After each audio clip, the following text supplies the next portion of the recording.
Have you ever wanted to build a production-ready app like Booking.com? Something that you can deploy to the cloud so that you can share with your friends and potential employers? In this course, we will be doing just that. We will be using the tried and tested MERN stack along with industry standard packages such as Tailwind CSS and TypeScript, React Query and React Hook Form. On top of that, we will use production-ready services such as Stripe to manage our payments and Cloudinary to handle our images. We will be starting from scratch with a new project. By the end, you'll have a stunning, fully deployed booking app with amazing features such as a deep dive into authentication using JSON web tokens and HTTP cookies for extremely secure apps, advanced searching, sorting and filtering, payments using Stripe, advanced forms and image uploading where we can add and edit hotels. But that's not all. We will design our features together before we write any code, and we will ensure our code is bulletproof by writing robust automated tests. When we have completed a feature, we will check our code into Git and deploy it to the cloud, just like the real software engineers do. Who is this for? If you have been following tutorials using React, Node, databases and REST APIs and feeling stuck in tutorial hell, this is 100% for you. We will break everything down into tiny steps, and I'll explain every line of code so you can understand the whats, the whys and the hows so that you can learn to think like a real software engineer. My name's Chris and I have been a software engineer for over 8 years, and I'm super excited to go on this adventure with you and help you on your way to becoming a full stack software engineer. So what are you waiting for? Let's get started.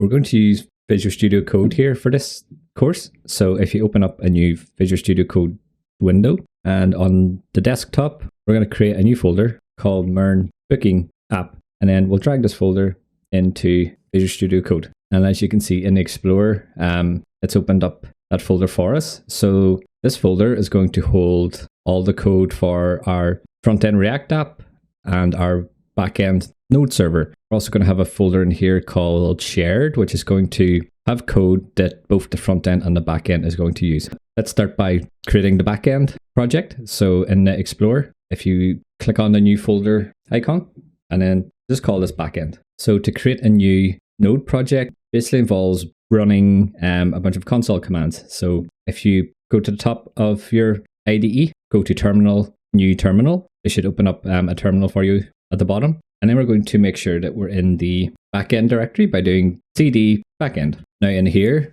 we'll type npm init. This creates a new Node project for us. And it's going to give us a wizard thing here that helps us set up some options. So for package name, go ahead and hit enter. And then version, hit enter as well. For description, hit enter.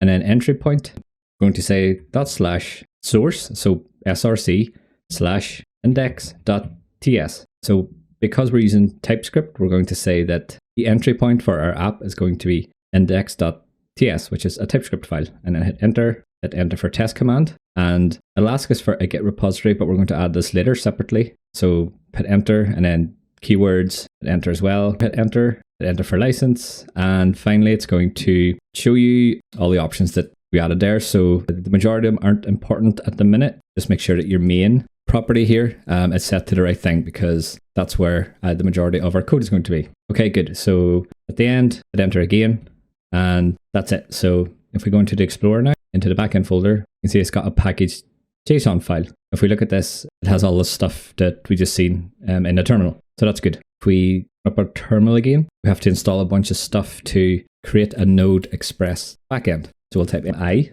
is short for install, and then we'll say Express, we'll add cores, and then we'll add .env, and we'll add MongoDB and Mongoose. So Express is going to be the API framework, which makes it a bit easier to handle API requests. Cores is going to be used for security, so we'll talk a bit about that later on. .env is going to be used to help us load our environments file. Again, we'll see that later.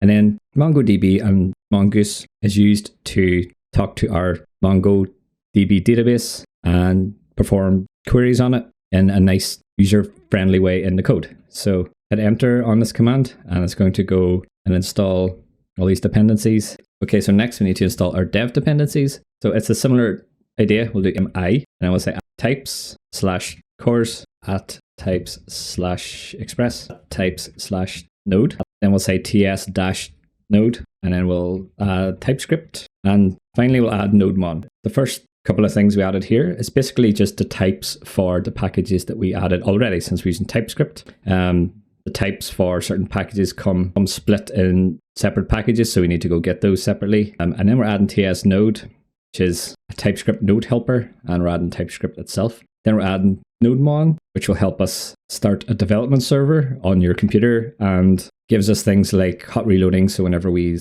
add code and save the file, it's going to automatically update on the server without us having to stop and start. So these things added. At the end, we're going to say --save dev, as we only want these to be dev dependencies, which means whenever we eventually come to deploy our code to production, that these aren't included, and it just makes our code smaller and things like that. So it's a performance thing, I guess. So if you hit enter on this, it'll go and install those, and we'll just check our package JSON. So there should be two things added, a dependency object and then a dev dependency object. So everything looks like it's installed okay. So now while we're in package JSON, we're going to add a script which will start our app for us whenever we run it. So under the scripts object here, we're going to delete the test one as we don't need it right now. Then we'll open our speech marks and then we'll just say dev. So dev is the name of the command, and add a colon. And after the colon, we'll open our speech marks and then we'll say NodeMon. So when we run npm run dev, it's going to call this script. And then this is going to start a NodeMon server for us. And NodeMon's going to look in our main to find the entry point for our app, and then it's going to start the app. So we'll see this in a second. Okay, so our scripts are set up. We can jump into the Explorer, and we need to create this index.ts file. So in our backend folder, we're going to create a new folder called src for source. And in here, we'll add a new file. This will be index.ts. So make sure that it's TS for TypeScript. And if you're in Visual Studio, you should see the little TS symbol here as well. Okay, so now we have a blank file, and we're going to add a bunch of stuff to turn this empty file into a REST API server. It doesn't take very much code to get something working, so this shouldn't take too long. Okay, so at the top, we just need to import some things. So we'll say import express from express, and we'll import cores from cores, and we'll import .env/config. So we don't have to import an object here. After our import statement, so say const app, it's going to be equal to express and open and close braces. So this has created a new express app for us. And we'll say app.use, open braces, and then we'll say express.json. What this does is it helps convert the body of API requests into JSON automatically for us so that we don't have to handle that ourselves in each of our endpoints. Next, we'll say app.use express.url encoded, and then we'll open our curly braces as we're going to pass in an object here with some properties, which is going to be one property really, and we'll say extended, going to be true. This just helps us parse the URL to get the query parameters and things like that. So these are just convenience things that Express gives us that we're hooking into. Now we'll say app.use cores, open and close braces. So cores is a security thing, which means that it'll prevent certain requests from certain URLs if it doesn't agree with them. So for example, our UI is going to be on a different port to our backend, and cores is going to find that funny and block the request. So what this does is it helps us configure that to stop it from happening. So we'll add more stuff later on as we need to, but for now, we'll just add it in here like this. Okay, so now we can add an endpoint just to test that this is working. So we'll say .get, and then we'll pass in a string. And we'll say /API/test. And then just outside of the string, we'll add a comma. Then we'll add the async keyword, and then we'll pass in an arrow function. And this arrow function is going to accept two parameters, one being the request and the second being the response. So these will have types that come from Express of request and response. So at the top here in our import statement, after Express, we'll do comma in our braces, and then we'll import the types that we just added. So request and response, and that gets rid of our errors. Now in the body of our function, just inside the curly braces here, we're going to say res.json, and we'll pass in an object, and in here we'll say message, and then we'll just add some text below from Express endpoint like this. So what we've done here is created an endpoint called API/test, and this will be a GET request, and all it's going to do is return JSON object in the response. So this is just some test code to make sure that things are working okay. And then at the end, we need to actually start the server. So we'll say app.listen, and then we'll pass in a number, which is going to be the port number. So I'm going to say 7000. Doesn't really matter what you put in here. And then we'll pass in a function. This is an optional thing as well that just helps us to make sure that things are working okay. And here we'll just say console.log, and we'll say server is running on localhost 7000. So if all goes well, this function will run at the end after Express starts the server and should print out this message for us. So I think that looks good. If you open up a terminal again and just make sure you're in the backend folder, then we'll say npm run dev. So this will call the script that we added to the package JSON earlier on and should start NodeMon. So if we hit enter, you can see it's printed out a bunch of stuff from NodeMon. It's using TS node to start the index file that we specified in our main. And it's also printed our custom message that says server has started on localhost 7000. So now what we can do is we jump into the browser. We can do localhost :7000/API/test and hit enter. And if I zoom in here, you can see we've got our message back from our API server. So this tells us that everything's working. So this worked because the browser does a GET request by default. So things like post and put, we're going to take a different approach to test those endpoints. But for simple GET requests, then this works well. So that's our backend folder setup. Next, we'll set up the React app, which is thankfully a lot more straightforward.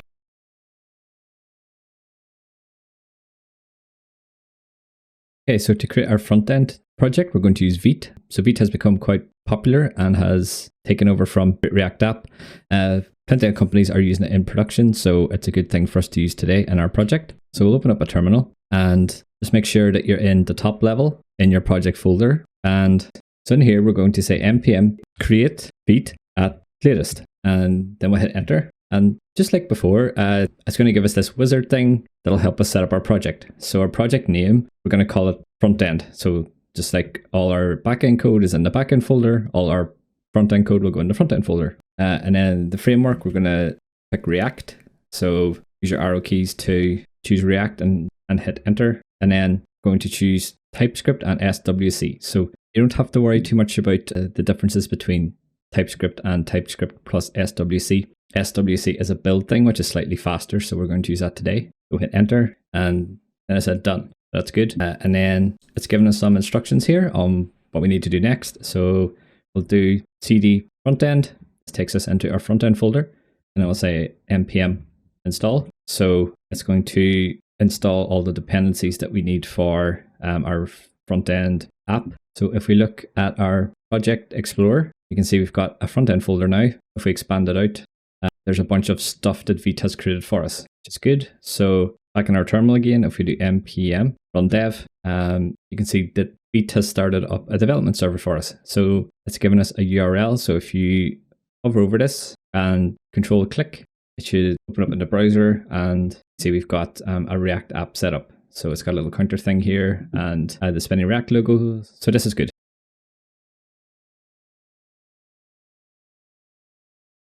Okay, so the last thing we need to do to get our project set up is we need to create a database. So we're going to use MongoDB for this, and we're going to use the MongoDB cloud hosting that lets us create and host a database quite easily. So that means we don't have to manage it ourselves on our own machine. And it also means when we come to deploy our code to production, we'll also have a database that's hosted already for us that we can connect to. So that's an added bonus as well. So if you go to mongodb.com and on the top right here, you'll see it says try free. Click on this. It'll ask you to sign up. So go ahead and sign up using Google or the form here. Doesn't matter too much. I'll sign in using Google and it'll bring you to this project screen. So go ahead and add a new project using the button at the top right and give it a name. I'll call mine development. Doesn't matter too much what you call it. And then click next. And then this stuff is fine. So just click on create project and that'll create a project for us. Okay, so next what we have to do is we need to go to the database section. And if we click on database, it'll bring up the screen to build a database, which is what we want. So if we click on build a database, there's a few options here. What we want is the M0 option on the far right. So this is the free version. And if you scroll down, it'll ask you about a provider. So choose AWS. And for the region, you're going to want to choose a region which is closest to you. So this is just because the farther the database is from you, the more lag you'll encounter as the requests and things have to travel a bit farther. So there's a few options in here. So just choose the one that you can find as closest to you. I'm going to choose Ireland. Once you've done that, you can give your cluster a name. I'll call mine MERN Booking App DB, and that should be it for this screen. So at the bottom, go ahead and click create. So you'll see this pop-up's appeared that says they're setting up the cluster for us, which is nice. So while that's happening, we'll have a look at this security quick start thing that's appeared. And you scroll down, you can see it's populated a username and added a password. So what I'm going to do is create a user called admin. So in the username box, type admin. And then if you want, you can choose this password or auto-generate a new one. It doesn't matter too much. But what you want to do is make sure that you copy this and keep it nearby in a text file or somewhere on your machine, because we're going to be using this to connect to our database from our backend node server. So once you're happy with the password or whatever, click on create user. Once you've created your user, if you scroll down, you should see that the username that you added and the authentication type, which is password, has been added to your access list of people who can access your cluster. Now, if we scroll down, you can see an option or a question that's asking us, where would you like to connect from? So we're going to say my local environment for now, and then we'll add more IPs later for our production environments once we get our code deployed. So if we scroll down, then the last thing we need to do is add an IP address. So just click on add my current IP address. I've done this already, so it's already down here. So it should show up as my IP address. And then I think that should be it. If we scroll to the bottom then, you can see the cluster's finished provisioning. That's good. So there's a finish and close button here. After you're happy that you've entered everything, go ahead and click this. And it says, congratulations, you have set up access rules. So that's good. Now if we go to overview, you can see there's a few things here. So we've got a database deployment, hopefully has appeared for you. If not, you can go to the database on the left-hand side. We'll click into this. And if your cluster is still doing stuff, just let it run. You'll see status active and a little green icon here when it's finished. So now what we want to do is we want to connect to this database from our node backend. There's a nice button here called connect. So we'll click this, and under the option connect to your application, we're going to choose drivers. And there's some instructions here. So if we scroll down to the third option here, add your connection string to your application code. This is what we want. So just copy this. It's telling us that we need to install MongoDB as well, but we did that when we set up our node backend, so you can skip this bit. And once you've copied the connection string here, we want to go back into the code. And in your Explorer, what we want to do is go into the backend folder, and we want to create a new file in here called .env. So make sure that you have the dot at the start, and make sure that there's this little gear icon has appeared. So that means that it's picking up the right file as being an environments file. The whole point of an environments file is that we can specify some variables in here that change depending on the environment that we're in. So for example, if you're on your own machine or in a development environment, you might want to connect to a development database and a development backend and things like that. And those connection strings can go in here, and the values can be different for environments. So whenever you deploy to production, then you can change these variables and the effects will take place in the code. So it means you don't have to go into the code and change a bunch of connection strings everywhere. And environments files also tie into code deployments. So when we come to deploy our code to production using the render.com pipelines, you will see how these change. But for now, we'll create a new variable called MongoDB _connection string. And then this is going to be equal to the string that you just copied from the MongoDB website. And now in here, you'll notice that it hasn't entered the password. So this is where you want to paste the password that you saved whenever you created your admin user. So go ahead and paste that in here and click save. Okay, so now we've got an environments file, which has our connection string. We need to read the variables from that file. So in your index.ts file in the backend source folder, you want to make sure that you import .env/config, as this is what loads the environment variables when the app starts. If you haven't got this in, you'll probably encounter some errors. So just double check you have this.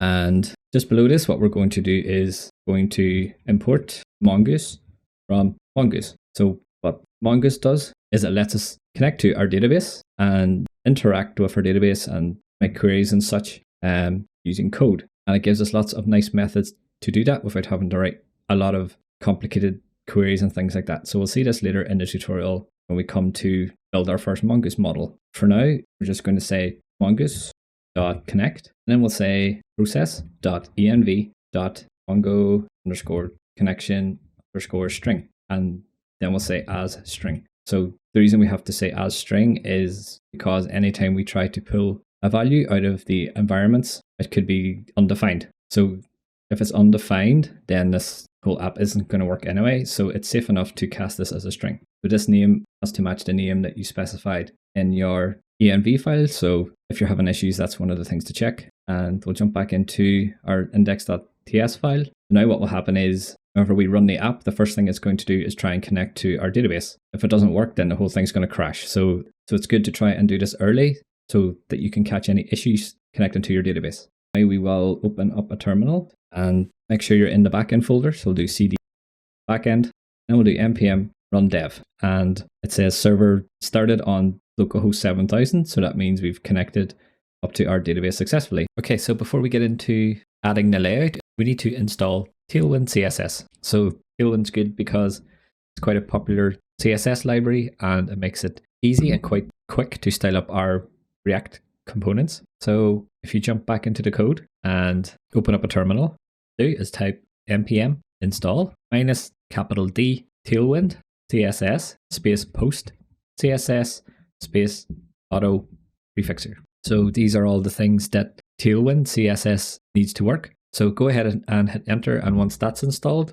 we'll type npx tailwind css init -p. What this will do is it will create a Tailwind config for us. So in the front end folder, you should see tailwind.config.js and postcss.config.js. If you don't, just make sure that you ran the previous commands in the front end folder of your app. Once we've done that, we want to go into tailwind.config.js, and in the content array, we want to add a new string, and the first string is going to be ./index.html, and we'll add a comma, and we'll add a second string, and we'll say ./src/double asterisk/* and then we'll open our curly braces, and then we'll type js, ts, jsx, tsx. So what this does is it specifies the file types that we want to apply Tailwind styles to. So basically means all the tsx components within the source folder and also index.html. Also just make sure that there's no spaces in here, as if you have any spaces at all, then it's not going to work. Next, what we want to do is in the Explorer on the left, we want to scroll up to the source folder, and whenever we bootstrapped the React app using Vite, it added some style sheets for us with their own styles. So we only need one style sheet really, so go ahead and delete app.css and go ahead and open up index.css and delete everything that was in here. And now what we're going to do is type @tailwind base and then add a semicolon, take a new line, type @tailwind components and add a semicolon, and then finally we'll add Tailwind utilities. So this is basically importing all the things that we need for Tailwind to work into our index.css. So it means that if you need to add other styles and stuff, you can add it in here safe enough and it won't interfere with Tailwind. And now we want to make sure that we've imported our index.css file. So the best place to import this is at the top level of our app. So if you go into main.tsx, and it should be imported already, but just double check that it is. And if so, then you're good to go. If you're having any issues with Tailwind, I'll drop the link to the Tailwind docs in the description so that you can have a look at the install steps and see if there's any points that you missed.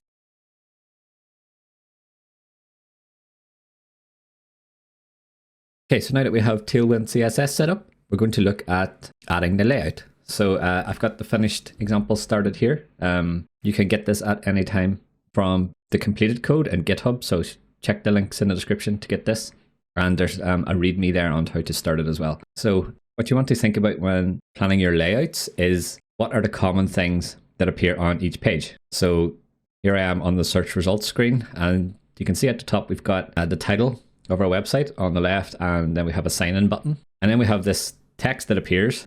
And then if we scroll to the very bottom, you can see we have a footer for our title on the left and just some standard links on the right. And if we go to the home page, you can see we have much of the same at the top, and again we have the footer at the bottom. And if we select a hotel to view, we still have many of the elements at the top. We're just missing the search bar. And at the bottom, we've got our footer. So to get the idea, you want to put the common things in the left so that if you change the title or change the text or add some links, then it'll appear easily on all your pages. And it saves you having to go in each individual page and add your new links, for example. So we'll start this by jumping into the code, and we'll go into the front end folder and into the source folder, and we will add a new folder called layouts. And in here, we'll add a new file called layout.tsx. So this will be the main layout for our application. And in here, what we want to do is say const layout. It's going to be equal to an arrow function. And in here, we will say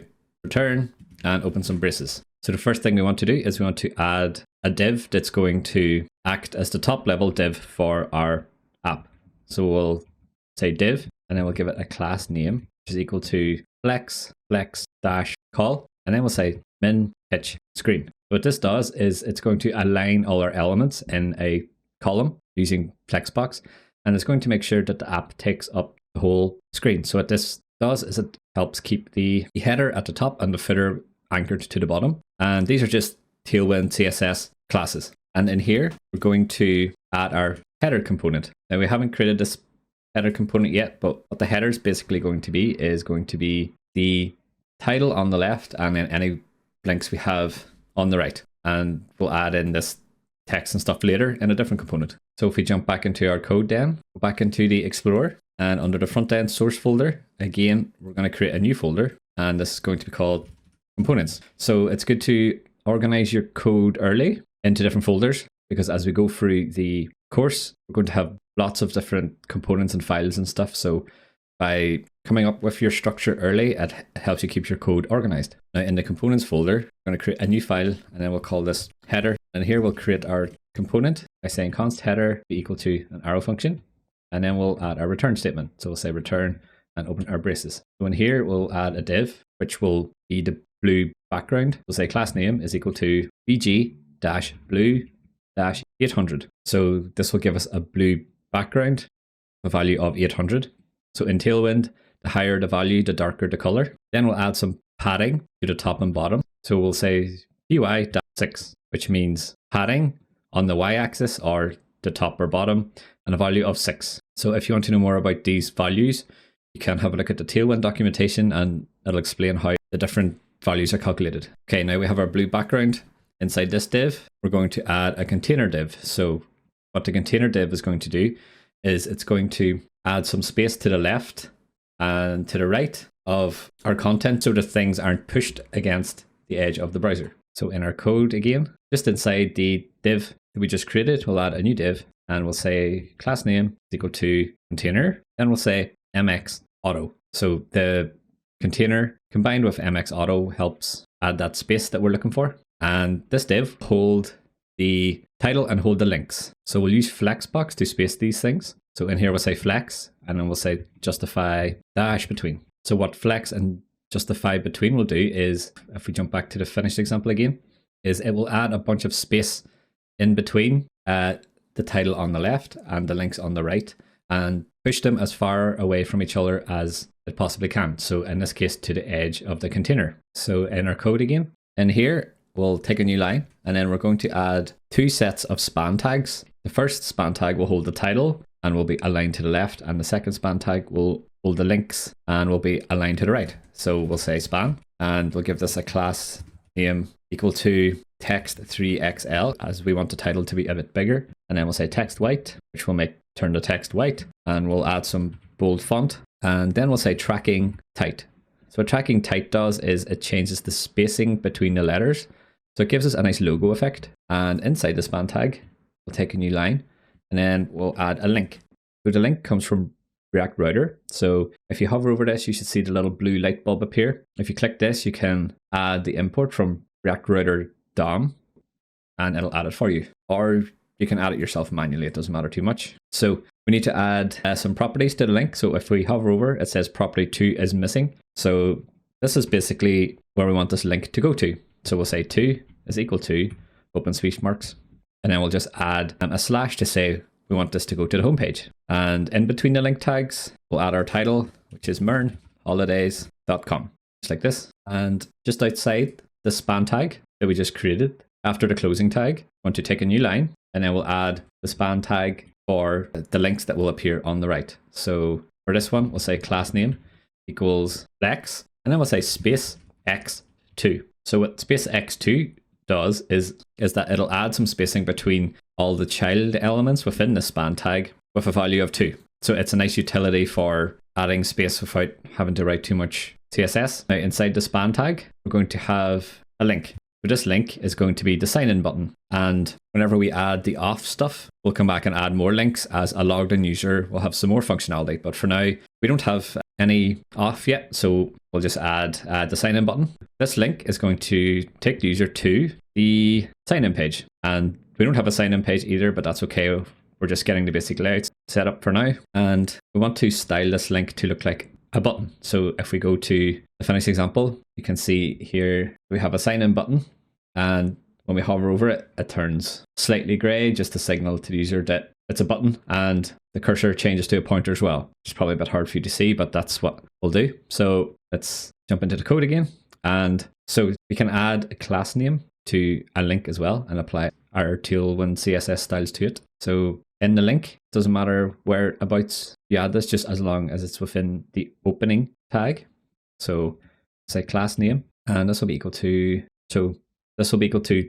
flex, as we want to use flexbox to help position the text. And we'll say items center. This will align the text vertically for us in the center. And then we'll say text blue 600. So this will give us some blue text with a value of 600, which isn't as dark as our background and a bit lighter for some differentiation. And then we'll say px3. So x means on the x-axis, so to the left and right, we're going to add a padding value of 3, which will give us some space around the text and the edge of the link. Then we'll say font bold, as we want the text to stand out a bit to indicate that it's a button. Now to add hover styles in Tailwind, we simply say hover and then add a colon. And we want our background to be a light tone of gray. So say BG gray 100. So this syntax means that anytime the user hovers over an element, it's going to apply the style that's added after the semicolon. So you can have multiple of these in here. So I could add more stuff like hover. If we wanted to change the text, we could say text green or whatever, green 500, for example. So green text, so we'll take this out and we save this. It'll format things for you. Now we just need to add some text for the link and we'll simply say in it. And at the bottom, we'll export our header by saying export default header. And that's cleared all our errors. Okay, good. So now what we need to do is import the header component into the layout component that we just created. So if you hover over this and if we click on the little blue icon again, you can see that because we're using TypeScript, it's picked up where the header component is. So you can import it just like this. So if you didn't see the little blue, it should be import header from your components folder and the header component. And then we'll export the layout. So we'll say export default layout. Okay, so we've got our layout file here now. And we've got a header, which has our site title and it has our sign in button. You just need to add this layout component to the roots. So if you open up your Explorer again, and then we'll go into app. Remember, this is where we define the roots and also define the elements for each root. So what we want to do in here is for the homepage root, which is the one with just slash for a path. We want to delete the code that we added inside the element. It's like this. And then we want to say angle bracket layout, and then we want to import it just like we did before. So if you click the little blue light bulb and it'll say add import from .layout/layout. This is what we want. And now we save this. We've added the layout file to our homepage root. So if you open a terminal and start your app, if you haven't already, by going to the front end folder and running npm run dev. And if we open this in the browser, you can see we've got our header and it's got the title off to the right. It's applied our container because we've got some nice padding to the left here, or we have a nice margin to the left here.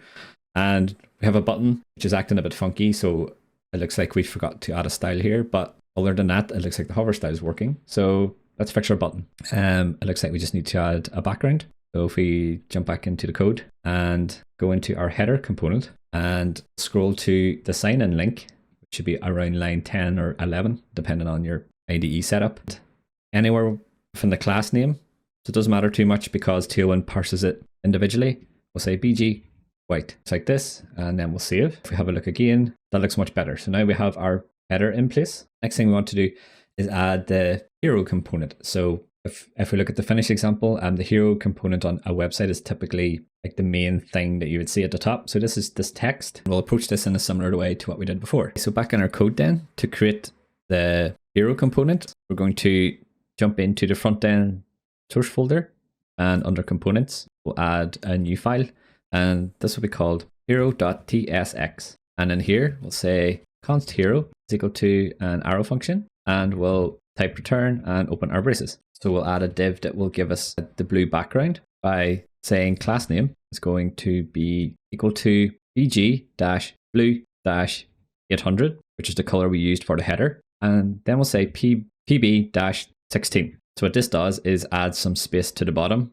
So if we look at the finished example, you can see we have the hero here, and then there's just some space below. So the reason we're adding some space in like this is because we'll eventually add the search bar, and we want to add this overlapping effect. So we want to make sure that there's enough space between the hero and the search bar. We'll jump into the code again, and inside this div, add the container div, just like we did. We'll say div, and we'll add class name. It's going to be equal to container mx auto. So again, this is the container that will help add spacing to the left and right of our content. Then we'll say flex, as we're going to use flexbox to position the two lines of text that we're going to have. And we want those lines of text to be in a column. So we'll say flex col, and then we can say gap 2. So again, gap 2 is just an extra utility method that Tailwind gives you to add spacing between child elements easily. Then we'll save this, and inside the div, I'm going to add a h1 tag.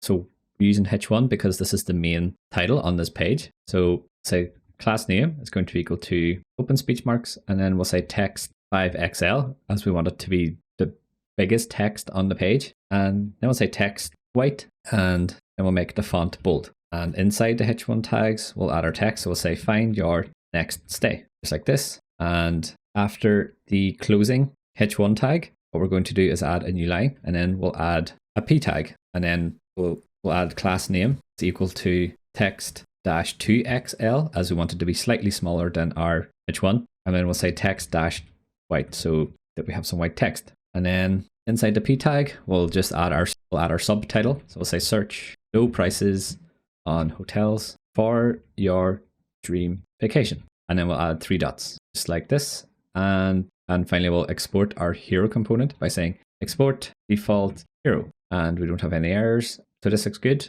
And we'll jump back into the layout.tsx, and just below the header component, we'll take a new line and we'll add our hero component, and make sure you import it from the components folder. So import hero from components/hero, and we'll save this. If we try it in the browser, we have our header and we have our hero. So things are looking good so far, but our components aren't as centered as we would like. So if we look at the finished example, you can see we have a bit more spacing to the left and right, which just makes things a bit more narrow and easier to digest. So what we can do is override the Tailwind container style with our own style. So to do this, we jump back into the code and open up the Explorer, and inside the front end folder, you want to go down to tailwind.config.js and open this up. So this is where you want to put any default styles that you want to override in Tailwind. So it's quite straightforward to do. Under the theme, after the extend object, we'll take a new line, and since we want to add extra padding to the container, we'll say container, and then add a colon and add an empty object. And then in here, we'll just say padding, colon, open speech marks, and say 10 rem. So this will add more padding to our container and help center everything a bit nicer in the center of our screen. So if you save this, it should hot reload everything, and we'll jump back to the browser again. As you can see, things look a bit more center now. So that's just an example of how you can override styles in Tailwind. Okay, so now we're going to add in our footer. So the footer is going to appear at the bottom of every page, and it's going to have a title, and it's going to have some standard links on the right. So this is very similar to our header. To create this, we'll jump back into our code, and if we go to the Explorer and we want to go to the components folder, and we'll add a new component called footer.tsx, and we'll create our footer component. So I'll say const footer equals an arrow function, and we'll add our return statement and open our brackets. In here, we'll add the div for our blue background. So we'll say div and then add a class name, which is going to be equal to bg-blue 800. Then we'll add some padding to the top and bottom just to give it a bit of space. So we'll say py-10. So whenever it comes to choosing the values for the paddings and the colors and stuff, usually in a company, you will be working with designers and user experience people who will provide Figmas and things like that for you to work off. But since we don't have that here, we're just using our best judgment. So this is where these values come from. So you can feel free to change them as you see fit. So inside the div for the background, we'll add a new div, and this div will be our container div. So we'll say class name is equal to open speech marks container mx auto. Then we'll say flex. So this div will hold the title and the policy links that we see in our footer. So we'll use flex to arrange those. And the default is row, as in flex row. We'll say justify dash between. So this will add spacing between the elements to push them to the edges of the container. And then we'll say items center. So this aligns things vertically so that they match up. Inside this div, we'll have two span tags. The first span tag will be for the title on the left, and the second span tag will be for the group of links on the right. Say span, and we'll give this a class name equal to text 3xl text white. So we're just making this the same as the title that we have in the header. And then we'll say font bold, and we'll add tracking tight. So again, this just gives it a nice logo effect. And inside the span tags, we'll say MERN holidays.com, just like this. And outside the closing span tag, we'll add a new span tag, and this will hold our links. So we'll say class name is equal to text white, and we'll make the font bold, and we'll add tracking tight just so that these links stand out a bit from all our links in the footer. And then we'll say flex, and then we'll add a gap of 4. So this will space the two links nicely apart. And inside this span tag, we'll add some p tags. So we're not actually going to create these pages. We're just adding these links in for completeness. But if you do want to add a privacy policy in terms of service, you can go ahead and do that. So inside the p tag, we'll add a class name of cursor pointer. And for the text, we'll say privacy policy. And then we'll just copy this, and then we'll change the text for the second one to be terms of service, just like this. And at the bottom, like a few lines, and then we'll say export default footer. Okay, so now we have our footer component. We need to add it to the layout file. So we'll jump back into layout.tsx. Just after the hero component, we'll add the footer component like this, and don't forget to import it and save. Right, if we look at the browser, you can see it's added the footer, but because we don't have any page content in between the header stuff and the footer, then it's pushing itself right to the top. So what we can do now is we can add the logic which will render the content in the layout based on the route that the user is on. So if we jump back into the code, so what we want to do is we want to add some props to our layout component, and these props will contain the children that get passed into the layout. We will then render the children in between the header and the footer to achieve the effect we want. So hopefully it becomes clear as we go. So the first thing we'll do is we'll define an interface for the props. We'll say interface props. So what this does is it describes the props that this component expects. So we'll say children, colon, and this will be react.react node, since we want to accept any React component in here. And we'll scroll down, and inside the arguments of our function, we'll add some curly braces, and then we'll type children. And then outside the last curly brace, we'll do colon, and then we'll say props, just like this. So all we're doing here is destructuring the props to get the children prop from it. And because we use TypeScript, if you add your cursor inside the braces and do control space or command space, it'll show you all the props that are available for destructuring. So that's one of the benefits of TypeScript. And in our component, just below the hero, we'll add a div, and we'll give this a class name of container mx auto. So this will center our content and align it with the rest of our header and hero content, so things look neat. And then we'll say py10, so that we add some spacing to the top and bottom. And then we'll say flex-1. So what flex1 will do is it will make this div take up all the available space. So because we have specified that the parent div is going to have a min height of screen, which is the entire browser window, there is plenty of space for our content to take up. And inside this div, we'll open some braces and we'll render the children. I will open the Explorer and we'll jump into app.tsx, which is where our roots are. And as you can see, it's given us an error. So it says property children is missing in type object, but required in type props. So this is basically saying that we need to pass some child elements to the layout. So inside the layout tag, we're just going to add some text. So we'll say p. So we'll add some p tags and then we'll say homepage. And then we'll save this. And just to see how things are working, we're going to copy this. So we want to copy the layout tag and the text inside it. And then we'll scroll down to our search root and then we'll delete the code inside the element tag. So we're deleting the search page text and then we'll paste in the layout just like this. And then we'll change the text to be search page. So now we've defined two roots that are using the layout.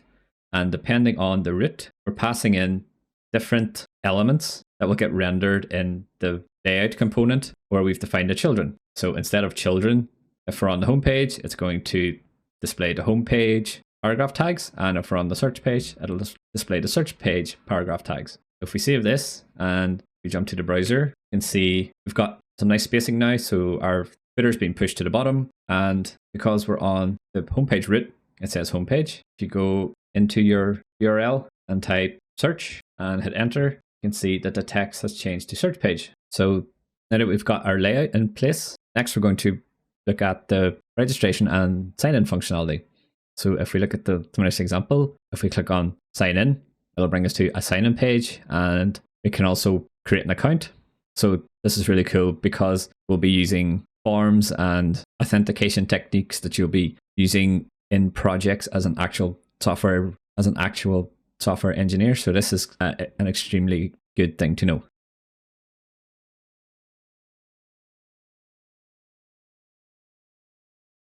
So before we go in and write any code, let's talk about how authentication works so that you can apply it to any project regardless of the tools and languages that you use. So in our app, we're going to have a form and it's going to capture the details of the user. So it'll be their name, password, and email. When they submit the form, it's going to make a post request to our API. When this happens, we do some logic on the back end to take the password from the request and encrypt it. We then take the encrypted password and we save it to the database, which in this case is going to be our MongoDB database in the user document. And we save it along with their email and whatever else we need. If all goes well up to this point, then we create what's called a JSON web token and return it along with a HTTP cookie to the browser. So this token proves that the user has been authenticated. So once they have this token, the token gets stored on the browser. Then when the user decides to make a request to restricted APIs, so for example, being able to add or edit hotels, this token gets sent along with the request and proves that they are logged in. So the reason we use a HTTP cookie to store a token is because it cannot be accessed by JavaScript in the browser, so it's completely secure, as HTTP cookies can only be read by the server in which it came from.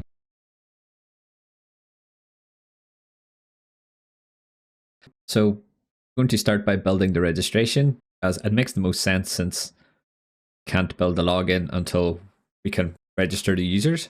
So we will do this in two parts. First, we will build out the backend, APIs, and the model that we need in our MongoDB database.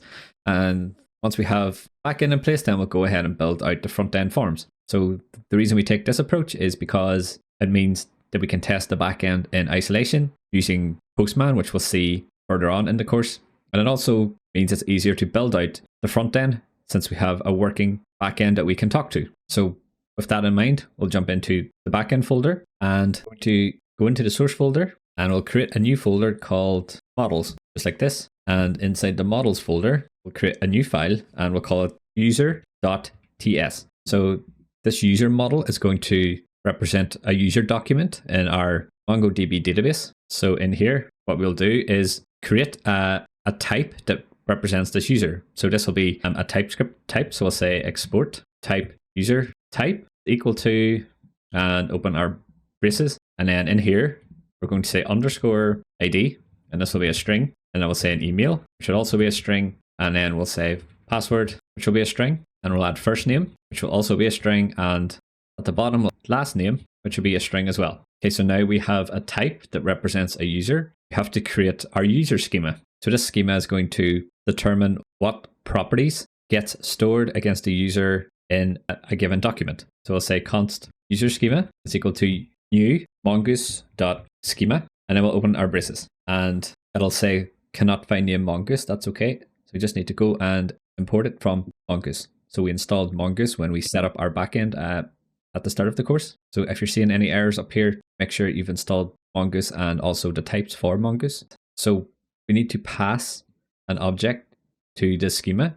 So inside the braces, we'll open some curly braces and take a new line. So the fields in here are going to be very similar to the fields on our type. They're just structured in a different way. So we don't need to add the ID because the schema will add it for us. We'll say email, add a colon, and add some braces. In here, we put the properties that we want to attach to the email field in the document. So the type is going to be string. And just be careful here with the casing. When we're working with TypeScript, it's lowercase s for string, but when we're working with Mongoose schemas, it's a capital S. So keep an eye on that because it's caught me out many times. And after this, we'll do comma, and then we'll say required is going to be true. So this just says that the email field has to be required. And then we'll do a comma again, and then we'll say unique is true. This just means that we can't have duplicate emails across documents. So once a document has been registered with an email, that email can't be used again. And just outside of our object here, we'll add a comma and take a new line. And we'll say a password. And again, we'll add a colon and open some curly braces. And then we'll say the type for this one is going to be string. And this will be required true as well. And we will do the same for first name. So the type will be of type string, and we'll make it required. So we'll say required is true, add a comma at the end, and then we'll say last name, and this will be of type string, and then we'll make required true, just like this. Okay, so now we have our type and our schema. What we can do is create a new model from this. So at the very bottom, we're going to say const user. So this is the name of our model. It's going to be equal to mongoose.model, and then we'll use angle braces in here, and we'll add in our type. So it's the user type. Just outside the last angle bracket, we'll some braces, and then open speech marks. So in here, we have to specify the name of the document that we want this model to be associated to. So we want it to be called user. And then we can link this to our schema by saying user schema, just like this. And at the very bottom, say export default user. So you're probably wondering how come we needed to create a type up here as well as a schema when the properties are all the same. Well, this type means that whenever we're creating a new user in the user schema, it will make it easier to add these properties because the IntelliSense will help us. So on the front end, when we come to this point, we will import the user type, and it'll help us make sure that we have all the correct fields. So anytime the user types change, TypeScript will give us an error to say that we're missing properties or we have incorrect properties. We will see this working as we go through the course. So if it doesn't make sense right now, that's okay. Okay, so we've set up our schema. Now we can set up the express routes to handle the post request to the register endpoint. So in the Explorer, we're going to go into the backend folder, and in the source folder, we're going to create a new folder called routes. So we're going to organize our routes ending on the entity that we are performing an action on. So what I mean by that is if we're going to create a new user or the user model, then we'll have a user route. Likewise, when we come to create hotels, we'll have a hotel route and a hotel model. So taking this approach means that it keeps our code organized on the back end, and it gives us a structure to look to. So if we have new developers coming in and they're trying to make a change to the user route or the user model, that they know exactly where to go. So in the routes folder, we'll create a new file, and then we'll call it users with an s.ts. But the reason we keep users as plural is because that is a REST convention. So in REST, whenever we're accessing the users or the hotels or whatever, then it's a convention to use the plural of that entity. So in the users.ts route, we create a new express router. So we'll say const router is equal to express.router, and we'll have to import this. So go ahead and add the import from express, and we'll take a new line, and I will say router.host and open our braces. So in here, we have to define the endpoint that we want this request to handle. So this will be under /register, and add a comma just outside of the URL string, and then we'll create an async arrow function that will accept the request, which is a express request, and a response, which is an express response. So we'll have to import these from express as well. So after express, add a comma at the top here and open braces. And inside the braces, we'll say request, comma, response, just like this. Inside the body of our function, we want to add a try catch block. So we'll say try, open our braces, and then add a catch block just outside that, and add some more braces in like this. And it's going to catch an error. So we're going to put all our logic inside the try block. And if anything goes wrong, the catch block will handle it and turn a error back to the front end, or whatever client called this endpoint. So the first thing we want to do in the try block is check if a user exists for the email address that was sent to us. So we'll say let user equals await user dot find one, and we'll open our braces. And it's saying that user isn't defined, so we have to import this from the user model that we just created. So inside the find one, we're going to open our braces, and what we want to do is say email, and we'll say rec for request dot body dot email. So what we're doing here is we're going to check the user model or the user documents in our database, and then we're going to find any documents where the email matches the email that we received in the body of the request. And just below this, I want to take a few lines, and then we'll say if we have a user, and we'll open our curly braces here. We're going to say return res.status, open our braces, and we'll pass in 400. So 400 indicates to the front end or the client that this is a bad request. And just outside the closing brace, we'll say .json, open braces again, and then we'll pass in an object. So open our curly braces, and then we'll say message, and we'll add a string that says user already exists. So if we have a user, then we're going to return early, and we're going to add the bad request status code to the response, and we're going to tell them why by sending a message back.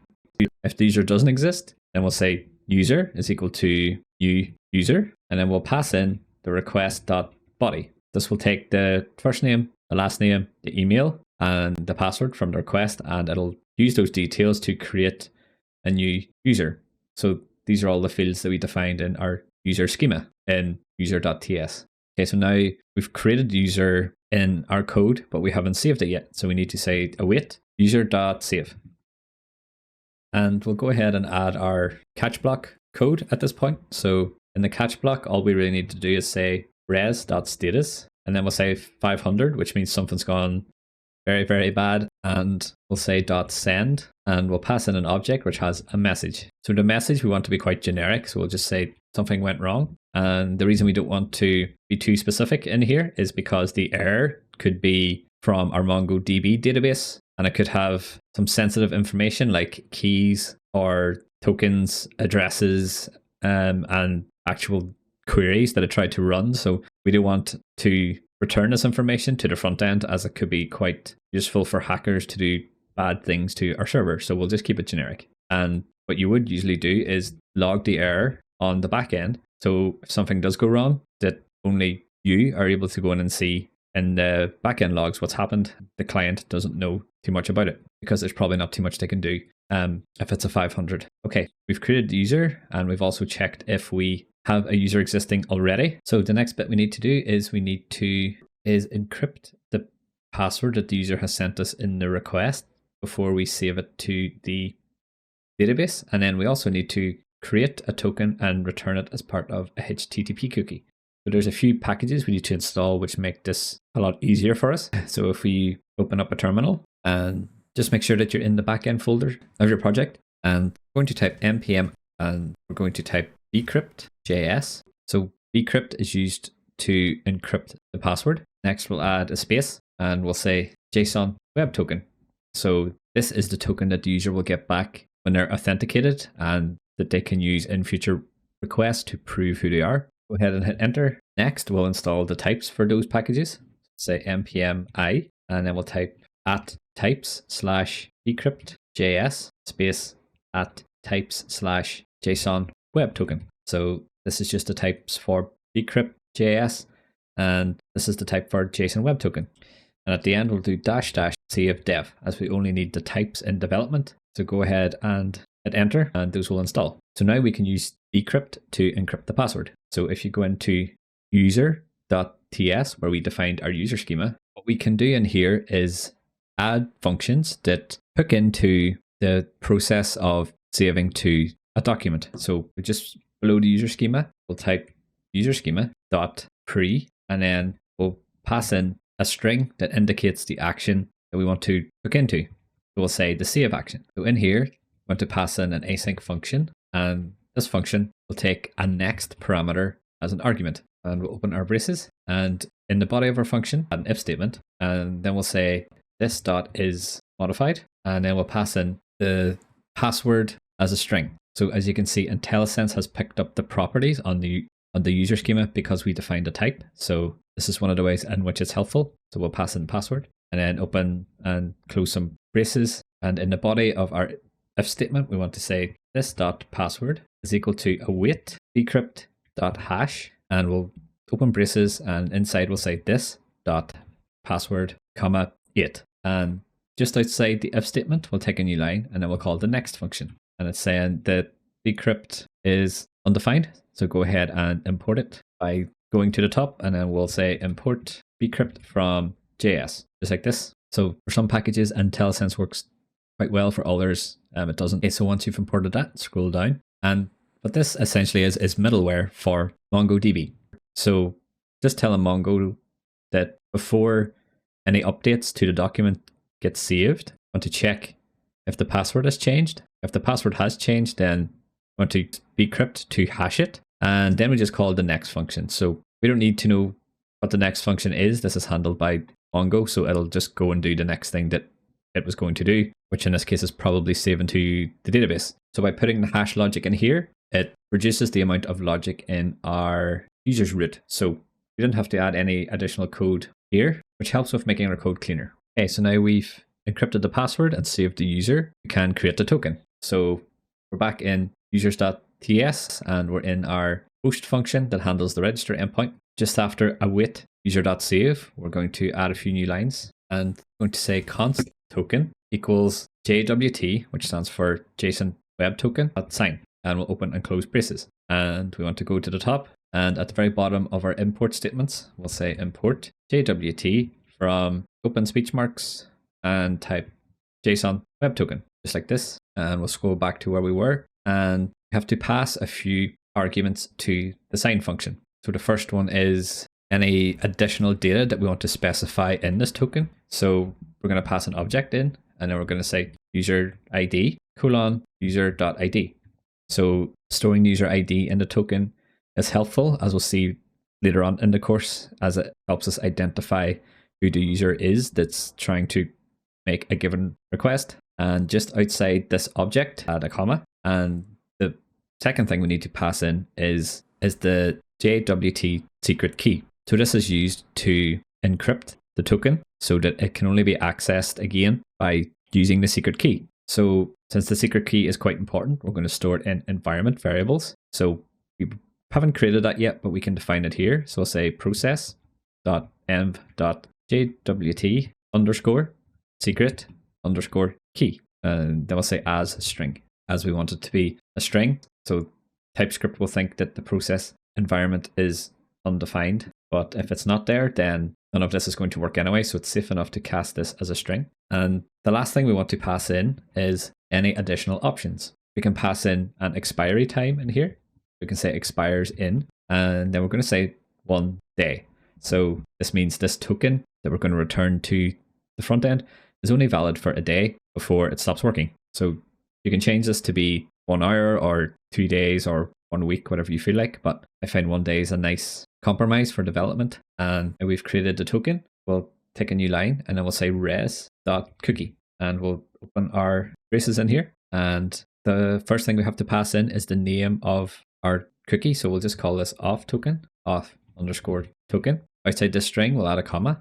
And then we have to pass in the token, which we call token. And add a comma again. And we'll pass in some options here. The first option is HTTP only. So this means that this is a HTTP only cookie and it can only be accessed on the server. And add a comma. And then we'll say what secure means is only accept cookies over HTTPS. So this is something you definitely want in production when you deploy your code so that hackers can get a hold of the cookie. But for development, you typically don't want to be working with HTTPS because localhost doesn't have it set up and things like that. So we can add a conditional in here. So we'll say process.env.node_env equals, and then add a string, and then we'll say production. So this is a conditional that will return true or false. So if we're in development, this will return false, which means that secure will be false. And if we're in production, this will return true, which means secure will be true. And finally, the last property we want to pass in here is max age. So this needs to be the same as the auth token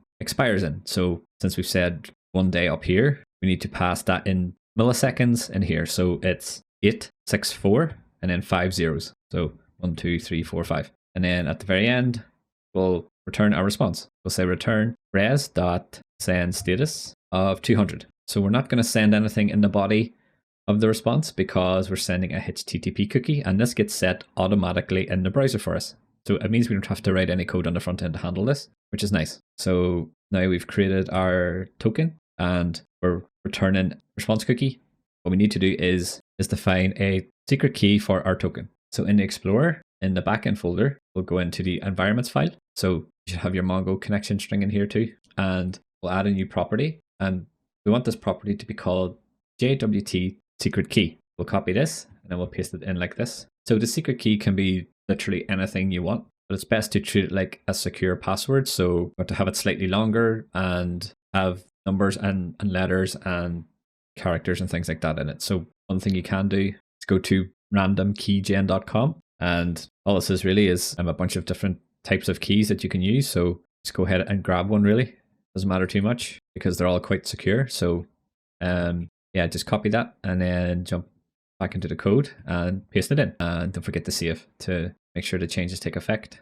Okay, so before we can test our new endpoint, we need to register it with Express. So in users.ts, we created the router and we added a post request to it. So at the bottom of this file, we'll do export default router like this, open Explorer, and in the backend folder, we'll go into the source folder and into index.ts, as this is where our roots are. So we currently have our Express stuff set up and we've got this test root. So what we want to do is delete this test root. We don't need it anymore. And then we'll say app.use, and then we'll pass in a string. And then we'll say /API/users like this. And then outside of the string, we'll add a comma, and then we'll say user roots. And we'll scroll up to the top to where our import statements are.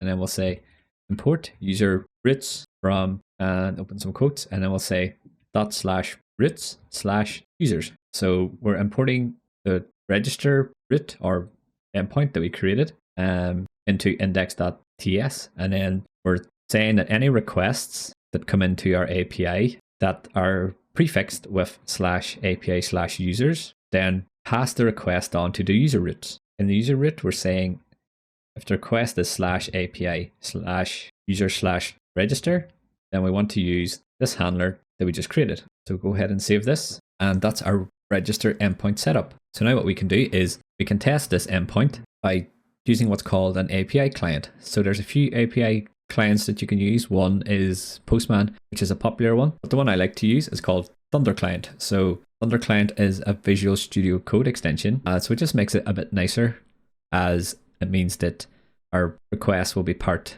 of our IDE and it saves us jumping between windows, which can be a pain. So in Visual Studio, on the left hand side at the bottom, there's a little gear icon that says manage.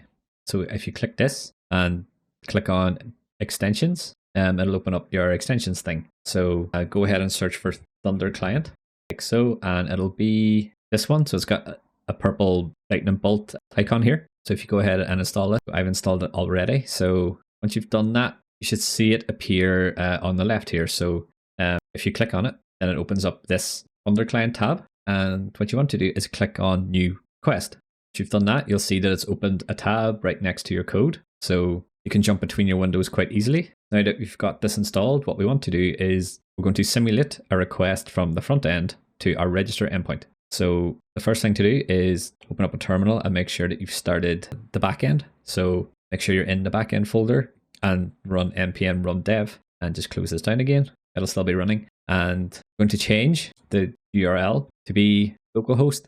7000/API/users/register, which is the address of our register endpoint. And we'll change the method here in a dropdown to be a post. So we use a post request when we're creating stuff. So since we're creating a user, post request makes sense. And now we need to pass in a body along with our request. So go ahead and click body and want to choose JSON as that's the format we're going to be using. And in here, open and close our braces, and we'll define the properties that our form will eventually send to the backend. So open up some quotes and then we'll say email, and then this can be whatever you want really. I'll just say one@11.com. This is test data, so it doesn't really matter too much. And then password, we're going to use good old trusty password 123. And for first name, we'll put in your first name or put in some kind of first name. And then for last name, put in a last name. And if you have any errors, you'll see a little error icon at the bottom. It says bad string, not very helpful. But yeah, so if all's gone well, then that red X won't appear. And I think this looks good, so we don't have to send anything else at this point. So what we want to do is want to click send and hope for the best. So let's click send, and we can expand the little window at the bottom here, which has 200 OK, so that's good. And it says OK in response, which is also good. And then now if we expand on the right here, if we select cookies and scroll down, you can see we've gotten a cookie back in the request, and it's gotten our access token in it. So this is the thing that gets stored on the browser. So this shows our register endpoints working, which is good. We'll just double check that our MongoDB has actually saved the data. If you go to mongodb.com, and it's been a while since we've been here, so might have to log in again.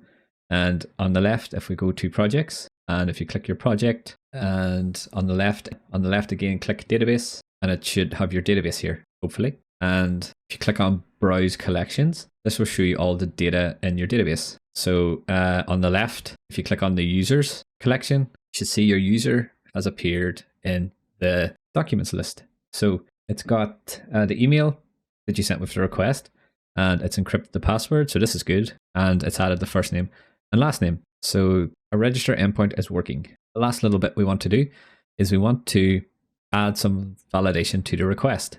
So what I mean by that is if we go into our code again, I want to return an error if any of these fields are missing or incorrect in the request. So we'll keep this request tab open, and we'll go into users.ts, open up our terminal again. And in here, we need to install Express Validator, which helps us validate requests. So make sure you're in the backend folder as usual, and then we'll type npm i Express Validator, and we'll let this run. Then we can close this down. And back in users.ts, we have to add some middleware to our endpoint handler. So the most straightforward way to do this is after the register string, after the comma, we'll add an array, and then we'll add a comma. So in the array, we'll take a new line, and then we'll say check, and then we'll say first name, which will be a string as the first argument. And outside this, we'll add a comma, and then we'll add a string, and then we'll say first name is required. And just outside of the braces, we'll add a dot, and then we'll say is string. So what this middleware will do is it's going to check that the first name property exists in the body of the request. And if it doesn't, it's going to return an error that says first name is required. And it's also going to check that first name is of type string. So at the very end of this, we'll add a comma, and then we'll take a new line, and then we'll add a check for the last name. So we'll open our braces, open our speech marks, and then we'll say last name, add a comma, and it will say string. Last name is required. And just outside of this, we'll say is string as well. And then we'll add one for the email. So we'll say check, and the key will be email. And then the message will say email is required. And just outside this, we can say is email. So these are built-in utility things that Express Validator gives us to validate this easily. And the last one we'll add is a check for the password. So we'll say password, and we'll say password with 6 or more characters required. And then at the end here, instead of saying is string, we can say is length, open our braces, and then we can pass in an object here. So in here, we can pass in different options for the is length function call. So we can say min:6, which means that the password field has to be required and has to have a length of at least 6. So if we save this, and we just need to import these. So if you click on it, it'll say add import from express validator. So we can import our checks. And now in the body of our function, so if you scroll down, we created the async function, which has the request and the response in it. Just inside the open brace at the top line, what we want to do is get any errors that express validator has picked up. So say const errors equals validation result, and then we'll pass in the request. And then we'll take a new line, and we'll say if errors dot is empty, and we'll add the exclamation mark to say if errors is not empty. Basically means that we've got some errors. So we'll return a response dot status of 400, which means bad response. And then we'll return the JSON. Then we'll turn the errors as JSON. So we'll say .json, open our braces, and we'll pass in message, and we'll say errors.array like this. And then we just need to import the validation result. So if you click on it and click on update import from express validator and click save, that's it. So the way this works is whenever we receive a request to register, which is the post request, express validator is going to perform all these checks on each of the properties. It's going to assemble a list of errors for us, and it's going to attach it to the request, and then it forwards on that request to our function. Then in the function, we check the results in the request. If there are any errors that come out of the request, we'll return these errors to the client or the front end. So the reason we do this is because we don't want to run any of the logic to create a user and create tokens and things like that, because these are quite expensive operations. So there's no point performing these if we haven't got the correct request.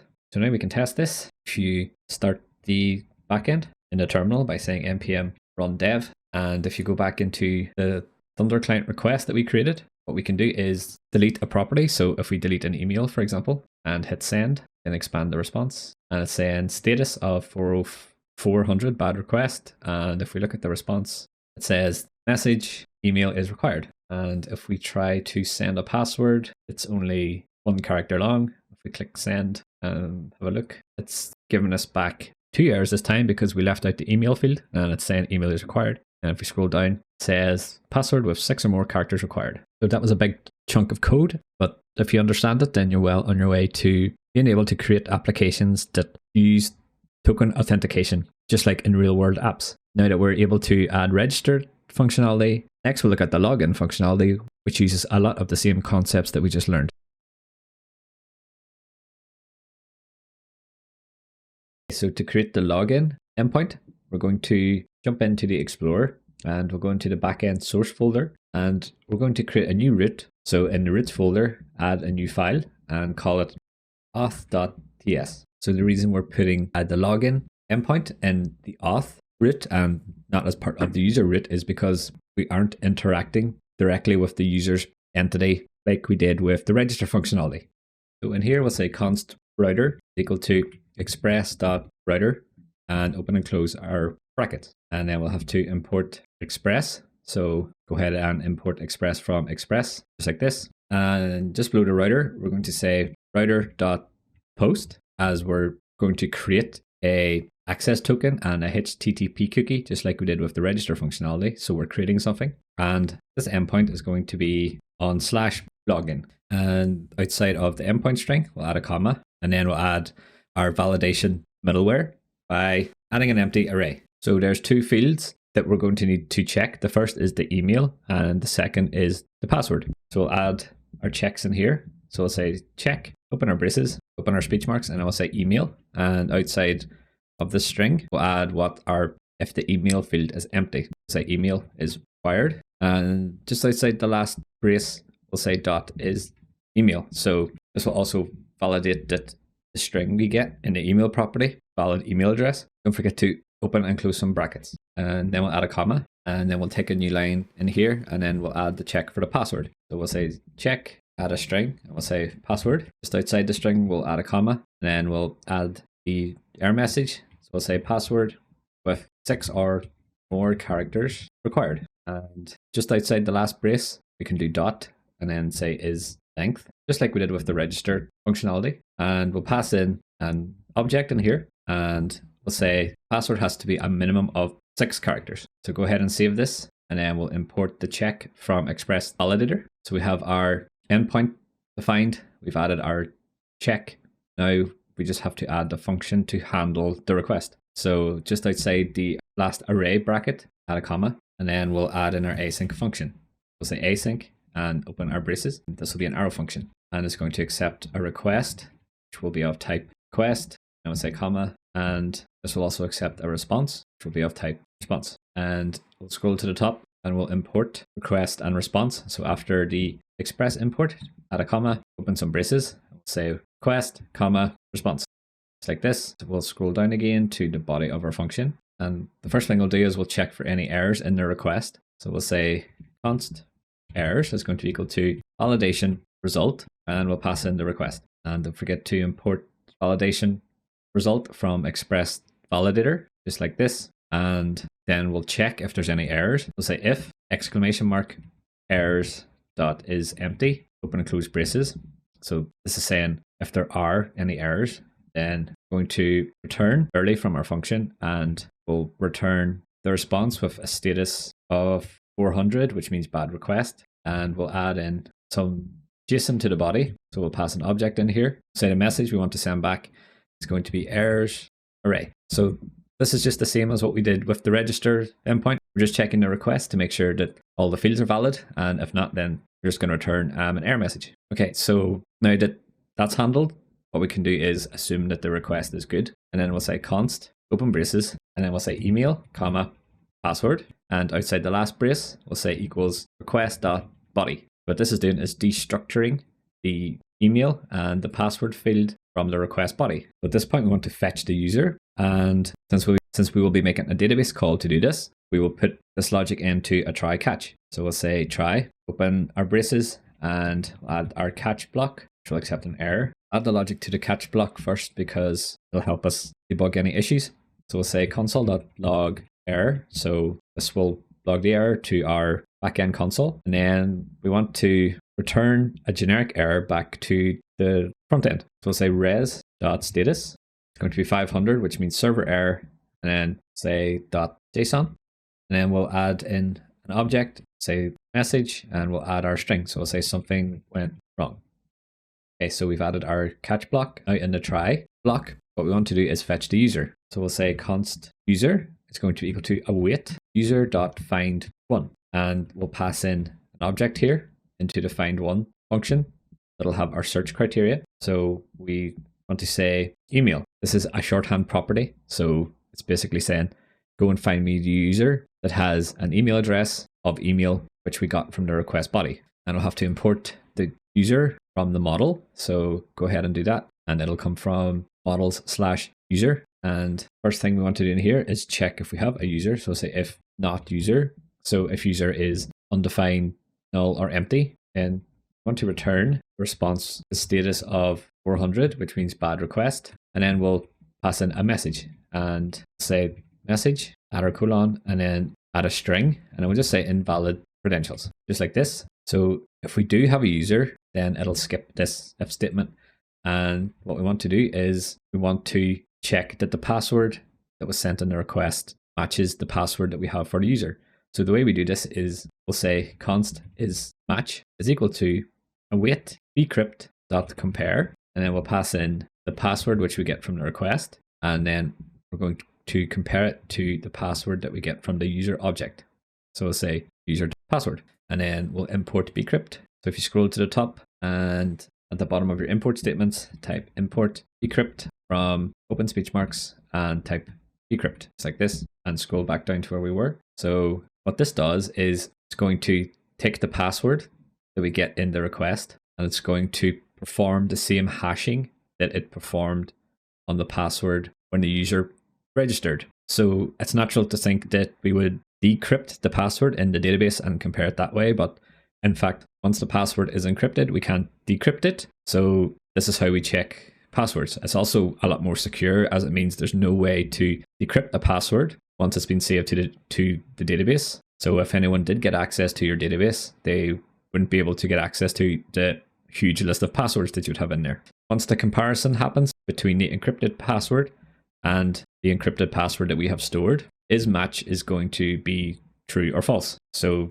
now we'll just add an if statement, say if is not match. So if the encrypted passwords don't match, then we're just going to return the same response as we did for when the email address doesn't match. So go ahead and copy this and paste it in. And the reason we don't be specific about the messages that we send back here is because we don't want to give any clues away to potential hackers. So for example, if in here we said password is invalid, this actually gives a clue to our front end that there is a user in the database with that email. So it's giving a hacker a clue, okay, I've got a valid email address here, so I'll try and hack the password or something like that. So by being generic, we're not giving away any clues. So this is purely a security thing. Okay, so now that we've checked the user's email and password match, we can assume that the person who's trying to log in is who they say they are. And now we will create an access token and return it as part of a HTTP cookie. So this is going to be the same as how we've done it in the register function. So say const token is equal to jwt.sign, and we'll scroll to the top and just below the decrypt import, say import jwt from JSON web token, just like this. And then we'll scroll back down to where we were again. And the sign function, take a few arguments. So the first one is the additional data that we want to store. So we're going to store the user ID, and then we get this from the user, which we retrieve from the database up here. And then we'll say .id. And then we pass this in as an object. So the second parameter is going to be the JWT secret key.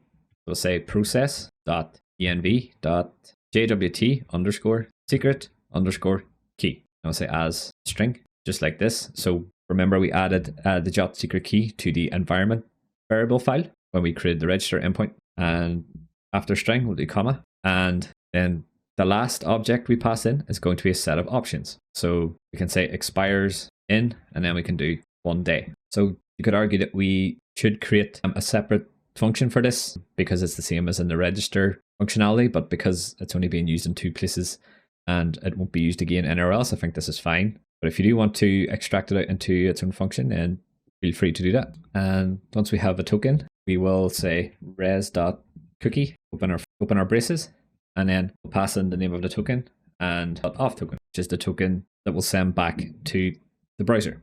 Then we'll do comma, and then we need to pass in the token that we just created. Then we'll do comma again, open and close some braces, and this is the options that we're going to pass in. So we'll do HTTP only, and then this will be true. And then we want to say secure, and then we'll do, so for secure, we want it to be false for development, but true in production. We'll say process.env.node.env is equal to, so a triple equals, and open our speech marks, and then we'll say production. So node env is going to be either development or production. So if we're starting things on localhost, then this will be false, which means secure will be false. And when we deploy our code, node env will get set to production, which means this will be true and secure will be true. And the last thing we need to pass in here is the max age. We'll say max age, and then it's going to be the same as the expires in property that we set on the token. So it'll be 1 day in milliseconds, which is 864 and then 5 zeros. So 1, 2, 3, 4, 5, just like this. Okay, good. Now we will do res.status, and we'll say 200 to indicate all is okay, and then we'll do .json, and we'll just return the user ID. So we'll say user ID colon, and then user dash underscore ID. So the underscore ID is how it comes back from the MongoDB document. So the reason we send back the user ID whenever we log in is a convenience thing for the front end and any client, just in case they need to do something on their side with the logged in user, because they'll not be able to access the token. So we'll just send this back in the body. Okay, so this looks good. We've got our login endpoint, and it's doing a bunch of stuff to check the email and password, and then it's going to create and return a token. So now we need to register this endpoint with our Express app. So to do this, we'll go to the Explorer, and then we'll jump into index.ts, and just above the line where we added user roots, we'll add a line, and then we'll say app.use, and then we'll add in our quotes, and in here we'll say .api/auth, and outside this we'll add a comma, and then we'll say auth roots. So any request to do with authentication, such as login and log out, will go to the auth roots. We just need to import auth roots. So if we scroll to the top and just beneath import user roots, we'll say import auth roots from, and open our speech marks, and we'll say ./roots/auth, just like this. And it's saying that module blah blah blah auth has no default export. So that means we forgot to export the router from auth.ts. We'll jump back into auth.ts and scroll to the bottom, and we'll say export default router. It's like this. And now if we save this and go back, the error's gone. Okay, that's good. And then we'll scroll down just to check things are good. Everything looks okay. Now what we can do is test this request to add the login endpoint with our API client. So if you're using Thunder client, go ahead and open up a new request. And in the URL, it's going to be localhost 7000/API/auth/login. And it's going to be a post request. And then in the body, what we want to do in here is we're going to add some JSON here. So make sure you're on the JSON tab and open some braces. And then in here, we'll add a string and we'll add email. So this needs to be the same as the email address that you added whenever you registered a user in the last step. So go ahead and enter that email. Mine was 1@11.com, I think. And then add a comma just outside and then take a new line. And then add password and enter the password for your user. I think mine was password 23. If you can't remember these details, you can go ahead and just call the register endpoint up here with a new email, password, first name and last name. And once you've done this, go ahead and hit send. And it's got an error, it says connection refused, which means I haven't started my development server. So I'm going to open a terminal and I'll do cd backend and do npm run dev. And then we'll let that start. And I'll close this down again. And then I'll try again. So I'll hit send and get a nice green status bar here. And in the response, it's giving us back the user ID of the account that I logged into. And if we check the cookies response, the dropdown should have a cookie. So let's scroll down and see. Yep, so we've got a cookie. Okay, congrats. You've just got login functionality added as well as a register functionality. So now we can jump back into the front end and start building out the forms that we use to register a user and create a login for the user.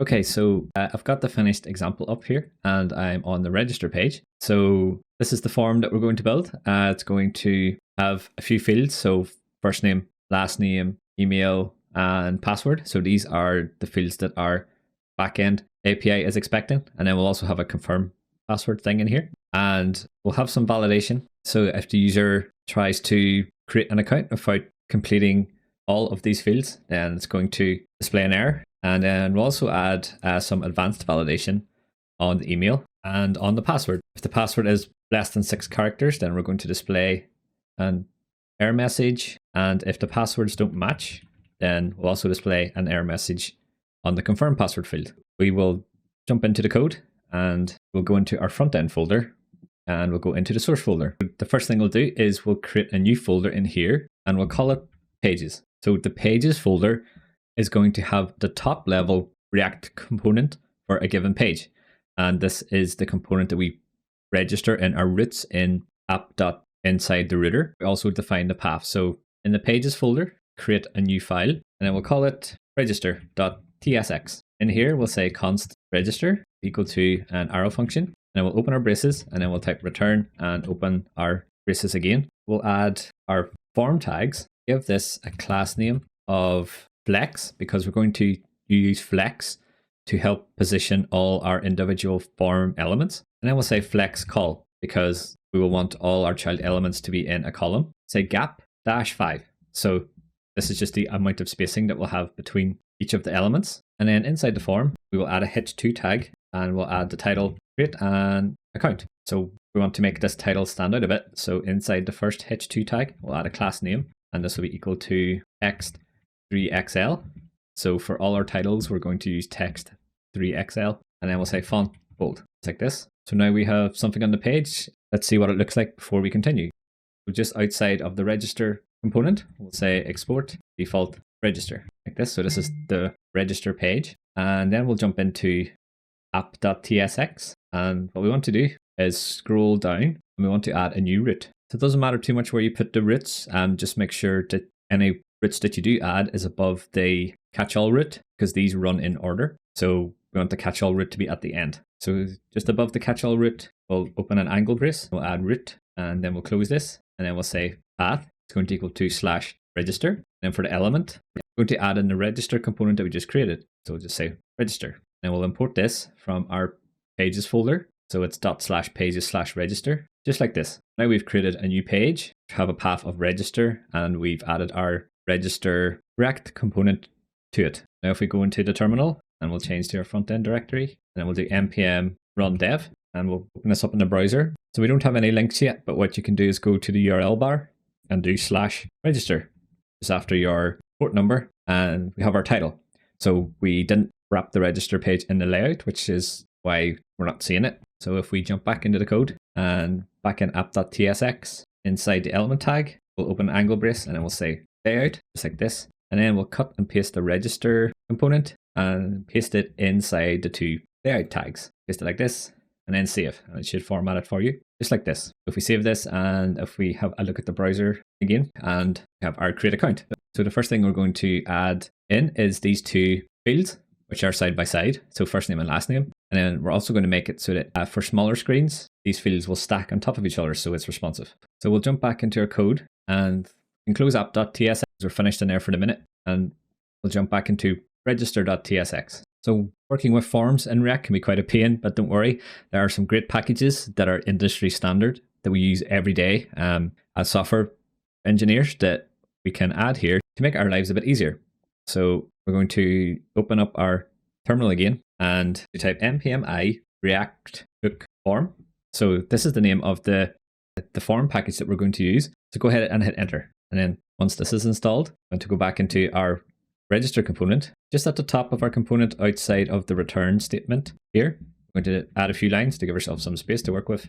And then we'll say const open braces, and inside the braces we'll say register, and outside the braces we'll say equals use form, and open and close our brackets. So use form comes from the React hooks form package that we just imported. So go ahead and import this. At the top it should look like this, import use form from React hook form. So this register function that we destructured from the use form hook is what we pass to all our inputs so that React hook form will manage them for us. So all we have to do is specify register on our inputs, and then a lot of the hard work's done for us, which is pretty cool. But before we can use this, since we're using TypeScript, we want to tell React hook form what fields our form is going to have, so that it can give us IntelliSense and things like that. So just beneath the import statements, we're going to add a type for our form. So this is a TypeScript type. So we'll say type register form data is equal to, and open and close some braces. And we'll say first name, and this is going to be of type string. Last name will be of type string. Email, we have type string, and all of these are going to be string actually. So the last two we need is password and confirm password. And just like this. Okay, so now we have our type. We just need to connect it to our form. So to do this, we'll scroll down, and just after the use form hook, but before the braces, I'm going to add some angle brackets like this, and then we'll say register form data, just like this. Now that we have our form framework in place, we can start adding in our input fields. So if we look at the final example to remind ourselves, the top row that we have here is going to have a first name and a last name field, and they're going to be placed side by side, and we will build it so that it's responsive. So if I make this smaller, eventually everything drops onto a single column so that it's usable on smaller screens. We'll jump back into our code, and in the register component, just below the h2 tag that we added, we'll take a new line in here. And since the first name and last name field are dependent on each other in terms of sizing, then we'll group those two together. So we'll add a div, and inside this div is where we'll put our first name and last name inputs. But before we get to that, we'll add some styles in here. We'll say class name is equal to flex. We'll use flex to position things. And typically it's a good idea to build for mobile first. So all the styles that you add will be for mobile, and then we will make it responsive for bigger screens. The reason we do that is because it's typically harder to develop for mobile. So by getting those styles out of the way first, that makes it easier to develop for bigger screens in terms of the CSS. And it also gives a convention, so other developers coming after us know that we've built mobile first and that that's what they need to do as well. So with that in mind, we'll say flex call because we want the first name and last name field to be in a column for mobile screens. Then we'll say MD, add a colon, and we'll say flex row. So in Tailwind, there's different screen sizes defined for us. There's extra small, small MD, which is medium, large, and then a whole bunch of extra large sizes that you can look at. So what this means is for medium screens, we want to make sure that the first name and last name input are displayed in a flex row, so side by side, and the default will be flex call. Then we'll add a gap to space these elements of 5, and then inside this div to add the label. So we'll say label, and then we'll add a class name to this. Say class name equals, and then we want the text to be gray, so we'll say text gray 700, and we want the text to be small, say text SM, and then we'll make it bold, so we'll say font bold, just like this. And then inside the label, we'll add first name. We'll take a new line, and then we'll add the input. So the reason we put the input inside the label is because it's this is a HTML standard. It would tell the browser that this label is connected to this input. Add a class name to this input, and then we'll say we want it to have a border, and we'll make the border rounded by saying rounded, and then we'll say we want it to be full width, so we'll say w-full, and then we'll add some padding to the top and bottom by saying py is -1, and then we'll add slightly more padding to the left and right, so we'll say -2. Then we want the text to be, we'll say font normal, because we want to override the bold font that we set on the label up here. And what we can do is copy this label and the input and the text we added, copy this, and then add some space just below the first name label and input like this, and then just paste it in like so. And then what we can do is change first name to last name. Now we can start this and see what it looks like. So the terminal, do npm run dev. So let's open our browser. We have a first name and last name field appearing now, and they're appearing side by side. They look quite neat, but they're not quite taking up the entire space that's available to them. And if we inspect this, you can see that if I scroll down in the elements tabs here to where we've defined the div, you can see that we've got a flex container, but then there's some space off to the right there, which is indicated by the purple. So what we want to do is tell these two inputs to take up all the space that's available to them. So to do that, we'll jump back into the code, and on the first name label here, what we want to do at the very end of the class name is add a new Tailwind property called flex1. So flex1 is not very descriptive, but what it does is tells this element to take up all the space that's available.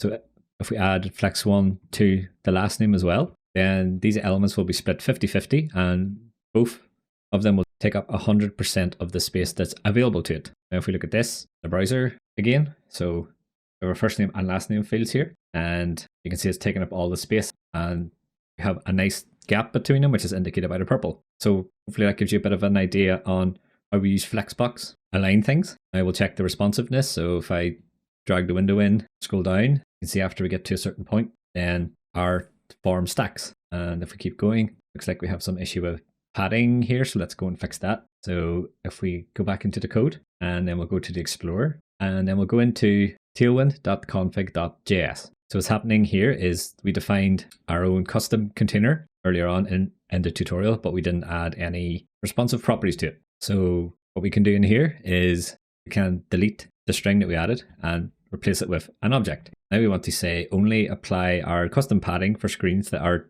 medium size and up. Say MD and then add a colon, and then open a string, and then we'll type what we had before, which is 10 REM, just like this. And if you go ahead and save this and check the browser again, you can see that as we make the screen smaller, that the padding disappears. So it might look a bit different in your browser. I'm quite zoomed in here so that you can see things, but feel free to change the properties as you like. But that's the general process on how to do it. Okay, so we've got our first name and last name. Now we'll register those with React hook form. We'll go into our code, and then we'll go into the register component. Inside the input for first name, after the class names that we added, I want to add a space over here and open and close some braces. We're going to pass in the register function that we destructured earlier on to this input. So in here, we'll do the 3 dots, and then we'll say register, and then we'll open and close brackets like this, and we'll add a string. So what we add in here is the name of the form field that we want to register. So if you do command and space, the IntelliSense should show all the available form fields. And this is because we use TypeScript to define this. That's how the form knows what to ask for. So say first name, and just outside the string, we'll add a comma. And in here is where we can pass in any options we want. So we'll say required, add a colon, and then we'll add a string, and then just say this field is required. If you save, it should format things. So we'll scroll back over, and that's it. Now we've registered the component. If you're wondering about this syntax, the register function has a bunch of properties and stuff on it. So by saying the 3 dots here, we're spreading these individual properties onto our input. So it's things like on submit, on change, and things like that. So it's just a concise way to add all those functions without having to add too much code. And it all comes from React form. So we'll do the same with last name. So just copy this, and just after the class names in the last name input, we'll take a new line, and then we'll just paste this in like this. And if you save, it'll format for you. And then all we have to do here is change register from first name to last name. And you'll notice that it's giving me an error here because I spelled last name wrong. So it says argument of type last name is not assignable to any of our form properties. So this is another TypeScript example and why we use it, because it helps us with things like this. Change that to capital N, check in the browser just to see that things still look good, and they do. So we've registered our inputs, but it won't do anything yet until we submit the form. So before we get to that, we'll add the rest of our inputs. So the next one that we want to add is the email. So we'll jump back into the code, and what we can do is we can copy one of the labels that we've already added and input, since we want all the styling to be the same. And then just outside the last div that groups the first name and last name together, but before the closing form tag, we'll add a space and we'll paste it in. So I've just copied the last name input and label here, and I've just pasted it like this. And what we'll do is change the label to be email, and we'll register this input as being the email input. And we'll change the type of the email input to be email. So if you take a new line just after the input tag and then type and say this is equal to email. So this will validate that the user has entered an email address, and it's just using the plain HTML form validation, which is plenty for this form. We'll save this and then we'll have a look at the browser, and you should hopefully have an email field just below your first name and last name. So next we'll add the password and confirm password. So this is where we'll add some funky validation to make sure that the passwords match, which is a pretty interesting feature to build. So jump back into our code then, and again we'll just copy and paste the email field and paste it just below. This is the joys of building forms. Once you've done one input, it's easy to add the rest. You just copy and paste. So we'll paste it in just below, and then we'll change email to password, and then the type we want to be password. This will mask the text in the input to be little dots, which we'll see in a second. And on the register, we're going to register this as the password field, and then we'll say required. So this field is going to be required. We want to add additional validation in here because we want the password to be a minimum of 6 characters. So just inside our options braces here, and after the required string, add a comma, and then we'll say min length, and then we'll add a colon, and we'll add an object just like this. So in here, you can say value must be 6. This means is that the password string must be 6 or more.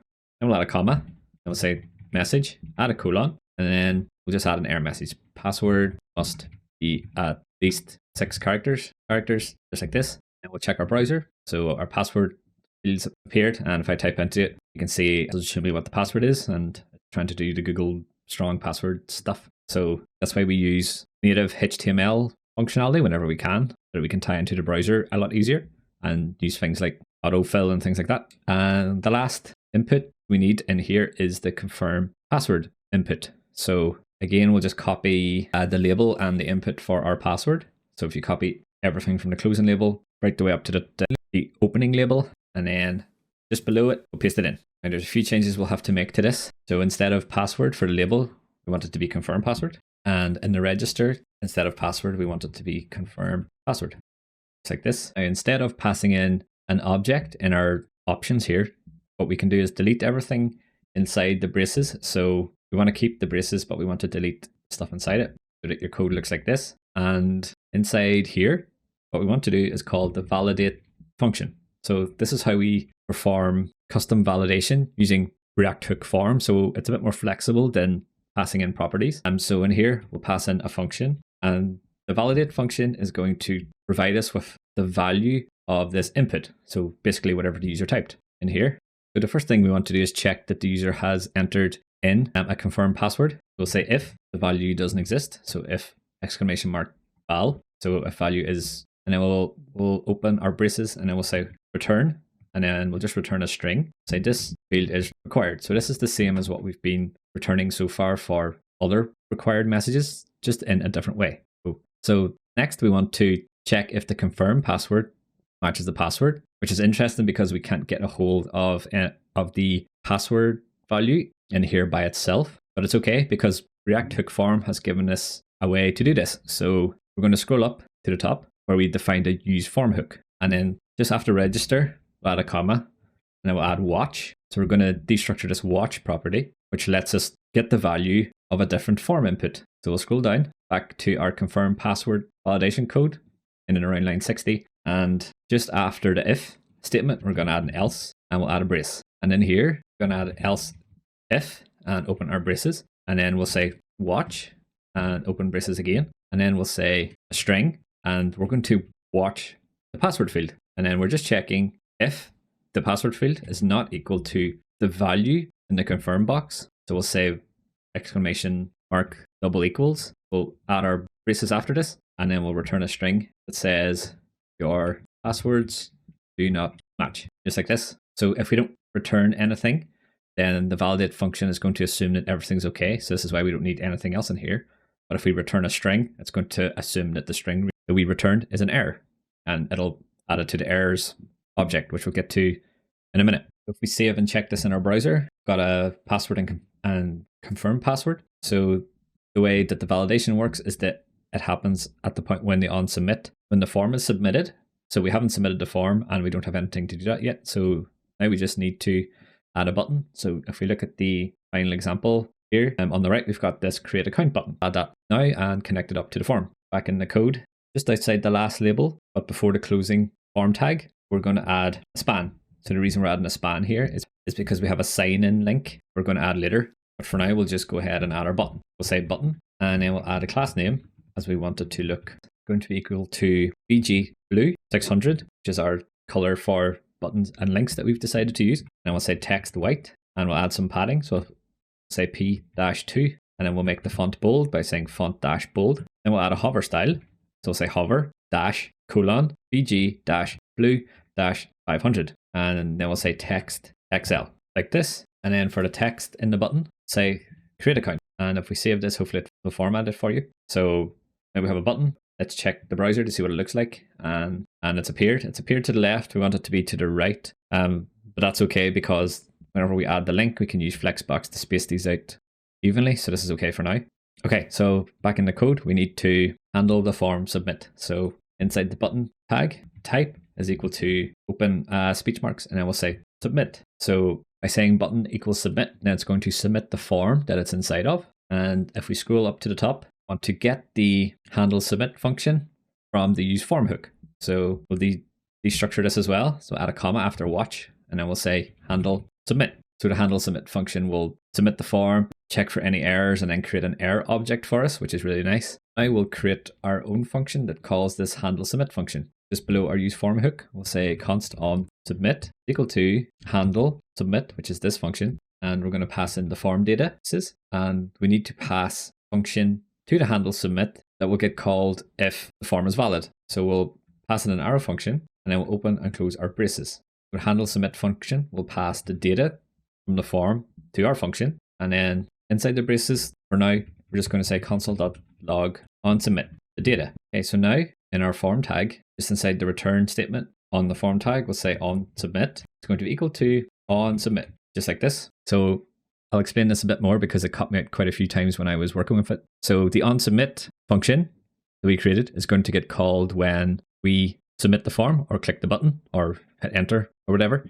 And then it's going to pass the data to the handle submit function, which we get from the use form hook. The handle submit function is going to go and do a bunch of validation and things behind the scenes to make sure everything's okay. And if it is okay, then our function gets called that we pass to the handle submit function, and we get the data. So hopefully that makes sense. The good news is once you've done this is pretty much how it works for all forms. So don't worry too much right now if it doesn't make sense. So now we've linked our form to the handler, to the onSubmit handler, and we've logged the data. You can try this in the browser. So if you go to the browser and you want to open up the dev tools and then go to the console tab. So what we'll do is we'll go down and we'll click on create account. So you'll notice that nothing happens. You didn't see any log messages here.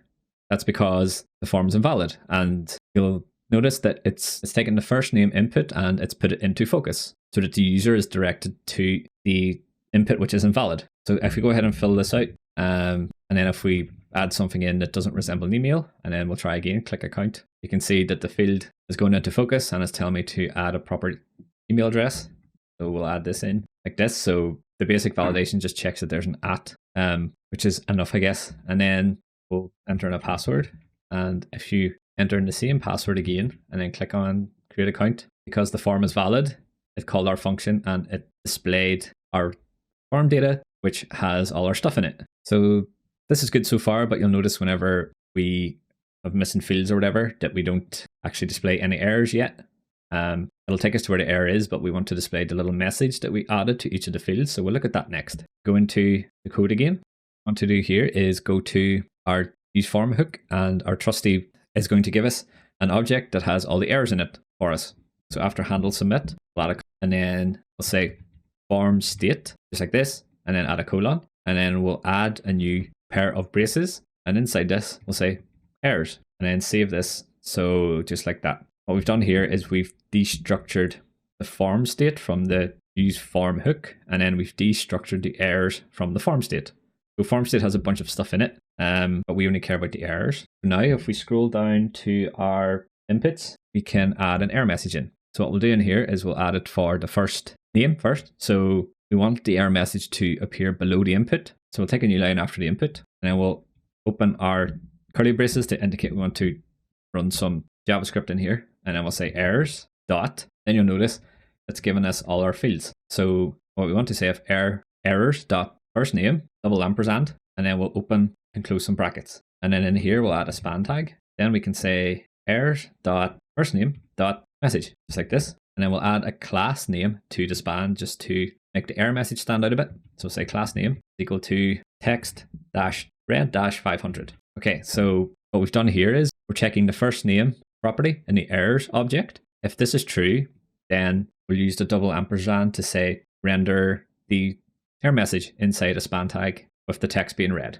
So this is what this syntax means, the double ampersand. It's just a shorthand to say if the left is true, then do the right. If we save this, I think we can try this in the browser. So if you go back to Chrome and if we click create account, see we've got our error message. So it says this field is required. And if you want to change the message, you just change the required text on the field. Okay, so the good news is that we can just copy and paste this into the rest of our inputs. So go ahead and copy errors or the error stuff that we just added, and then we'll scroll down to last name, and just after the input you can paste it in like this. You want to change this to errors.lastname, and the same for the message, errors.lastname. And again we'll scroll down just after the email input, we'll do the same again.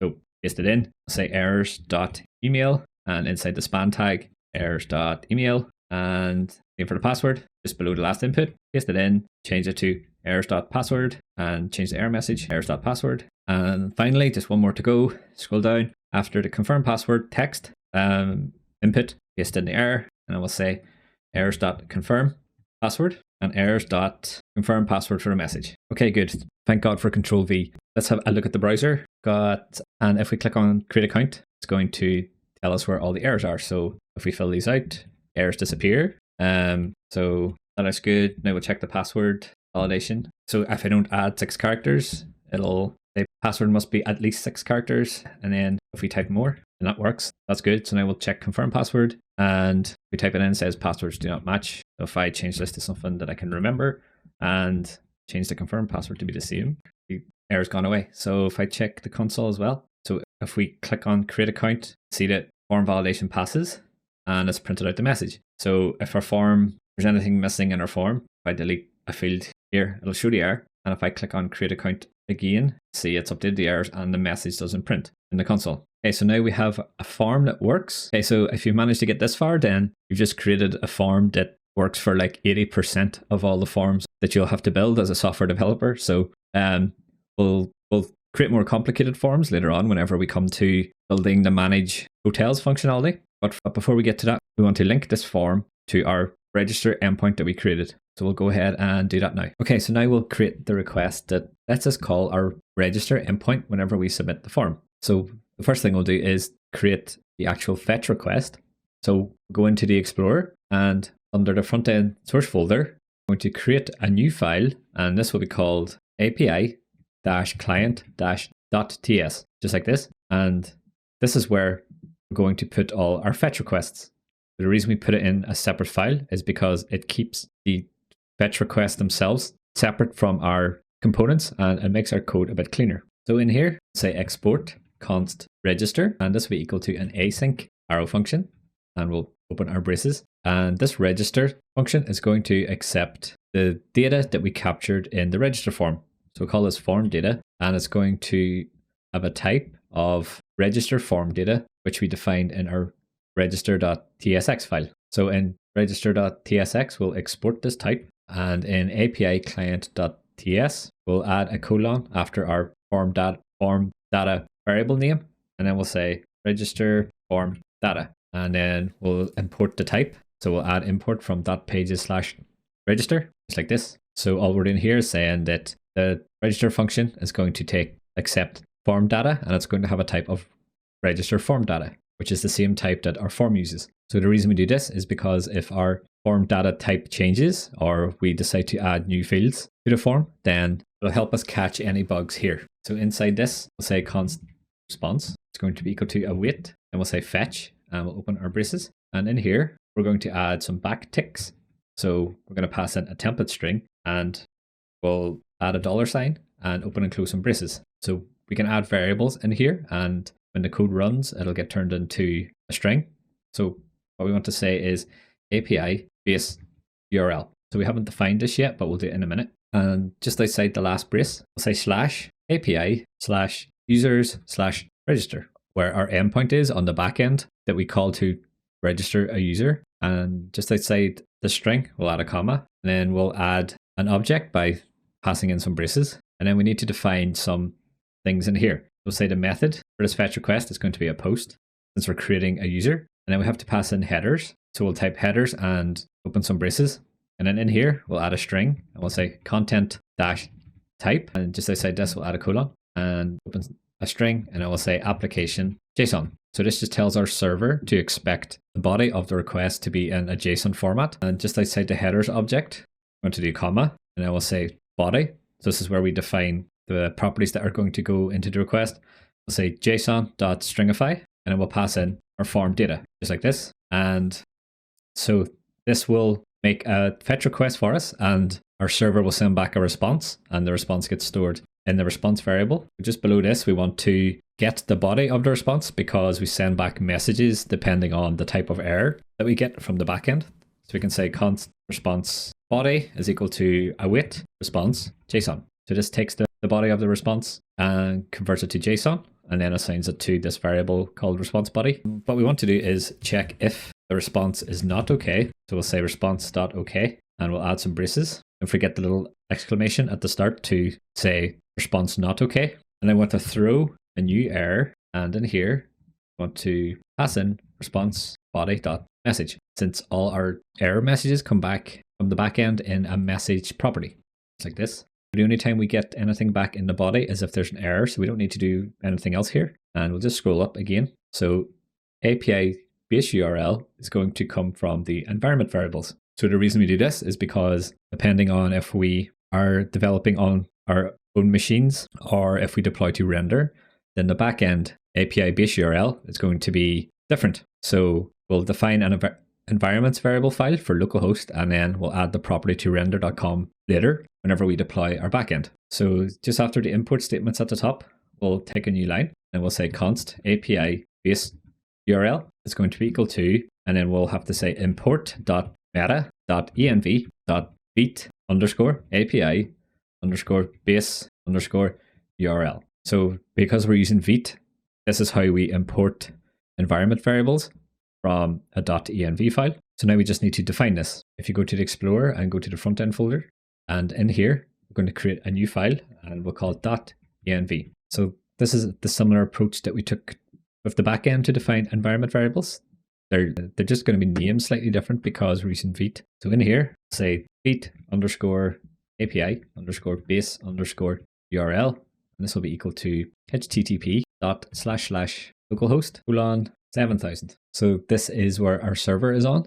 You can double check this if you go into index.ts in the backend folder, and it's whatever you define the port in app.listen. So in .env file, go ahead and save this. And then if we go back to API client, all our errors are gone. So this is good. So we're importing the API base URL up here, and then we're just attaching it to the URL string, which we pass into the fetch request. Okay, good. So now we have an actual request. I'm going to use React query to handle making this fetch request, storing any state and handling any errors that we get.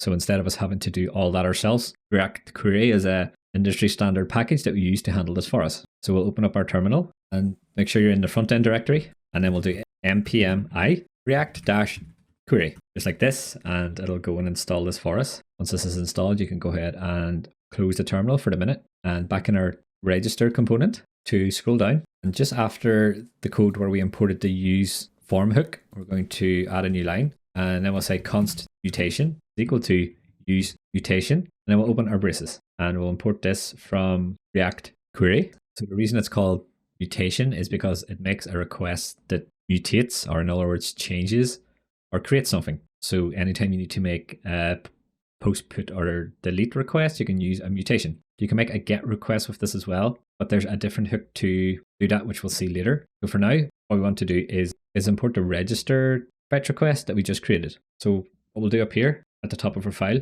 is add a new import. So we'll say import star as API client from open quotes and do /API -client. So what this does is it's going to import all the functions from API client as the API client variable, and then down in our mutation, we'll pass this in as the first parameter. We'll say API client .register.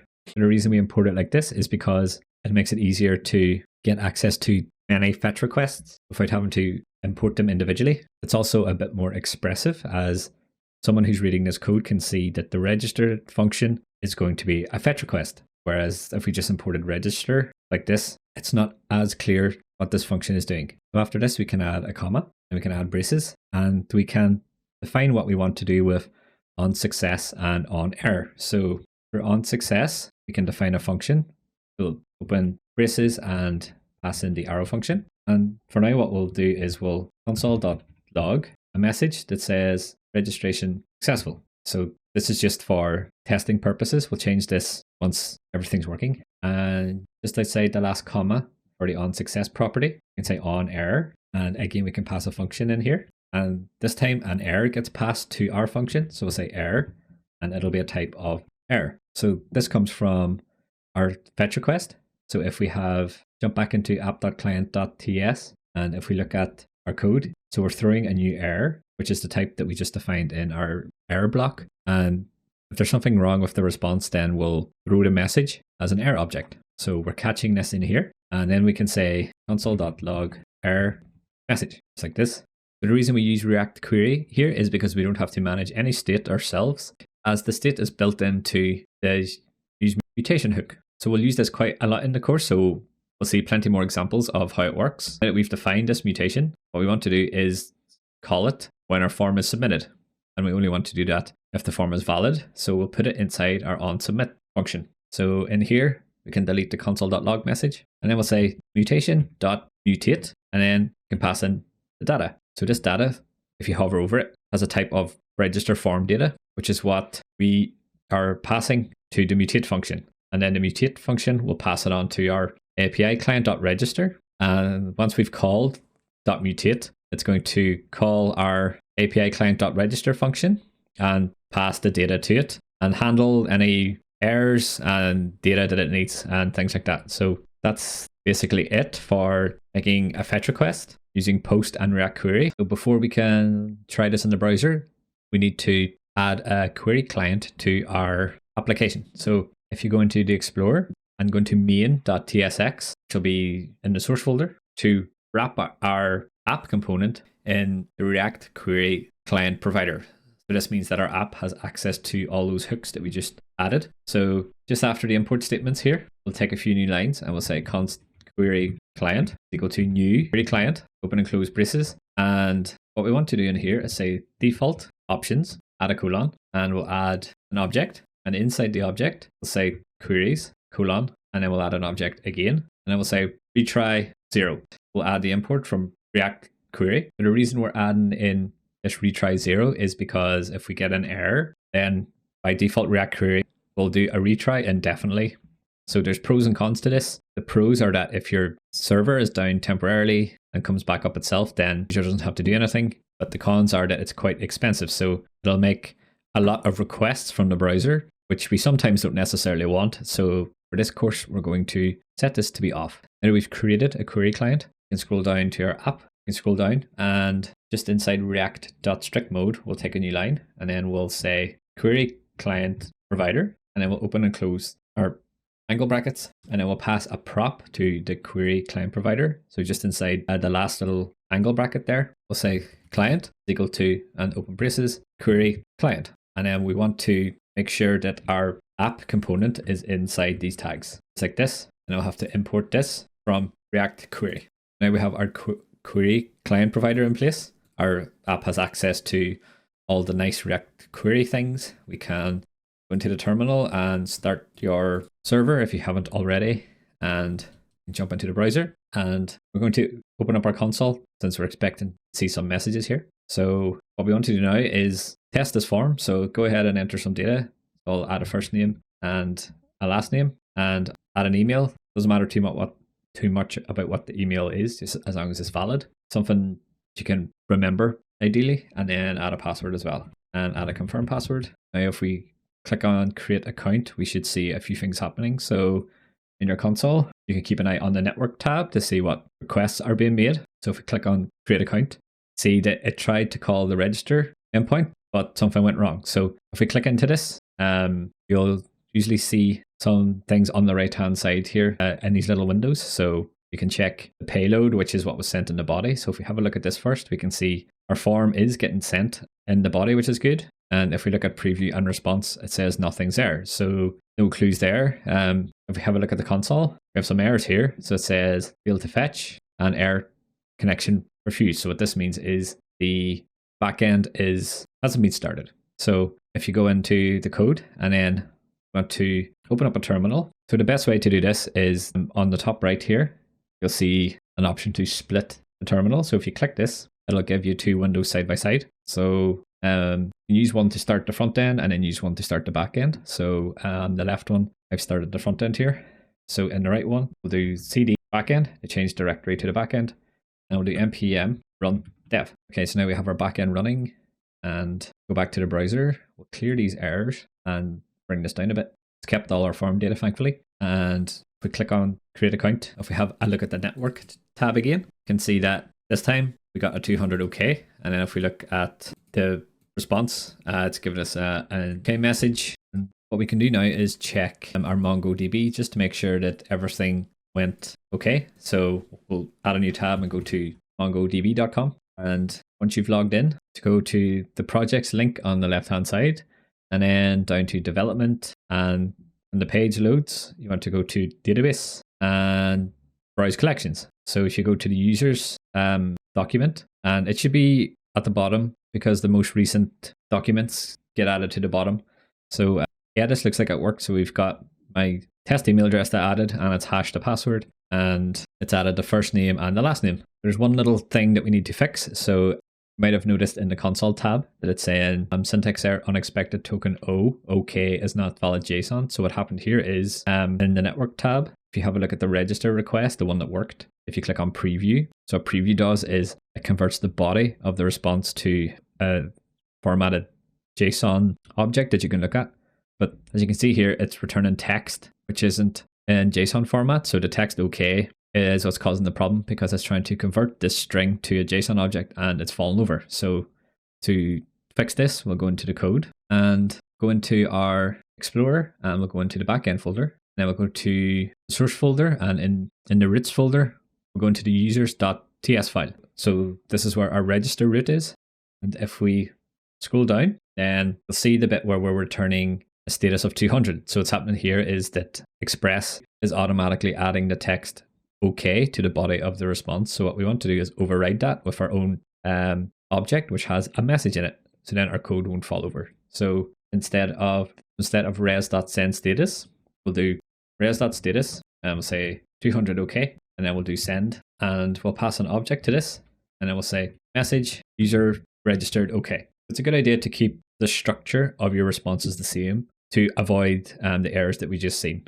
So if you have some endpoints that return just strings and others that return just JSON objects, you'll end up with quite complicated code on the front end to cater for all those scenarios. So if you make sure that the responses are the same, then you only have to cater for one scenario. So we will do this going forward. So we'll try the browser again just to make sure everything's still working. So we'll clear the console and we'll keep it open. So we're expecting to see the success message, which we have logged in our code. So we'll change the email to something else. You can change the rest of the stuff too if you want, and go ahead and click create account. And now we're seeing registration successful.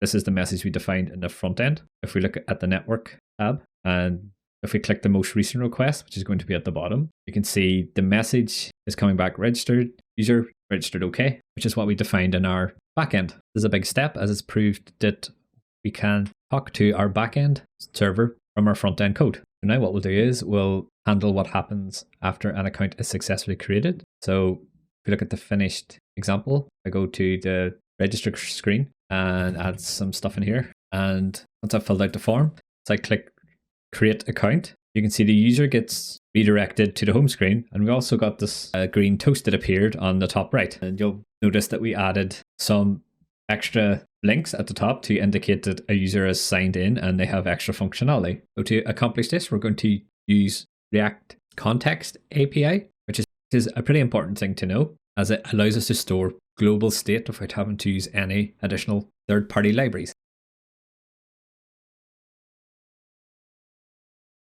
So to set up our global state, I'm going to go to the Explorer, and in the front end source folder, create a new folder called Context. So again, we're just organizing our code so that it's easy to find the things that we need. In this course, we're only going to have the one context, but in other projects and situations, you might have more than one context. So this is why we have a context folder. So in the context folder, we'll add a new file called app.context.tsx, just like this. And first thing we have to do is define a type for our context, which holds all the properties that we are going to expose to our components. So in other words, all the things that our components can access. We'll say type app context is going to be equal to an object. And the first thing we'll put in our global state is the little pop-up notification that we've seen at the top right of our app, which is called a toast. So this is going to have a message and a type to say if it's an error or a success. So in here, we are going to define a function that lets our components specify these things. We'll say show toast, and then this is going to be an arrow function that doesn't return anything. And our components are going to have to tell us what the toast message is. And this will be a type of toast message. So we'll create this type. We'll take a new line at the top. We'll say type toast message equal to an object, and say message will be string. And then we'll say the type. The type will be either success or it'll be an error. So whenever our components call the show toast function, they'll have to pass in an object that contains the message and the type. So we'll see this working later, and we'll see how these types come into play to make it easier to call this function. But for now, we'll go ahead and get the rest of our context set up. So just below our app context type, we'll say const app context. It's going to be equal to React create context, and we'll add in our angle braces, and then we'll say app context or undefined, and then we'll put our braces and we will default it to undefined. So whenever the app loads for the first time, the context is always going to be undefined. So we need to do this to keep TypeScript happy more than anything else. Okay, so we've created a context. Now we need to create a provider. So a provider is the thing that wraps our components and gives our components access to all the things in the context. So we'll say export const app context provider. It's going to be equal to an arrow function, and we'll open our braces just like this. So the way to think about the app context provider is that it's similar to standard React component in that we can store state, use hooks, and do all that sort of stuff. So this provider is going to wrap our app, so it's going to accept children prop. So the app context provider accepts a prop variable in here. So we're just destructuring the children variable from it like we would in a standard React component. And then we need to give it a type. We're going to use what's called an inline type for this. So instead of defining a new type, we can just do it inline. So we'll add some braces and we'll say children : React.React node, just like this. And don't forget to import React from React if you didn't already. And if we go ahead and save this, it'll format it for us. Now in the body of our app context provider, we need to return to do return and open our braces. And in here, we'll say app context dot provider and open and close our braces. And inside this, we're going to render the children just like this. So we're going to export this and import it into our main app, and it's going to wrap around the entire app. And we need to pass in a value to our provider. So we'll say value. And if we use IntelliSense, telling us that our app provider exposes a show toast function. So we need to specify what that is. We'll say show toast and we'll pass in a function. It won't do anything for now, but we'll come back and set up the toast component after we finish setting up our app context. If you go ahead and save this, and we've set up a provider, we can jump into the Explorer and jump into main.tsx. And just like we did with the query provider, what we want to do is wrap our app component in our app context provider. So just inside the query provider, we'll add a new line, and then we'll say app context provider, open and close braces, and then we'll put our app component inside of these tags, just like this. So now our component tree, starting from the app component and any apps and any components that it renders, has access to everything in our context. We'll jump back into app context.tsx, and we're going to scroll to the bottom, and we're going to create a hook that lets our components easily access the provider. So we'll say export const use app context, and this is equal to an arrow function. And in here, we'll say const context equal to use context, and we'll pass in the app context just like this. And then we'll return the context as app context. For now, when our components need something from the context, they can import this hook and they can get things quite easily. So there's quite a bit to setting up the context, as we just seen, but this is a pretty standard approach to setting up the context. So once you understand how this works, then you'll be able to use it in all your projects, set up our context and expose a hook that our components can use. And we've exposed a show toast function. Doesn't do anything. Actually, what we'll do in here is we'll add a function that logs the message that was sent by the component. So we'll say console.log, say toast message, and have to add this to our function declaration as well. So now in our provider, we're exposing a function called showToast, and all it's going to do is log the message. So to see how this works, go into the register component, and in here, we'll import our app context hook. So we'll take a new line, we'll say const, and then we'll open our braces, and then just outside the last brace, we'll do equals use app context, which is the name of our hook. And if you click on it, the import thing should kick in, and then it'll say add import from context app context, just like this. Now, if we add your cursor in between the braces and do control space or command space, you can see all the properties that are available in our app context. In this case, it's the show function. If we click it, we import it just like this, and now our component has access to the show toast property. We'll scroll down and we'll go down to our mutation, and in the on success, what we're going to do is going to delete the console log statement, and then we'll say show toast, and then we'll pass an object in. And if we do control space again, it tells us what types we need. So they're seeing a lot of benefits of using TypeScript, because any developers coming in after us who probably aren't as familiar with the code as you will be able to import different functions and see all the things that they need in order to make the function work. So this is a big part of the reason why we use TypeScript. Now we can pass in a message, and since the message is a string, we can say whatever we want. So we'll say registration success, and then we'll add a comma, and then we'll add a type. And since we were very specific about what the type is, even though it's a string, it can only be an error or it can only be a success. So we'll say success. And if we save this, the errors will go, and do the same in the onError function down here. We'll delete the console log message, say no toast, open our braces, and then we'll say message, and we'll just pass in error.message, and then we'll do a comma, and then we'll say the type is going to be an error. So now what should happen is whenever we register a user, if the request was successful, it'll call the showToast function with a message and the type success. If there was an error, it should call the showToast function with a message error and the type of error. Try this. If you go to the browser and go to the register page and open up your console and try and register a user, so enter a first name, a last name, an email, and a password, and confirm password.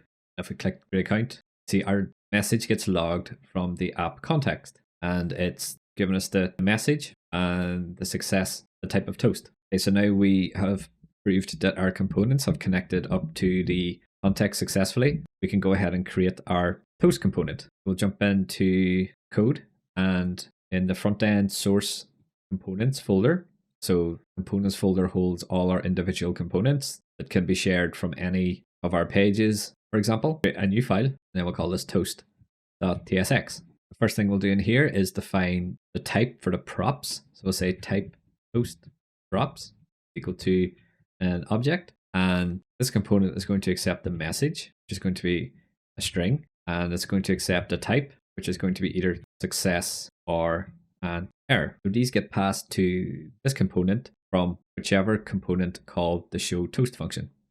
We'll see this working in a second. And now we'll create our component, say toast equal to an arrow function, and we'll destructure our props. We'll say message and type, and our props will have a type of props.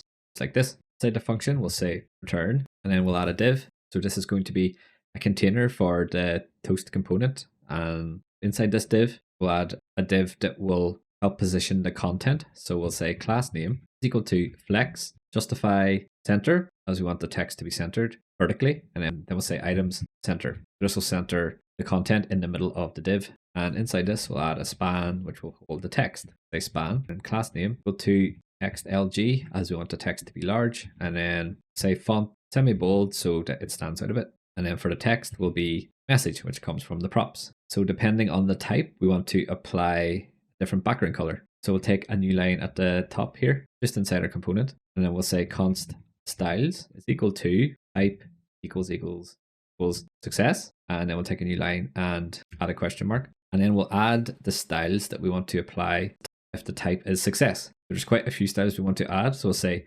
fixed because we want the toast component to be fixed to the top right, and then we'll say top 4, which will add some spacing between the top of the element and the top of the window, and then we'll say right 4, which will add some spacing between the right of the element and the right of the window, and then we'll add a z index of 50. This makes sure that the toast is always at the front of all our components, and then we'll say p4 to add some padding, and we'll say rounded md, so this just adds some rounding to the border, and then we'll say bg-green 600. This will add a green background, and then we'll say text white, and then we'll say the max width is going to be md, so we don't want it to take up too much of the screen depending on what the message is, just like this. And then we'll take a new line and we'll add colon, and what we're going to do is we're going to copy this line of styles that we added to the string, and then we're going to paste it just after the colon, and we're going to change bg green to bg red. So what we're saying here is if the type that we get as part of the props is a success message, then we want to display all the styles that position the toast to the top right and apply a green background. And if the type is not a success, it's going to be an error. We'll apply the same styles, but we'll just change the background to be red. And now what we can do is scroll down, and in the top level div, say class name equal to open braces, and then we'll say styles. It's like this. This is one approach to adding conditional styles in Tailwind. Okay, so now what we want to do is we want to add a timer in here so that the toast will close after 5 seconds. So the way this works is our app context.ts is going to hold some state which determines whether the toast is displayed or not. And inside the toast component, we'll have a timer. And once the timer reaches 0, it'll call a function to update the state in the parent that says hide the toast component. So we'll write the code and see it working. So in our component at the top, we're going to say use effect, and then we'll pass in a function. So we'll say add import from React to import the use effect hook from React. And in here, we're going to say const timer is equal to set timeout and open braces. And then we'll pass in a function, which will be an arrow function. So we'll open our braces just outside the last curly brace, but before the last bracket, we want to say comma. And then we want to pass in 5,000. So that's 5 seconds that we're saying to set this timeout for. So when the 5 seconds is up, it's going to run the code that we specify inside the braces here. So what we want to do is call an onClose function that's going to come from props. So we'll scroll up and define this onClose function in our props as well. Say onClose. It's going to be a function that doesn't accept any parameters and doesn't return anything. So we'll say void and then destructure it from our component props. So say onClose in here, just like this. Okay, so now we have a timer that's going to go for 5 seconds and then call an onClose function just outside of the set timeout function, but still inside the use effect hook. What we want to do is return and pass in a function, which will be an arrow function as well. And then we want to say clear timeout and pass in our timer. So what this does is it resets the timer or clears the timer whenever the component is closed. And then whenever the component opens again, it's going to start a new timer. And the last thing we need to do is make sure that this use effect hook only runs when the component gets rendered. So just after the last brace in here, we'll add a comma, just like this, and add our dependency array. And then we'll pass in onClose. So this means that this hook will only run first time the component is rendered and when the onClose function changes. Now if we scroll to the bottom, we need to export our toast component. So export default toast, just like this. Now we'll jump back into our app component, and in the app context provider, just above the return statement inside the body of our function, we'll take a new line in here, and we want to declare a state object which holds the state of the toast. So in other words, if it's being displayed or not. Say const, I'm going to close some square brackets, say toast, comma, set toast. This is going to be equal to use state, and we'll open our angle brackets, and this is going to be of type toast message or undefined, and we'll initialize it as being undefined, and we'll import the use state from React. So this toast message type comes from the type that we defined earlier on. So now if we scroll back down to our context provider, just above the children, we're going to add a new line and we'll open our braces. And in here, we're going to say toast and in our brackets, and we'll say toast, just like this. And we have to pass in, and we have to import this from React. And we have to import this from our components folder. And if we hover over, it's saying that it's missing some props. So what we need to do is pass in the message and the type, which we get from our state object. We'll say message is going to be toast.message, and then type going to be equal to toast.type, just like this. And have to pass an onClose function, which just gets called when the timer runs out. And then we'll say we want to update the state to set toast to be undefined. So what this means is that whenever the timer runs out, it's going to set the toast state variable up here to be undefined. That causes a re-render, and this logic is going to run, and then it's going to see the toast is undefined, which means false. So because this is false, the toast component isn't going to render. So in other words, it's hidden. The final thing to do is we have to change our state variable whenever the component sends us a new message and a new type. Instead of console.log, what we want to do is we'll do set toast and open our braces, and then we can pass in message just like this. So because the types are the same, this works. So now from our register component, we jump back into it, our onSuccess and our onError is still going to call the show toast functionality. It's going to pass in a message and a type, and back in app context, instead of displaying that to the console, we're setting those values into state up here. And once the value gets set into state, it means that the toast state object has a value. So down in our JSX, because the toast state variable has a value, this side of the conditional is going to be true. And that means our toast component gets rendered. And then we pass the message and we pass the type to the toast component and an onClose function. And then in our toast component, because the toast component renders, it's going to start a timer of 5 seconds. And after 5 seconds, it's going to call the onClose state variable, the onClose function, which we passed in from appcontext.ts, sets set toast to be undefined, which causes a re-render. And that means the toast is undefined, which means this side will be false, and it'll hide our toast component. And in our toast component, we're just displaying the message and the type in our JSX. Now that we've added this, we can test it out. So if you go to the browser, and we'll create more test accounts. So add a first name, a last name, add an email, and add a password. And then if we click on create account, oh, my password doesn't match. Try again. And if I click create account, you can see it says registration success. And as I scroll about, the toast followed along and disappeared after 5 seconds. So by putting it in the app context, it means any component, no matter how big our app grows, is able to easily go into the app context and display a toast or error message. If we look at our register component, we're able to do this in a few lines of code.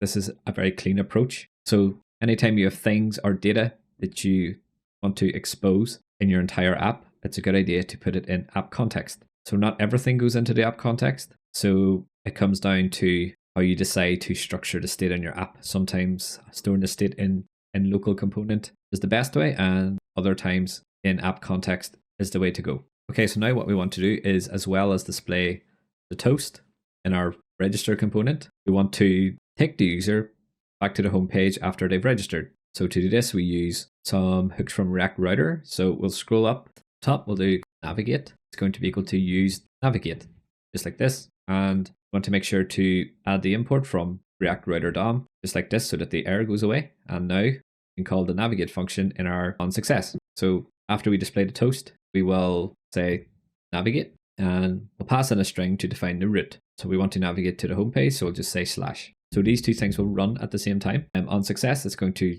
show our toast that we've seen already, and then it's going to navigate. And because we placed the toast in context, it's going to stay visible even as the page transitions to the home page. So we see this, we save this, we can see this working. Jump back to our browser, and we'll create some more accounts. So add a first name, a last name, an email, and add a password. And then go ahead and click on create account. Oh, it says user already exists. I've added loads of test accounts. Change this to something else. This is unique.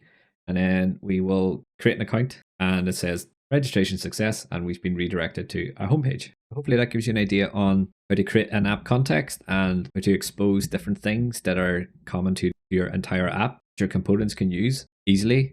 Now that the user is registered and have been logged in, what we're going to do is we're going to add some logic so that it checks if the user is logged in. Now it's going to display some links. If we look at the final example, it's going to display a sign out button and my hotels and my bookings.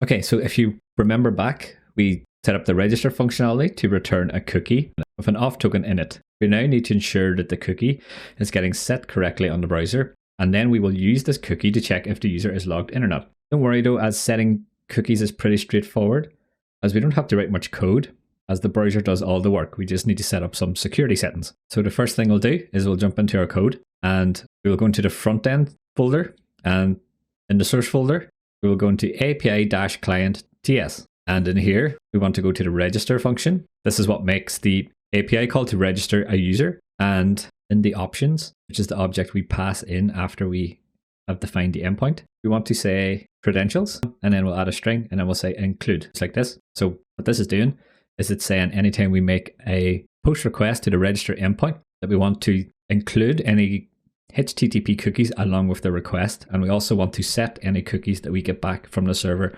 on the browser. So this is telling the browser to set the cookies, but we don't deal with the actual cookie ourselves in this code. Okay, so the next thing we need to do is we need to jump into the Explorer, and this time we're going to go into the backend folder, and we're going to go into the source folder and into index.ts. So this is the file where our server starts. And if you can remember at the start of the course, whenever we set it up, we needed to tell Express to use CORS. So in here, we need to pass an object to the CORS function. So just inside the braces, we'll add some curly braces, and then we'll add a new line, just like this. And then we'll say origin, and then add a colon, and then we'll say process.env.frontend_URL. And after this, we'll add a comma, and then we'll say credentials true, and then save this. So what this code does is it says that our server is only going to accept requests from this URL, which we will define in our environments file. And that URL must include the credentials, or in other words, the HTTP cookie in the requests. So this means that if any strange URLs try to access our backend, if they somehow manage to get a hold of the HTTP cookie, which is extremely hard, then they still wouldn't be able to access our server because the origin or the URL which they're trying to access from is different. So we need to define our front-end URL. So if we go into Explorer and make sure you're in the backend folder still, and go into the .env file. So you should have a MongoDB connection string and the JOT secret key in here, and then we'll add a new property. We'll say frontend_URL, and this is going to be equal to whatever address your front-end development server starts on. So if I look at mine's has started on http://localhost:5174. So that's what I'll put in my front-end URL. I'll say http://localhost:75174, just like this. So some things to note here, just make sure that you have HTTP in at the start and that you do not include the slash at the end. So we just want to have it like this, and then we'll save this. Now we can jump back to the browser, and if you go to the register page by going to the URL and typing /register after your URL, and in here what we want to do is open up our DevTools, and we want to go to the application tab, which should be in the top menu or behind the little arrow here, and then on the left in the storage section over here, and then we'll scroll down until we see cookies. So if we expand the cookies property, you can see it has our URL here, and if we click on it, there's nothing set yet. So what we want to happen is whenever the user registers, after all that security stuff kicks in, it'll hit the register endpoint and return us our HTTP cookie, and it should get set here. So if we try this just by creating a new account, so we'll add a first name, add a last name, add an email that's unique, and add a password and confirm password, and scroll down and click create account, and it's showing us an error. So let's look at the console, and there's a few things that have happened. So the register request failed, and it's got an error here. So this is actually good that we hit this, because this is the core stuff kicking in. So if we expand it out, so there's a whole big string here saying failed to fetch the register endpoint from origin and our address because it's been blocked by course policy. So, and then this is just telling us some things to try. But basically what happened here is that the backend didn't allow our request to come from our front-end URL. So if we look at our index.ts file again, what I think has happened is because we added the environment variable, if the server's still running, it didn't pick up the change. So whenever the cores tried to access the origin here, this was undefined, which gave us the error. So all we have to do is open up our terminal, and in the backend, just want to stop and then start it again. So this will add the new environment variables that we added to the .env file. And then if we go back into Chrome, we'll clear these errors so that we can see.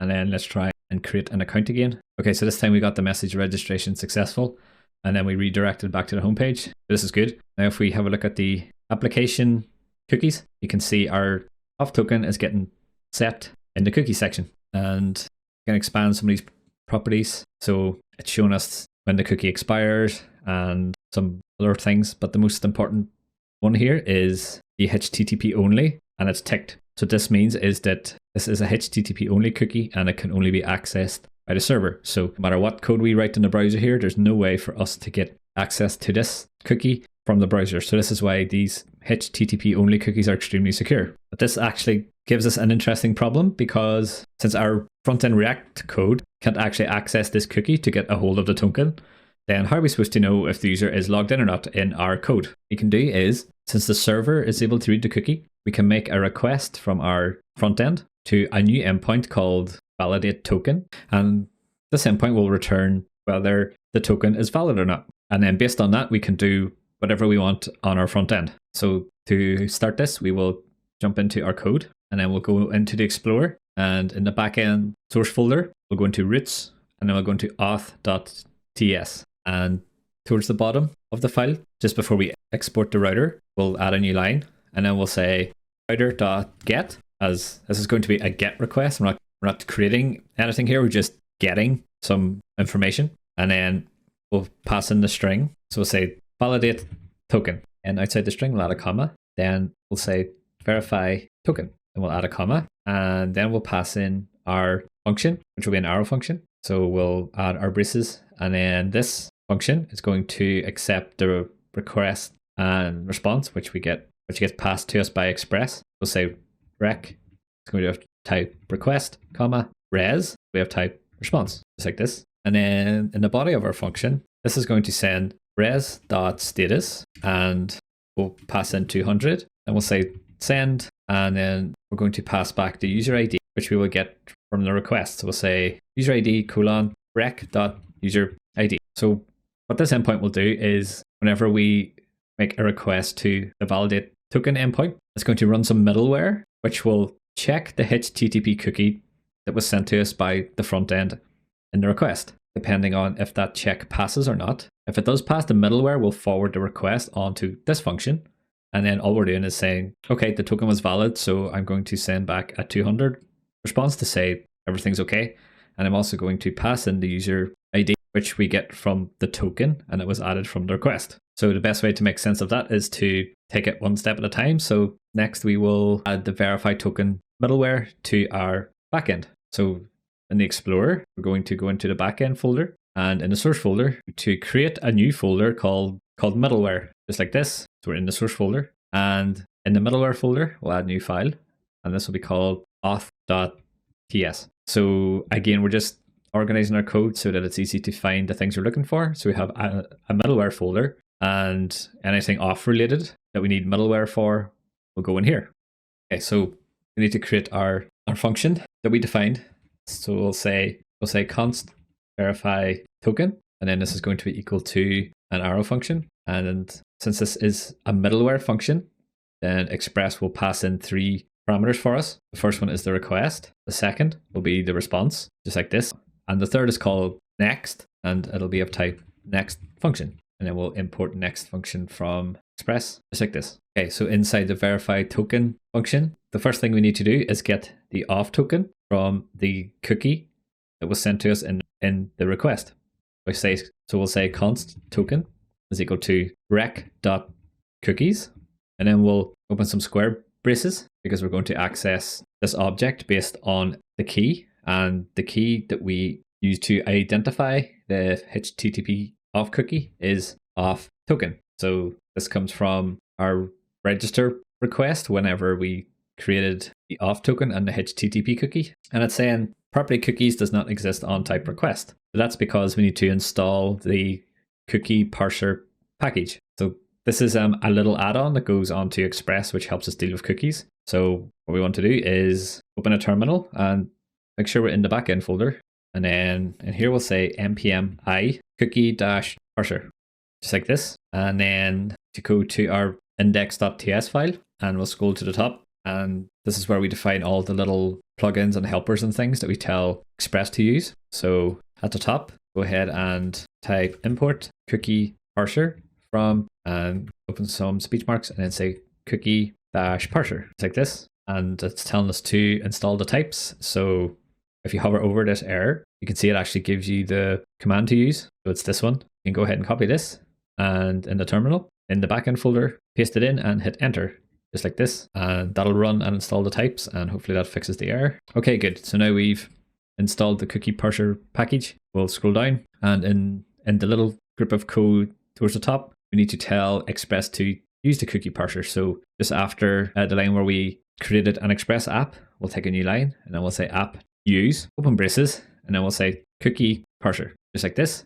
Now if we save this and go back to our auth.ts file in the middleware folder, still giving us an error, and I think this is because we've imported the wrong type for the request. So if we hover over request, see this fetch API. So this is actually the request type from the fetch API package, but what we want is the request type from the express package. So at the top here, by our import statements, after next function, add a comma and request, comma, response. So now it's picked everything up. So just be mindful of this, as sometimes whenever you type request and response for those types in your express handlers, that it could pick up the wrong thing. So always double check that you're importing from express.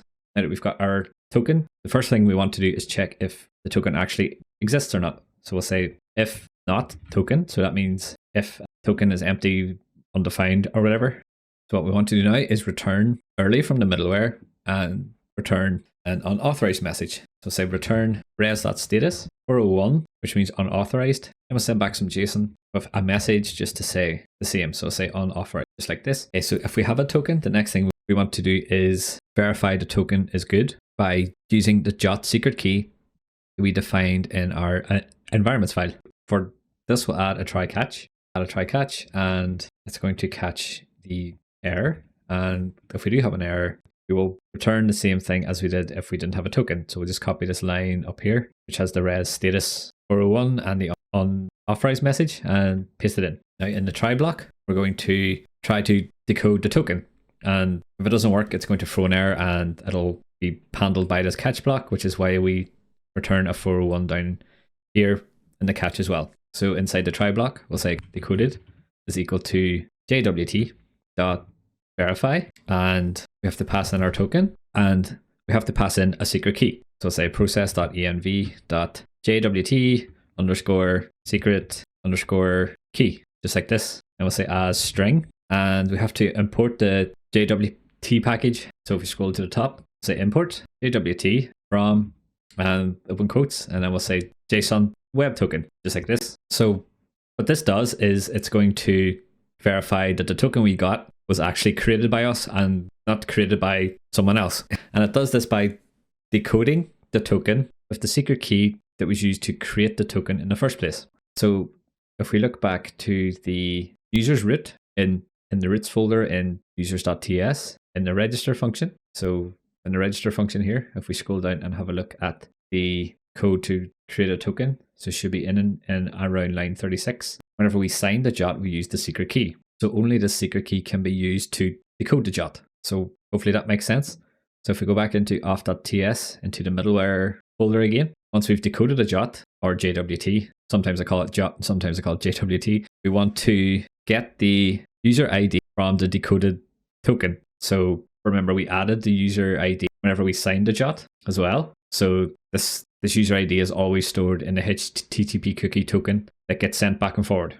So we just want to get this info back in our verify token function. We'll say rec.userid is equal to, and then we'll open braces, and then we'll say decoded as JWT payload.userid, and then we'll have to import JWT payload, just like this. So now it's saying that user ID doesn't exist on type request, blah, blah, blah. So that's because we're trying to add a custom property to the express request type, which it doesn't know about. So to do this, we need to extend the express request type. So don't worry too much. It's only a few lines of code, and it isn't as complicated as it sounds. So scroll to the top, just underneath the import statements here, we'll take a few lines, and we'll say declare global, and then we'll open our braces, and we'll say namespace express, and then we'll open braces again. And then in here, we'll say interface request, and then we'll add our braces.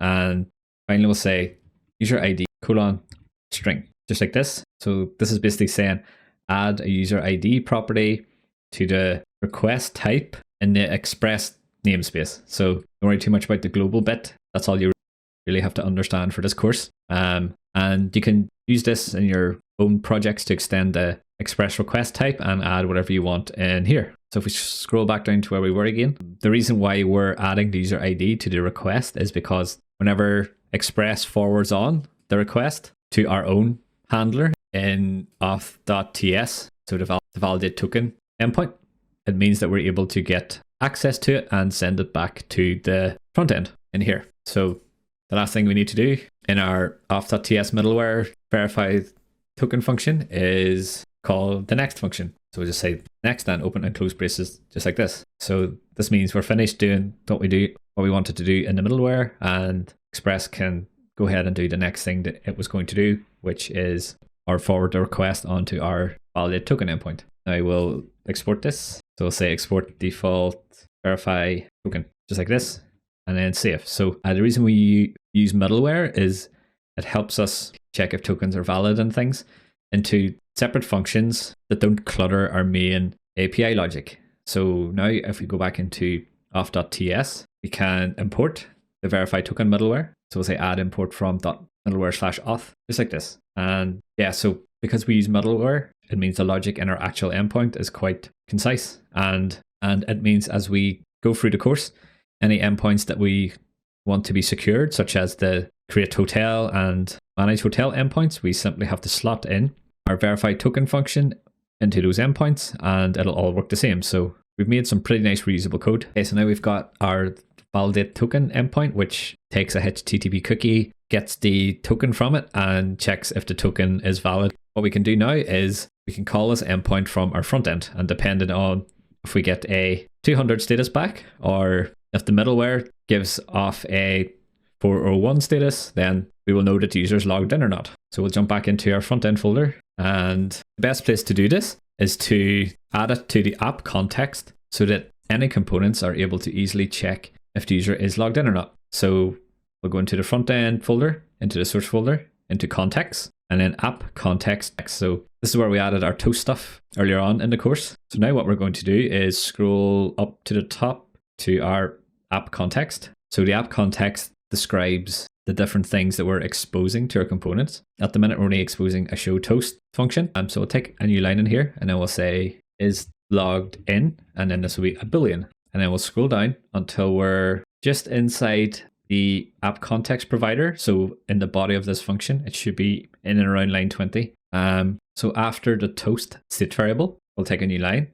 And then in here, we're going to say const, open our braces, and then we'll type is error like this. And then this is going to be equal to use query. And then we'll pass a string in and we'll give this query a name. So we'll say validate token. And just beside the string, we'll say comma. And then we'll say API client dot validate token. Then we'll add a comma again, and then we'll pass in an object. And in here, we'll say retry false, and go ahead and import the use query hook from React query at the top, just like this. Then if we scroll down to where we were, so what this is going to do is it's going to call our validate token endpoint using our API client. So we haven't created this yet, but we'll create it in a minute. And then it's going to return if there was an error or not. So the is error in this case is going to indicate if the valid token endpoint returned a 401 or not. So now that we know, and whenever the validate token endpoint gets called, it automatically passes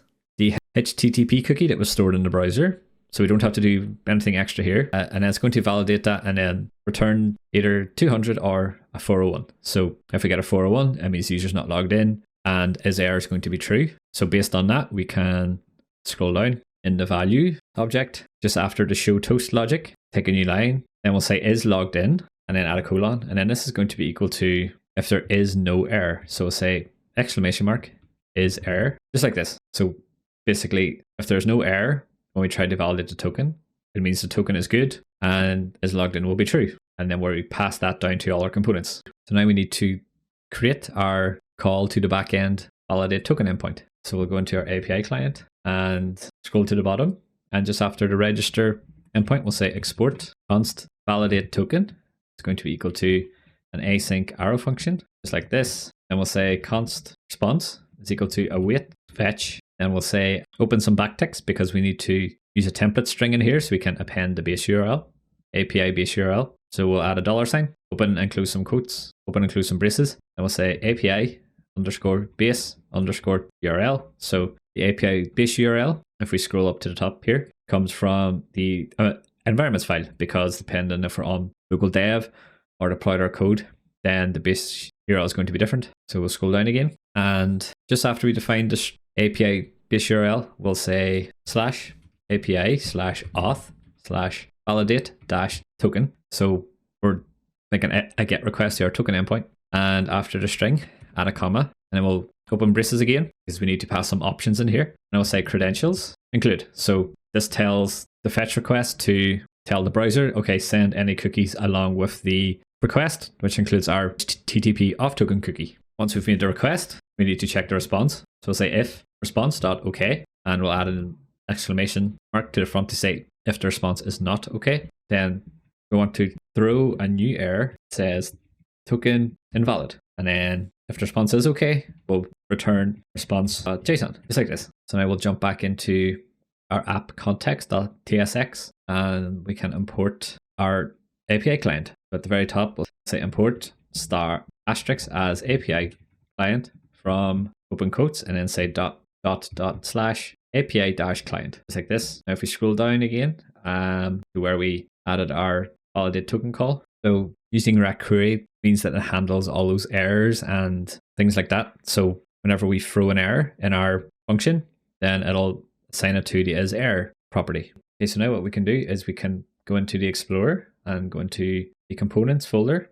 in our front-end source folder and open up the header. So the header is where we have our links that determine what is shown in the header. So we want to show a different link if the user is signed in or isn't signed in. So we can use the isLoggedIn property from our app context to do this. At the top of the component, we'll say const open braces equals use app context, and then we'll import the app context. So add import from context / app context, and inside the braces, if you do control space, it'll bring up the IntelliSense for all the things that is available in the context. So we have isLoggedIn now. So we scroll down to where our sign in link is, just inside the span that wraps the links, take a new line, and then we'll open some braces.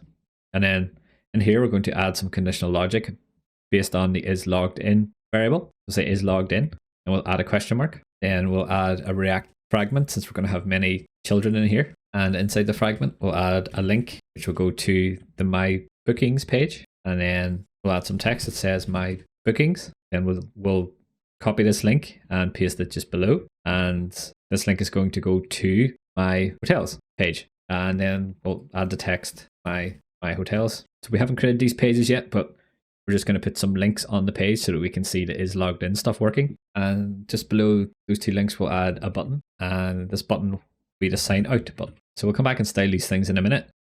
Okay, so now we've got the first part of our conditional here. So we have isLoggedIn, and if isLoggedIn is true, it's going to display this React fragment. So now we need to add the second part, which is if it's not logged in, then display sign in link. So just after the closing fragment tag and before the curly brace, add a colon, and then cut and paste the sign in link logic that we added previously. So cut all of that and paste it in after the colon and save. And hopefully it formats it nicely for you. So now you have isLoggedIn.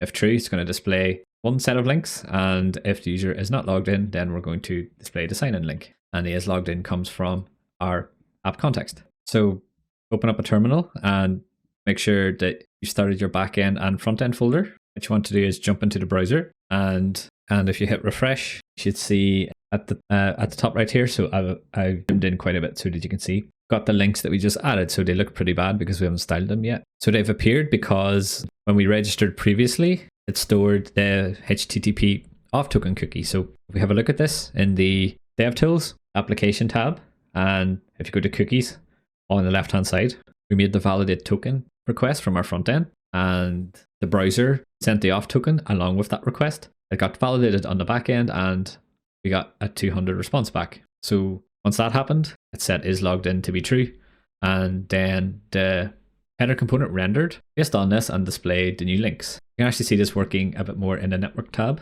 So if you open up the network tab and refresh the page, it's called validate token, and we get back 200 OK, which means the token's good, and then we also get the user ID back. Now if we go to application tab again, what we can do is delete this. So if you select auth token, then right click and click delete. And if we refresh the page, you can see the sign in buttons appeared because we're not logged in. If we have a look at the network tab, you can see the validate token returned a 401, which means this user's not logged in. So there's quite a bit to that, but if you can understand how the flow works and how all the different pieces fit together, then you'll be able to build quite secure apps using token authentication. And it's something that you can talk about whenever you're interviewing for jobs and talking to hiring managers and things like that. So it's a good thing to know. The final piece of our puzzle here is we need to add the sign-in page. So the good news is the sign in page follows pretty much the same flow as the register page without having to create the user, and it'll tie into all the token validation stuff that we just added.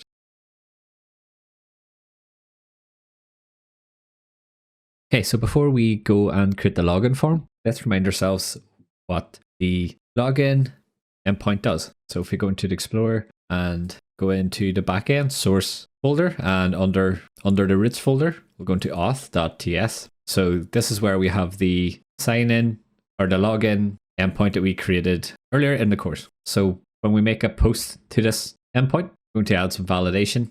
It checks we have an email and password. And if there's any errors in the request, then we're going to return a 400 response. If there are no errors, then we'll go and get the email and the password from the request body. And we will use the email to try and find a user. If we don't have a user, then we return 400 back to the front end after we've done that. And if we have a valid user, we will go and check that the password matches. So we'll hash the password that we get in the request and compare it to the hashed password that we saved in the database. And if they don't match, then again, we return 400 bad request. And then the last thing we do is we create a token using the jot secret key, and then we return the token as part of a HTTP cookie, which will get stored in the browser as a cookie called auth_token.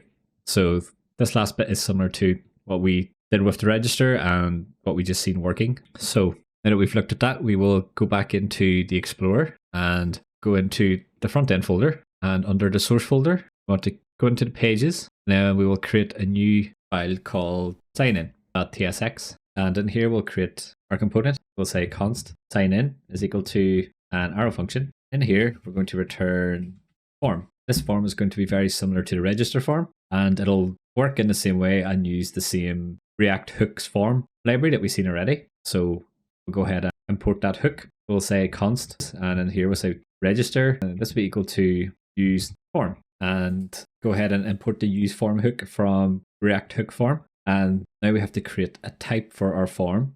And this is going to specify all the properties our form is going to have. So at the top, we'll say export type sign in form data, just like this. And it's going to be equal to a brace from braces. And we're going to have two fields, and it's going to be the email field, which will be string. And then we'll have a password field, which will be a string as well. Once we've defined a type for our form, we can connect it to the use form hook by adding some angle braces just before our opening braces, and then we'll say sign in form data, just like this. For our form, we'll add a class name, and it's going to be equal to flex, and we'll say flex-call so that all our form elements are displayed in a column, and we'll say gap-5. So this will give our form elements a spacing of 5, and then inside the form tag, we'll add a h2 tag and add a class name equal to text 3XL, which is the size of our headings. And then we'll say font bold just to make text bold. And in the brackets, we'll say sign in. So since the sign in form is very similar to the register form, what we're going to do is go to register.tsx and scroll down so that we're in the text section. And we'll keep scrolling until we see the email and the password fields. So since these are going to be the exact same, we're just going to copy and paste this stuff. So go ahead and copy the email. So from the opening label tag to the closing label tag, and do the same for password. So we'll copy from the opening label tag of the password, and we'll scroll down until we have copied the bottom one, and we'll copy this and jump back into sign in, and then add some space after the h2 tag to give ourselves some room, and then we'll just paste it in just like this. So this ensures that we have the same style for each of those fields. If you wanted to, you could probably create a separate component for the email and password inputs, but because we've only used it in two places, I think it's fine to have a bit of duplication, and it also makes it easier to connect up to the form via the register function. So the register function that we imported from the use form is going to handle the on change and on blur and validation and so on for each of the fields that we have registered. So for the email and the password field, and it'll perform the validation on the password field as well, just to make sure that the password has a minimum value of 6 characters. So now we need to import any errors from the use form hook so that we can display those if there's any errors in the form. So at the top of the component where we destructured the register function, add a comma inside this and then say form state. And then from the form state, we're going to destructure the errors, just like this. Now at the very bottom, we can export this component. So say export default sign in, just like this. And then we don't have any errors, so this is good. Then we have our sign-in form in place. Anything yet, but what we can do is connect it up to our React router and make sure everything looks good before we continue. So we'll go into the Explorer, and in the front end source folder, we'll go into app.tsx, which is where we've defined all our routes. And we'll scroll down until we see the register route. And just after the register route, we want to create a new route. So we'll open our angle braces, and this will be a self-closing tag, just like this. And inside this route, you can say path is equal to /sign-in, and this will be a string. And then we'll say element, so this is the JSX that this route will render, will be equal to, then we'll pass in a layout. And inside the layout, we want to pass in the sign-in component that we just created. It's like this. And don't forget to import it, so it'll come from the pages/sign-in component. And we can save it just like this. So now when we navigate to sign in, it'll display our layout with the sign in page as its content. So you can go ahead and open the browser. I think we added a link to the sign in page from this button. So if we click it, see what happens. Yeah, so we did. So the sign in button should take you to the sign in page that we just created. So if you scroll down, as you can see, we've got our sign in, and then we have an email field and we have a password field. So we forgot to add the button, but that's okay. We can add it now. And we'll go in and add a request to call the sign-in endpoint as well. Jump back into our code and we'll go into the API client first and we'll create the fetch request in here. It doesn't matter too much if we create the button or create the fetch request. And just underneath the register function, we'll add a few lines to give ourselves some space. Say export const sign-in is equal to an arrow function. And this arrow function is going to accept the form data from our sign-in form, and which has a type of sign-in form data. And if you don't forget to import this from the sign-in component, just like this. Now in here we can make a fetch request to the login endpoint. So we'll say const response is equal to await fetch, and we'll add some backticks. And then here we'll add $sign and add some curly braces. We can add the API _ base _ URL. And then we'll say API/auth/login. And just outside of our string, we'll add a comma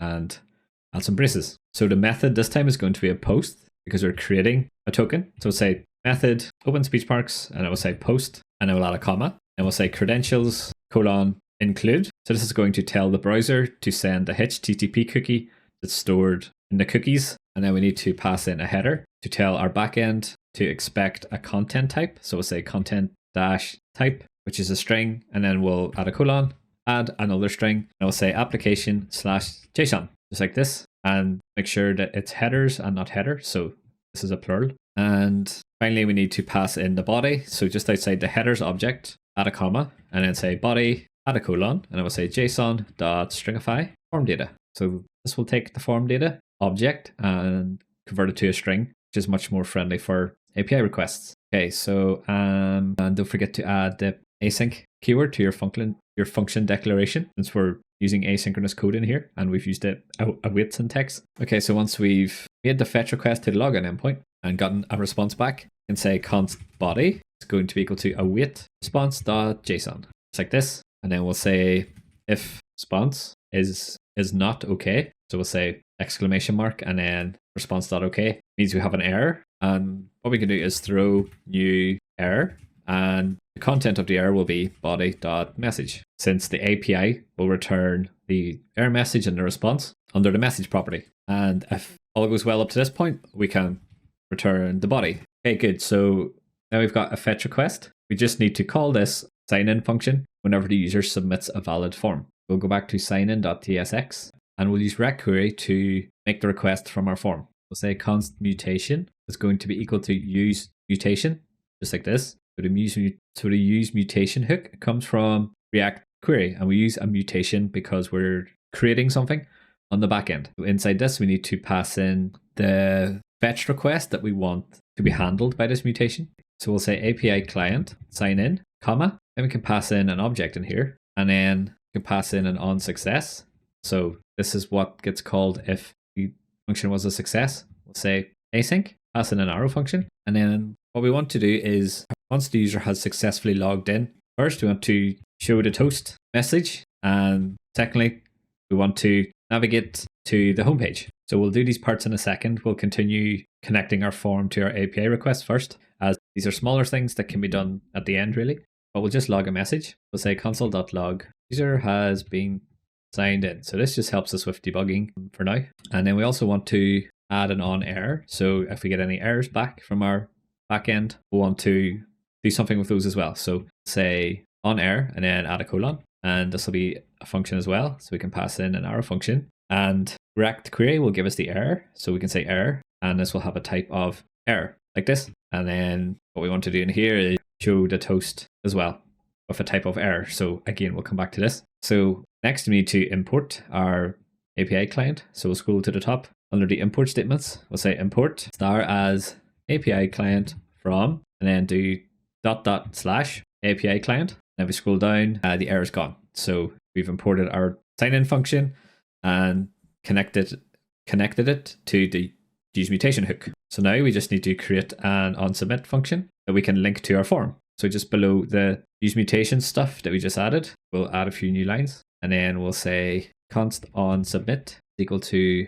handle submit, and then we'll open our braces, and then we'll pass in a function, which will be an arrow function. And the handle submit function comes from the use form hook. So we'll scroll up and get that. So if we scroll up to where we defined use form, take a new line, and then we'll just say handle submit, just like this. And then we'll scroll back down to where we were. So in our already handle submit function from the use hook form, it's going to pass the data to our function, which we've declared here, if the form is valid. So when we submit the form, our onSubmit function gets called, and it'll call the handle submit function. Handle submit function will do all the stuff behind the scenes to check, is the form valid and are the fields valid and things like that. If so, it'll call this function that we define ourselves and pass the form data to it. And now all we have to do is call our mutation. So we scroll up, we called it mutation. So down in here, we'll say mutation dot mutate, just like this, and we'll pass our data to it. So whenever we call mutate, React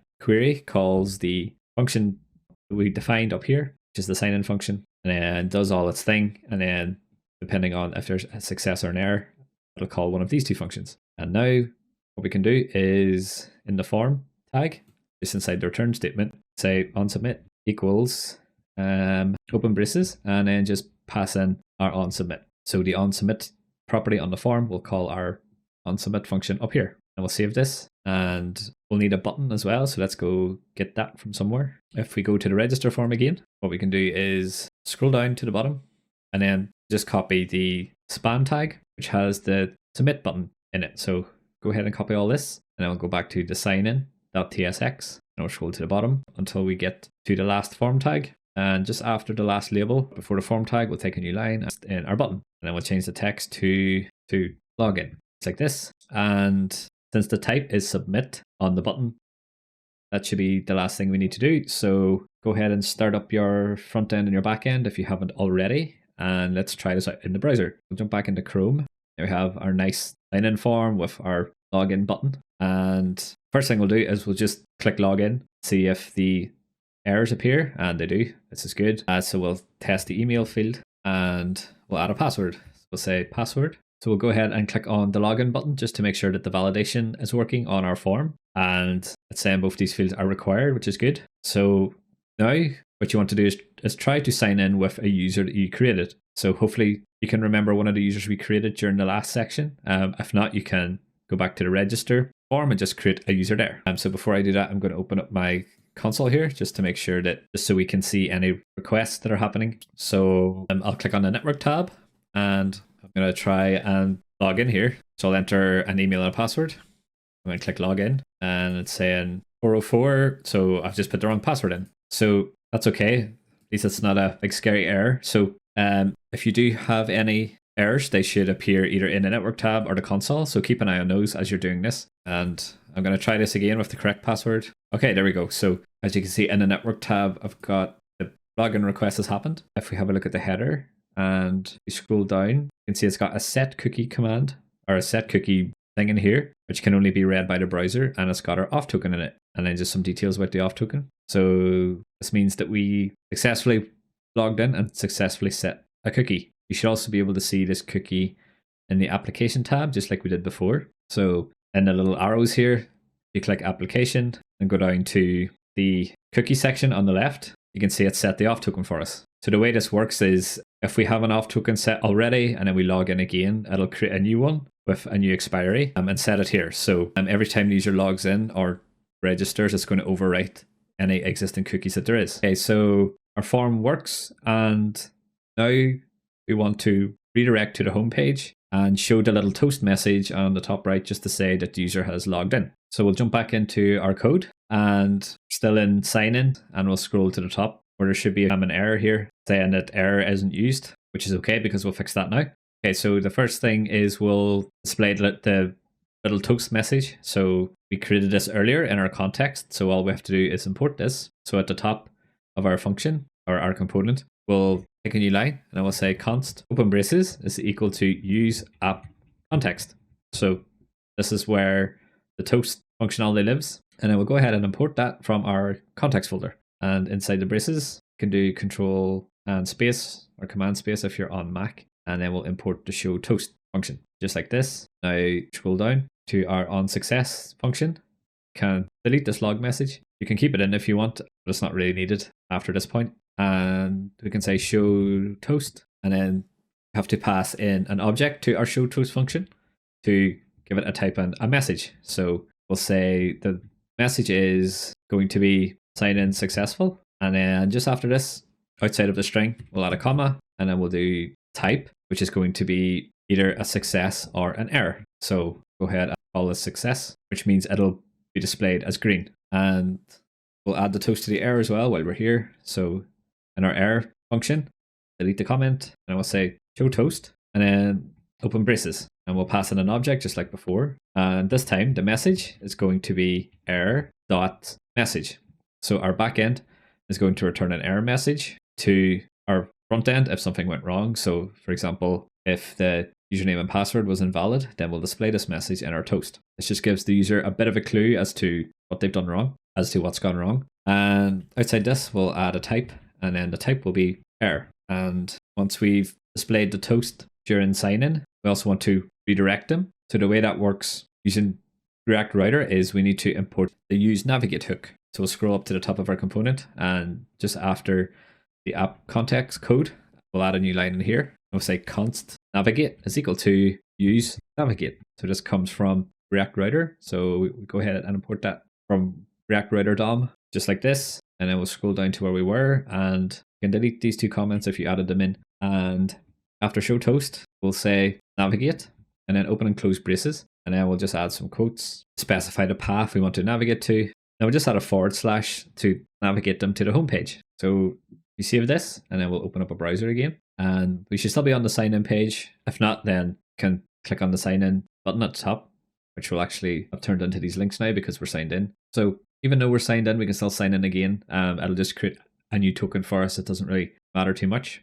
So go ahead and sign in, enter an email. And what we're expecting to happen this time when we click login is the toast appears at the top and we should get redirected. So let's try it. If we click login, hey, so we get sign in successful up here. That should close by itself after a few seconds. And we're on the home page. This is where we've signed in. We've still got our links. So to test this properly is can go into the application tab in our dev tools and just delete this token. So since we haven't built logout functionality yet, which we'll do soon, you can either jump into an incognito window, which won't have the same cookies, or you can delete the cookie from here. And then we refresh, we've got our sign in button. So if we click sign in, it takes us to our sign in page. So we'll test this again. Now we don't have a token. So we'll add a username or an email and a password, and then click login, and it's redirected us to the home page, which is good, and it's picked up the links. Okay, so now we're able to register, which signs us in, and we can also go to a sign in page, which will also sign us in. To round off this section on auth, we're going to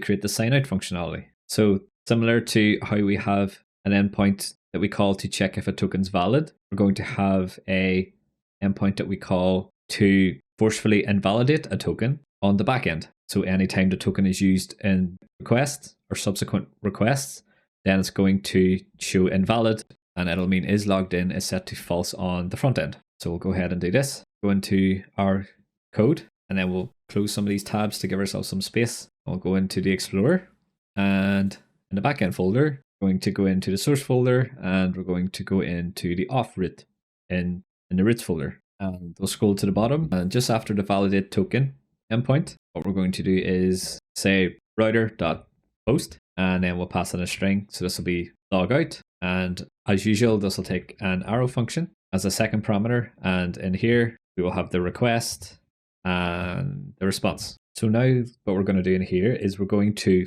return an empty token as part of the auth token HTTP cookie. So we'll say res.cookie, which returns a cookie, and then we'll use the name of our token, which is auth_token. And just like say this, we'll add a comma, and then instead of passing in a token like we normally do, we'll pass an empty string, and then we'll add a comma, and then we'll add in our options by opening and closing some braces.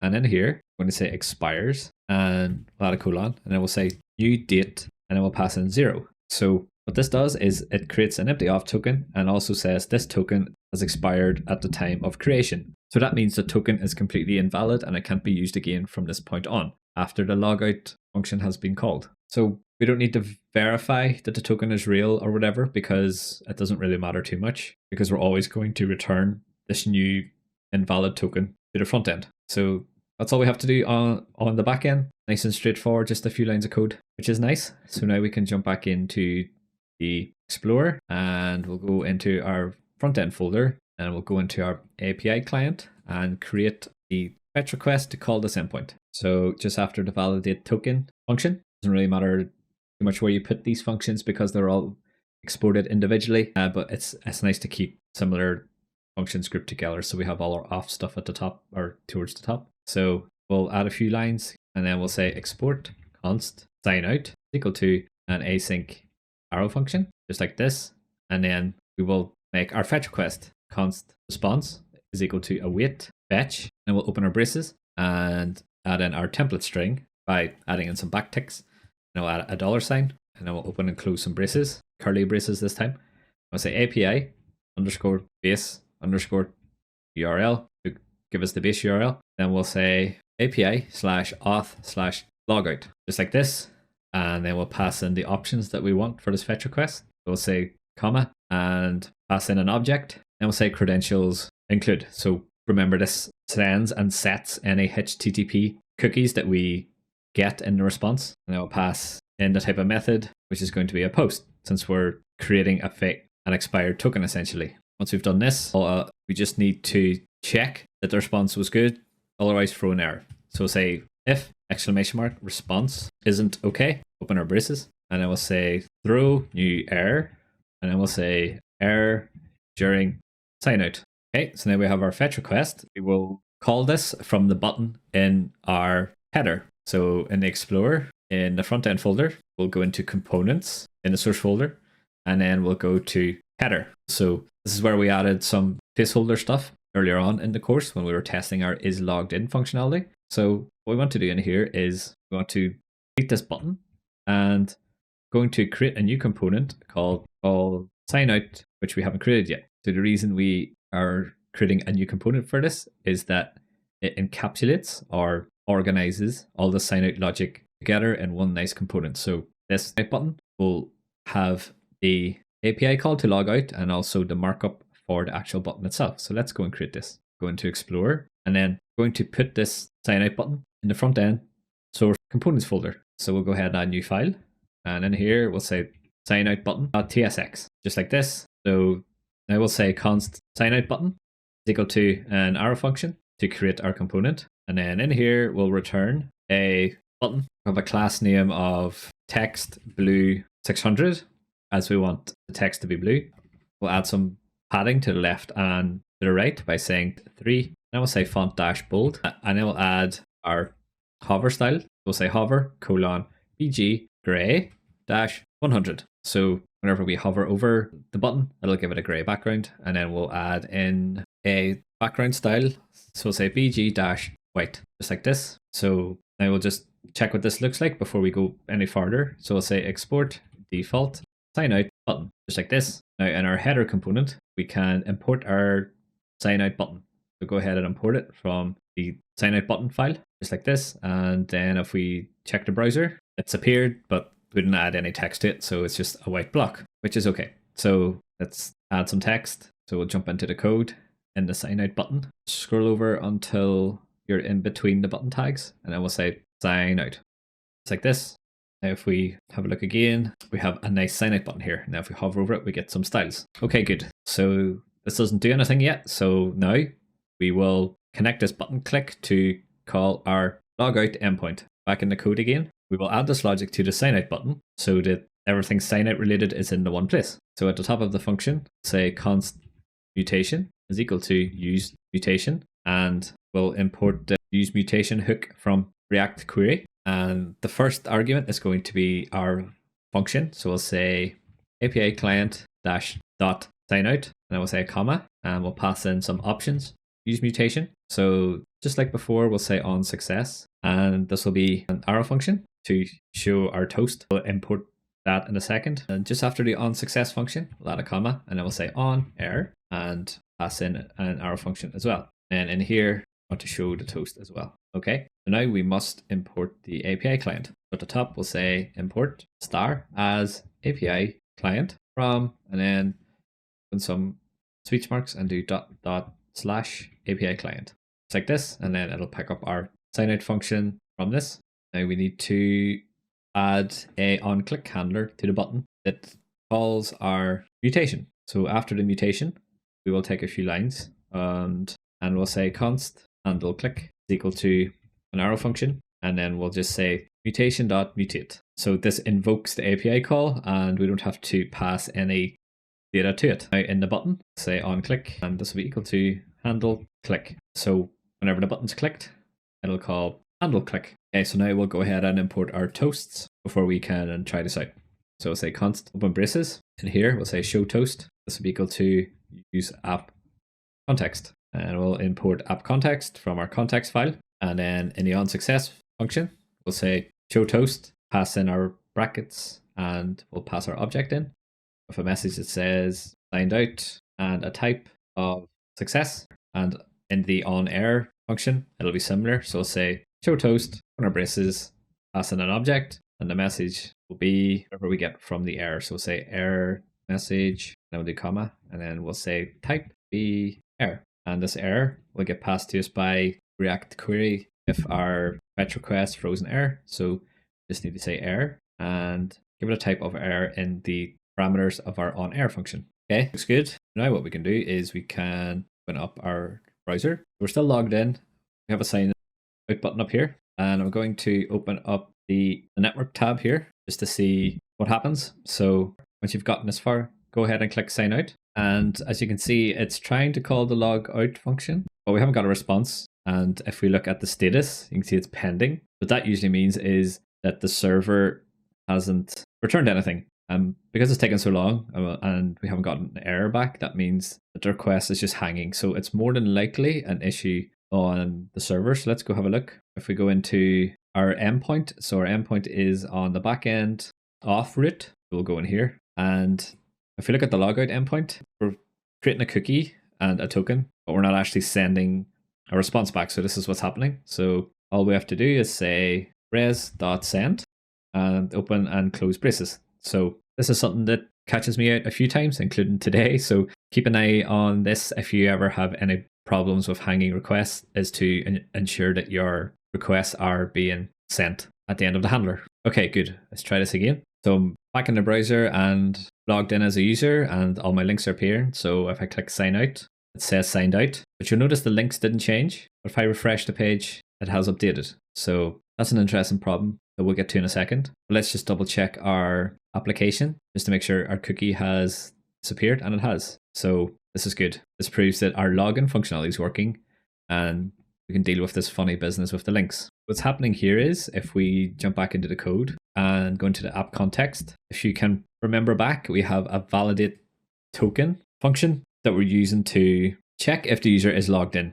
This usually runs when an action causes the app to re-render. So for example, whenever we refresh the page, or if the user changes the roots. So because we clicked log out, we stayed on the same page. We didn't refresh the page or change the root, so this didn't run again. So this API call to check the token didn't run again. So it assumed we were still logged in until we refreshed the page, in which case this did run, and it checked that the token was invalid, and then it updated our is logged in variable that we passed to our components. So what we need to do is invalidate this query whenever we log out, so that it knows to make the request to check the token again to update our is logged in variable. So to do this is pretty straightforward in terms of code. It's only a few lines, so this is good. What we'll do is jump into our code, then we'll go into our sign out button, and at the very top of the component, we're going to add a new line, and then we'll say const query client is equal to use query client. So this is a React query hook, which lets us do all sorts of stuff at the global level.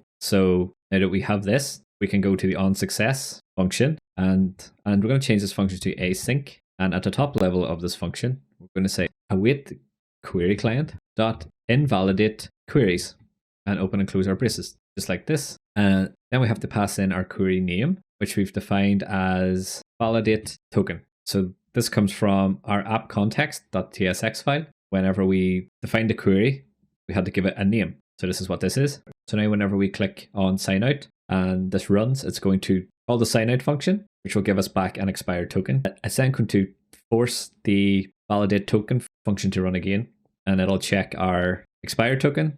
It'll see that the token's expired, and then in app context.tsx, is error is going to be true, which means is logged in is going to be false. So now if we try this, if we sign in by entering email, password, and then click login, it'll say sign in successful. Now if we click sign out, you can see that the UI changes straight away, and we didn't have to refresh the page. So it's a good idea to take this approach with our sign in and our register functionality, just to make sure that that token verification request always happens at the correct times. So we'll go ahead and do this. So we'll go into our code and go into the front end source pages folder, and then in the register.tsx file, scroll all the way to the top, and at the top of the component, we'll say const query client equal to use query client.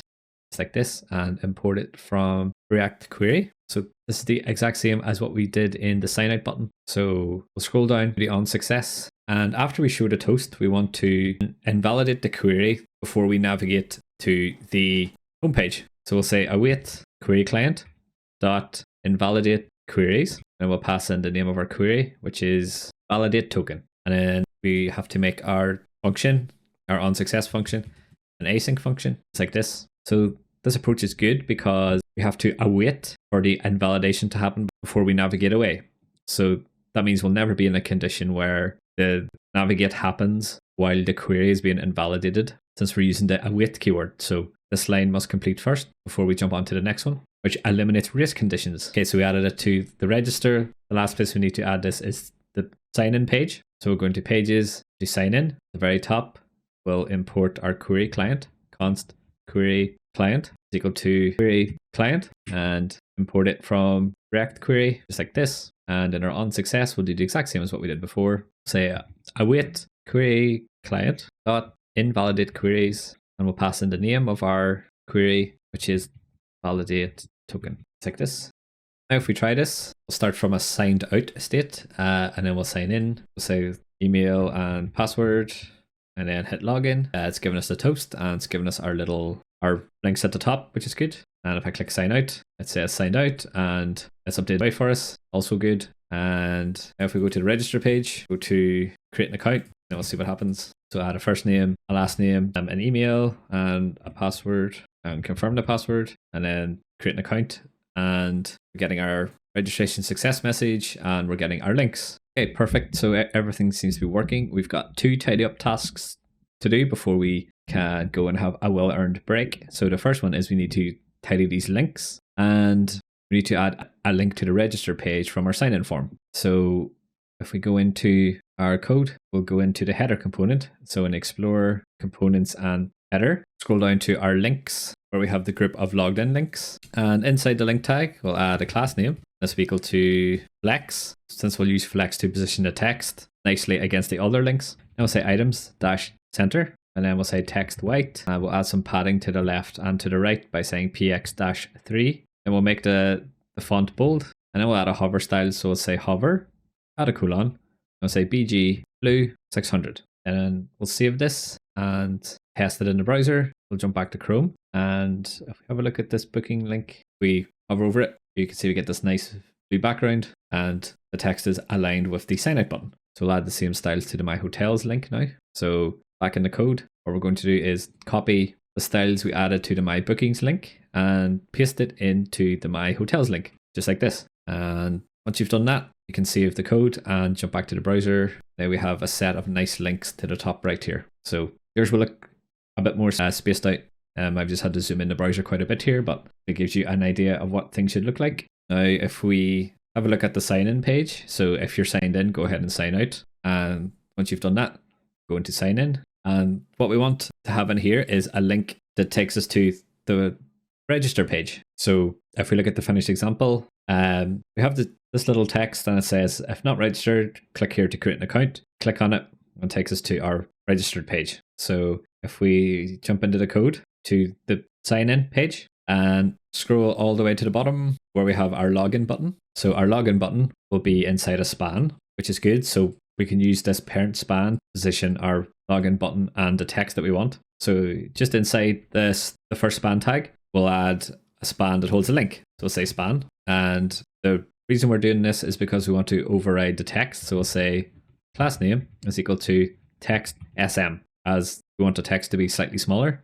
Now in here, we'll say not registered. We'll add a link. We'll add the link tab tags, which comes from React Router DOM. And this will take us to the register page. So we'll say /register. And then the link text will be create an account here, just like this. So now on the parent span that wraps our text and our button, we want to add a class name, which will be equal to flex items center, and then justify between. So item center will position things so that they are aligned nicely to each other, and justify between adds spacing to the middle so that each element is pushed to the very edge of the container. So now we can look at this in the browser. So the text should appear to the bottom left for you on the sign in page, and it should say not registered, create an account here. And if we click it, it takes us to the account page. So we want to add some styling so that the text create an account here is underlined. Just so this is good UX, as it shows that the user that it can be clicked. So jump back into the code, and on the link that takes us to the register page, we'll add a class name, and this will be equal to underline. So this is a nice tailwind method CSS class that adds some underline for us. Now if we jump back, you can see we have a nice obvious link, and if we click it, it takes us to the create account page. So we've added quite a lot of functionality there. We've added sign in, registration, and logout, as well as adding some links to the top that appear if the user is logged in.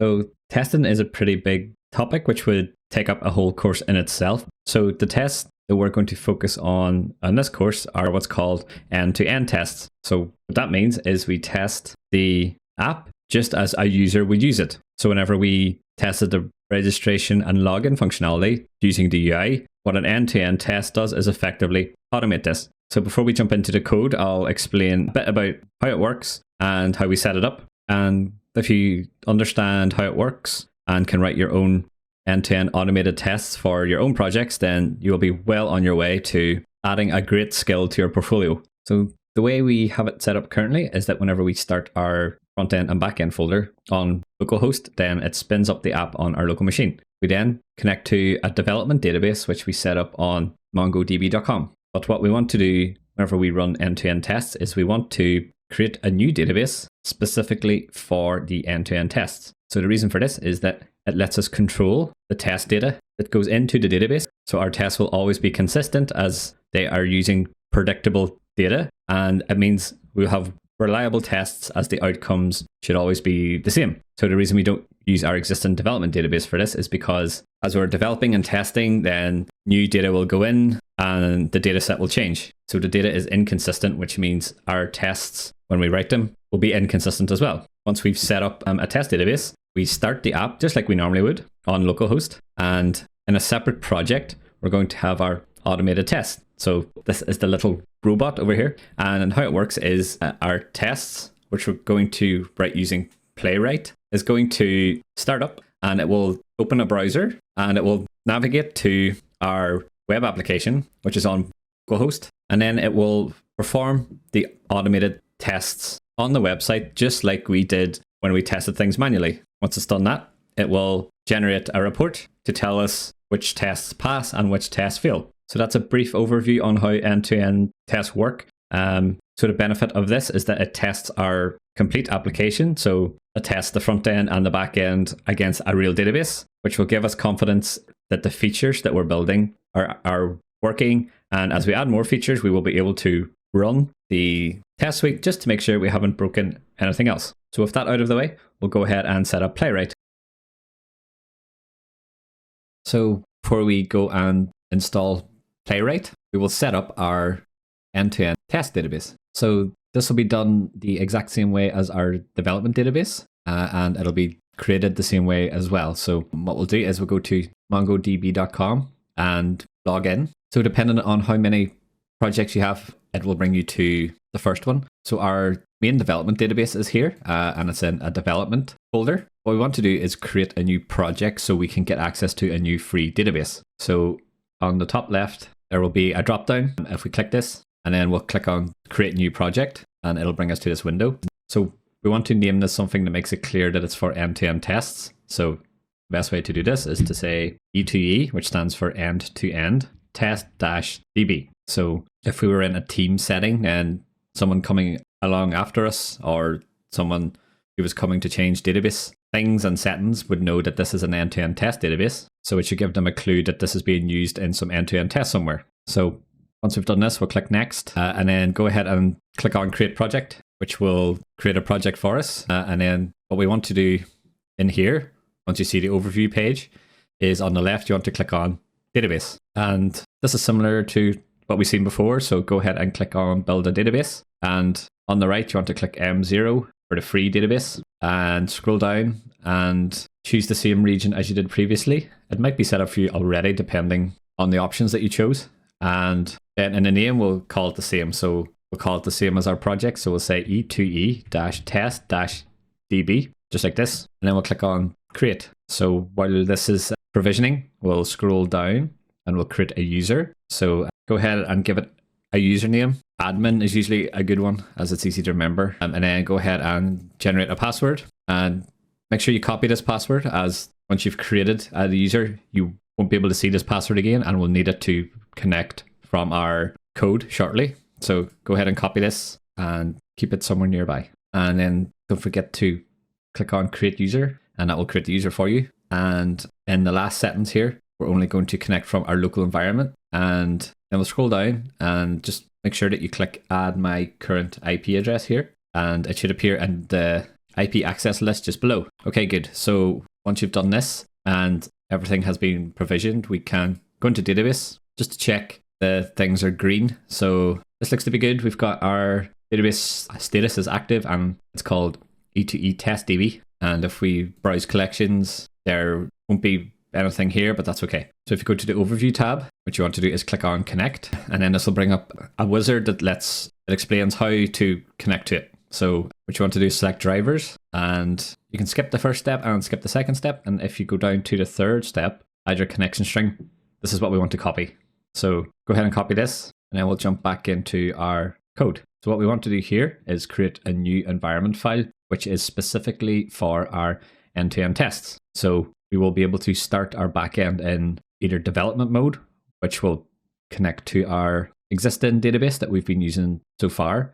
And then we'll be able to start the backend in an end-to-end test mode, which will connect up to the brand new database that we just created, the end-to-end test one. So to see how this works, we'll go into the backend folder, and in the source tree, inside the backend folder, we'll create a new environments file. So we'll say new file, and then we'll do .env.e2e. So this is where we will define the database connection to connect to the end-to-end test database. So in here, we'll say MongoDB _connection _string. And this will be equal to the string that you just copied from the MongoDB website. So if you paste that in. It should be a big long string like this. Scroll back over to the start. What you want to do is after the admin colon bit, you want to paste in your password in here. So it should look something like this, just like this. So this property should be the same as the connection string property name in our development.env file, but the values will be different. So for the original.env file, it's going to connect to our development database, and then for the end-to-end environments file, it'll connect up to the end-to-end test database. So this is another example of why environment files are good, because we're able to connect our backend to two different databases depending on what we're trying to do at a given time, and we don't have to change any of the backend code. And in here, what we want to do is paste the other environments variables that we defined in our original .env file. So if we go into .env, and we will copy the JWT secret key, and we'll copy the front end URL just like this. And if we go back into our end-to-end test environments file, and we'll paste it in here like this. So the reason we need these in here is because whenever we start our backend server in end-to-end test mode, it still needs to know things like the JWT secret key and the front end URL, because the app is going to behave the exact same way. So it's going to sign tokens, and it's going to operate using cores. So environments files are isolated. So whichever one we tell it to use, whenever we start the app, it's going to ignore any other ones. Okay, so now we've created an end-to-end test environments file. How do we tell the backend to connect to this one? Well, we can do this by adding a new script to our package.json. So we're going to the Explorer, and then we'll go into the package.json, and we're going to create a new script in here to start our backend in end-to-end test mode. So before we can do this, we need to install a dependency. So open up a terminal, and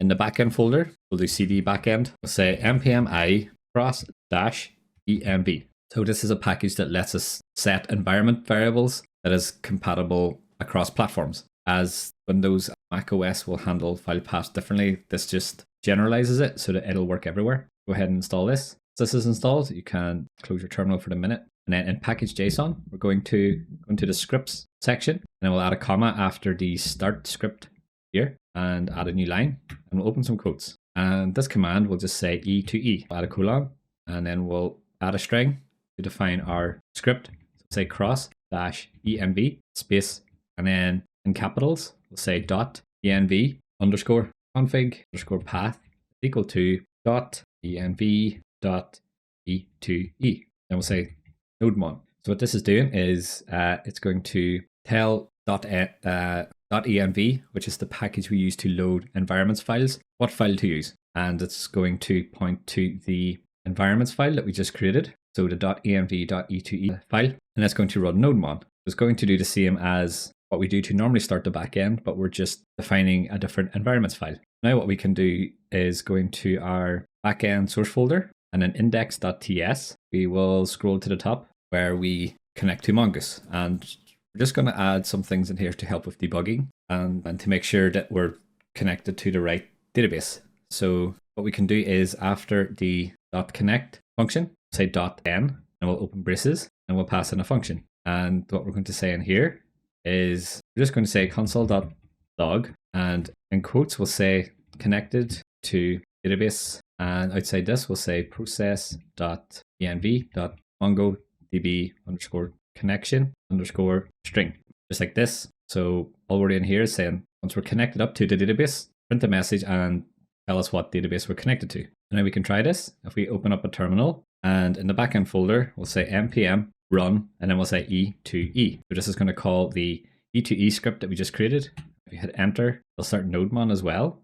And if we scroll up just for a second, you can see the command that it's running. And if we scroll down, you can see a server connected on localhost, and we're connected up to a database. So if you look carefully at this string, it should be the same as the string that we added to the E2E environments file. And you can see we're connected up to our E2E test database. So then if we stop the server, and if we run the other command that we do to start in development mode, so we'll say npm run dev.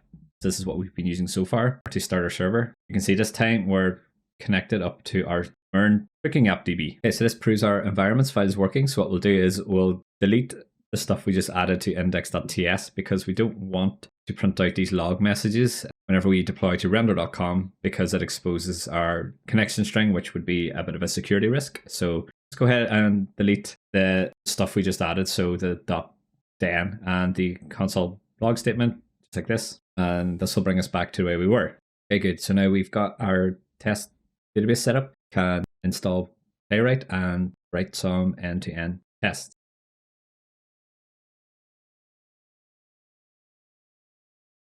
So in the Explorer, we're going to close our existing folders and we're going to add a new folder and we'll call it e2e-tests. So this is where we'll put all our end-to-end tests. So now we will open a terminal and we'll do cd e2e-tests. And in here, we'll say npm init playwright at latest, just like this. So what this is going to do is install the Playwright framework into our end-to-end test folder. So go ahead and hit enter. And it's going to give us some options. So it'll ask us, do you want to use TypeScript or JavaScript? We'll say TypeScript. And it'll say where to put your end-to-end tests. And it's going to default to a tests folder. So this is okay. Just hit enter again. And it'll ask us about a GitHub Actions workflow. And it'll default to false. So just hit enter again. And then it's going to say install Playwright browsers. And it'll say true. So we do want to do this because this installs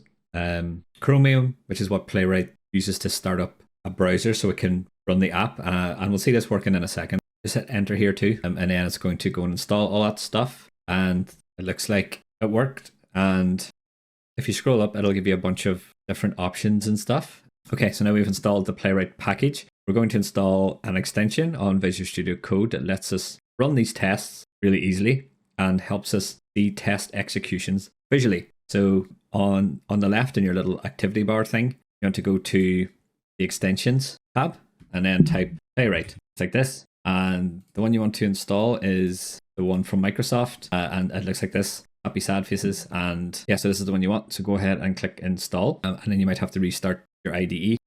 And once you've done that, in the left-hand side, again, there should be a testing option. Go ahead and click this. And it should take a moment, but what's going to happen is it's going to pick up that there's tests in our end-to-end test folder. And if we expand this, you can see it's got the tests folder that we specified whenever we installed Playwright. And now if we expand this, there's some example tests that were added for us. So we'll come back to this whenever we have some tests to write, but for now we'll just close it down. And if you go to the Explorer and go to the E2E tests folder and expand this out, you can see all the stuff that was added by Playwright when we installed it. So there's some tests examples here too. So if we click into this, the test examples is a good one because it's got a built-in to-do app and it shows you how it would test a to-do app. So you can go ahead and have a look at this at any point and it might help you or give you some ideas on how to do different things. But for now, we're going to write our own tests. So back in the E2E test folder, we've got our own tests folder. We'll expand this out and there's an example.spec.ts file. This is where we want to go. So if we click this, you can see it's got some example tests in here. So we're going to use this as a basis for our own login and registration tests. So we will rename this file to something that makes more sense for us. So go ahead and click rename and we'll change this to auth.spec.ts,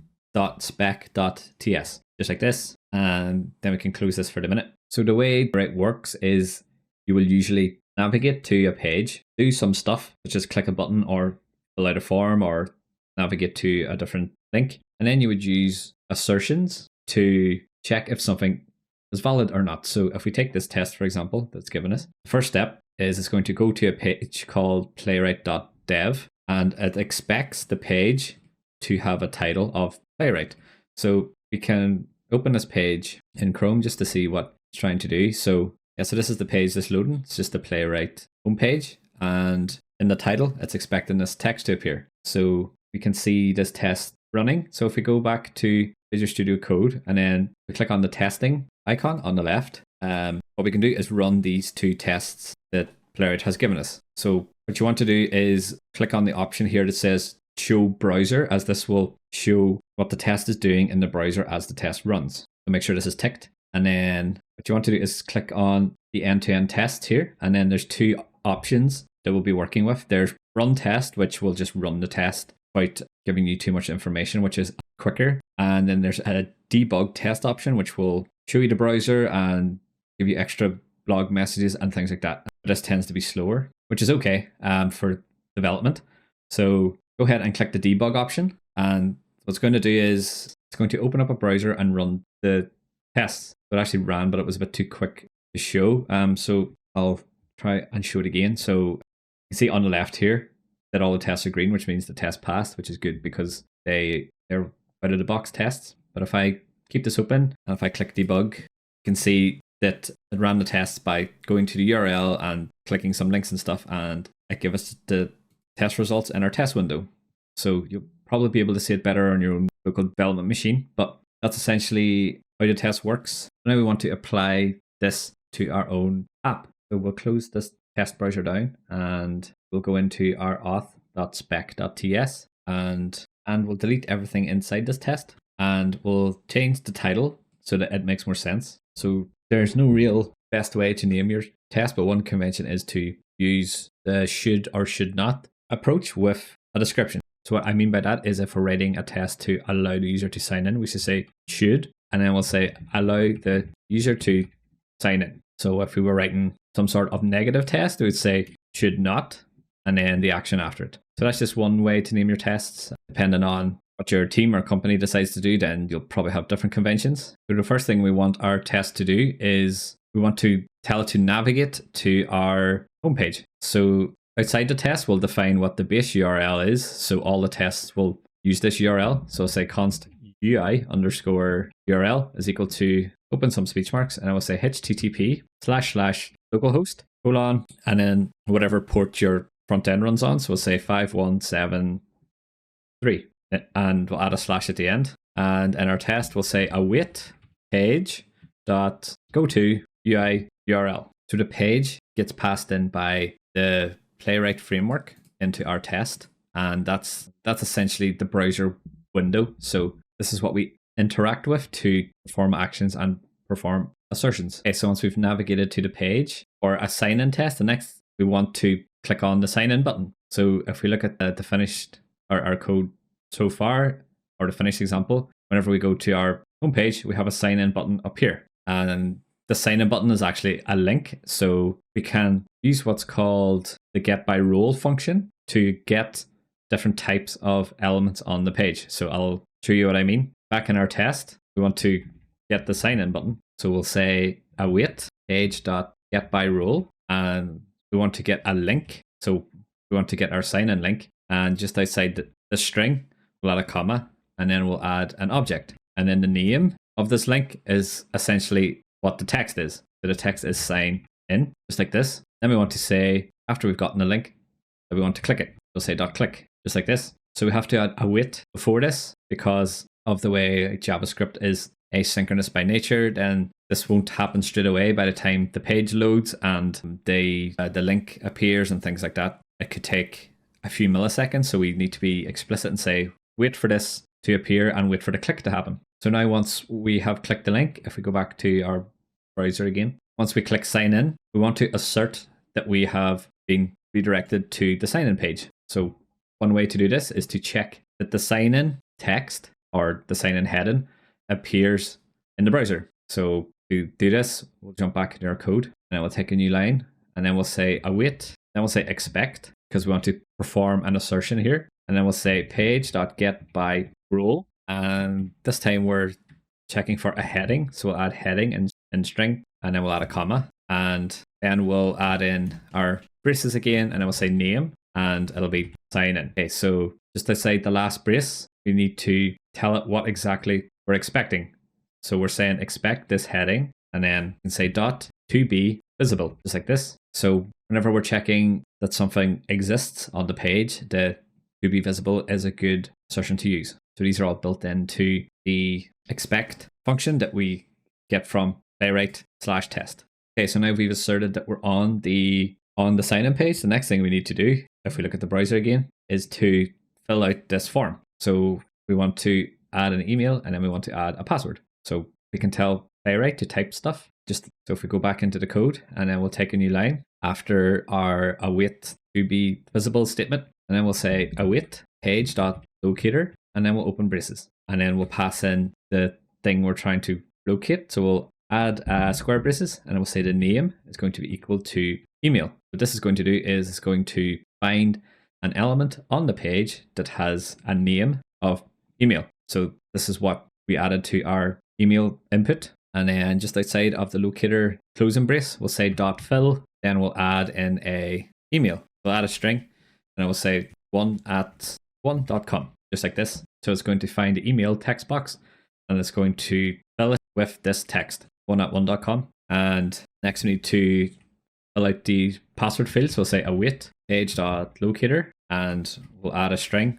This time in the square brackets, the name will be password, and we want to fill it with a password. So we haven't created this user yet, so it doesn't exist in the database. But what we'll do is we will add this user manually to our test database so that it's always there. We'll make this test reliable. But for now, we'll finish writing our assertions. So once we've filled in the email and the password form, what we want to do is click the login button. So again, similar to what we did with the sign in link, we'll say await page.getByRole, and in the string, we'll say button, because the sign in button is in button tags. And then the name will be login. Say name : login, just like this, because that's the text that we added to our button. And just outside the getByRole, we want to say .click. We've filled the form and we click on the button. What we want to do is add some assertions in here to tell us that the user has successfully signed in. So how do we do this? Well, if we look at our finished example, when we sign in, there's a few things happen. So we click login after entering an email and password. You can see we get a sign in successful message, and the links at the top change. So these are things that we want to assert on to prove that the user has logged in. So what we can do is jump back to the code, and then we'll take a new line, and then we can say await, and then we'll say expect, because we're expecting an assertion, page.getByText, and we'll say sign in successful, and we expect this to be visible, just like this. So we're asserting here that that little toast icon, the toast pop-up, appears with the success message, which is one thing that we want to check. And then the next thing is we want to check is that the links appear. So we want to check that the My Bookings links appear and the My Hotels link appears. And we also want to check that the sign out button appears as well. So this will be a button because it's performing a sign out action. So we can add these three assertions in here. So we'll take a new line, say await, expect, and we'll say page.getByRole. And we want to get first link, which is going to have a name of My Bookings. And at the end, we expect this to be visible as well. Visible, just like this. And what we can do is just copy this one and paste it just below. And this time we just want to check that the My Hotels link appears. So inside the name property of the link of the getByRole function, we'll say My Hotels, just like this. And we can copy this again, and then we'll change link to button, and we'll change name to sign out. So we've got a test that does quite a lot, and we didn't have to write very much code. So what we can do now is we can try this. Now the test is going to fail because we haven't added a user to our database, but this is actually good because we want the test to fail first time we run it, so that when we add a user, we expect it to pass. If you write a test that always passes, then there's a chance that you could have some false positive somewhere. So it's good to see your test failing first before you see it passing. So to run the test, we'll scroll down and we'll delete this test so it doesn't get in the way. So we'll just delete that one. So now we've only got the one test, and save this. So now we need to start our app so that our end-to-end test can get access to it. So we'll open up a terminal, and first thing we'll do is we'll start the front end. So we'll say cd front end. We're in the front end folder, and then we'll say npm run dev. And whenever this starts, it's going to give you the URL as usual. So just double check that in your auth.spec.ts file, that the URL that we defined at the top matches whatever the URL is in the terminal. Otherwise, it won't work. Once you've started the front end, we need to start the back end. So in a separate terminal, we'll make sure we're in the backend folder, and then we'll say npm run e2e. So this will start our backend in end-to-end test mode, and it will connect up to our test database. So go ahead and hit enter, just like this. Now, if you go to the testing tab on the left again, I'll expand this out. You should see it's got you you can see it's got our test in here, so should allow the user to log in. Run these tests. If you click the little debug test button, you can see it opened the browser. Our test failed. That's okay, but if we expand this in, I'll try and show this. See that our test went to the sign-in page and it filled out the form with our values, but it also showed the little error message at the top right because the user doesn't exist. So the test tried to log in and it's seen invalid credentials and our test failed. So that's what we expected, which is good because it shows our test is working up to this point. So we jump back into the code again, and in your auth.spec.ts file, it should show you where the test failed. So you scroll down, you can see the exact point here where the test failed. So it said timed out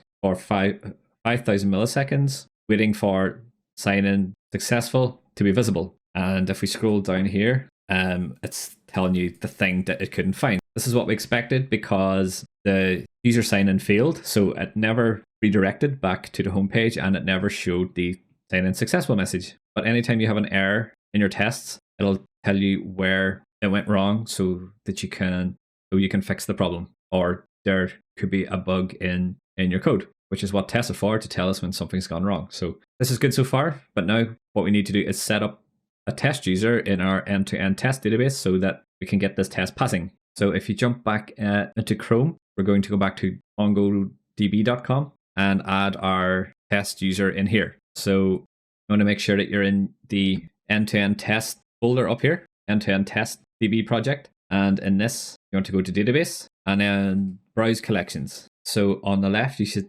see the users collection. So this gets populated because we have a users model in our code. So whenever we connect it to the database from the first time, from our back end, then it's synced up the collections for us. But there's no data in here. So what we can do is click on users, scroll down to insert document. There's a few ways you can do this. You can take a user from the development database. So just by going to the users collection in there and copying a user, or you can check the link in the description where I've added a text file and you can copy the object from there. So if you've got a hold of a user, you want to click on the little code view button here on the right, and then you want to delete everything in here and then just paste in the user, just like this. So yeah, the reason we need to copy and paste the user is because the password is hashed. So we need to be sure that we know the user password. What this does is just sets up a user for us. So again, check the link in the description if you want to get this, or you can add your own. Once you've done this, go ahead and click insert, and the user should appear in your users collection down here, and it has an email and a password of our test user. Now we have this. We shouldn't have to change anything in our code. All we can do is run the test again. So we'll go into our code and we'll open up the testing tab on the left. And if we click the top test and then click on the debug button again, and then we'll see what happens this time. Oh, it failed again. So I think what happened is we've just added the wrong password. So if we go back into auth.spec.ts, I think the password for the user that we added to the database is password 123. So if your test is still failing, if after you've copied my code into your database, just make sure that you've got the right credentials in here. So it's 1@1.com, and then for the email, and then for the password, it's password 123. Okay, so now if we try this by going to the testing tab again, and if you click the debug test, you can see that the test passed this time, and we're on our homepage, and it's picked up our links, and it also picked up the toast that appeared on the top right. So if we look at our test run, you can see that everything's green. If you're having any issues at this point, make sure that you've started both your backend and your front end server, and double check that the URL that you entered matches the URL of your front end server. If you're having any problems, you can go ahead and comment down below, and I or someone will try and help you out. So that's pretty much it to our first test. Able to create quite a robust test with not very much code. There's probably some other tests we could write as well if we wanted to be even more thorough, but I think with this one test, we've proven that our login functionality works quite well. It's robust as well, in that we can run this test every time. And because we created a separate test database with a user that will always exist, then this test should always work, unless someone accidentally goes and deletes the data from our end-to-end test database, which would be quite easy to do if we were testing against our development database, since we're constantly adding, removing and changing data, that it would be easy to remove this by accident. So that's why we have separate database for our tests. Okay, so now we have a test for sign-in. We will write a similar test for the registration. So we'll scroll down and then we will say test, just like this. So this creates a new test, and then we'll open our braces and then we'll add a string, which is the name of our test. So we'll say should allow user to register. And then outside this, we'll add an async arrow function, and we will destructure the page parameter, just like this. So the page parameter gets passed into our test automatically for us. So in this test, the first thing we want to do again is say await, and then page.goto, and then say UI underscore URL, which if we look at this variable, is set to the address of our front end, including the port. Once we've navigated to our home page, if we look at our current app, what we want to do is click on sign in again. And this time we want to click this link that says create an account here. And once we're on the create an account here page, we want to assert that we're actually on the page by checking that the create an account heading exists. So these three actions we can do in a few lines of code. So we'll jump back into our code and then we'll say await page.get by role. And in here we'll add a string because we want to get the sign in link. So we'll say link, pass in an object, and then the name will be a string of sign in, just like this. And at the end we'll say dot click. So this will click the sign in link. And then we can just duplicate this to get the create an account here link. So we'll keep all of this the same, and we'll change the name property in here to be create an account here. So that's the little text link that appears at the bottom of the sign in page. Then we can add an assertion. So in here we'll say await page.get by, and this time we're looking for a heading. And outside of this, we'll pass a property in and we'll say name. It's going to be a string of create an account, just like this. So this is the heading of our register form. And since this is an assertion, we'll wrap this line in an expect.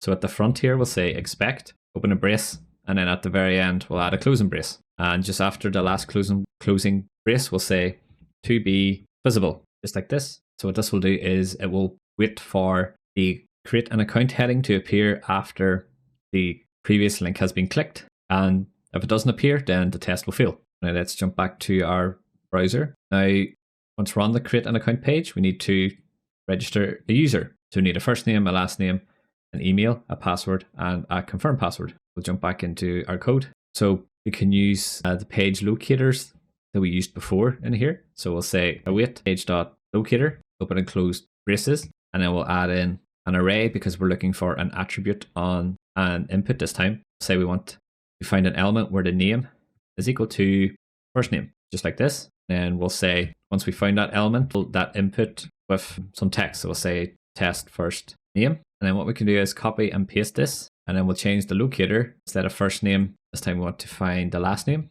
And we want to fill it with a different piece of text. So we'll say test underscore last name, just like this. And then we can copy and paste this again. And this time we're going to find the email, add in some meaningful text here. So we'll say test underscore register at test.com. And next we will copy and paste this again. And this time the name is going to be password since we're typing in the password field. And we'll just add in our password here.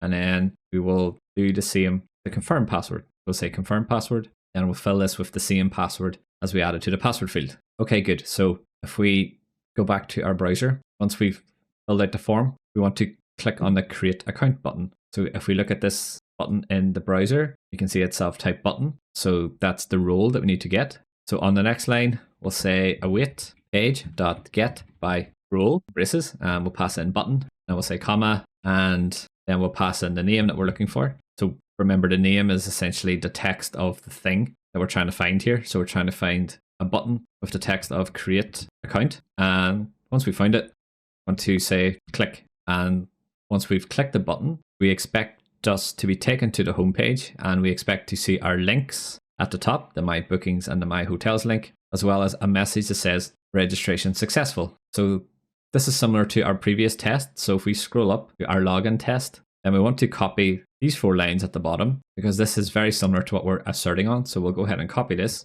and in our registration test, just after the button click, we'll add a new line and then we'll paste the stuff in. So instead of sign in successful, we want to say registration success. So we'll see a message appear in the toast on the top right, and then we should see the My Bookings link, the My Hotels link, and our sign out button. So this looks good.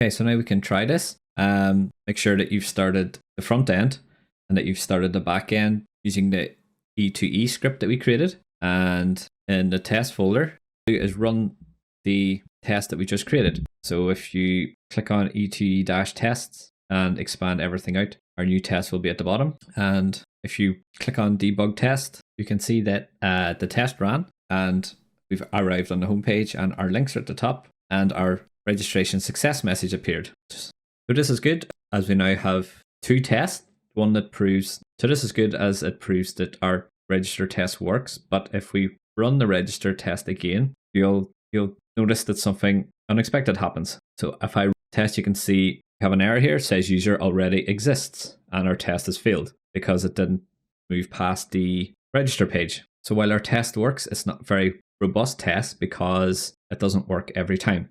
So a good test should work independently of any other test and you shouldn't have to change too many of the inputs. So what's happening is in our register test, because we're creating a user with an email address that's hard coded as a string, whenever we come to run this test again, the test will fail because this user already exists in our test database. So the best way to fix this is to make sure that we generate a random user email each time we run the test.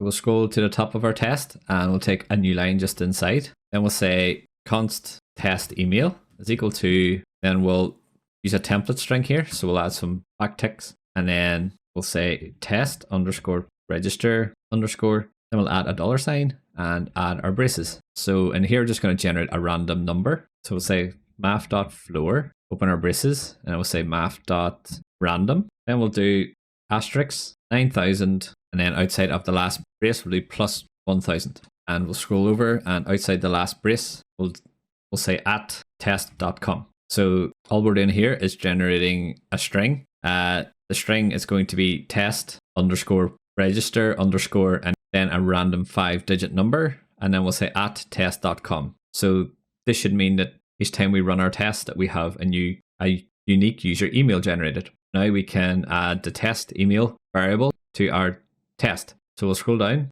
and at the line where we fill the email input, instead of the hard-coded string, we'll just pass in our test email, just like this. So now if we try this by opening up our test tab, and if we click debug and we will let the test run, you can see it passes this time. And if we run it again, it passes again. So by taking this approach to make sure our email address is unique, then we've created a robust test. The only thing to keep an eye on here is that it's going to create many users depending on how many times you run this test. So every so often you can go in and delete the test accounts that get created in your database. This isn't a problem for us during this course, but it's something to keep in mind when you're working in a large company where the test could be run every hour or on every push, for example, and it would cause the test database to fill up quite fast. So there are ways to manage this, but it's outside of the scope of this, but it's something to keep in mind. So now we've proven that our code is good by writing two tests. We will go ahead and deploy our auth code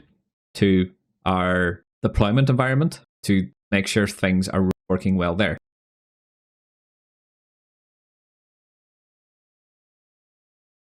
So before we deploy our code to render.com, let's have a look at how deployments work at a high level. So we have our code here. So we'll have our front end folder and our back end folder, and we will push this to github.com so that it's stored in source. Whenever we push our code to GitHub, GitHub will tell render.com that some new changes have appeared and that they need to be deployed. So render.com will kick in, it'll check out our code, and then it will build the front end, build the back end, and package everything up for us and deploy it to their servers. We will then get a URL which we can use to access the front end and access the back end. So this will happen each time we push our code to GitHub, and every time render.com has been told about a change, then it will go and deploy our code. The way we're going to do this is we're going to bundle the front end code as part of our back end node server so that everything is kept together and deployed on the single server.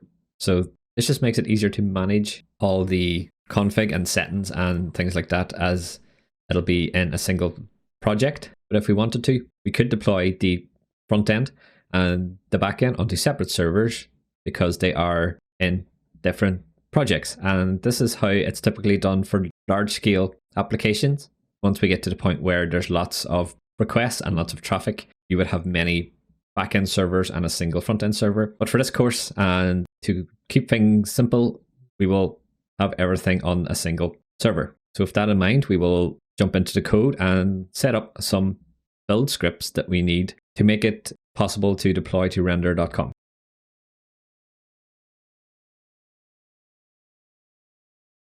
Okay, so the first thing we'll do is we'll set up the backend scripts to build our backend server. So in the backend folder, the first thing you want to do is check that we have a config.json. And if you do not have this file, what you want to do is open a terminal. So we'll say cd backend, and then in here we'll say tsc --init. And because I have a TypeScript config created already, it's giving me an error, but if I didn't, then this file would be created for me. So it's tsconfig.json, and then we'll close this down. And next you want to open up tsconfig.json, and inside the compiler options, you want to make sure that you have an out dir or out directory property added, and that the value is ./dist. So what this is this is the location where our backend code will get built to. So now we want to jump into package.json in the backend folder, and there's two scripts that you want to add. So the first one is a build script, which has a command of npm install $npx tsc. So what this does is it builds our backend server and fits the code into the ./dist folder that we just seen. And the second command, called start, is going to use Node to start the server in the dist folder. So the index.js file is going to be the entry point for our server, and it's just index.js because whenever we build it, it strips out all the TypeScript and we're left with plain JavaScript. So we can see this working after we've added these in. If you open up a terminal and make sure you're in the backend folder, go to cd backend. In here, we'll say npm run, and this will run. And if you look in the Explorer, inside the backend folder, you can see we have a new dist folder that's appeared. And inside this, it has a structure that's similar to our own structure that we just created, but everything is in JavaScript. And if you click in, everything is hard to read. That's because it's been converted from TypeScript to JavaScript. And we also have an index.js, which is the entry point for our server. So now we have a folder with compiled code in it. We can test our start command that we also added to package.json. So in the backend folder, we'll say npm start, and it says server running on localhost 7000. So these are the scripts that render.com will use to build and start our code before deploying it to their servers. So and we have the backend scripts. You can have a look at the front end scripts that builds the front end. So in the front end folder, scroll down to package.json, and you should have a build script in here already because it was set up by Vite whenever we bootstrapped the app using Vite. What this does is very similar. It uses Vite build to convert our React code into JavaScript, HTML, and CSS, and any other assets that it needs. So again, we can see this working if we open up a terminal, and then we will go into the front end folder. So say cd front end, just to make sure we're in the front end directory. And then we can say npm run build. And you can see that it's created an index.html file, a CSS file, and a JavaScript file, and it's added everything to dist folder. So if we look in our front end folder, at the top, you can see we have our dist folder, and this is just what's called static assets. So it's just HTML and JavaScript and CSS. So after React code gets built, all the TypeScript and React stuff is stripped out, and we're just left with plain old HTML, CSS, and JavaScript. Okay, so now what we want to do is we want to add some code to our backend server that will host our front end static assets for us. So instead of the front end being on its own server, it's going to be a part of the backend. So to see this working, we'll go into the backend and we'll go into source, and we'll go into index.ts. And in index.ts, we'll scroll down until we see our endpoints. And in here, what we're going to do is say use open braces, and we'll say express.static, and then open braces again, and we'll say path.join, and then here we'll open braces again, and then we'll add 2 underscores, so a double underscore, and then we'll say dir name, and then we'll add a comma, and then we'll add a string, and then we'll say dot dot slash, and then we'll say dot dot slash again, and then we'll say front end slash dist. And don't forget to import the path variable. So scroll to the top, you're going to do import path from path. The path package is part of Node. What this is doing is it's saying go to the front end dist folder, which has our compiled front end static assets, and serve those static assets on the root of our URL that the backend runs on. So just like Express can serve an API request, we can also serve static assets like this. So what we can do is we can see this working. So in a terminal, we'll go into the backend folder, and in the backend directory, we'll say npm run build, as we want to create a new production build with the code we just added. So this will put everything into the dist folder, and then we can say npm start, which will start our code in the dist folder. And now if we go to localhost 7000, you can see on the root of our backend URL, we have our front end. So we didn't have to start the front end separately, and all we had to do was start our backend, and the backend served up our front end. So this means we only have to deploy our backend with the scripts we just added, and everything will get bundled up together and hosted on the one URL, which is nice for this course. So the reason we don't take this approach in development is because there's quite a few steps and scripts, as we just seen, that we need to run, and it can be quite slow to update everything whenever the code changes, so we wouldn't get hot reloading and things like that. So there's one little change we need to make to our code, just to make sure that whenever we've bundled our code like this, that the requests from the UI know where to go. So if we look at API client.ts, we've configured it so that we can specify a API base URL, which is good for development because we start our front end and our back end on separate servers. But whenever we have our front end and our back end bundled like this for production, we won't have an API base as they're going to be on the same URL. So what we can say in here is say double pipe and then just add some quotes. So this just tells the fetch requests that there is no API base URL. So just use the same server for all the requests, just like this. So go ahead and save this. Okay, so now we've added in our scripts, we can test our deployment build on our local machine. So if you go to terminal and make sure we're at the top level, so we're in booking app, and then what we'll do is build the front end first. So we'll say td front end, and then we'll do npm run build, and it'll go and build the latest code. Once we've done that, we can go into the backend folder, and so from here we can say npm run build, which is going to build the backend, but also go into the front end folder and take the bundled assets from there and package everything up nicely for us in the dist folder. Now what we can do is say npm start. So now we have the same build that's going to be deployed on render.com on our own machines. So if we go to this URL, localhost 7000, and what we can do is test a few things to make sure everything works. So if I click sign in and sign in with an email and password, and everything seems to be working. So I have my new links at the top, and I've got the sign out button. And if I click sign out, it says sign out and the links disappear. And if we've done that, we can create a repository on github.com and deploy and push our code to it.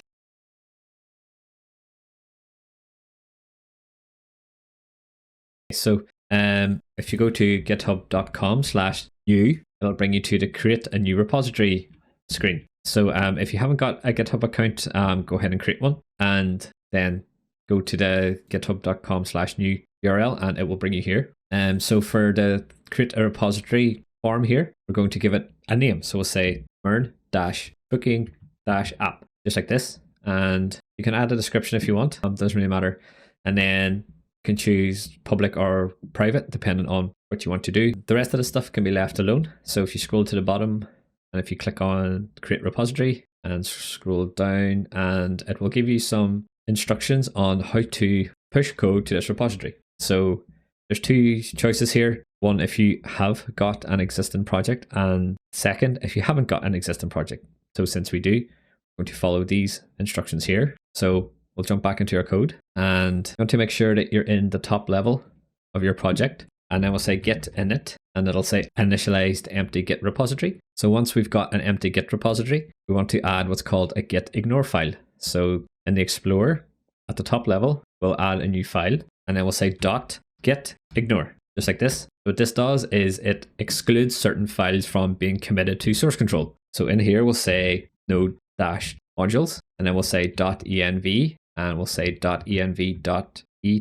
So we don't want to check in our environments variables files into source control because they have sensitive information in them. And we don't want to check in the node modules because it's quite large and it would take up lots of space and take longer to pull and push code from the repository. And then we'll add a .vs code because these are personal settings that you typically don't want everyone to have because they might have their own. And then we'll say don't check in the dist folders. So the reason we don't check in the dist folders is the same reason as the node modules folder, because it can be quite large and it can be generated by running some commands. So whenever we deploy our code, render.com will install everything that our code needs and create its own node modules folder. And same with the dist. So whenever render.com runs our build commands, it's going to create dist folders and those will be generated on their servers. Once we have this, you can go ahead and save. And back in our terminal, I want to say git status just to see what's been added. So it's adding our git ignore file, the backend folder, our end-to-end tests, and the front-end folder, which is good. So now we can say git add dot. So this will add everything to a commit. And now what we want to say is git commit -m and open speech marks to add a message. So in here, we want to be as descriptive as possible. So we'll say added auth and auth tests and initial layout, just like this. And then go ahead and hit enter. Now what we'll say is git branch -m, and then we'll say main, just like this. This will change our main branch to be called main instead of master. Now if we go back to the repository we created, now we need to tell our local GitHub where to push our code to. So copy this line here. So it says git remote add origin and then our repository URL. So go ahead and copy this and paste it in and hit enter. So if something went wrong here, you would see an error. So I haven't seen any errors, which hopefully means all is good so far. And the last thing we need to do is push everything to our origin that we just specified. We'll copy this line and paste it in. So we're saying git push -u origin main, and it should show a bunch of status messages in the terminal here, which means it's uploading your code to GitHub. Now if we go back to our repository and if we hit F5 to refresh and scroll up, you can see that we've got a backend folder, some end-to-end tests, and our front end. So it's checked in our code for us. Now that we have our source control in place and we have code in our repository, we can set up a render.com account and deploy our code. So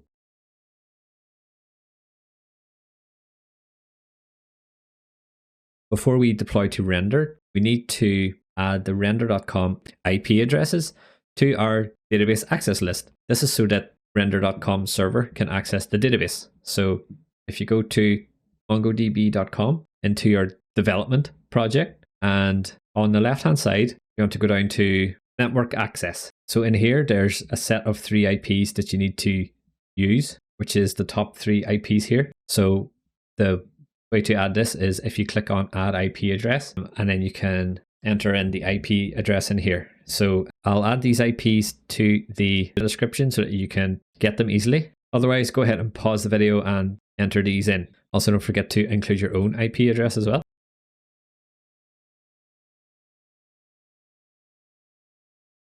So if you go to render.com, you should see a screen that looks like this. So just go ahead and sign in. You can use whatever you like here.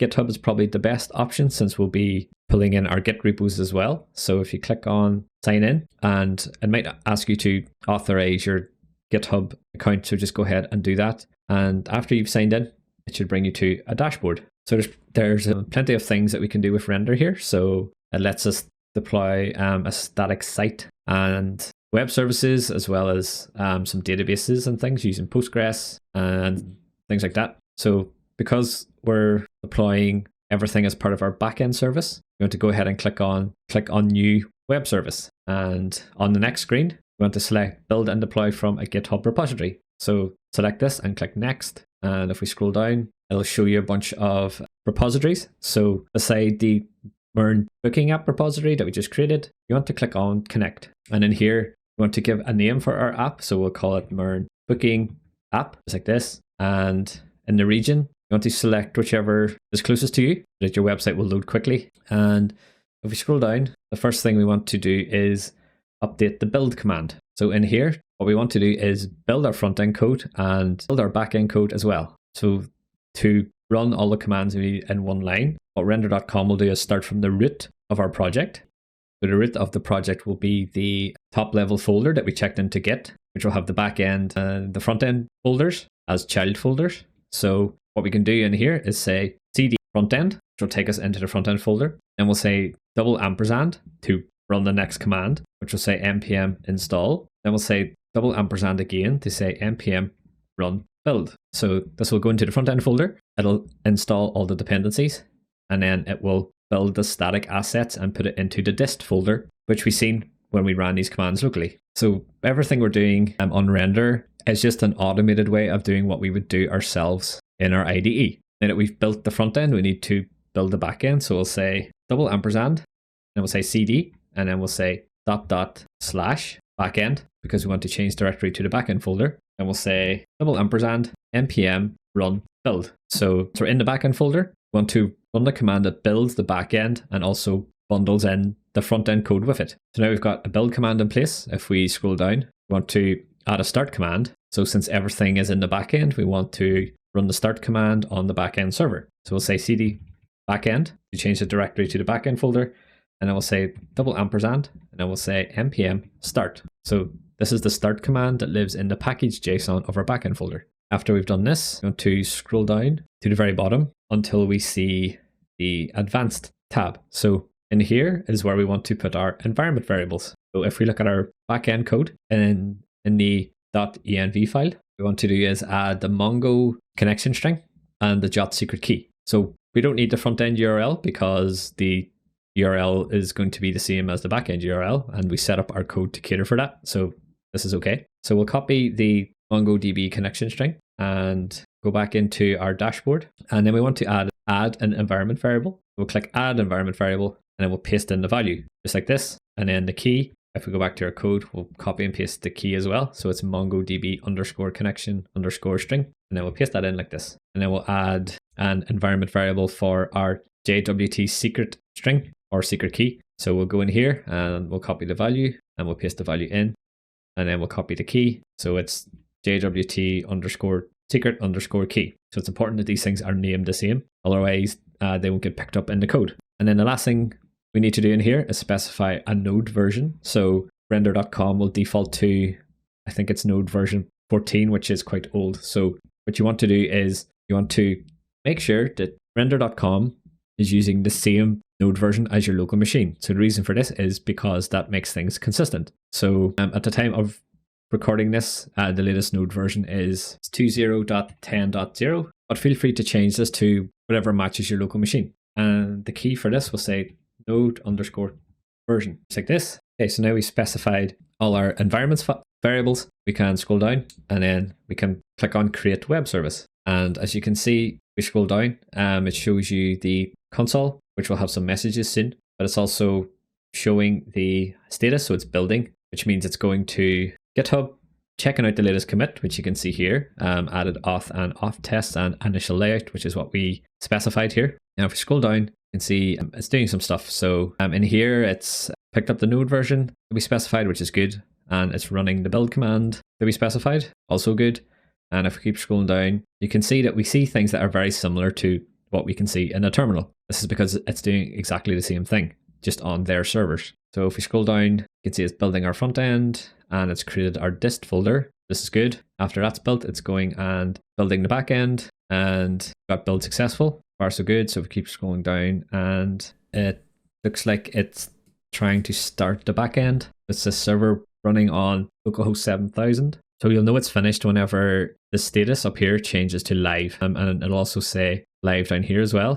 So it says your service is live. So if we scroll up, you can see that it's saying the service is live, which is good. And if we scroll up, you can see it's giving us a URL. If we click this URL, it'll bring us to the root, which will render our bundled UI code, which we configured in the express static settings. And if we click sign in and enter in an email and password, so this will be the same as what you were doing whenever you were testing locally, as it's using the same database. So I'll enter an email and I'll enter a password. And if I click login, enter the wrong password, you can see that we get the sign in successful message, and it's taken me to the home page and it's displayed the links at the top. And if I click sign out, you can see that I've been signed out and the links have disappeared. And we also got the little message at the top right as well. Here it's picked up the node version that we specified, which is good. And it's running the build command that we specified, also good.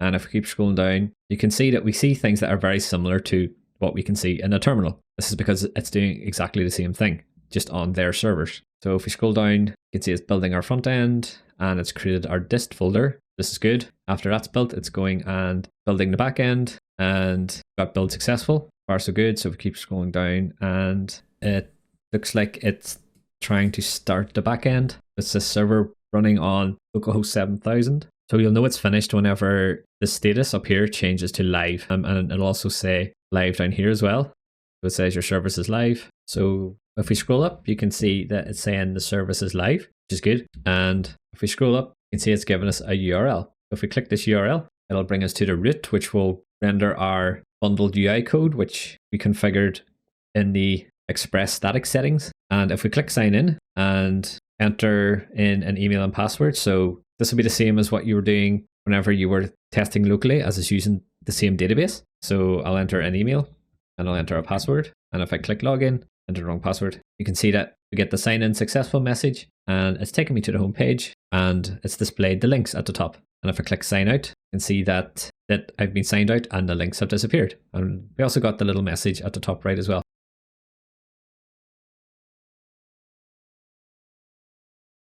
Okay, so the next section that we will look at building is going to be the add hotel form. So we're going to start with this feature because it makes it easier to build out the search functionality if we have some data to work with. So before we jump into the demo and the code, we will have a look at how this is going to work. So on our front end here, we're going to have a nice hotel form. So this form will capture all the details that we need from the user to create a hotel. Once the user has completed the form, we will do a post to a new API endpoint that we will create called API/myhotels, and this will be on our backend node server. Once we receive the request in our backend node server, our server will take the images that the user has uploaded and sent along with the request, and it's going to upload it to a service called Cloudinary. So Cloudinary is one of the top services that are used to host images, and the reason we're using a third-party application to host our images is because it saves us a lot of time and space in terms of having to manage the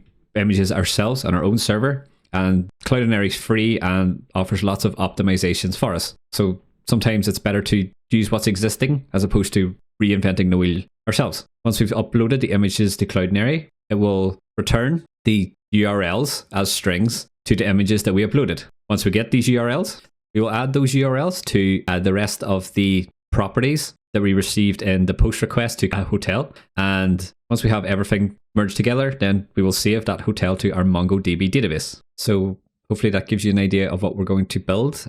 Let's have a look at the form that we need to capture these things. So we're going to create a new page called Add Hotel. And in here, we're going to have a form that lets the user enter the name of a hotel. They can enter a city, a country, and a description. So these are the details that we'll use to display on the search results page when we come to create that later on. They can also enter in a price per night. So this will be a whole number value, and they can select a star rating. So a star rating is going to be from 1 to 5. They can also select the type of hotel that they would classify themselves as, and they can add a bunch of facilities, which is a set of checkboxes. And then if we scroll down, they can enter the number of guests that a given hotel room can hold. So for example, 2 adults and 2 children. And then they can add up to 6 images. So if they select choose images, it'll open the file explorer thing on their computer and they can select up to 6 images. So I've selected 4 here and it says 4 files. Now, once we click save, this will save the hotel and we'll be able to see it on the My Hotels page, which we will create later. So this looks like quite a complicated form, but don't worry, we will go through it section by section and explain how to build out each of these things and why we are doing things the way that we're doing them. And at the end, you'll have a fully functioning form with lots of cool features added to it.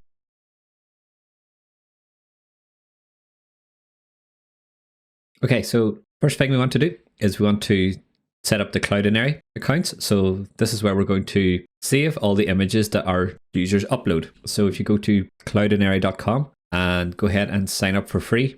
So click this button on the right hand side and then just go ahead and sign up. So once you've signed up, it'll bring you to the console or your dashboard. And the first thing you should see is the media library. So if you scroll down, you'll eventually see some images. I've got some test stuff here that I was working with already. So this is where you can go to see all the images that you have uploaded to Cloudinary. This is where you can go to see all the images that have been uploaded to Cloudinary. Once you have an account created, we will jump back into the code. And in here, what we're going to do is add the Cloudinary SDK to our backend code base. So open a terminal and then make sure we're in the backend folder. And once we've done this, and in here we'll say npm I space, then we'll say Cloudinary, just like this. So go ahead and hit enter, and this will install the Cloudinary SDK. So what an SDK is it's a way to, so an SDK gives us developer friendly ways to access various endpoints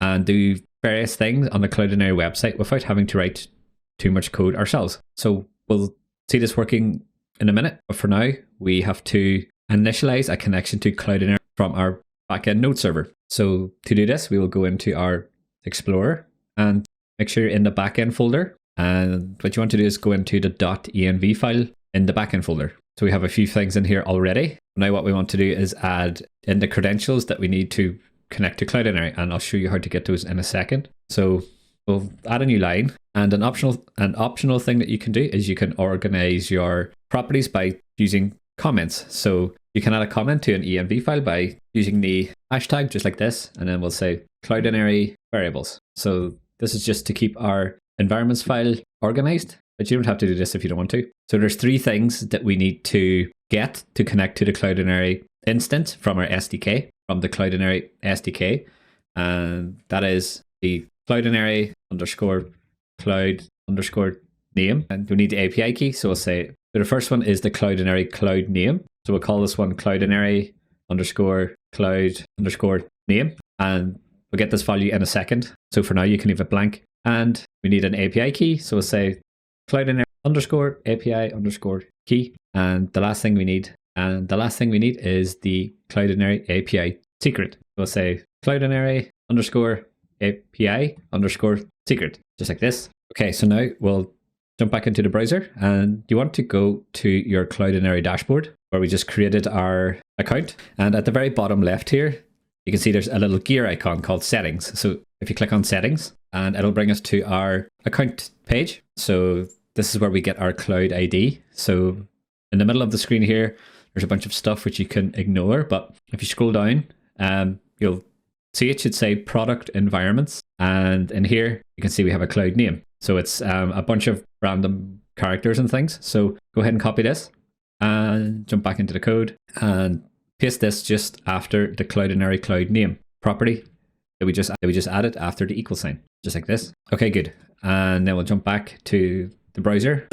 And on the left-hand side in the nav, you'll see an access keys option. So go ahead and click this. So what you want to do in here is you want to click on generate new access key, and this will create an access key for you. So, and this will generate some access keys for us. So if you want, you can give this a name just to keep yourself organized in case you decide to use this Cloudinary account for a different project. Otherwise, go ahead and copy the API key and jump back into the code and paste it in as the property of the Cloudinary API key variable, just like this. And then if you go back to the browser and if you hover over API key secret, there's a little eyeball icon here. So if you click on this, it'll show you your secret. So the secret is essentially your password and the API key is your username. This is why the API key is hidden behind a masking thing. So always keep your API secrets a secret, which is why we're putting all this stuff in environment variables. So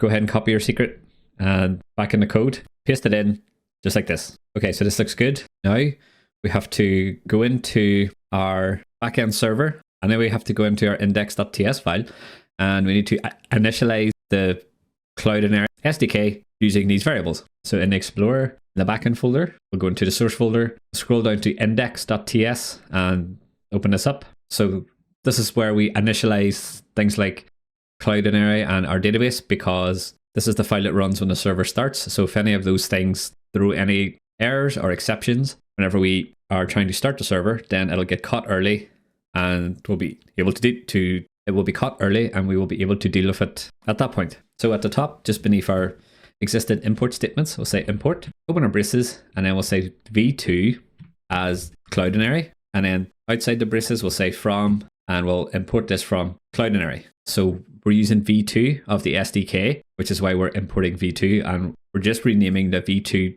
variable to be Cloudinary, just so we don't confuse ourselves in the code. Now that we've done this, we can take a new line, and in here we can say Cloudinary.config, and then we'll open our braces, and then we'll pass in an object. So this is the code that will start up our connection to Cloudinary from our backend server. And we need to provide the 3 properties that we added to our environments file. So we'll say the cloud underscore name, and then we'll add a colon. Then we'll say process.env.cloudinary underscore cloud underscore name, just like this. And then add a comma at the end. Then we'll take a new line, and then we'll say API underscore key. And then again, we'll say process.env.cloudinary underscore API underscore key, and add a comma. And then the last one is the API secret. We'll say API underscore secret colon, and then we'll say process.env.cloudinary underscore API underscore secret, just like this. So these variables are coming from the .env file, and they're coming from the environments variables that we just added. So double check your spelling and things like that, just to make sure that these all match up. Okay, good. Now if we try to start the server, if there's any errors, then we should see them at startup time. So go ahead and open a terminal and go into the backend folder and type npm run dev. And we're seeing server running on localhost 7000, which means our server started up okay. And the Cloudinary SDK didn't throw any errors. API underscore secret, just like this. So these variables are coming from the .env file, and they're coming from the environments variables that we just added. So double check your spelling and things like that, just to make sure that these all match up. Okay, good. Now if we try to start the server, if there's any errors, then we should see them at startup time. So go ahead and open a terminal and go into the backend folder and type npm run dev. And we're seeing server running on localhost 7000, which means our server started up okay. And the Cloudinary SDK didn't throw any errors.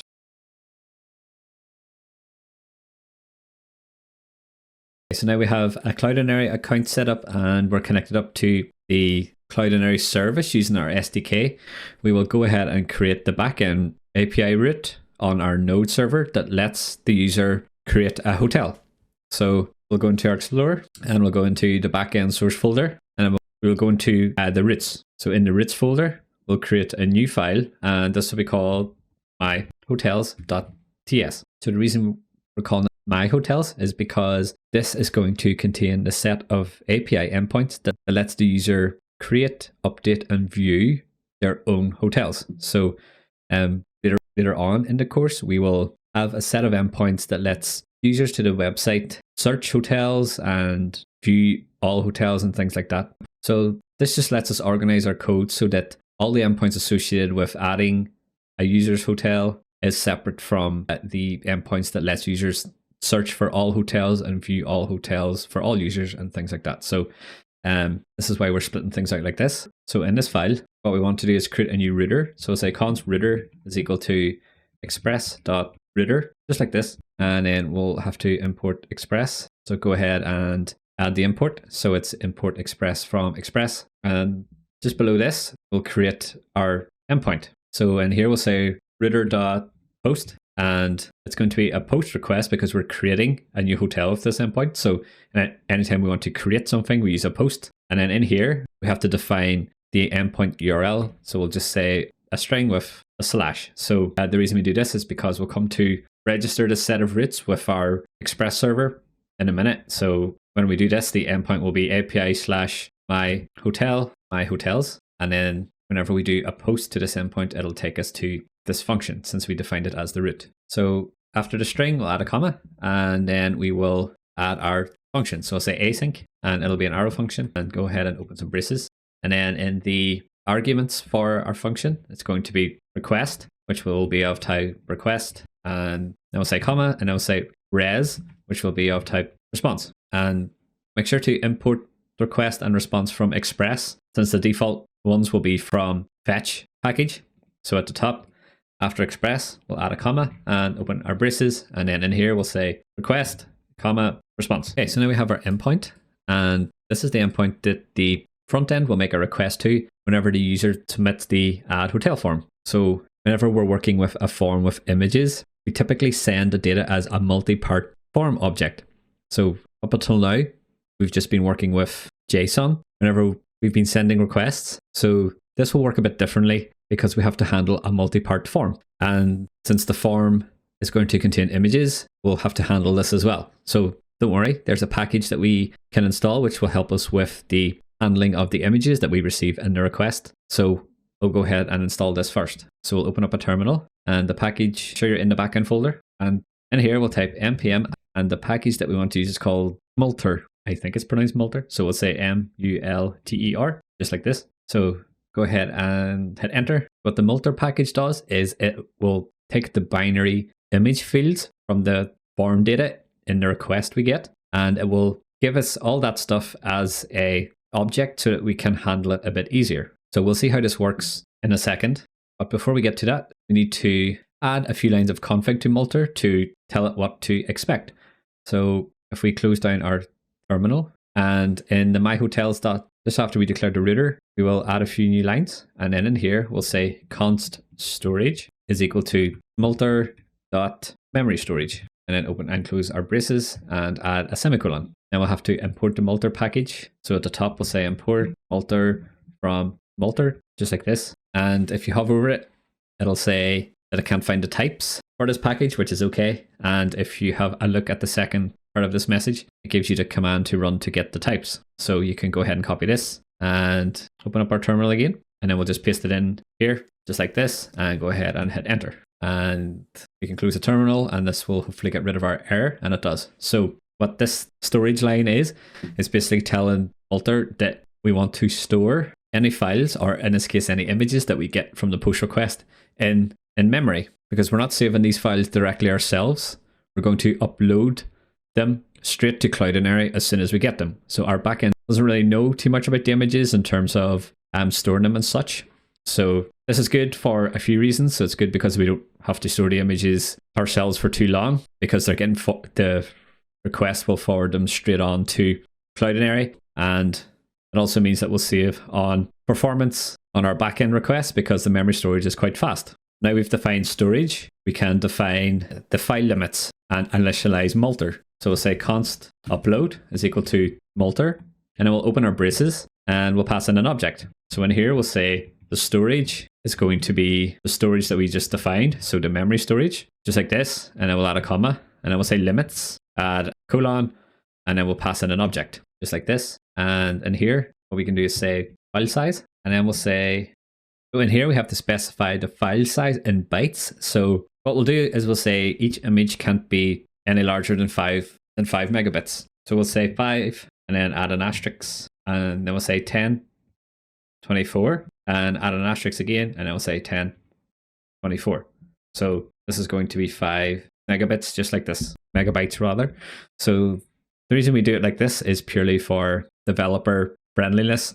So the second part is going to be 1 megabyte, and then the 5 means 5 megabytes. So when we need to change this in future, it's easy to go in and just change the 5, as opposed to having to go and calculate all this and entering quite a long string, which is easy to make mistakes on. So I'll specify it like this and add a comment just to make it clear for people coming along after us what the file size should be. Once we've initialized Multer, we can add our upload variable as middleware. So we'll scroll down, and inside our post, just after the endpoint string and after the comma, we can say upload and open our braces and add a comma. We have to define the name of the form value field, which is going to hold these images. So we haven't created the form yet, but we can still declare it here, and we'll just make sure we use the same name on the front end. So we'll add a string, and then we'll say image files. So our front end form will have an image files array that will have up to 6 images in it. So after the string, we'll say comma, and then say 6, just like this. And since this is going to be an array, we have to say, instead of upload, we have to say upload.array. Now we told Multer, okay, expect a form property called image files, and it's going to be an array, and there's going to be up to 6 images. And if we scroll up again, we've defined how to store the images and the max file size of each image. And so whenever we receive a request, Multer will handle the files, and it will attach a files object to the request, which we can use in our own function. So this is all done behind the scenes as middleware, so we don't worry too much about it. We just know that that's what's going to happen. So in the body of our function, you can say try and add a catch block, just like this. And then in the body of our try, we'll say const image files will be equal to request.files. Then we'll have to say that this is a Multer file type. We'll say as express.multer.file, and it's going to be an array, just like this. So now we'll have the image information in an image files array variable that we can do stuff with. So this is how we get the image files. Our post request is going to have a bunch of other form data fields because our form has things like as name, city, country, description, and so on. So to get the other fields is a bit more straightforward. We can just do const, then we'll call this new hotel. This is going to have all the properties for a new hotel, and this is equal to the request.body. So even though we're working with form data on this endpoint, the form data still gets added to the request body. So we can access it just like we would if the request was JSON object, for example. Okay, so now we've got a hold of the image files, and we have got a hold of the other properties in the form, such as the number of guests and the hotel name and so on. First thing we want to do is upload the images to Cloudinary. And if the upload was successful, what we want to do is add the URLs to the hotel object. And once we've done that, we want to save the new hotel in our database. And finally, we want to return at 201 status. So these are the 4 steps that we need to do. So we'll go through them one at a time. And the first thing then is to upload the images to Cloudinary. So we will use the Cloudinary SDK that we installed to do this to make our lives a bit easier. So just below our variables that we created here, we'll say const upload promises. This will be equal to image files dot map. And in here, we'll add in an async function, and it'll accept an image property. It gets passed in by the map function. So what this is doing is because we can only upload one image at a time to Cloudinary. So we have to add a loop, or in this case, we'll add a map to run the logic to upload each individual image to Cloudinary. And we'll do this for each image that we get in the image files array, which we're taking from up here. So inside our map function, what we need to do is encode the image as a base 64 string. So don't worry, that sounds pretty scary, but it's only a few lines of code. So in here, we'll say const, and we'll just say b64. So this will be base 64 equals buffer dot from, and we'll say image buffer. So what we're doing here is creating a buffer from the image object that we're currently on in the map function. And once we have a buffer, we can convert it to base 64 string just by saying toString, and then we'll pass in base 64. But don't worry too much about this. All it's doing is converting the image into a base 64 string so that it can be processed by Cloudinary, and we're assigning it to a b64 variable, just like this.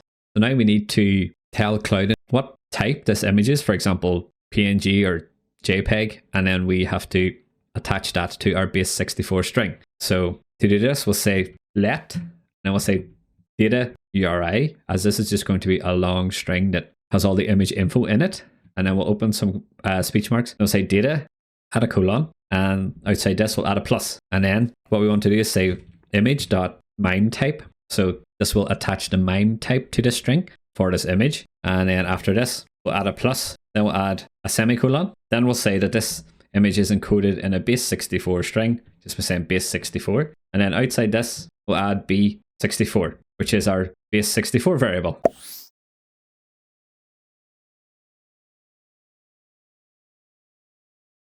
Okay, almost there. The last thing we need to do is actually upload the image to cloudinary. So in here we'll say const res, which is going to be the response, and this will be equal to await. Then we'll say cloudinary dot v2 dot uploader. Then we'll say dot upload, open our braces, and then we'll just pass in the data URI string that we just created up here. And we'll pass this in like this. And we have to import cloudinary. So you scroll to the top, and then we'll do import cloudinary from, and then open speech marks, and then we'll say cloudinary just like this. And then if we scroll back down to where we were, which is in and around line 28, you can see the error is gone. And the last thing we need to do is whenever we upload to cloudinary, it's going to give us back a response. And what we want from the response is to get the URL of the hosted image that we just uploaded to cloudinary. So to do this, we'll say return res.url, just like this. Okay, so yeah, it's a pretty nasty bit of code, but all it's doing is it's iterating over the image files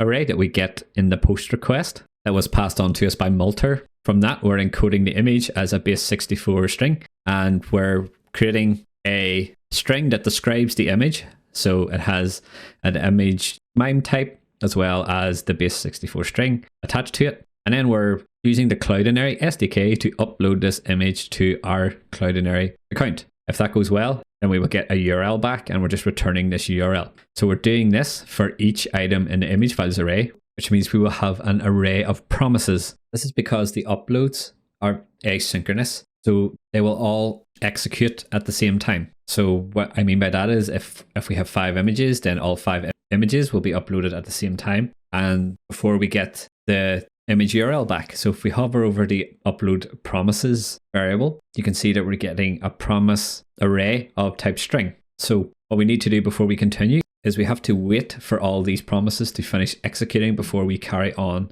to the next line of code. So this isn't too difficult to do, thankfully. So we'll add a new line, and then we'll say const image URLs is going to be await. Then we'll say promise.all. Then we'll pass in our upload promises. So what this is going to do is it's going to wait for all our images to be uploaded before we get back a string array that gets assigned to this image URLs variable. So hopefully that makes sense. Promises can be pretty complicated to get your head around. I know it took me some time, so don't stress out too much if it's not making sense right now. Whenever we see it working, hopefully it'll help clear things up. Okay, so now we'll scroll down and have a look at our little to-do list here. So the second step, we say if the upload was successful, add the URLs to the new hotel. So if the upload was successful, then we're assuming that it gets this far, because if there's any problems with this code up here, then it'll hit the catch block. So I think before we continue, we'll add in our error handling, because this is going to be helpful for our own debugging. So in the catch block, what we want to do is say console.log, and then we'll add a string that says error creating hotel, and outside this string we'll add a comma, and then we'll just pass in the error. So in this case I've just called it E, but you can call it error if you want, it doesn't matter too much. And then what we want to do is we will return a generic error message back to the front end. We'll say res.status, open our braces, and then we'll pass in 500 to say something went wrong on the server. Then we'll say .json, because we'll pass back some JSON, and then we'll say a message, and then we'll say something went wrong, just like this. Okay, so this is good. We have image upload in place, and we have some image URLs, and we've also got some error handling, which isn't too bad. So before we can save the hotel to our database, we need to create the hotel model. So we'll go into our Explorer, and if we look at the models folder in our backend source folder, all we have so far is a user model. So what we'll do is create a new file in the models folder, and we'll call it hotel.ts, just like this. So the first thing we want to do is we want to create a TypeScript type for this. So this will help us with an IntelliSense and things whenever we're creating a new hotel. So we'll say export interface hotel type, and we'll open our braces. And here we'll say export type hotel type is equal to, and then it'll be an object. And in here we'll do underscore ID, as this is the name of the ID whenever it gets saved by Mongoose to the MongoDB. And this will just be a type string. Then we'll add the user ID, as we need to know the ID of the user who created this hotel. So it's easier to fetch all the hotels for a given user. And this will be a string as well. And now we need to add all the properties that we get from the form to this type as well. So we'll say name, it's going to be a string. which will be the hotel name. I'll say city will be a string as well. And I'll say country, which will be a string. Add description, which is going to be a long form text box with a description of the hotel. So we'll call this string as well. Then the type is going to be the type that this hotel is classed as. So for example, a hotel or a bed and breakfast or a motel, whatever it is. So we'll save whatever they choose as a string. And then we'll say adult count, and this will be a number. So this is the number of adults that this hotel room will accept. So the reason we save this as a number is because we'll need to perform operations on it depending on search criteria. So what I mean by that is if a hotel can hold 5 adults and the user searches for hotels with 3 adults in their search criteria, then we want this hotel to return because 3 is going to be less than 5, which is the total. So we'll see this working later when we come to do search and things like that. But in general, whenever you need to perform an operation on a number, then it's better to store it as a number type. Whereas things like phone numbers and telephone numbers, you could probably save as a string because you would very rarely be performing operations on a telephone number. So this is why we save this as a number. And we'll do the same for child count. This will be a number as well. Then we'll say facilities. So this is going to be a string array of a list of facilities that they can select in the form. And we'll say price per night. And again, we're going to be performing a search on this field. So it's easier to search if it's saved as type number. Now we'll say star rating. This will also be a number. And then image URLs, which is going to be the image URLs we get back from the Cloudinary code that we just wrote. And this will be a string array. And then we'll add last updated. And this will be a date. So the reason we ask last updated is because it gives us something to search on, as well as it helps give us metrics. So we can see when this given hotel was last updated. So now we have a type for our hotel. We need to create the schema. So just outside our type, we'll say hotel schema, and this will be equal to a new mongoose.schema. Then we'll open up our braces, and then we'll pass in our object where we will define all the fields for the schema. And don't forget to import mongoose from mongoose. So at the top, do import mongoose from the mongoose package. And if we scroll back down to our schema, what we can do here is associate the type of the schema to the type we just created. So just after schema in the angle brackets, we can say hotel type, just like this. Now inside our schema object, if we do control space, you can see it's given us all the properties for these types. So we just need to fill these out one by one, just like we did before, and specify the type and specify it if they're required. So IntelliSense makes this a bit easier. The first one we'll do is user ID, and then we'll add a colon and add our braces in, and then we'll say type, and then this will be of type string, and it's required. We'll say required true. So the main reason we use types and TypeScript in here is because it helps us catch any mistakes or errors and bugs in here. So if I misspell user ID, and if I hover over it and scroll to the bottom of this error, it says, did you mean to write user ID? So this is helpful here. And it'll also be helpful when creating a new hotel, as it'll give us an error if we have any properties missing. So this is why we use types and associate the types with schemas. So we'll fix the spelling to user ID. Then at the end, we'll add a comma, and then we'll say name, and we'll just copy and paste these properties from the user ID into the name field. And then for city, we'll do the same. So we'll say city, colon, and paste in our properties. For country, we'll say country, colon, and paste in our type. And we'll do the same for description, just like this, and type. So this is the type of this time. And then we'll paste this in as well. And then we'll say adult count. And this time the type is going to be a number instead of a string.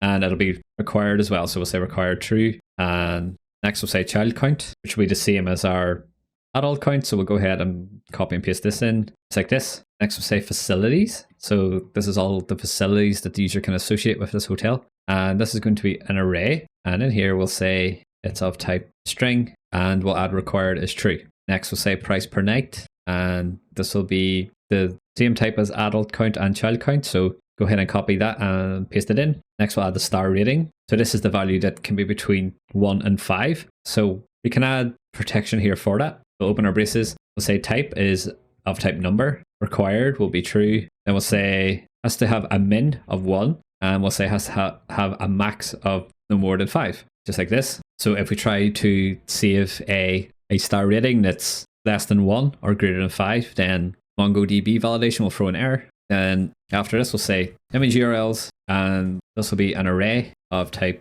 string, and this will be required as well. So these are the image URLs we get back from Cloudinary, and we'll add last updated, which will be of type date, and will be required as well. So required true. And then, okay, so this looks good. We've defined a schema with quite a lot of stuff in it. So now all we have to do is tell Mongo that the schema is a model. So at the very bottom, say const hotel is equal to mongoose.model. Then we'll open our angle braces and we'll pass in our hotel type, and we'll open our braces just like this. So we need to specify a document name in here.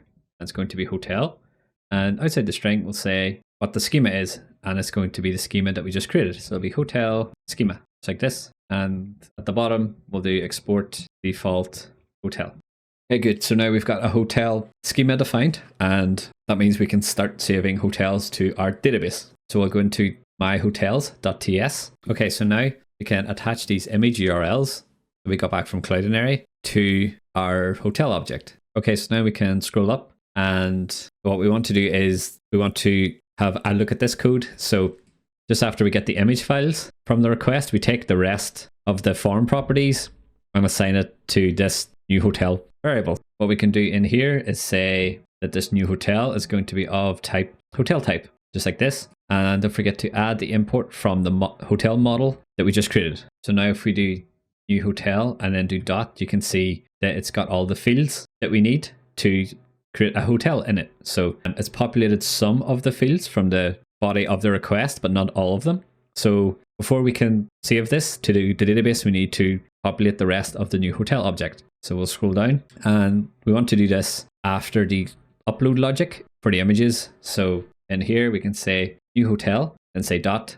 And then if we type image URLs, you can see IntelliSense has helped us here. And then we will make this equal to the image URLs that we get back from the Cloudinary upload. So next we want to say new hotel.last updated. And because this hasn't been updated yet, it's technically just been created, we can just say new date. So we could have added a last updated field to the form, but anytime you can programmatically add something, it's best to do it on the server. So it's less for the front end and any other clients who are accessing your API to do. And the last property we need is the user ID. So say new hotel.user ID, and this is going to be equal to the user ID that we get from the request. So if you can remember back to all the auth stuff we did, whenever the browser sends us a request, it'll send the HTTP auth token cookie with it, and then we'll have some middleware that parses the cookie, it checks if it's valid, and then stores the user ID in the request. So the reason we take it from the token or the auth cookie is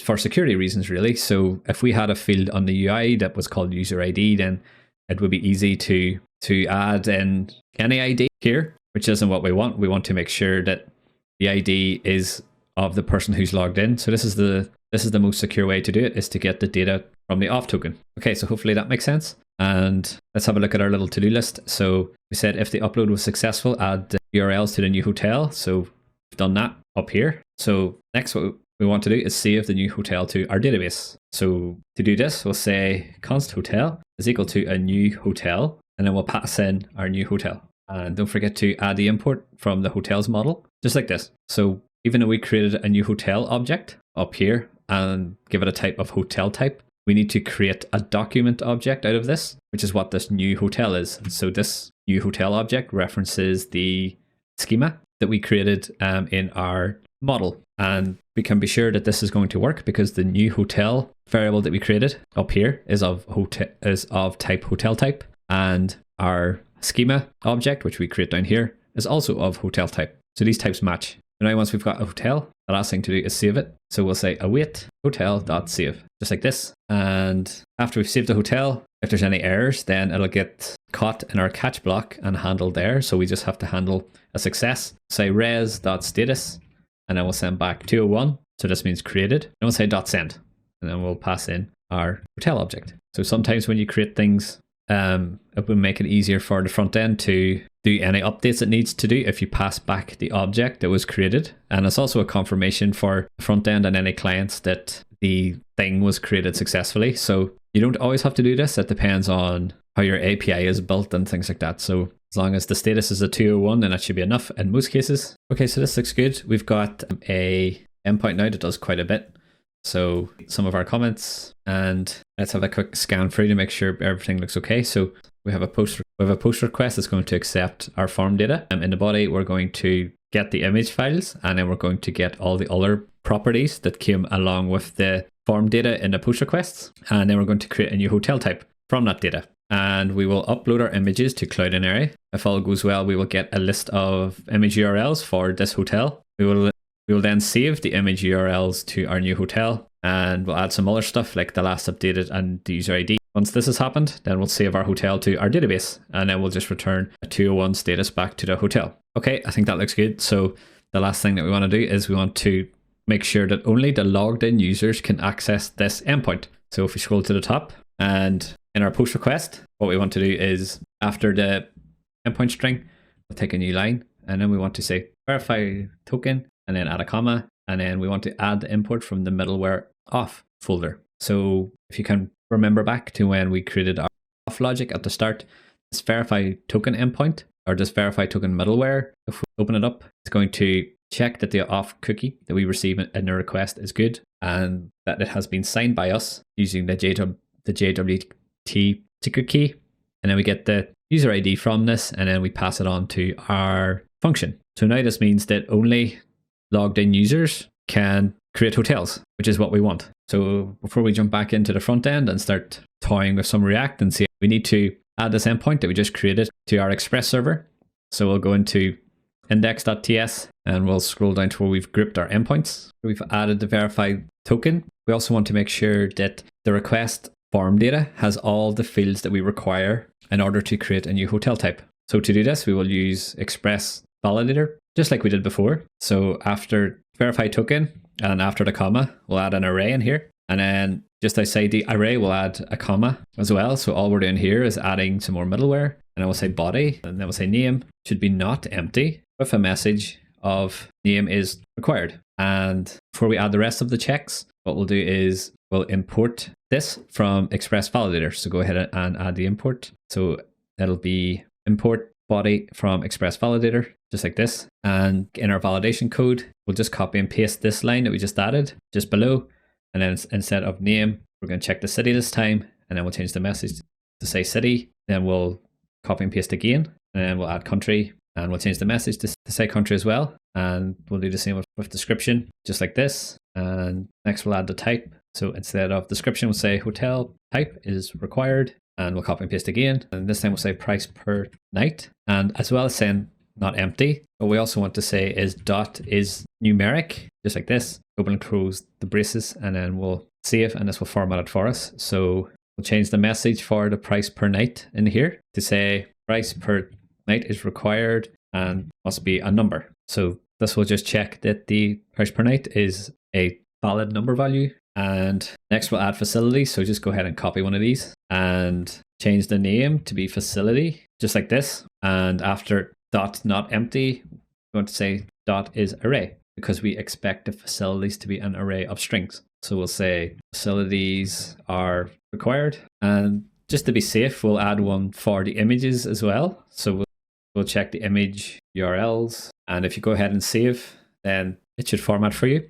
So we don't need to add image files in here because this is going to be handled by Multer. So if the image files property doesn't match the options we specified, which is it can't be more than 6 and it must be an array, then it'll throw an error that way. So all we've done is we've just checked that the rest of the fields in the body are valid. And by doing this, it means we won't run all this expensive logic in our function unless the request is good. Okay, so this looks good. Just make sure you have the verify token middleware in here as well, and that the upload array, image files array is still here too, as those are quite important. Now we've got our new endpoint. We can register this endpoint with our Express server. So we'll scroll to the bottom and we'll say export default router, just like this. And in our index.ts file, we want to scroll down to where our endpoints are grouped, and we'll say app.use. This will be /API/my-hotels. And outside of the string, we'll add a comma,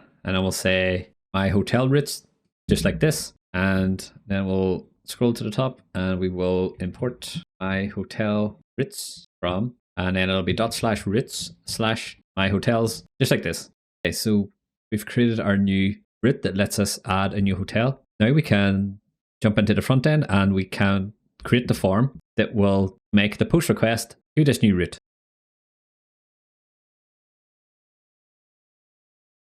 Okay, so we'll jump back into the front end and we'll go into the source folder and we'll scroll down until we see the pages folder.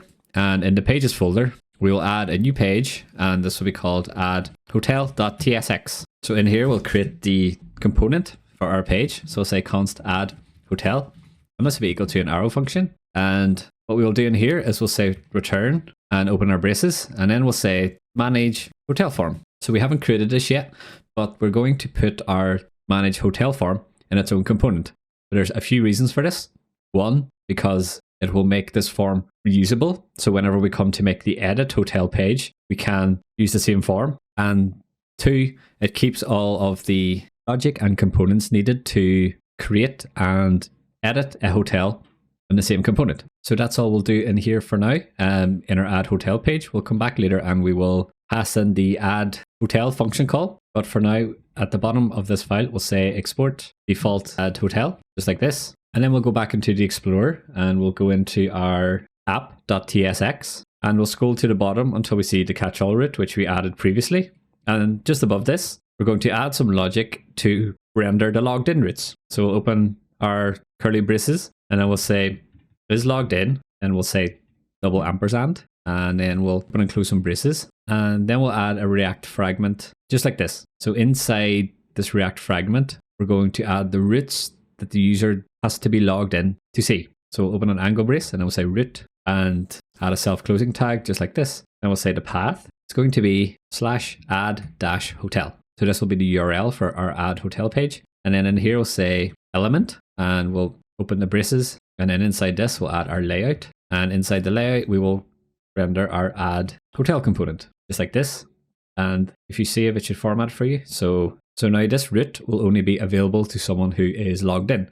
So we need to import the is logged in variable from our app context. We'll scroll to the top and just inside the top of the function, we'll say const open braces and say is logged in. This will be equal to use app context, and we'll open and close our braces. And then we need to import the app context from our app context in the context folder. We'll go ahead and do that just like this and hit save. So this should clear the error, and it does. So now what we're going to do is we're going to start building the actual form. So in the Explorer, in the front end source folder, we'll create a new folder, and this folder will be called forms. And in here, we'll add a new folder, which will be called manage hotel form, just like this. And then inside this folder, we'll add a new file, and then we'll call it manage hotel form.tsx. So inside the forms manage hotel form folder, we're going to have all the components we need for our manage hotel form.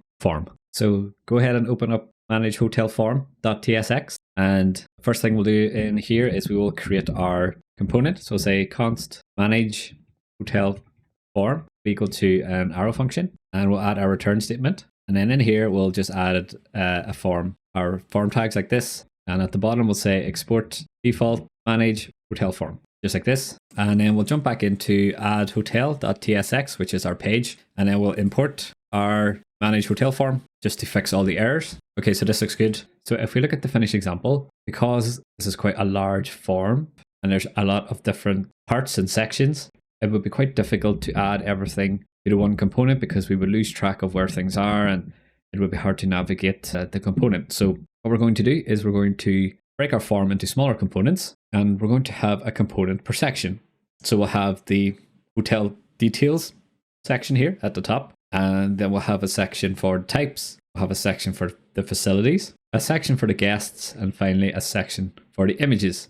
So this will help us organize our form into identifiable components, which will make it easier to go in and change later in future if we have to. So with that in mind, the first thing we'll do is we will set up our form framework, which is what we have been using so far, called the React hooks form. So we'll jump into the code, and at the top of our file, outside of the component, we will create a type which describes the properties on this form. So we'll say export type hotel form data is going to be equal to an object.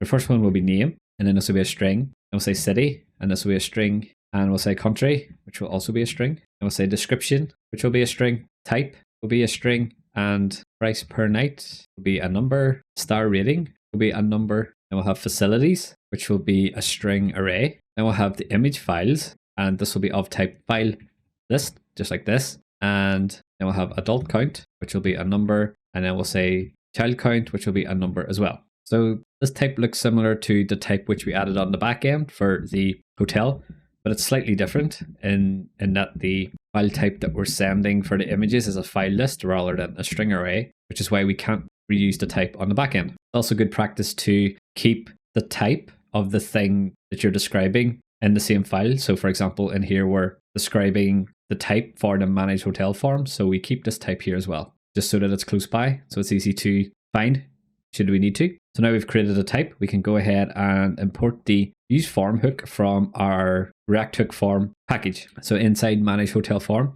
take a new line and we'll say const form methods is equal to use form, and we'll open our angle braces, and I will say hotel form data, and outside of this we'll open and close our braces, and we'll go ahead and import the use form hook from React hook form. And instead of destructuring the register function and things like that from use form, we're just assigning everything to a variable. And the reason we're doing this is because we have broken our form up into smaller components. So we need to use what's called a form provider, so our child components can get access to all the React hook form methods. So this will become clear as we go, but for now, what we will do is wrap our form in the form provider. So just outside the form tags, open a new angle brace, and I'll say form provider, and then we'll close it like this so that we have opening and closing tags. Then we'll just paste our form tags inside of this and save. So your code should look like this with some form tags wrapped in a form provider. And go ahead and import the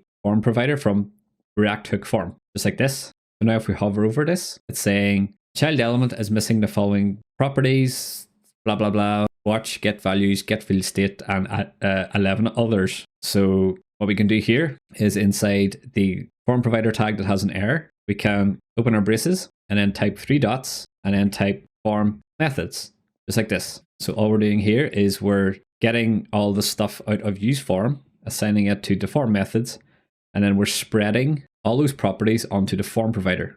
So now whenever we create our individual child sections inside of this form, then we will be able to use all these methods and functions that we get from the use form hook. So behind the scenes, this is just a React context API, similar to our own app context that we created earlier in the course. Okay, so inside of the form tags, we will create our first section and we'll call it details section, just like this. And then we'll go into the Explorer, and in the manage hotel form folder, we'll add a new file and then we'll call it details section.tsx, just like this. So we'll go ahead and create our component and we'll say const hotel details section equal to an arrow function. And the first thing we want to do in here is we want to say const, open our braces, and outside of the last brace, we'll say equals use form context, just like this. So go ahead and add the import from React hook form. So this is the context we defined in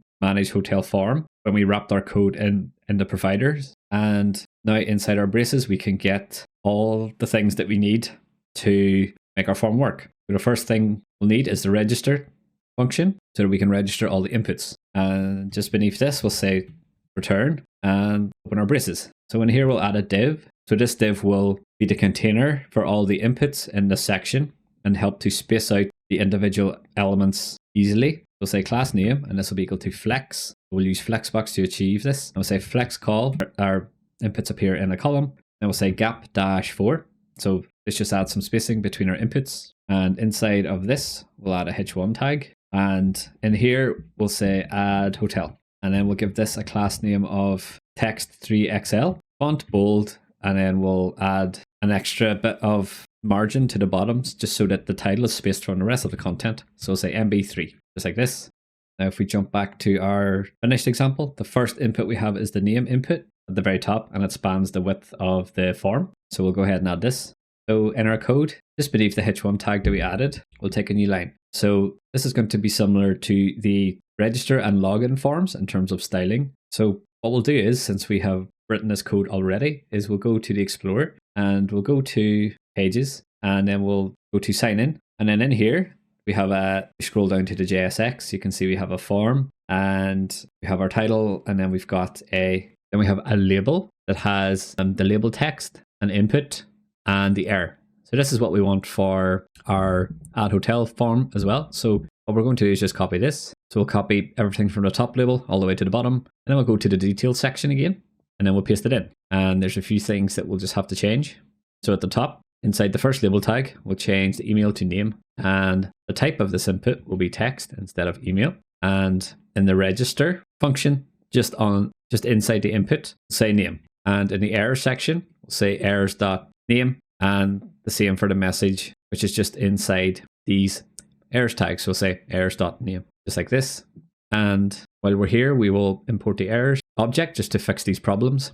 So we'll scroll to the top, and after the register function, we'll do a comma, and then we'll say form state, and then we'll add a colon, and then we'll add some braces, and then we'll say errors, and save it. So your code should look like this. And we're just destructuring the errors from the form state object, which we get from the form context. Okay, good. So, and if we scroll down, you can see we're getting an error here. So it's hard to tell by reading it, but this error basically means that it doesn't understand the name field. So that's because whenever we imported our app form context, it doesn't know about the types of our form.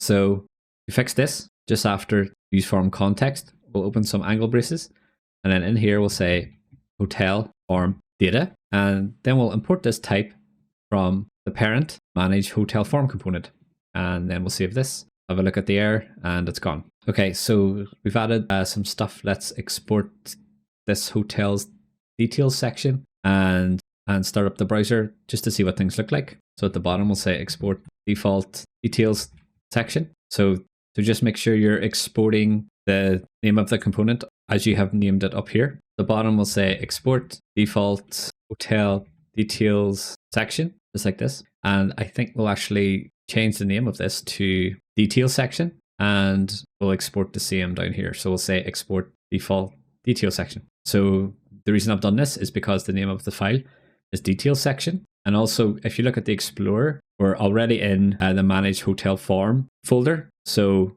it's pretty obvious to someone looking at this component that this is the details section for the manage hotel form.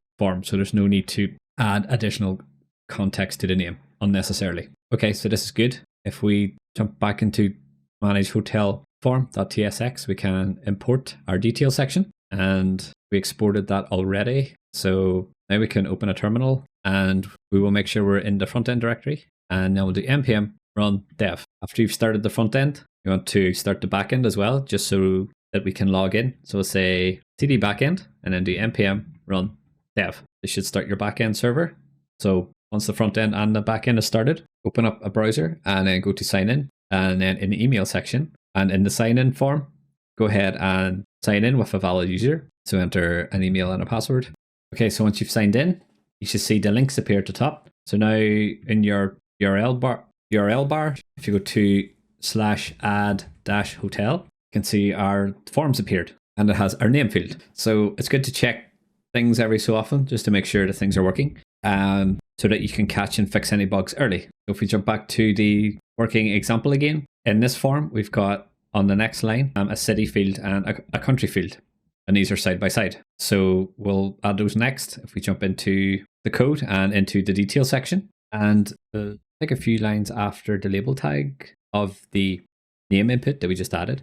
Then we'll add a div. So this div will contain the city and the country field and allow us to use flex to position them side by side. So on this div, we'll say class name, and this will be equal to flex, and we'll say gap-4 just to add some spacing between them. So since we want the same style, you can just copy our previous input that we added. So from the bottom of the label all the way to the top, copy this and paste it inside the div we just added. Then we'll change some of these fields. So we'll change the label from name to city, and we will register this as being the city field. And we can say errors.city, and then change the error message to errors.city as well. And just outside of this label, we'll paste again so that we have two inputs inside this div now. and just change some of these things again. So instead of name, it'll be country, and in the register function, we'll change name to country, and the same for the errors. So say error.country and errors.country in the message as well. Okay, so we'll save this and have a quick look at the browser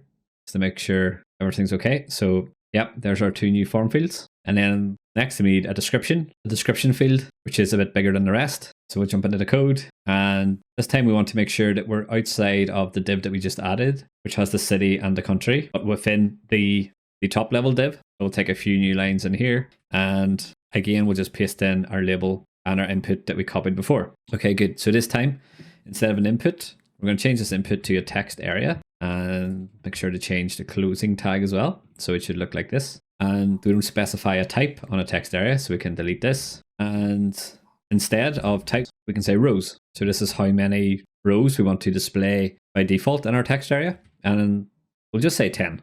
Doesn't matter too much, but we'll just give them a bit of space to type into. And once we've done this, change the label from name to description, and we'll change the register function to description as well, just like this. And then we'll change our error text. So we'll say errors.description and errors.description in here. Okay, good. And have a look at the browser. Now we've got our description field. The next thing we want to add the price per night, which is going to be a number field. So jump back into the code and we'll paste our input again. So just go ahead and copy a previous one and paste it just below. And depending where you copied it, it's probably going to be an input or a text area here.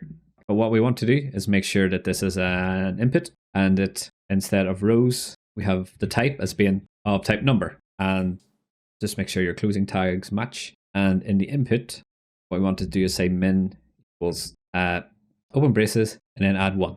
So we want to make sure that this number input doesn't go below 1 and into the negative. And we'll change our fields here. Change the label to price per night, and then we'll change the register function to price per night as well, just like this. And then we'll change the errors. So we'll do price per night and then errors.price per night. So we also want to change some of the styles on this label as well. So far, all our inputs have been flex 1, but what we want to do is make sure that this input doesn't take up the whole container, because there's no need for it to. So in here, instead of flex 1, we can say max w and then open square brackets, and then we'll pass in a value in here. We'll say 50%. So this is how we specify exact values in Tailwind, is by using the utility class and passing in a number. So now if we look at this in the browser, you can see we have price per night, and it's taking up 50% of the container as opposed to the whole width. So this just makes the form a bit more manageable to work with.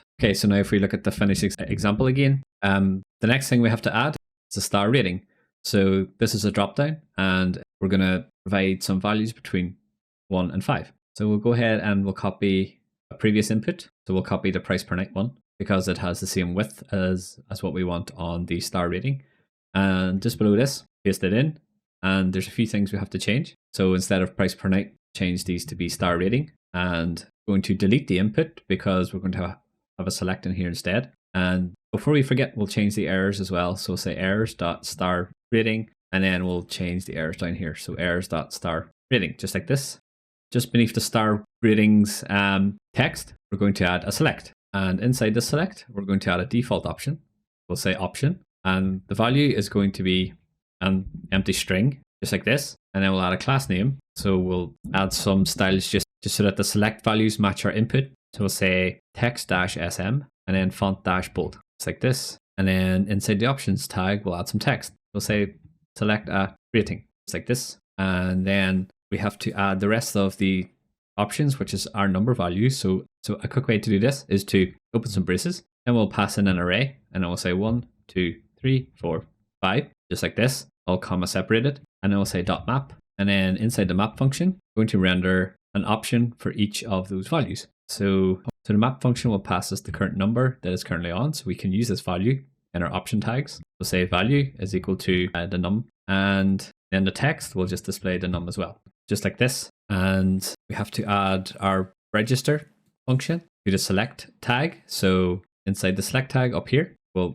add our curly braces, and I'll say 3 dots and then register and open braces.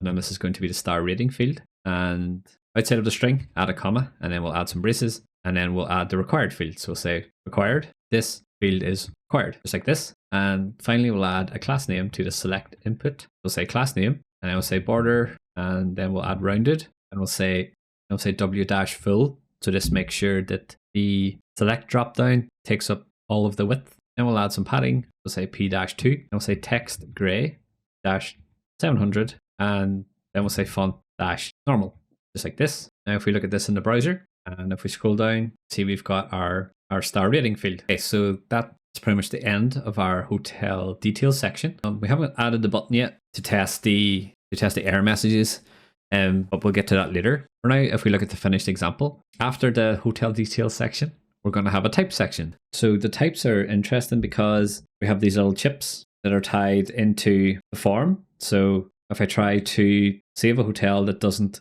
have a type selected, then it says this field is required. So these types are interesting because it's not something that the user can create themselves whenever they are adding a hotel. These types are provided by the hotel booking website, and the user who signs up simply has to select a type when they create a hotel. So when we have things like this, we can typically store it in a configuration file. So to explain what I mean, we'll go into our code and we'll go into the Explorer, and in the front end source folder, we'll add a new folder and we'll call this config. And in here, we'll add a new file, and this file will be called hotel-options-config.ts, just like this. So in here, we'll say export const hotel types, just like this, and it's going to be equal to an array. And inside this array, we're simply going to have a list of strings that represent the hotel type. So it doesn't matter too much what you put in here. So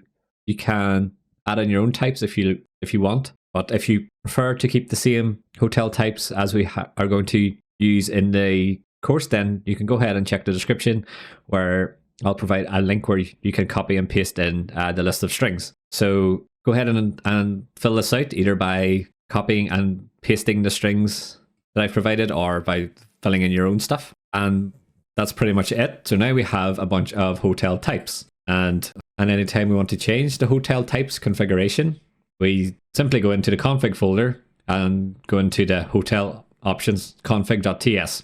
So this is why we put it in a config folder, because it's clear to anyone coming along after us that this is a configuration file. Okay, so now we have a list of types. We can go ahead and create our hotel type section. So we'll go into the Explorer, and in the front end source folder, we'll go down to forms, and inside the manage hotel form folder, we'll add a new file, and this will be called type section, just like this. And then in here, the first thing we'll do is we'll import our hotel types. We'll say import, open braces, and then we'll say hotel types, and then we'll say from, and open our speech marks, and then we'll say // again, and then we want to go into the config folder, and we'll add a slash, and then we want to go into hotel options config, just like this. And now we have our hotel types array. Now we can create our component. So we'll say const type section, and this will be equal to an arrow function. And then what we want to do in here is hook into our add hotel form by using the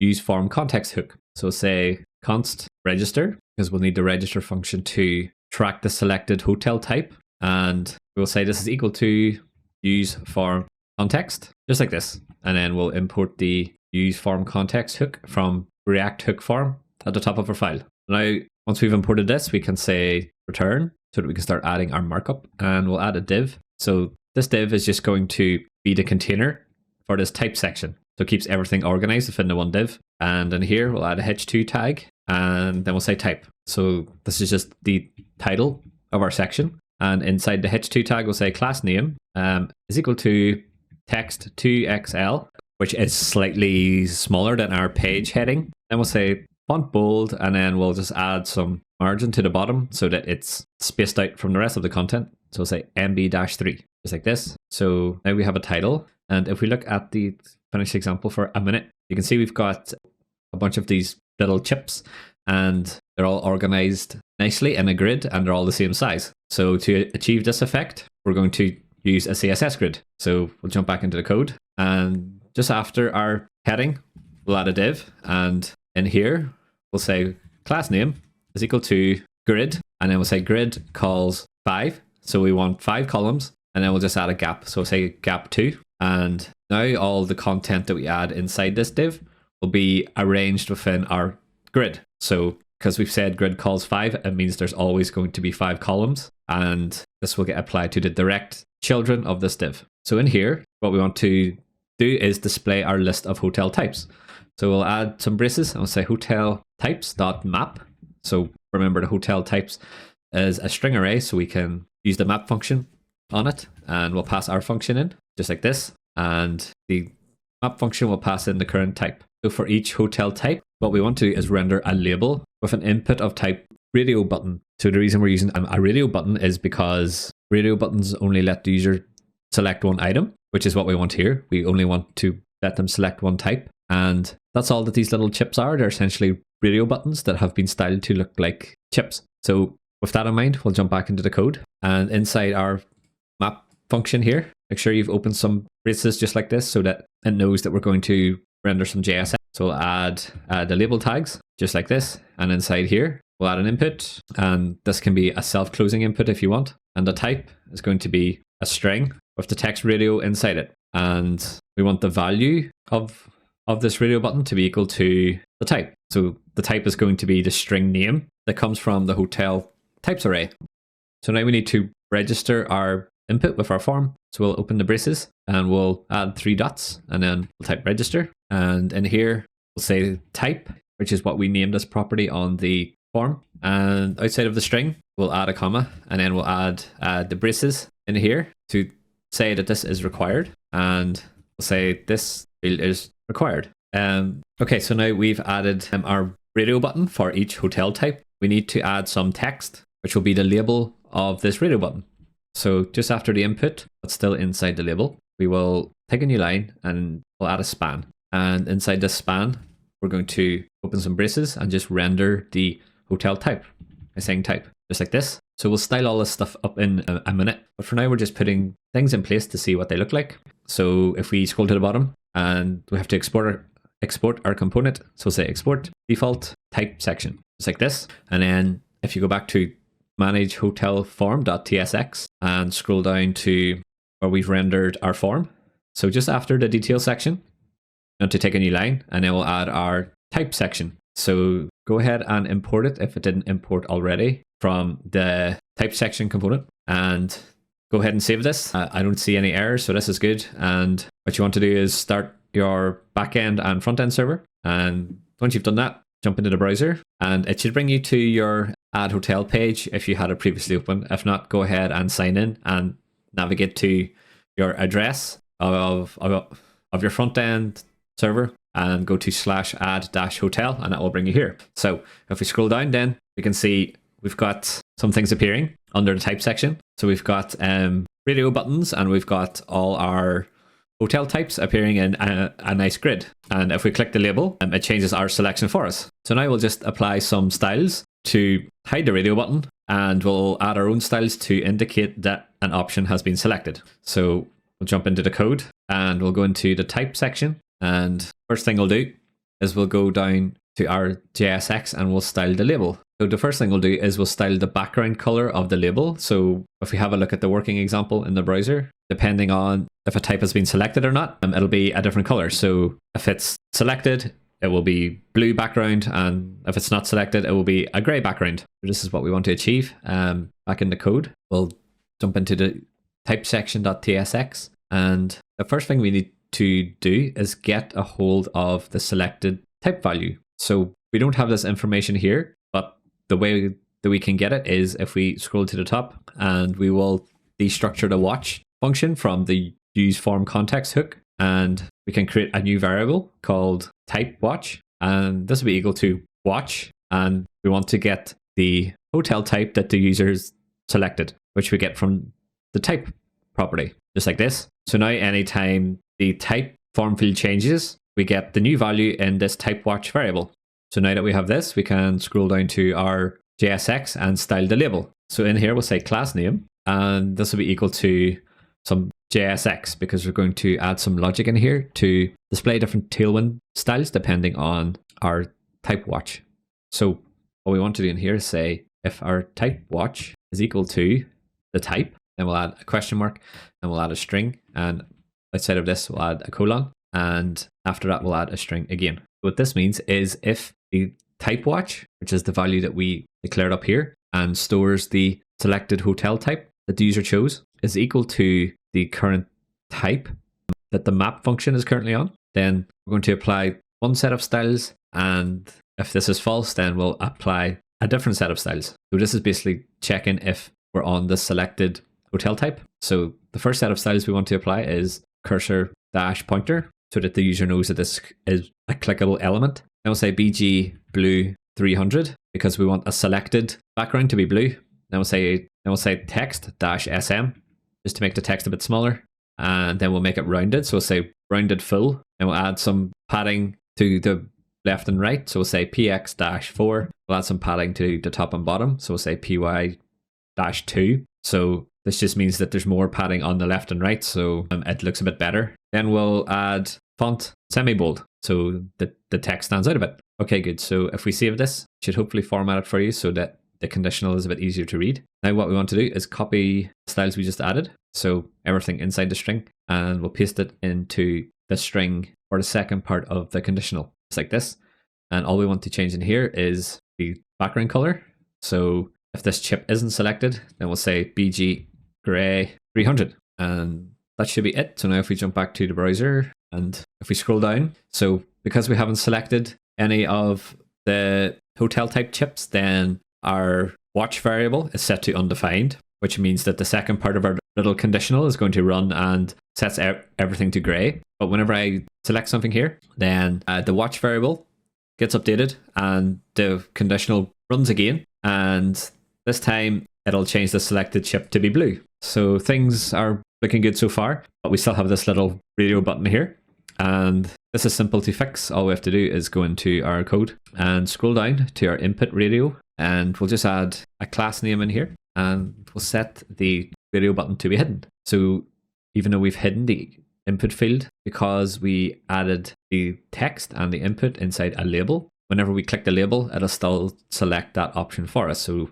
this is just plain old HTML at work for us. Now if we save this and open the browser, you can see our radio button's disappeared and it's been replaced with our fancy new chip. And as we click around here, then the type changes as well. Okay, so this looks good. The last little bit we'll do before we move on to the facilities is we want to add some spacing between our different sections here. So as you can see down here, things are quite squished. So we'll use Flexbox to achieve this. If we jump into the code and go to manage hotel form, so we've got our two different sections, and each section has its own container div, which means we can apply styles to the form and everything should space out nicely for us. So in here we'll say class name, and it will be equal to flex, and then we'll say flex call, and then we'll add a gap of about 10. So let's see what this looks like. So now we have some nice spacing between our two sections. So if we jump into the final example again, the next section we want to look at is the facilities. Okay, so the last little thing we need to do to our type section component before we move on is to add the error message. So if we jump into the code and we'll go into type section and we'll scroll down until we get to the very bottom of our JSX. And towards the bottom, you should have two divs. So the first div is the closing div for our CSS grid. And then the bottom div is the div that acts as the container for the section. So in between these two, we want to take a new line, and then we'll say errors.type. Then we'll add a double ampersand and open our braces. And then in here, we'll add a span. So we're basically going to display any error messages that have appeared for this field. So in other words, if the user hasn't selected a hotel type, then we display an error message for this. So inside our span tags, we will add some braces, and then we'll say errors.type.message, and we'll add some styles to the span. So we'll say class name is equal to text-red-500, and then we'll say text-sm, and then we'll say font-bold, just like this. So all we're doing is making this text turn red and making it bold so that it stands out a bit. So now we need to get the errors from our form. So we'll scroll up, and inside the braces, we'll add a comma, and then we'll say form state, and we'll add a colon, and then we'll destructure the errors from here. And we'll have to tell the hook what type our form is. So we'll add some angle braces after the use form context hook. And then we'll say hotel form data. And then we'll import this from our manage hotel form, just like this. So we can't test this bit yet because we haven't got a button in. So we will test it at the end whenever we have the rest of our form sections in place. So the next section that we're going to add is the facilities. So if we look at the finished example, we've got a bunch of checkboxes here, and this is a bit different from the types because the user can select many, but it will work in almost a similar way in that the facilities will be stored as configuration in the code, and it will hook into our manage hotel form. So we'll jump into the code, and in here, we'll jump into the front end source folder, and in the config folder, we will open up hotel options config.ts. So this is where we added our hotel types as an array. So we'll also add in our hotel facilities as an array. So we'll say export const hotel facilities, and this will be equal to an array of strings. So again, you can go ahead and add in any strings you want in here, just as long as it's a list, or you can have a look at the link in the description and copy the same list of strings that we will be using here. So go ahead and add them in however you like. I've just added a few in here. Now we have the list of facilities. We can go into the Explorer and go into the forms folder in our front end source folder. And inside the manage hotel form folder, we'll add a new file, and this will be called facilities section.tsx, just like this. And in here, we'll import our facilities.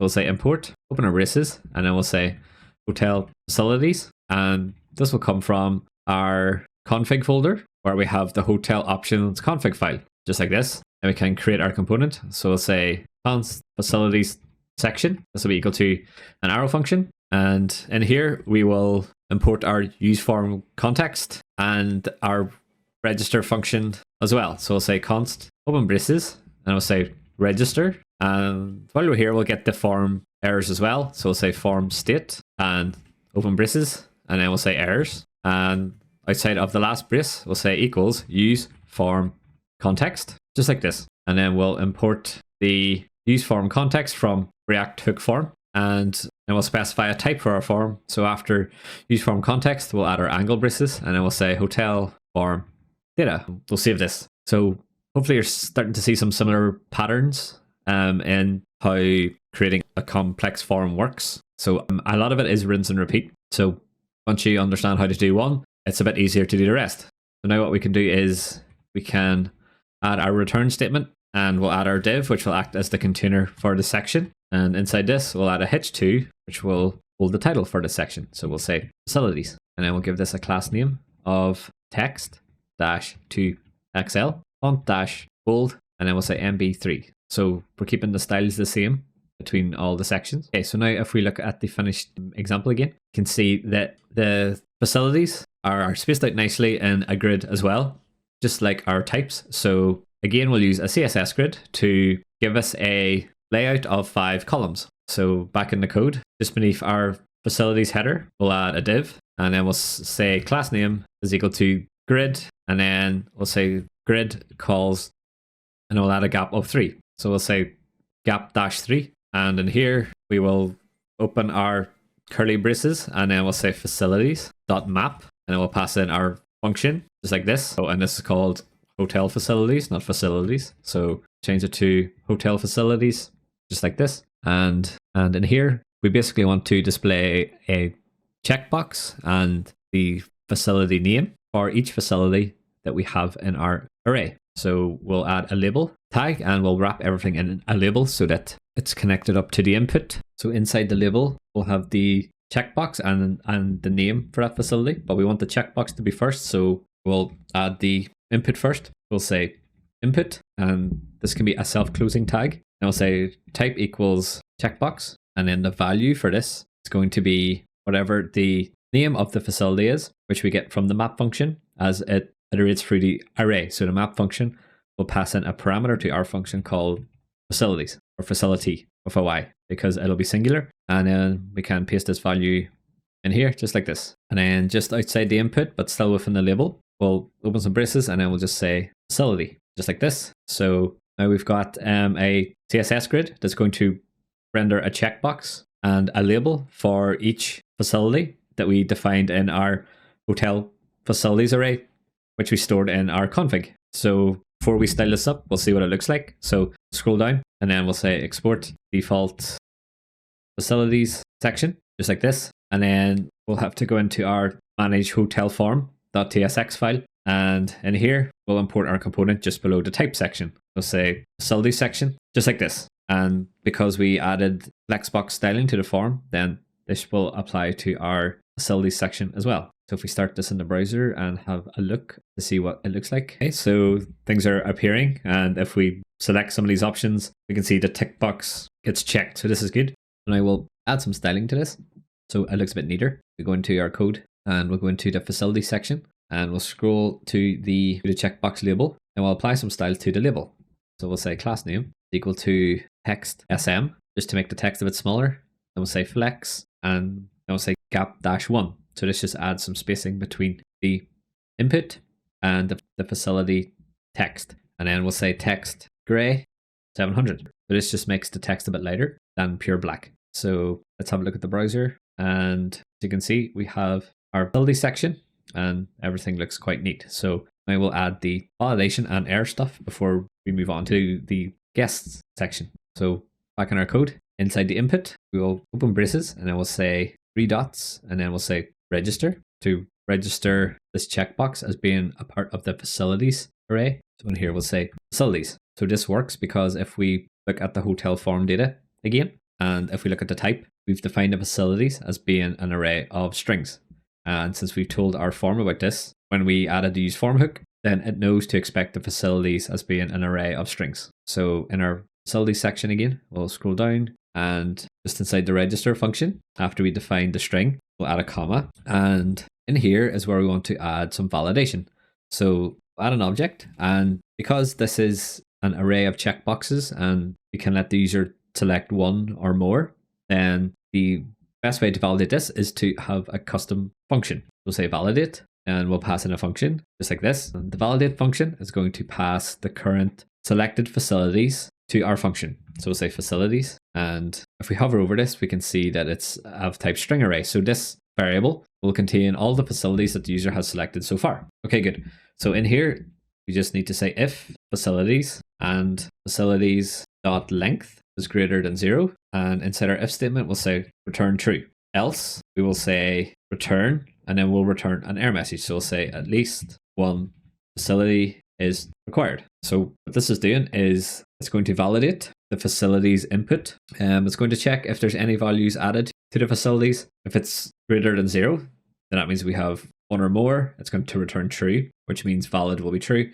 And otherwise, we'll return a string, which React hook form will indicate as an error, and we'll store it in the error object. So if we do have an error, then we want to display this to the user. So we'll scroll down, and after the second last div here, what we want to do is add a space, and we'll add some curly braces, and it will say errors dot facilities, and add a double ampersand, open braces, and then in here we will add our error message inside some span tags. So say span, and then open our braces again, and it'll say errors dot facilities dot message, just like this. And we'll add a class name to our span. So it'll be class name of text dash red dash 500 text SM, and we'll say font bold. So this is the same styling we've applied to all our errors in this form. And we've made some changes to our code, so best to check the browser to make sure everything looks good and everything still works so far. Okay, so we have 2 sections left. So the next one we're going to add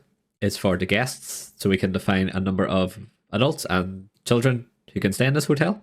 And then we'll get on to the images, which is going to be a really interesting piece to work on. So if you wanted to stop and try the guest section yourself, I think it's a good one to try because there's only 2 fields and validation is quite simple as are the inputs. So feel free to pause here and try it yourself. Otherwise, we'll jump into the code. So we'll go into the Explorer and we'll create our new section in the Manage Hotel Form folder, which is in our front-end source folder. And we'll call this new section guests section.tsx. So in here, we'll start by creating our component. So we'll say guests section is equal to, and arrow function, and then we will get the stuff for our form. So say const register, comma, form state, and we will get the errors from the form state, and all this stuff will come from the use form context. So very similar to what we've done before in the other sections. And we'll import our use form context just like this, and then we'll give our use form context a type.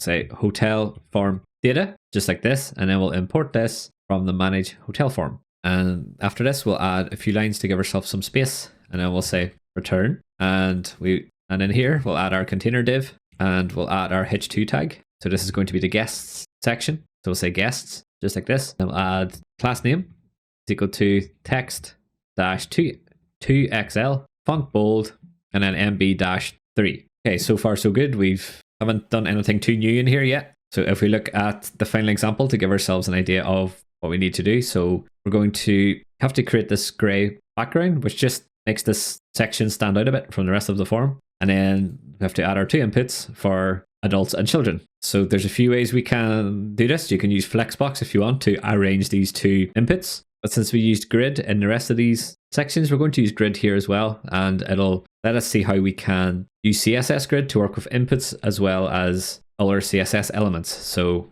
let's go back into our code, and inside our container div, we will add a div just after our h2 tag. And then we'll add a class name to this. So say class name is equal to, then we'll say grid, and then we'll say grid calls to, and then we'll add some padding. We'll say p6, and then we'll add a gap between the elements by saying gap dash 5. So as I said, you can use Flexbox in here as well. It'll achieve the exact same thing. It really comes down to personal preference. And the last thing we want to add in here is a background. So we'll say bg gray dash 300. So this div will give us the gray background and our two column layout. So now we'll add the label and the input for the adults count. So we'll say label, and inside this we'll say adults, and we'll add some styles to our label. So we'll say class name is going to be equal to text gray 700, which is the color of the labels we have been using so far.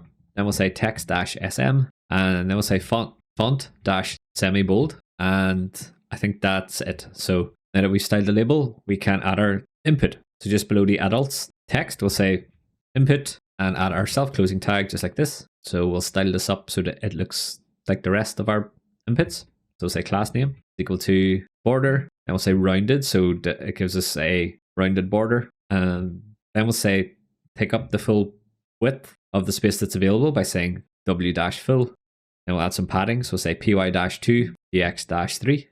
Then we'll say font normal, so that it doesn't inherit the bold font from the adults label. Okay, good. So this input is going to be of type number, so we can add that next. We'll say type is equal to, and then add a string, and then we'll say number, just like this. And then because this is a number input, we can specify the min number that this input has to accept. So we'll say min is equal to, add some braces, and then we'll say 1, because our business logic says that every hotel that gets added and that gets booked must have at least one adult. And then we'll add the register function to this. So inside the input tag, we'll add some braces. We'll add 3 dots, and then we'll say register, and then open our braces, and then we'll say a string, and this is going to be the adult count. And just after the string, we'll add a comma, and then we'll add some braces, and then we'll add our error message. So we'll say this is a required field, and then we'll say this field is required. And this looks good. So we've added our input, added the label, and we've registered this input with the form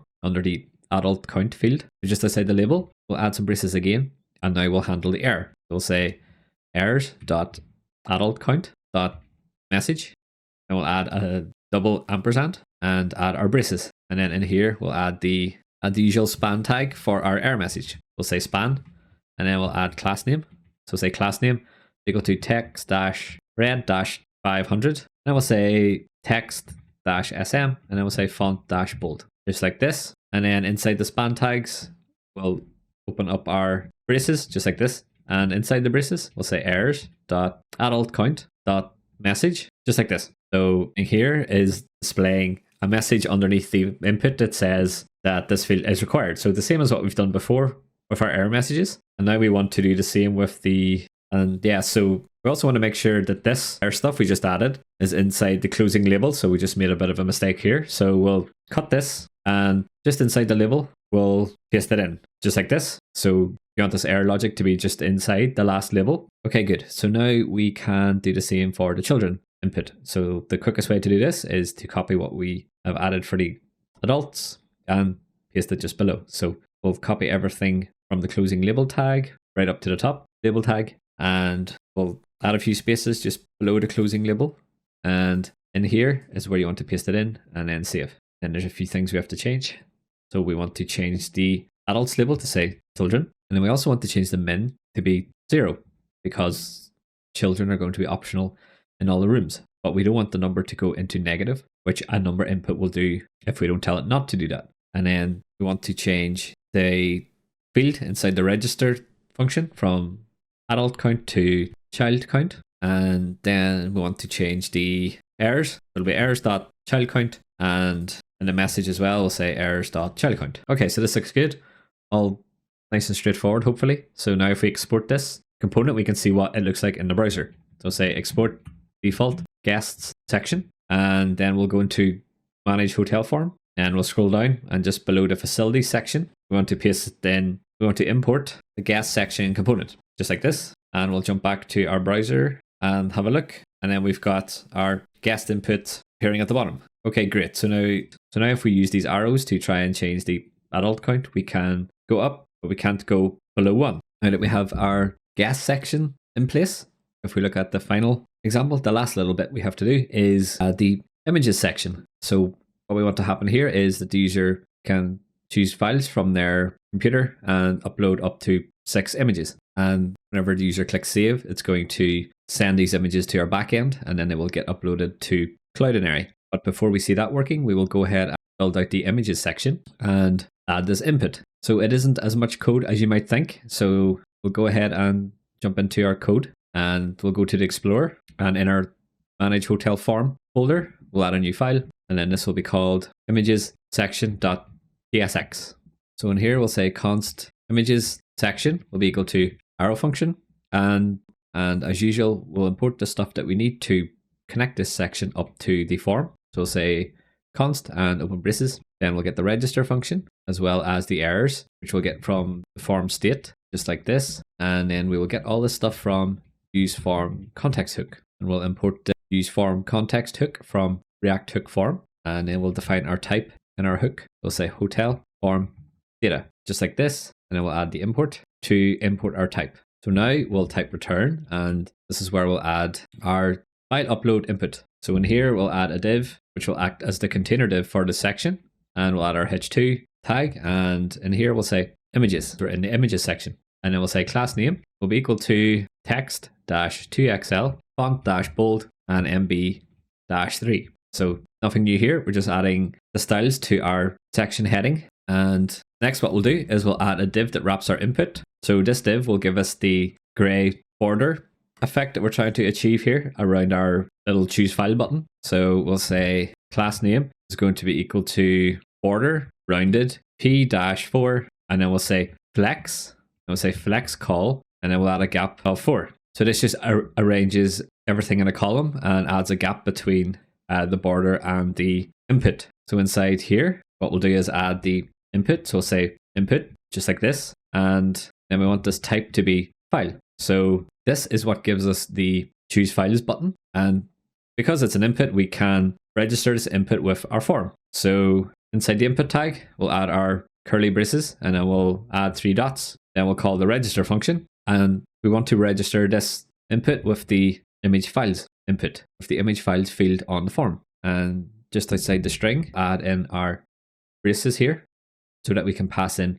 a validation function. So we'll say validate, and then we'll pass in an arrow function, just like this. So the validate function will pass in the current value for this input as a variable. So we'll just say image files like this. And if we hover over it, you can see that image files is of type file list. And inside this function, we'll say const total length is equal to image files dot, and then we'll say dot length, just like this. So now what we want to do is basically check this variable and return a different message depending on what this variable is. So the first thing we want to check is we'll say if and open our braces, and we'll say the total length is equal to 0, then that means the user hasn't uploaded any files yet. So we'll have to let them know that they must do this. So we'll return a string that says at least one image should be added, just like this. So if that check passes, we can check that the user hasn't added too many images. So we'll say if total length is greater than 6, then we want to return a string that says total number of images cannot be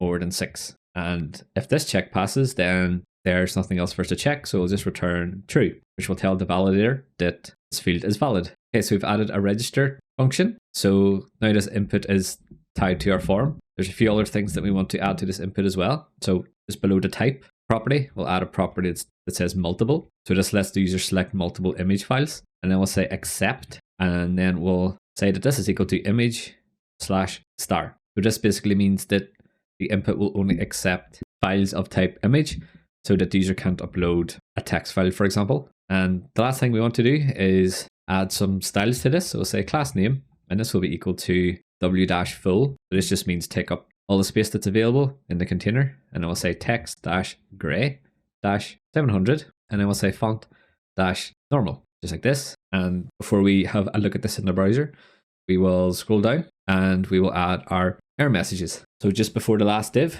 we'll add some curly braces, just like this. And in here, we'll say errors.image files, and we'll say and open our braces. And in here, we'll add our span tag as usual. So we'll say span, and then class name, be text-red-500, text-sm, font-bold. And then inside the span tags, we're going to say errors.image files.message. And it's saying that it can't find our errors variable, which means we've made a mistake somewhere. So if we scroll up, and whenever we destructured it, we just spelled it wrong. So make sure that you're destructuring the errors from the form state, just like this. So now what we can do is we have all the bits in place for our image section. Is at the bottom, we can say export default images section, and then we'll go into our manage hotel form. And at the very bottom, we will import our images section. Okay, so we added quite a bit of code to this form.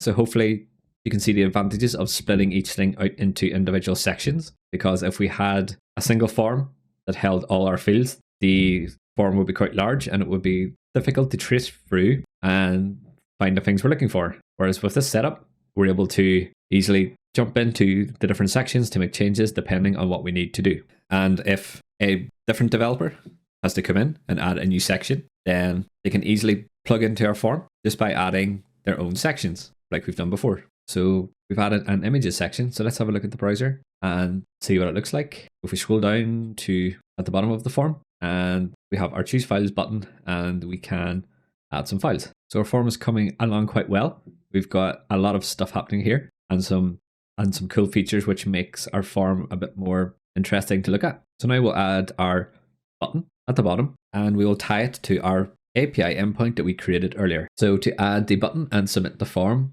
we will jump into the code, and what we'll do is we'll go into manage hotel form.tsx. So this is the top level of our form, so it makes sense to put the button here. So just after the images section, we'll add a span. So the reason we're adding a span here is so that we can position the button at the end of the container, or in other words, to the far right. So say class name, and this will be equal to flex, and we'll say justify-end. And inside the span tags, we'll add a button, and this button will have a type of submit, and we'll add the text to the button, and we'll say save, just like this. So now we need to style this button. Say class name is equal to bg-blue-600.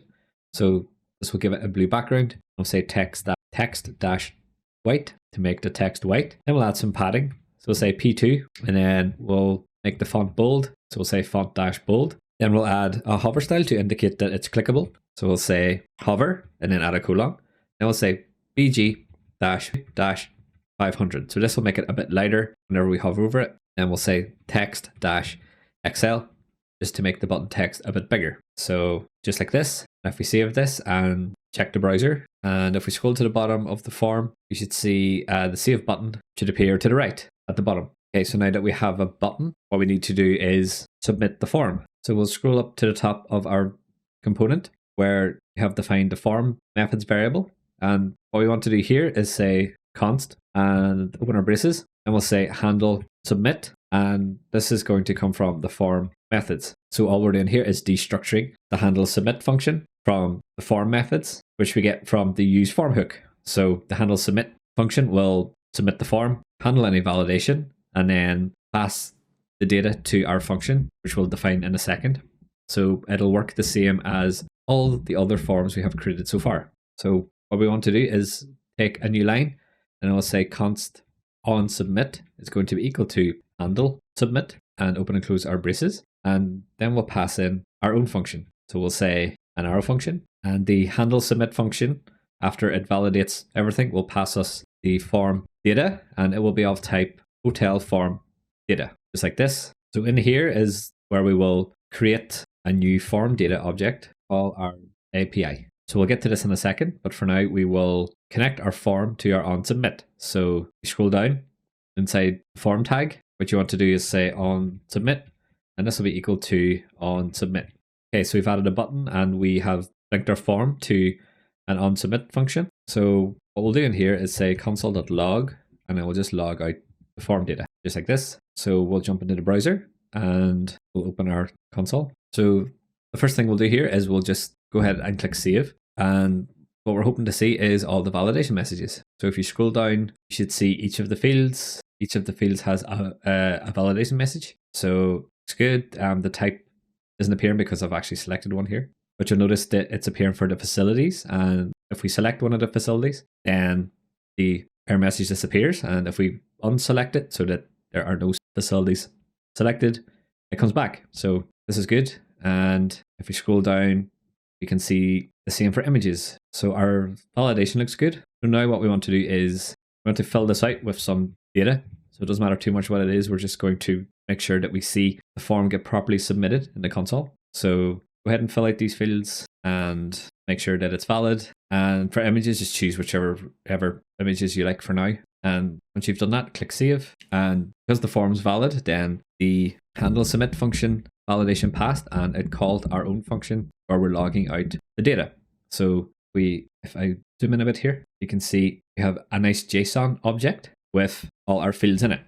So if we have a look at the image files and expand this out, you can see there's 3 options because I chose free files. So depending on how many you select, you'll see them in here. And if we expand one of the files out, you can see it's just got some details about the file. So this is what's going to get sent to our backend and uploaded to Cloudinary. Okay, so we've proved that our form is able to submit. Now what we need to do is create the form data. So because we're working with images, can't send images as JSON. So we need to send this whole thing as a multi-part form. So if you can remember back to whenever we created our post endpoint, we added some stuff so that it could handle images as part of a multi-part form and things like that. So our backend is set up. We just need to create the request on the front end. So we'll jump into the code, and inside our onSubmit function here, where we added the log statement, what we want to do is delete all this. You can keep the console.log in if you want, as it's helpful for debugging. So to create a form data object, we say const form data is equal to new form data, just like this. So if you hover over form data here, that explains what it is. So you can investigate this if you like. So now we have to convert our form data to this form data object, and we'll rename the argument up here because it's clashing. So we'll call this form data JSON, since as we've seen in the console, this is at the form data in its JSON format. So now we just need to convert this over. There's no quick way, unfortunately. It's quite manual, so we just have to do one field at a time. We'll say form data dot append, and in here we'll say name, and then we'll do form data JSON dot name. So this is what we have to do for all of our fields. So the next one is for the city. We'll just duplicate this line and change name to city, and we'll add the city value, and we'll copy this again. Then we'll say country, then we'll say form data JSON tree. It's like this, and the same for description, like this, and then we'll duplicate it again and do the same for the type. And then we'll say form data JSON dot type, just like this. So we'll copy this again, and then this one is going to be the price per night. Now this is interesting because if we do form data JSON dot price per night, it's going to give us an error, which is a standard scary TypeScript error, but basically means that the form data object can only deal with strings. So because price per night is a number down here, we have to do dot toString, just like this, and the error goes away. So we'll duplicate this line, and then we'll do the star rating, and it'll be the same. So star rating is a number, so we'll have to do toString as well, just like this. And we'll copy this again, only 2 more to go, where we have to do some more interesting stuff. So we'll say adult count, and then we'll say form data JSON adult count, and then we'll do the same for child count. We'll say child count, and we'll change it in here as well. Say child count, just like this. Okay, so now we've appended all the simple fields to our form data object. Now we can add the more complicated ones. So the first one is the facilities. So because we can have any number of facilities that's greater than 1, then we need to use a for each here. So we can say form data JSON dot facilities dot for each, and then we'll pass in our function, which will be an arrow function. And the for each function will pass the current facility to our function as a parameter. So now we have a for each loop. We can say form data, which is the form data object we're building, but append and open braces. And then we're going to add some backticks in here because we need a template string, and I'll explain why in a second. So we'll say facilities, and we'll open our braces, and we'll add the $sign, and then we will open some curly braces. And then here we'll pass the index of the for each, and outside of our template string we'll add a comma, and then we'll pass in the facility. So the index gets passed to us by the for each as well. So inside our function declaration we can add a comma and say index. So this is the index that the for each is currently on. So what we're doing here is we're going to append an array to our form data. So if we have 3 facilities selected, first time this runs, we're going to append facility 0 and whatever facility it is, and then the second time we'll append facilities 1 and whatever the facility is. Finally we'll append facilities 2 and whatever the facility is. So this is how we send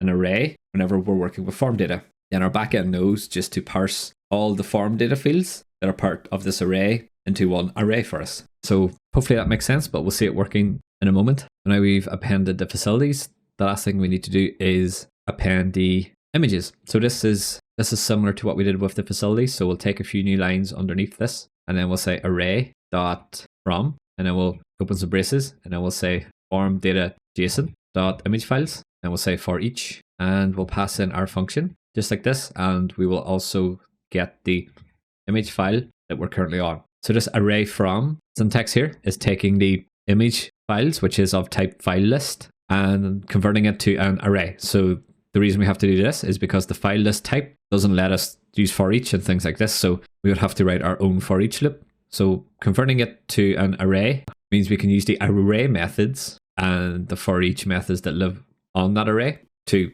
iterate over the image files list. So it's just a bit of a nicer approach. So inside our for each loop, we'll say form data dot append, and then we'll say image files, and outside of the string we'll add a comma, and then we'll say image file. So because we're working with image files and binary data, we don't have to specify an array like this, and it just works itself out. So that's what the multer package does on the back end. It'll take the array of image files and process them for us, and then attach it to the request, which is the stuff we added when we created our backend endpoint. And once we've got to this point, then we have our form data object complete. So now what we'll do is we will create the actual API call, and we will do this in the add hotel, so at the page level. So if you open the Explorer and if you go into pages and into add hotel, so this is where we have defined our page component, and we've rendered our manage hotel form in here. So in here, what we'll do is we'll say const, then we'll say mutate, comma is loading, and then we're going to use the use mutation to call our add hotel endpoint. So we'll say use mutation and open our braces, and it will import the hook from React query, just like this. And we have to pass in our function, and we have to pass in our fetch function, which we haven't created yet, but we can define in here. So we'll say API client dot add my hotel, and we'll add a comma, and we'll pass in our options. So there's 2 things we want to do in here. The first one is we want to say on success, and then we want to pass a function in, and the on success gets called if the API request was a success. So if that happens, what we want to do is show our toast component that we created earlier in the course, and is the thing that displays a little message at the top right. And then we'll add our braces in here like this. and then we have to pass an object to our toast. We'll say message is going to be hotel saved, and the type is going to be success. So we'll import this from our context. So at the top, just inside our component, we'll say const show toast, and this is equal to use app context, just like this, and we'll import the app context from our context folder and save. Okay, so we've added on success, and now what we want to do is add on error. We'll say on error, and we'll pass our function just like we did up here, and then we'll say show toast, and we'll pass in an object. So we'll say message, and then we'll just say error saving hotel, and the type is going to be of type error. So we've added the logic to call our API fetch request using the use mutation hook. We can create a function to call the mutate method. We'll say const handle save, and this is going to be equal to a function. And this function is going to take in the form data object that we created after we submitted the form. We'll call this hotel form data, and it's going to have a type of form data, just like this. And then once we have the form data object, we can call the mutate function and pass our hotel form data to it. There's a few errors, but don't worry too much about it yet because we're not finished writing the logic to make the request. But the reason we're doing the fetch logic at the page level is it means that we can make our manage hotel form reusable, and it means we can use it on this add hotel page whenever we come to edit a hotel. And so how that will work is we will define an onSave property on the form, and then we will pass in the handle save. So depending on if we're on the add hotel page, which is the current page we're working on, then it's going to call the add my hotel endpoint using the logic we defined here. And if we're on the edit hotel page, which we're going to create next, then the API endpoint logic will be a bit different, but we'll be passing a function to the form called handle save as well. It'll just do something different, but the form doesn't know about the differences. All it knows is, okay, I have received a handle save function, which I will use whenever the form gets saved. So don't worry too much if it doesn't make sense right now. It'll hopefully become clear whenever we create the edit hotels page. But for now, we'll finish creating our fetch request stuff here. So we have our mutation, and the next thing that makes sense to do is to create the fetch request. So we'll go into the Explorer, and in the front end source folder, we'll go down to our API client, and we'll scroll to the bottom, and we'll add a new function in here. So we'll say export const add my hotel, and this will be equal to an async function, just like this. And this is going to accept the form data that gets passed by the form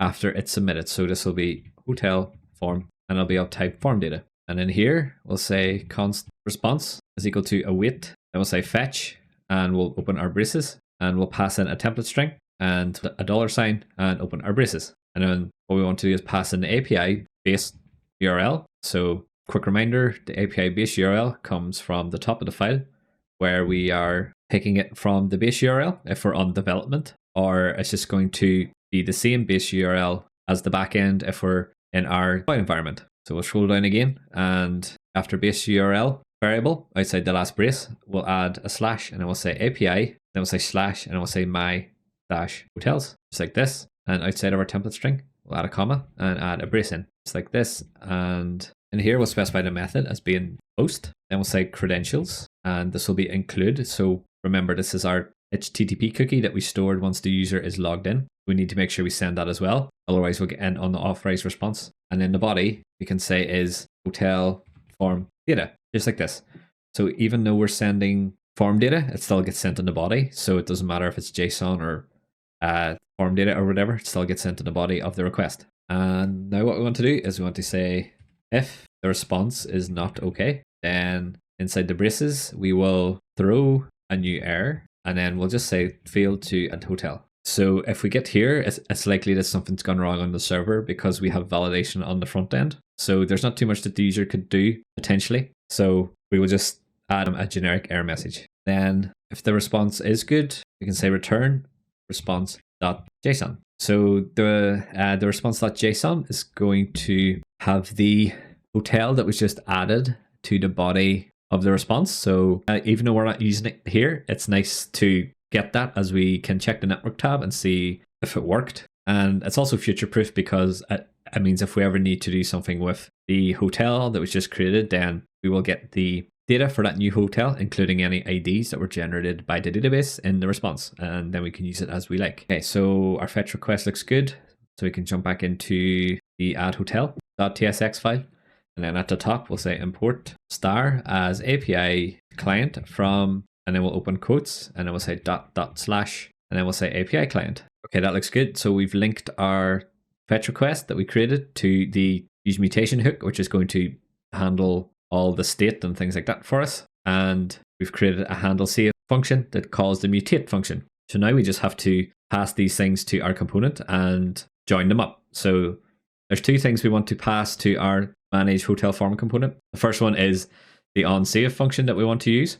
And the second one is the isLoading property. So we'll say isLoading, and this will be equal to isLoading. So this means we can disable the save button while the request is happening, so the user doesn't try and click it too many times, because depending on how many images there are, it can be quite a slow request. Not too much we can do about it really, but we can definitely block down things on the UI so that the user knows what's happening. So we've added these two, or we're passing these two props here, but we haven't told our component what props it should expect. So if we go into manage hotel form, and just outside of the component, that doesn't matter too much if it's before or after the hotel form data type, we're going to say type props is equal to, and open some braces. Then we want to say onSave. So this component is going to receive an onSave prop, and it's going to be a function that returns void. And to call this function, this component must pass in hotel form data,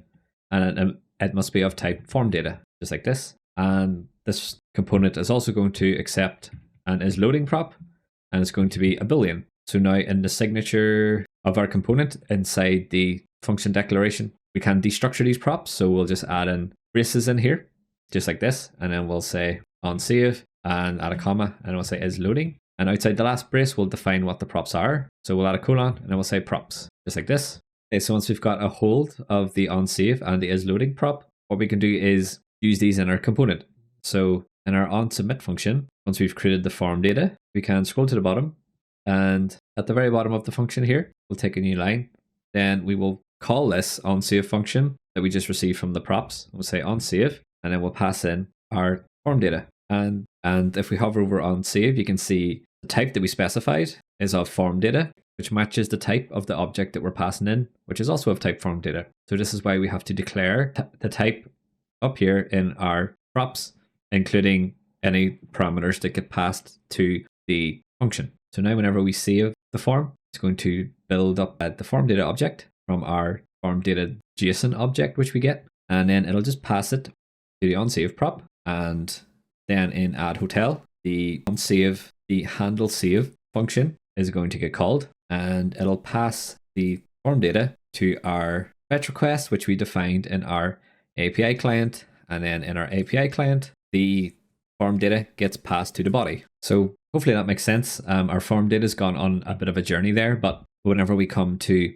edit a hotel, it'll become clear as to why we have built it this way. But for now, we'll jump back into our manage hotel form. And what we want to do is we want to scroll down to our button, and then we want to add a property in here which says disabled, and this will be equal to isLoading. So if isLoading is true, then we want to set this button to be disabled, which means the user can't submit the form again while the previous request is loading. So this is good for a number of reasons, such as it prevents them from trying to create the same hotel twice by accident, and it also reduces the requests on our server. So if you can imagine a few thousand people trying to use this form at the same time across the world, everyone trying to book hotels, then if they were to mash the save button, it would hit our backend quite hard. So it's a good practice to disable buttons and things while your app or your form is in its loading state. So you can add some styles to this as well. So in the class name,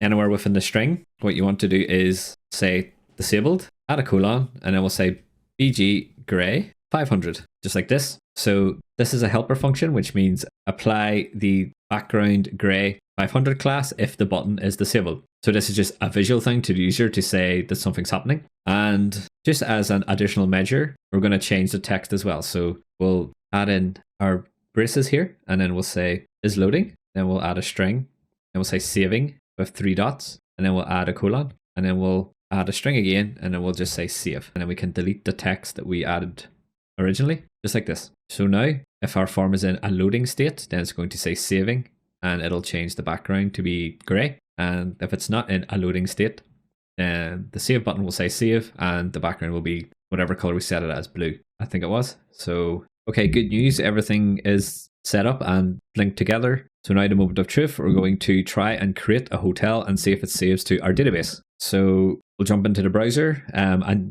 you can fill this out with anything, really. So I'm going to say my hotel name will be Dublin Getaways, and the city will be Dublin, and the country will be Ireland. And for the description, if you want to put something meaningful in here, you can get some dummy text by going to lorem ipsum. So just Google it, or if you go to ipsum.com here, and yeah, it's just a wall of text really. So you can scroll down and grab some of this. There's a generate button here if you want to create something else, and it creates a bunch of stuff here. So just to make this look more meaningful, I'm going to copy a few paragraphs here and paste it in. Really doesn't matter too much. And then price per night, enter a number and a star rating. You can select one and go ahead and select a type. And then add some facilities and add some adults and how many children it can have. So the last thing we want to do is we want to choose some images. If you want some meaningful images, what you can do is go to somewhere like pexels.com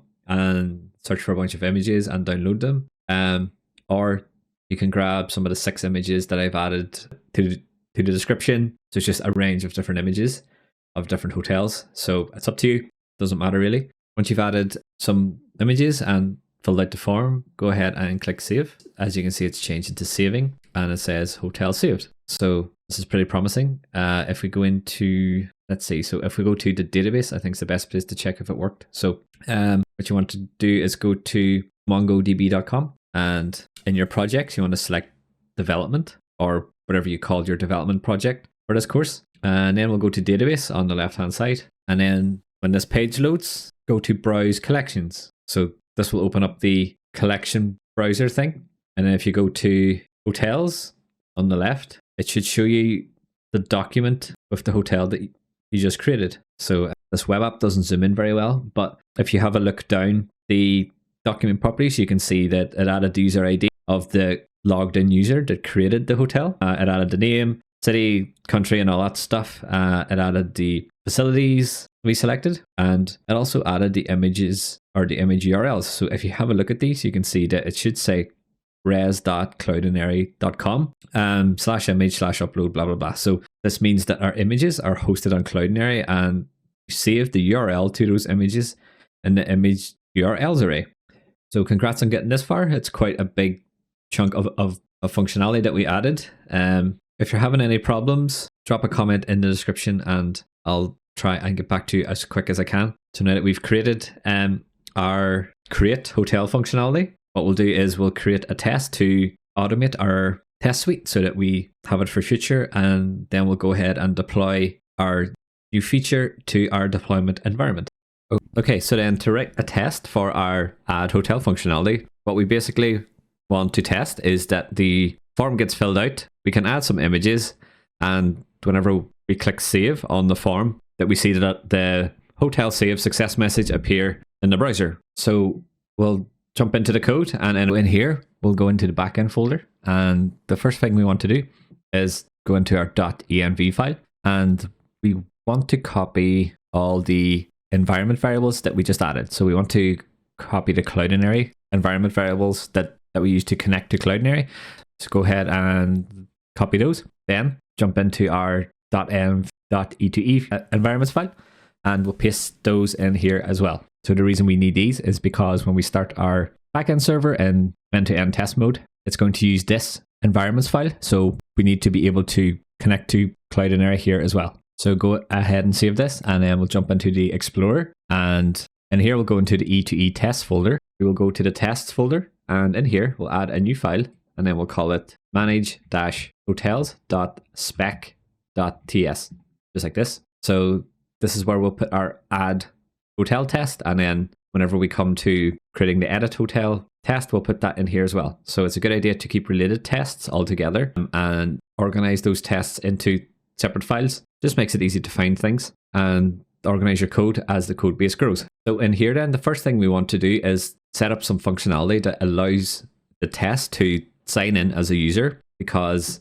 to manage hotels and to add a hotel, the user has to be signed in. So it's the same for our test, since the test is testing how the user would use the app. So what we'll do in here is we'll say test.before each, and we'll open our braces, and we'll pass an async arrow function in here, just like this. And then inside the argument for our function, we'll destructure the page, and we'll have to import the test and expect function from Playwright. So at the very top, we'll say import, open braces, test, comma, expect, and outside the last brace, we'll say from, and open our speech marks, and then we'll say playwright/test, just like this. So in here, we basically want to go to our sign in page, enter a valid email and password, and then sign in. So since we've done this already, so if we go to the end-to-end test folder, and in tests, we created auth.spec.ts. So we'll jump into this for a second. And then we have a test called should allow the user to sign in.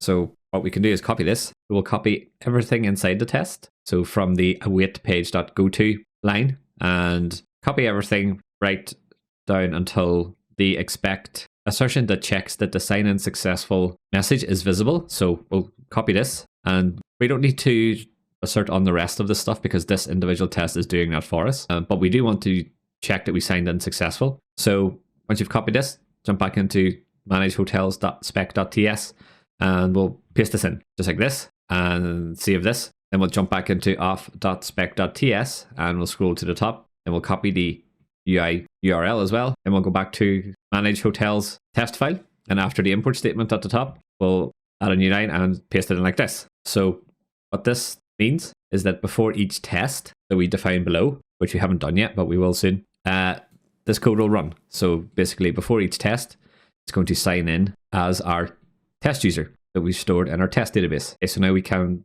create the test for our add hotel. So we'll go to the bottom of this file, and we'll add a few lines, and then we'll say test, open braces, and then we'll give a name for our test. So we'll say should allow user to add a hotel, and outside this we'll say async, and this will be an arrow function just like this, and inside the arguments of our function, the test will pass us the page. Okay, good. So now the first thing that we want our test to do is we want to navigate to our add hotel page.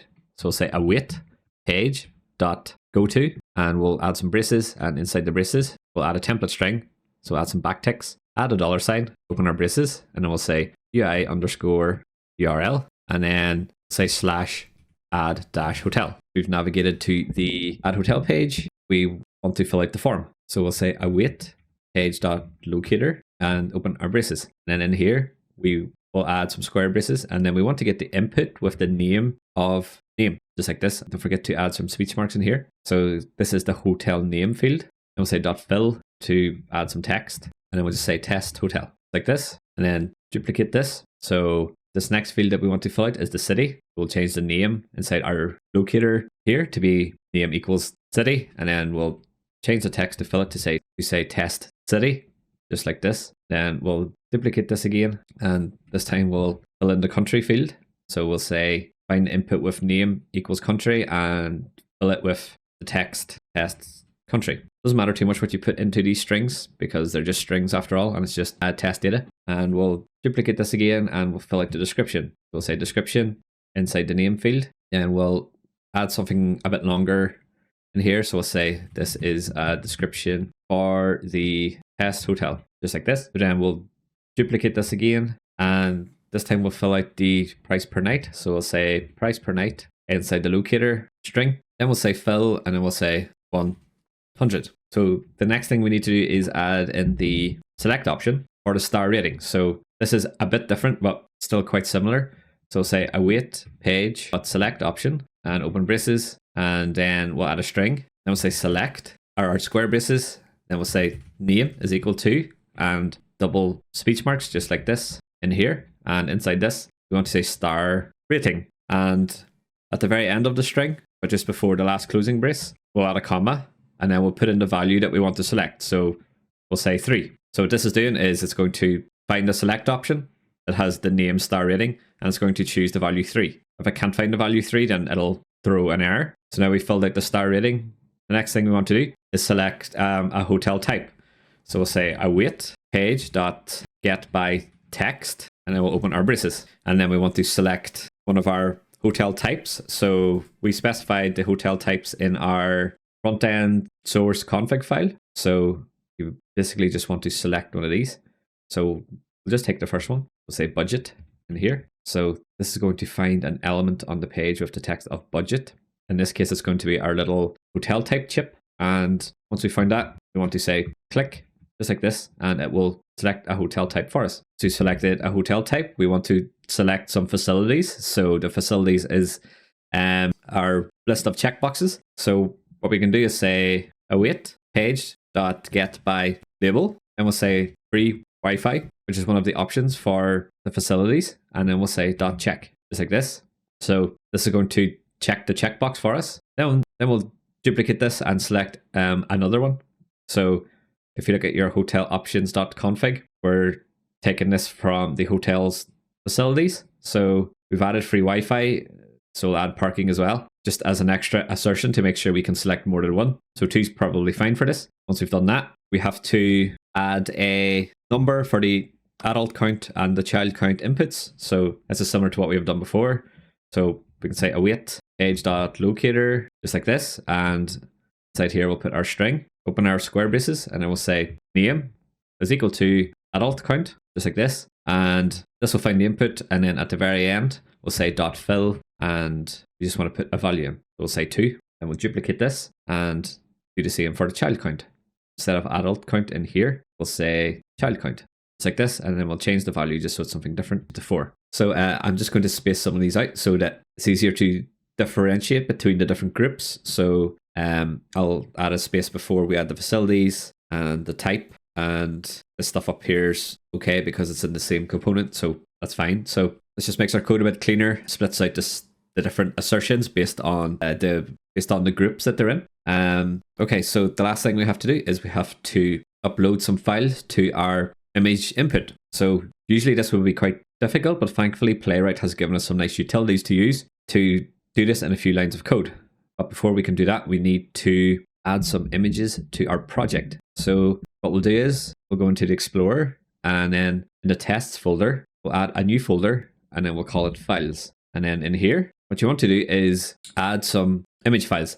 It doesn't matter what the images are, just as long as they exist. So go ahead and grab some images from somewhere. There are some hotel images in the links in the description if you want to get them from there. But again, it doesn't matter too much. So just whatever you have handy, preferably more than one. So our test is a bit more robust. And once you have some images, just paste them in here. And then change the name to something that's easy to remember, because we'll have to type out the file names. Okay, good. So once we've done this, can go back into our code. And at the bottom of our test, we want to say await page.setInput files, and open our braces, and then we'll add a string in here, add our square braces, and then we'll say the name is going to be equal to, and then add speech marks, just like this. And it's going to be the name which we give our file input, which is image files, just like this. Now outside of the string, but just before the last closing brace here, we want to add a comma. Then we want to add an array, and then we'll add a space. And then in here, we'll say half.join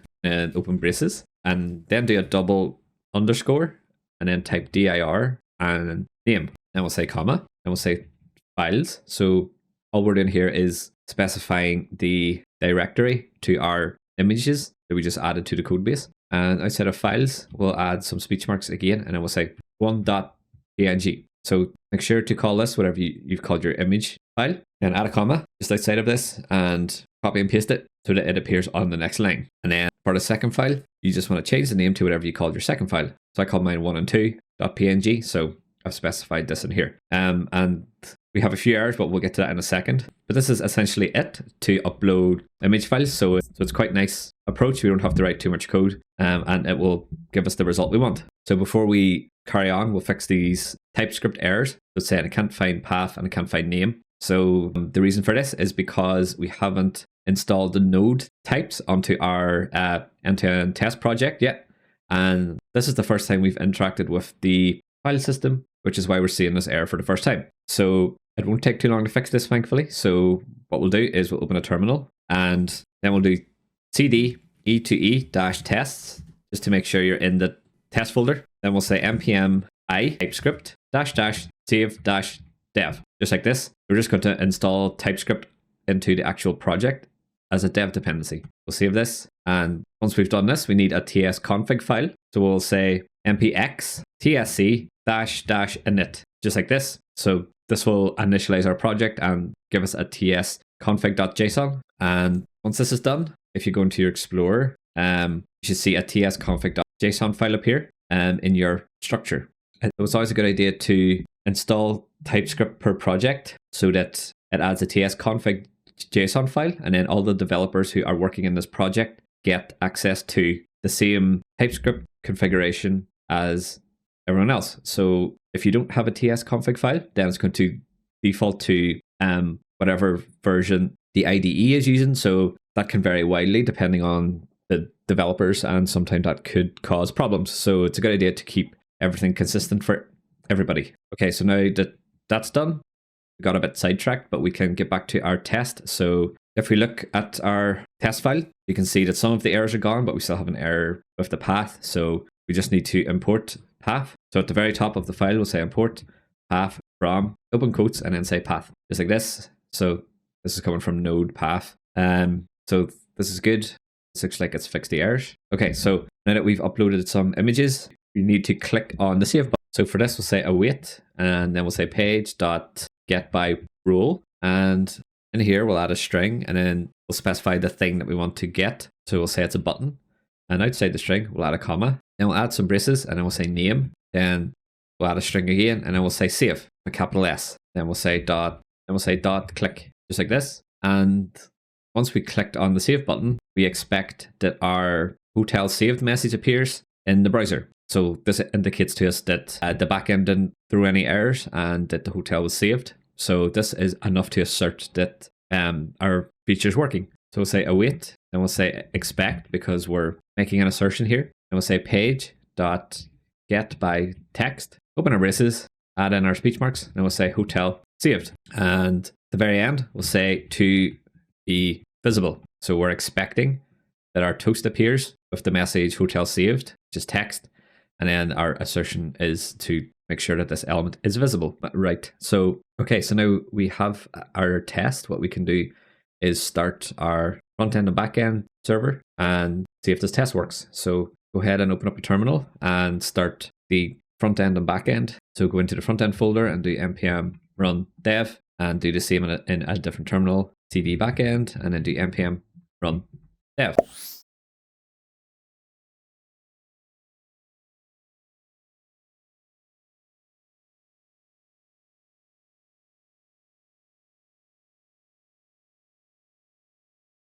So once your servers have started, you can go into the testing tab on the left. And if you expand this out, you should see it's picked up our new manage hotels.spec.ts. And before we hit run, just make sure that under the playwright setting here, that you have show browser enabled. This will help you see what the test sees and debug any errors that you might come across. So when you're happy, select the manage hotel.spec.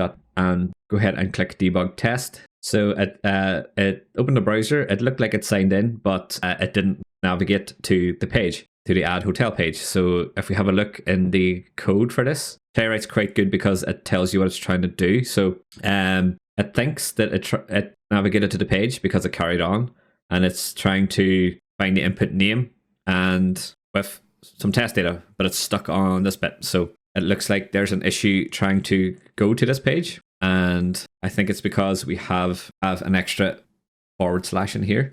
So if we have a look at the UI URL, just close some things down so it's easy to see here. And I'll stop my test. So in the testing tab, there's a toolbar up here, and there's a square that you can click to stop your tests, because sometimes it'll just spin on forever. So yeah, if we look at this UI URL up here, we've added a / to the end, and then down in our page go to code, we've specified the URL, but we've added a / again. So looks like React Router got confused by the 2 slashes and took us to the home page, which is great. So we'll take this one out and save like this. So now this URL only has 1 /. So hopefully this works. So we'll try again. In the testing tab, go ahead and debug the test. and it went quite quick there, but you can see that it filled out the form and it says hotel saved up here, which is good news. And zoom in here so we can see what's happening. So if you want, you can have a look at the test browser and you can see that it's filled out everything and selected all the stuff that we specified. And it's even added the 2 files for us. So if I close this down, you can see our test is green, which is always good news, and our test works. So now we want to make sure that we didn't break any of our auth stuff while we were developing this feature. So what we can do is run the auth spec tests as well. So just go ahead and run those and it'll go do its thing and all our tests are green, which is good. So we have added a new feature and we haven't broken anything else, which is always good and keeps people happy. So hopefully you're seeing the benefits of writing end-to-end tests, because we have quite a lot of coverage with only a few lines of code. And because Playwright is very developer friendly, our code is quite expressive in what we're trying to do. So in future, whether it's ourselves or someone else comes back to have a look at this, whether they have to add to it or understand what's happening, then it will hopefully be quite clear as to what's going on. And we have 3 tests now for our features. So as we go throughout the course, we'll have quite a large test suite that we can run at any time to make sure that our app is working. So now we've proved that it's working, we'll go ahead and deploy it to render.com and do some manual tests there to make sure we can add a hotel in our deployed environment.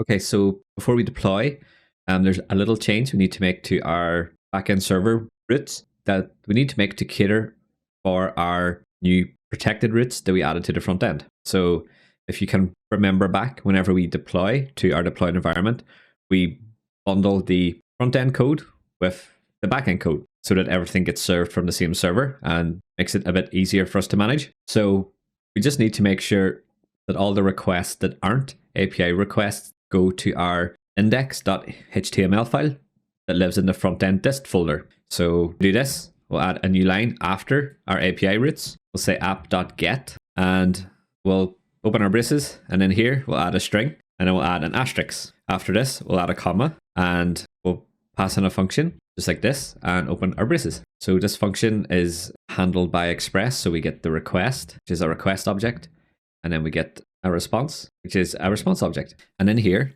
we have to say res.send file, open our braces, and then we'll say path.join, open braces again, and then we'll do a double underscore, and then we'll add dir and we'll add name. Then we'll add a comma, then we'll open some quotes, and in here we'll do // again, then we'll say front end /dist /index.html, just like this. So this is a catch-all route, and it basically means to pass on any requests to our URL that are not API endpoints, and to let the React Router DOM package handle the routing of this request for us. So the reason we have to do this is because some of our routes are behind conditional logic and won't be part of the static files that we are pointing to up here because they're generated at request time. So because our add hotel route is behind conditional logic and is a protected route, it doesn't exist in the static files that we deploy at deploy time. So the code gets a bit confused and thinks it's an API route. So we have to specify explicitly for all requests that aren't API routes, go to the index.html of the front end. So hopefully that makes sense. If not, it doesn't matter too much. This is a pretty standard setup. So once this code is added, we will very rarely have to go and add it again. Now we have this in, we can go ahead and deploy our code. So we'll deploy our add hotels feature to our deployment environment. And before we can do that, we have to add the new environments variables that we added to our backend server to connect to Cloudinary. So if you go ahead and go to our render.com dashboard, you should see your web service here, and it should be called the MERN booking app. So if you go ahead and click this, and if you scroll down, you should see on the left, it'll say environment. So this is where we have our environment variables that we've added so far. So if you go into your code and go into the backend folder, and if you select environment, we've added 3 new environment variables that we use to connect to Cloudinary and upload our hotel images. So we need to add these in to our deployment pipeline. So this is just copying and pasting stuff really. So what you want to do is just add each one of these individually. So in your browser, you could go ahead and click add environment variable, and from your code, copy the key. So the first one we'll do is the cloudinary cloud name, paste it in there. And then for the value, go ahead and copy the value from your code as well. And then click on add environment variable, and we'll copy the cloudinary API key and paste it into the key field. Then we'll copy the value for this and paste it into the value field. And we have one more to do, which is the API secret for Cloudinary.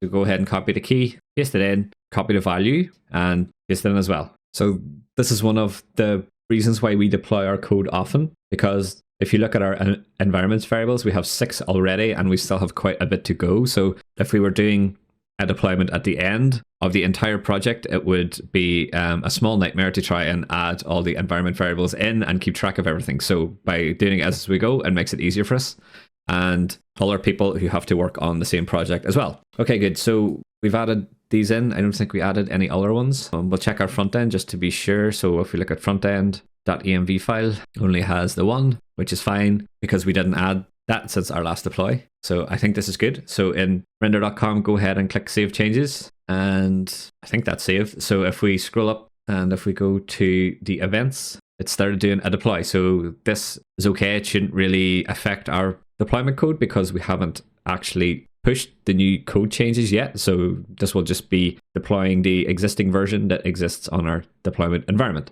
So we'll go ahead and let that do its thing, and we'll jump back into our code. And what we want to do is we want to make a commit to GitHub. So open a terminal and make sure you're at the top level, and we'll do git status. And this will show you the things that will be added and also the things that have changed. So if you have a quick scan down and make sure that nothing funky has made it in. So if you see things like node modules or a dist folder, then you want to exclude that. And any environment variable files that you might see in here, exclude those as well in your git ignore file. And this all looks good. So what we can do is in our terminal, we'll say git add and then say dot to add everything. Then we'll do git status again just to double check. So everything in green is what's going to be added to this commit. So in the message, we'll say git commit -m and add a string. And then we'll say added feature to add hotel and E2E test for feature, just like this. So this is clear enough as to what this commit is. And if you hit enter, once it's done all its create mode stuff, we'll say git push, which will push everything to GitHub. Now, if we jump back to render, you should see in your events here that it's picked up our commit. So added feature to hotel and end-to-end test for feature. And it's deployed. It's starting to deploy already. So this is good. So we'll jump into the logs and we'll watch the deploy and pray that it works. Okay, so it'll take a few minutes, but hopefully at the end you see a message that says your service is live. And if you scroll up, you can check the status here. It says live as well. So it's deployed our add hotel feature. And at the top, if we click on the link, it should bring us to our deployed app. Okay, so let's run some quick tests just to validate that everything's working. So we'll sign in. So enter an email and enter a password, and then click login. Whoops, enter the right password and then click login. In the URL bar, after your endpoint, if you add a slash and then do add-hotel and hit enter, it'll bring us to our add hotel page. So what we'll do now is just test that this works. So go ahead and fill out the form. Doesn't matter too much what you put in here. It's just test data. And then after you've added all the fields, go ahead and upload some images and click save. And it said hotel saved. So that means that it's working. So by deploying often and testing our code in a deployed environment, it means we can catch any issues early.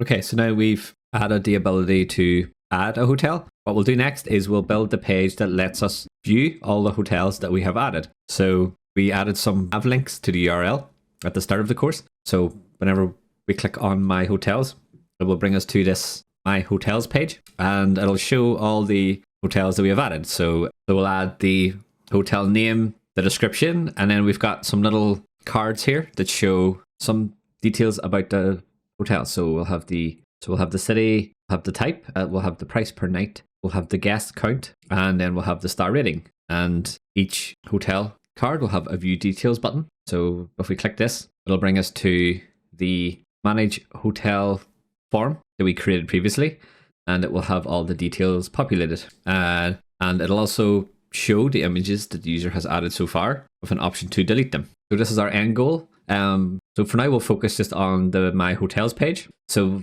the way this will work is we'll create a new API that will return all of the hotels that were created by the logged in user. So we'll jump into our code, and what we want to do is go into the backend folder, and we'll go into the source folder, and in the root folder, we will select the myhotels.ts file. This is where we added our post request to create a hotel. So what we'll add in here is a new endpoint that will handle the get all.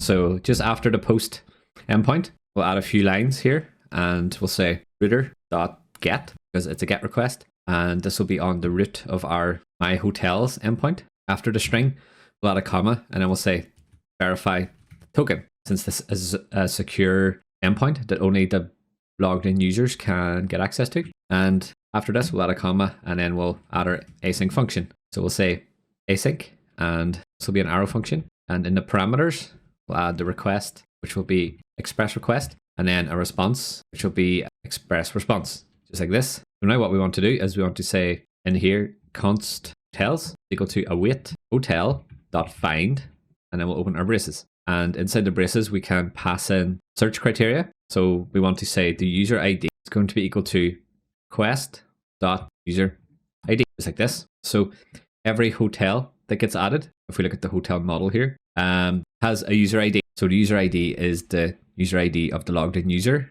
and we get it from the HTTP cookie access token that gets sent to us from the request. So back in our endpoint, we can get the user ID from the request and pass it to the find function to return all the hotels for that user ID. And what we want to do is say res.json and pass in hotels, just like this. So if there are no hotels, then the hotels array will be empty. So this value should always have something in it. And we will put this stuff in a try catch so that we can handle any error. So say try, open our braces, and then we'll add our catch block with the error. And inside the catch, we'll say res.status, and we'll say 500.json, and then we'll pass in an object that we want to return to the front end. And we'll say message, and we'll pass in a generic error here. So we'll just say error fetching hotels, just like this. Because if something's gone wrong here, it's more than likely something to do with the database call. So there's nothing the front end can really do about it.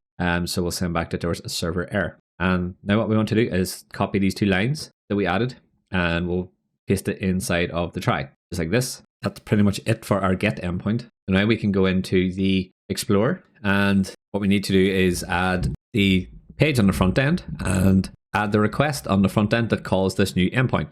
So it doesn't matter which order we decide to do that in, because the end result's going to be the same. But since we just created the API, we will create the fetch request while it's fresh in our heads. So we will go to the source folder in the front end folder and down in API, and we want to click on API client. And this will bring us to our API client file where we have all our fetch requests. So at the very bottom, we will say export const fetch my hotels, and this will be equal to an async arrow function. So it won't accept any parameters because we're not explicitly sending anything.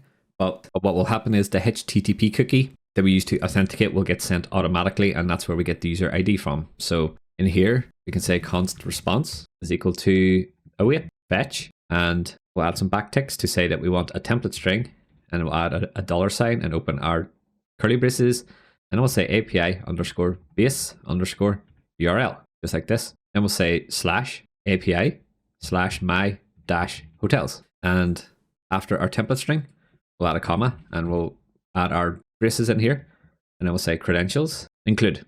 So this will tell the browser to send the HTTP cookie along with the fetch request, and that's all we need to send. Now we can check if the response was not okay. Then what we want to do is say throw new error, and then we'll say error fetching hotels. So we can pass this in like this because the back end isn't going to give us anything too meaningful that the front end can do to change the error state on the server. So it doesn't really matter too much what this says, but we'll just indicate that something went wrong. And if everything went well, then we're going to get an array of hotels back in the body of the response. So we have to return this. We'll say return response.json.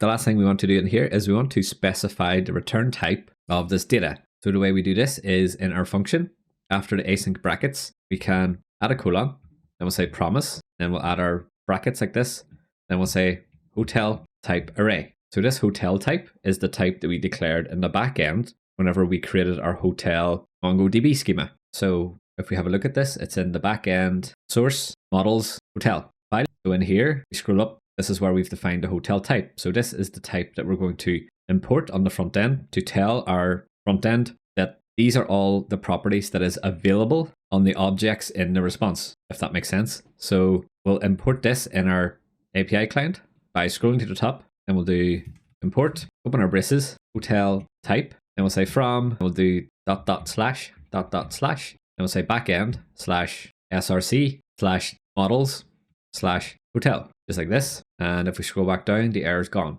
So the reason we do this is because it means the front end and back end are both working off the same type now.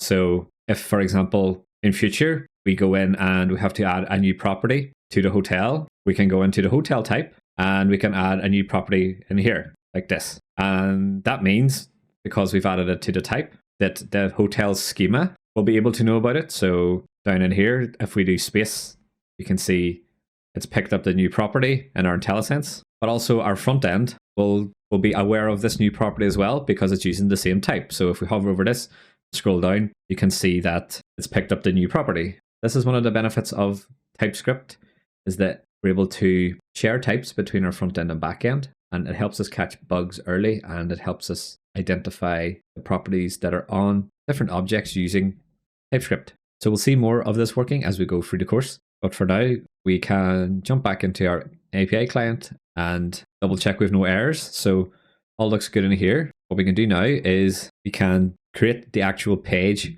on the front end and make a request using this query and React query. So we'll go into the Explorer and we'll go into Pages, and then we'll add a new file, and then this will be called myhotels.tsx. So this is going to be our top level page component. So in here, we'll say const myhotels and create our React component. And in here, we'll say return to return some JSX. So the first thing we'll add is the container div for this page. We'll say div. Then in here, we're going to say class name is equal to space y5. So this just spaces all the children using a value of 5. So the first thing we want to add to this page is, if we look at the finished example, we've got the my hotels text off to the left, and then we have the add hotel button off to the right, and these are on the same line. So because they're on the same line, we can group these two together and use flex to position them. So in our code inside this div, we'll add a span tag. So we use a span tag to when we want to put things in line.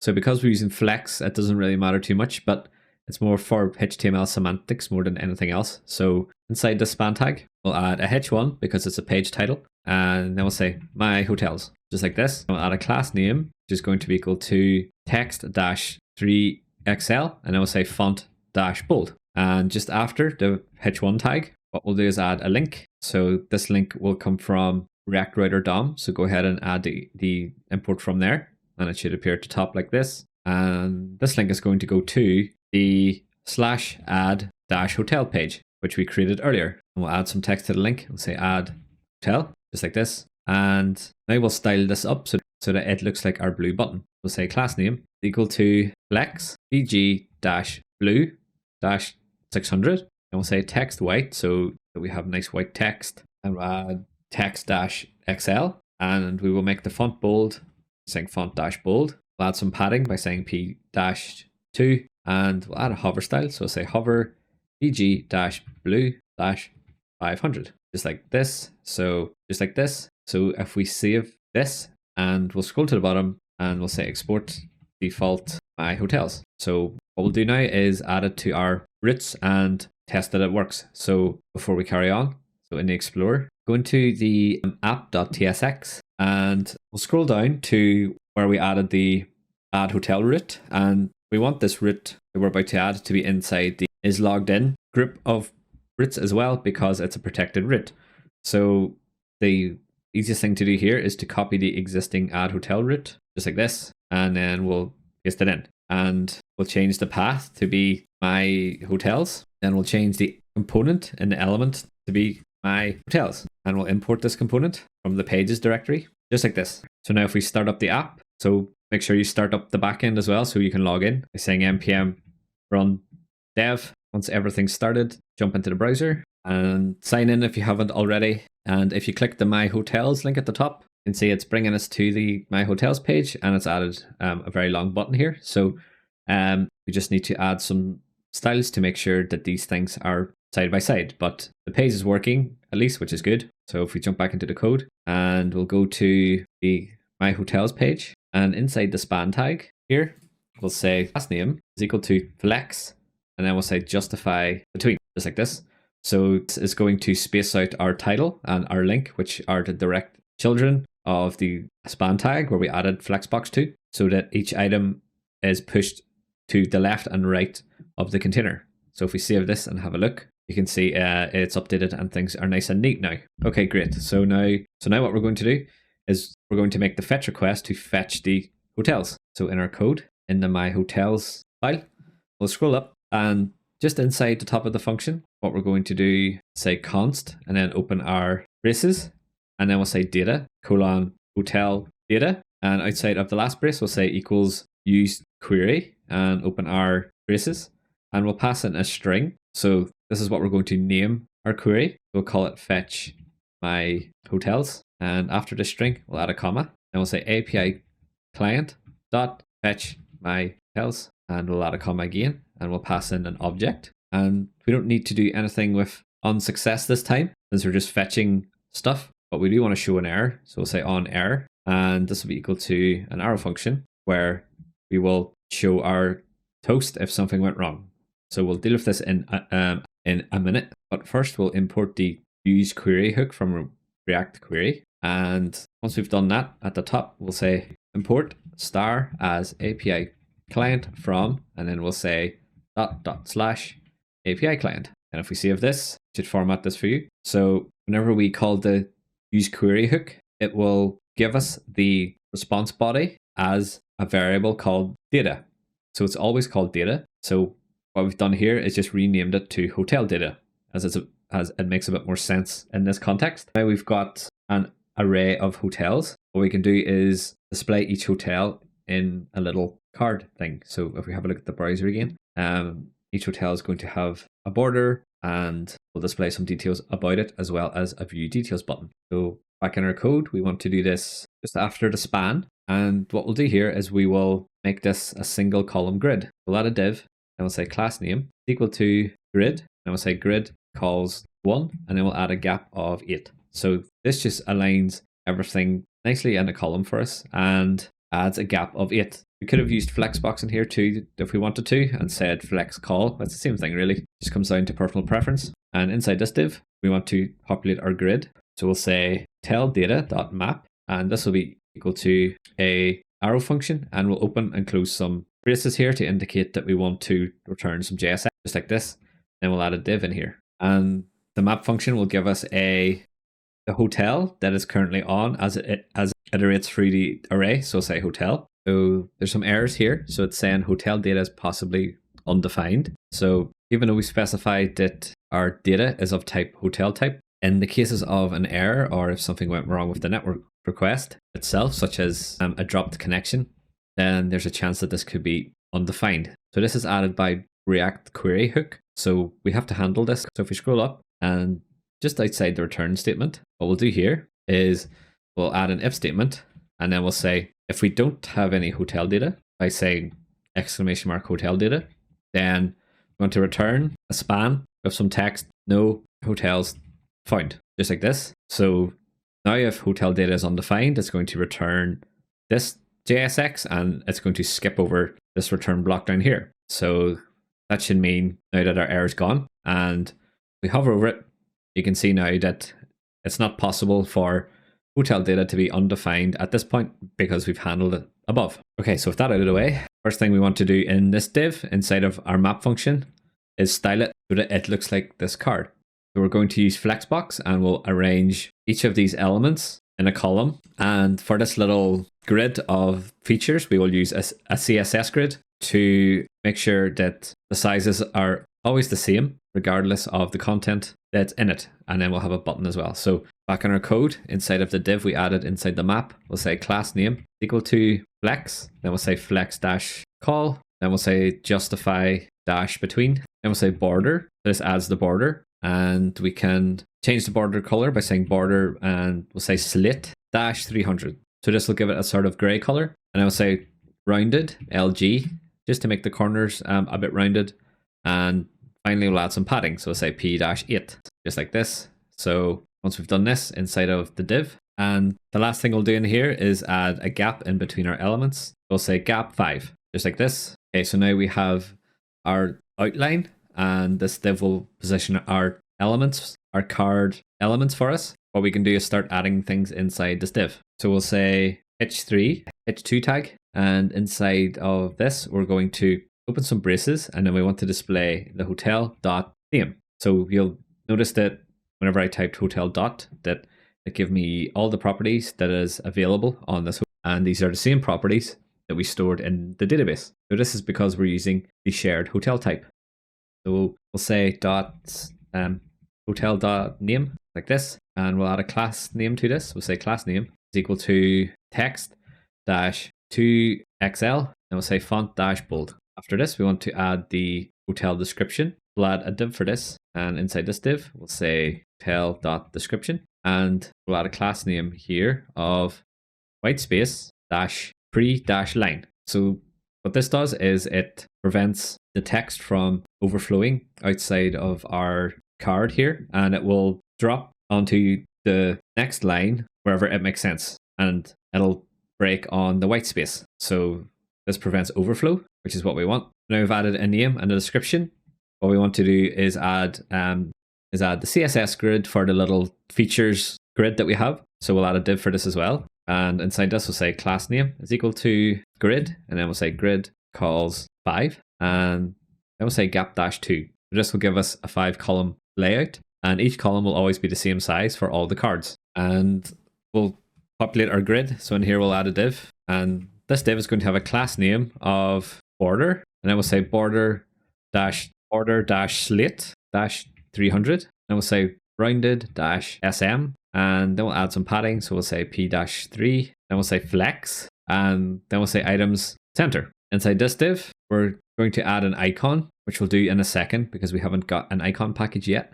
But this first little feature item is going to be the hotel.city. And outside of the brace, we'll just add a comma, and then we'll add some more braces and then say hotel.country. So this should display the city and the country with a comma between it. So if we save this and have a look at the browser just to see what our code looks like so far, if we scroll down, you can see we've got my hotel name, and we've got some dummy text, which is the description, and then we've got the location and the country in here. So things are looking good so far. What we'll do now is we'll install the React icons package, which will give us some nice little icons that we can add to our features. So in the code, we'll go into the terminal and make sure you're in the front end folder. Then we'll say npm I React-icons. So React icons is a popular package that takes lots of different icon packages from across the web and brings them together for you in one single package, which is nice. And all we have to do is install it and import the icons.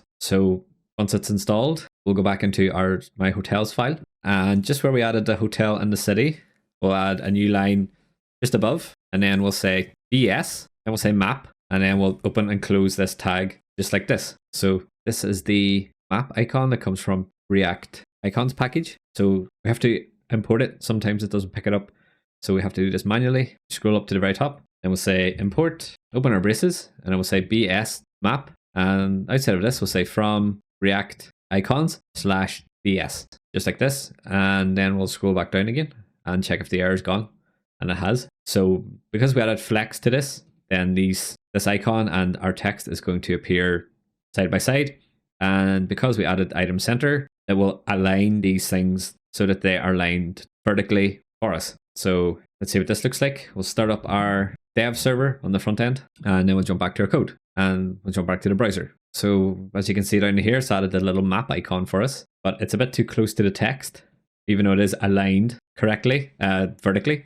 So what we'll do is jump into the code, And on the BS map component, we'll say class name is equal to MR-1. So this will just add a margin to the right, and it'll add a space for us. Now if we check the browser, this looks pretty good, so we can go ahead and do the rest. So if we look at our finished example, we want to have the hotel type, we want to have the price per night, the number of adults and the number of children, and the hotel star rating. So we'll jump into the code. And if you wanted, you could put this little feature card into its own component. I think that's a bit overkill because this is the only place it's ever going to be used. So copying and pasting will work just fine in here. So what we'll do is copy the first feature card, and we'll take a new line and then we'll paste it in like this. And then instead of BS map, we want BS building. And then we'll import this from React icons /BS. And then instead of the hotel city and the hotel country, we can delete the hotel country and delete the comma,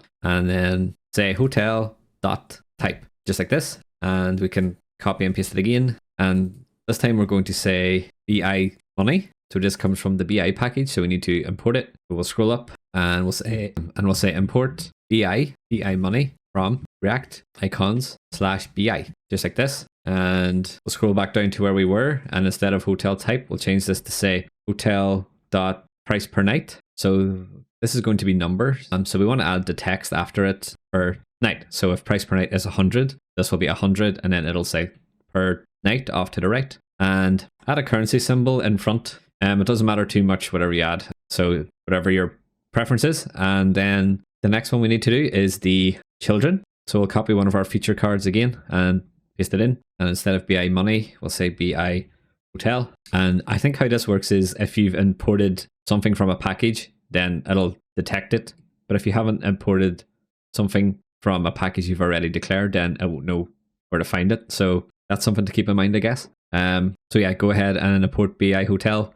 And then we will delete the price per night text just below. And what we'll do is we'll add our braces, and then we'll say hotel.adult count. And after this, we'll add a space and say adults. So if the adult count is 3, then this will say 3 adults. And then we'll add a comma, add our braces, and we'll say hotel.child count, add a space, and then we'll say children. So this will show the adults and show the children count for this hotel. Then we'll copy the feature card again and paste it just below. And this time it's going to be the star rating. So we'll change the icon to be BI star, and we'll import it from the BI package from React icons. And then we can delete the adults and children text, open our braces and say hotel.star rating. And outside the braces, we can say star rating, just like this. So this is one of the nicer features to build because it's really just displaying data as we get it, really, which is always a bit easier on the mind. So once we've added this in, let's have a look at our browser just to see what things look like. And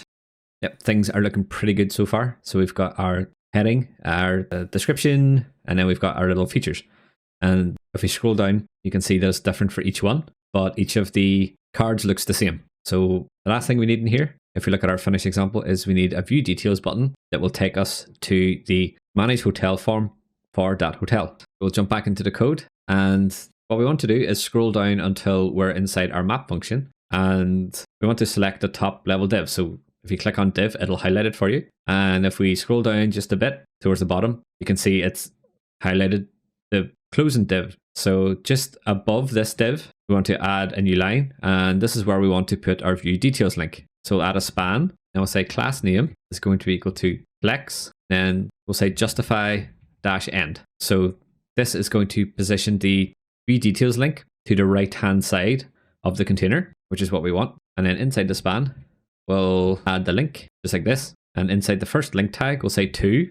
This is going to be equal to, and open some braces. And we're going to use a template string in here to specify where we want to send the link to. So we'll say /edit-hotel/ open our braces and add a $sign. And then we'll say hotel._ID.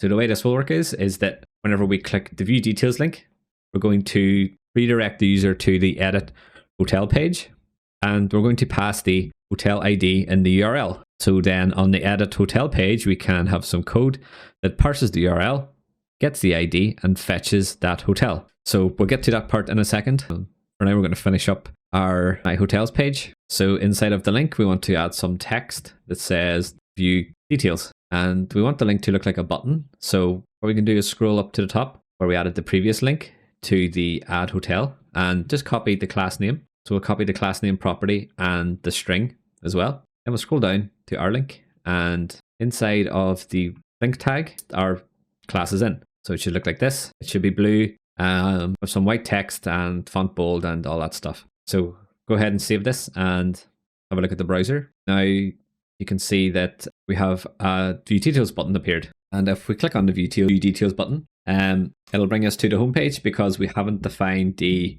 edit page route, which we'll do next. So if you click on My Hotels at the top, it'll bring you back to this page, which is good. And then if we click Add Hotel, it should bring us to our Add Hotel form. Okay, so that wraps up the My Hotels page. So what we'll do now is we'll write a test so that we keep building up our test suite of regression tests. And as usual, since we're finished the feature, we will deploy it to our deployment environment and double check that things are working there.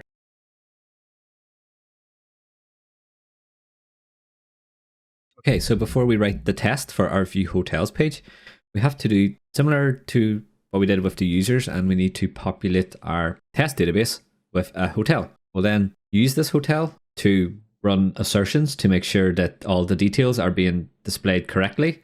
And since that hotel will always be in our test database, then it means our test should always pass unless there's bugs. So first step is to go to mongodb.com and then go to projects, and you want to go into your test database project, and on the left you want to select database, and once the deployments page appears you want to select browse collections. On the left you should see the hotels collection. So if you scroll down, there won't be anything in it yet because we haven't been working with this database. And what you want to do is choose insert document, and in view there's a little code symbol. So if you go ahead and select this and delete everything that appears in the window, and now you have two options. You can go to the description and grab the link where I've added a test hotel for you to copy and paste, or you can go to your development database and copy a hotel from there. Either way will be the same, more or less. So go ahead and grab a hotel from somewhere and paste it in, just like this. Once you've done that, go ahead and click insert. And you scroll down on the right, you should see that the hotel was added to our test database. Now we'll jump into the code.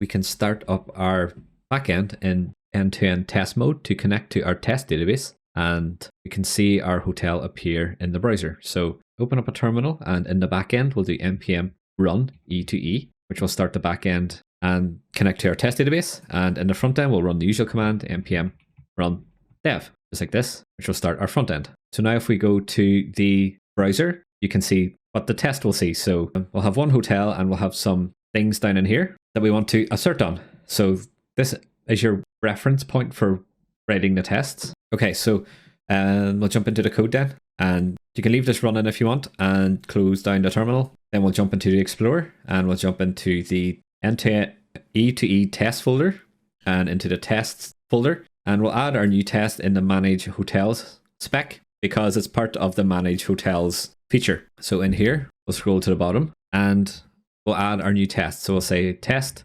open our braces, add a string, and we'll say should display hotels, just like this. And outside of this, we'll add our async function, which will be an arrow function. And in the parameters, we'll add an object, and then we'll pass in the page, just like this. So the first thing we want our test to do is say await page.goto, and then we'll add a template string. And in here, we'll add a $sign and open our braces, and then we'll say UI_URL. And outside of this, we'll say my-hotels, just like this. So this will create the URL for our test to go to. And now it's really just a case of asserting different strings that should appear on the page. So if we look at our test, the first one we'll assert on is the Dublin Getaways, which is the name of the hotel.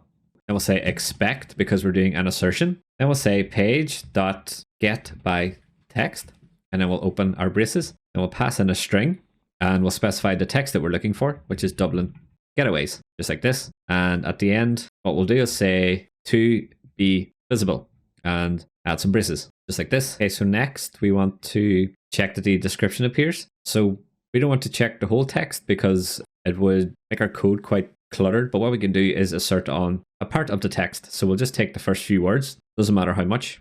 So go ahead and copy and paste the first few words, and then in our test, we'll take a new line. We'll say await, and then we'll say expect, open our braces, and in the braces we'll say page.locator, and we'll open braces again, and then we'll add single quotes and add a colon. Then we'll say has dash text, open brackets, add in double quotes like this, and inside the double quotes we'll paste in the text, and then outside of the expect we'll say to be visible. So this has text does a partial match and goes and finds this text. So that's enough to tell us that the description's rendering on the page. And okay, so now we want to check that each of our feature cards appear. So these are all strings, so they should be straightforward enough.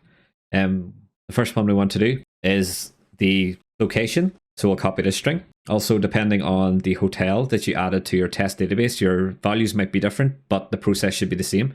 You just want to change the strings depending on the properties you added. So we'll go back into the test and we can copy the first assertion where we expect the get by text to be visible and just paste this down here. And then we'll grab the location text, and in our code, we'll paste it in here just like this. And then we can duplicate this and move on to the next one, which is the hotel type. In this case, it's all inclusive. We'll jump into the code, paste it in here like this, duplicate it again, and we'll do the price. So we'll paste it in as well. And only 2 more to go. So this one is the adults and children count. So we'll duplicate our assertion and paste it in just like this. And finally, we'll do the last one, which is the star rating. And then we'll just paste that string in here as well. And I think while we're here, we'll also check that the add button or the add hotel button appears and that the view details button appears. So these are links. So because they're links, we can use the get by role function. So in our code, at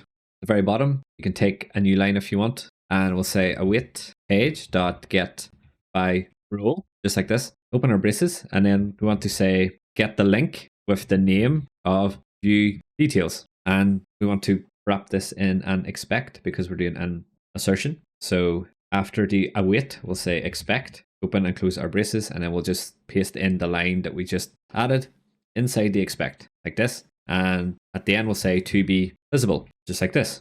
Now we can duplicate this line and change the name to add hotel, just like this. So once we've done that, if we have a look, I think that's enough to test that this is going to display properly.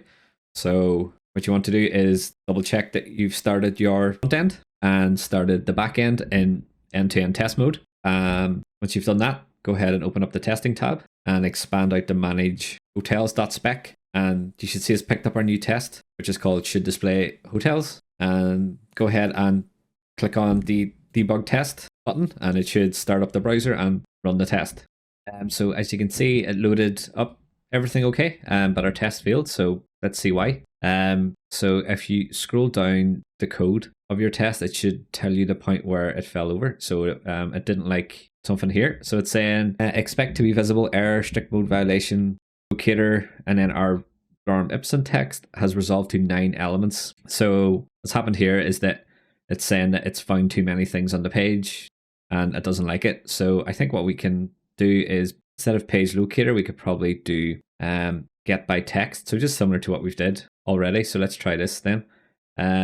So it's this few lines of code we have to change. So if you delete everything inside the expect, so from page locator right to the end, just like this, and then inside the expect, we'll just do similar to what we've done with the rest. Page.get by text, and we'll pass in a string, and then we'll grab some text from our description. So just the first few words should do, and then we'll close this window, and then we'll paste it into our assertion, just like this. So now instead of looking for elements, it's going to find text, and hopefully this works. I'm not sure if it will, but we'll see.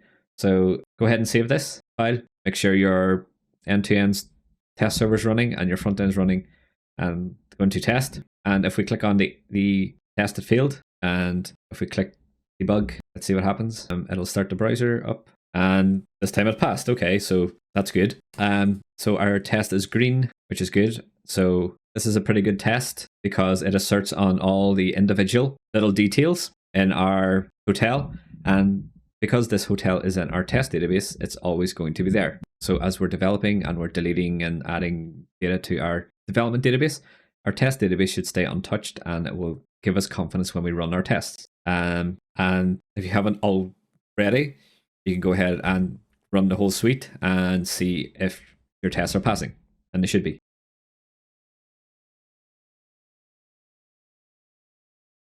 So before we deploy our code to our deployment environment, there's one little change that we should make so that our code is clearer and follows the best practices. So I'm in hotel.ts, and in the previous section, we used the hotel type here in our API client.ts file to define the return type of the response body whenever we fetch the hotels. So this is okay, but this type shouldn't really be in the hotel model file. So the reason for this is because it's shared now between the front end and back end, and having it in the models folder can be a bit confusing. It was okay up to this point because it was only used on the back end, but now that we're using it on the front end as well, it's best to put this in a shared folder. So we'll open up the Explorer, and in our backend source folder, we're going to create a new folder called shared, just like this. So it's okay to put the shared folder in the backend folder, because at the end of the day, we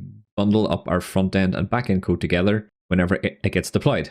So this is fine. And in the shared folder, we'll create a new folder called types.ts. So in the shared folder is where we will put all our shared code, and in the types folder is where we will put our shared types. So in hotel.ts, what we want to do is cut the hotel type. So everything from the start of the export all the way down to the closing brace. So we'll cut this, and then we'll paste it into our shared types folder, just like this. So now there's a few places that we have to change the imports for. So the first one is in hotel.ts. So if you click on hotel.ts, IntelliSense should have picked up where it is. So you can go ahead and add the import from the shared types folder, just like this. And the second place is in the backend endpoint. So if we go to the myhotels.ts file, which is in the backend source folder, in the roots folder, you should see it here. And what we want to do is delete the braces and the type from here. And what we'll do is take a new line, and then we will do import add braces hotel type from, and then we'll do dot slash, and then we'll select the shared folder, and then we'll say types. So this will import the hotel type for us into the myhotels root, which we use in our new hotel object. And the last place we need to do this is on our front end API client. So if you go into the front end folder and into the source folder and down into API client.ts, and if we scroll to the top, what we want to do is change where this is coming from. So the import hotel type from part is okay, and we're also going to get it from the backend shared folder. So this part's okay, but after the source, after the slash after source, what we want to do is say shared slash types. So now the type is coming from the shared folder instead. This is just an example of how we refactor. Sometimes it's good to plan ahead with your folder structure, and other times it's good to take the simple approach and do the refactoring when it feels like it makes sense. So now that we've got our new shared folder, we will go ahead and deploy our code to our deployment environment. Okay, so now that we know that our view hotels feature is working, we can go ahead and deploy it. So make sure you save all your files, and then we'll open a terminal. And in a terminal, we will make sure we're at the top level. In here, do git status, just to check what we're going to add. So we're adding some backend stuff, a test for my hotels, and front-end stuff, as well as a new front-end page. So this looks good. We'll do git add, and then a dot. Then we'll do git commit -m, and then we'll pass in a message.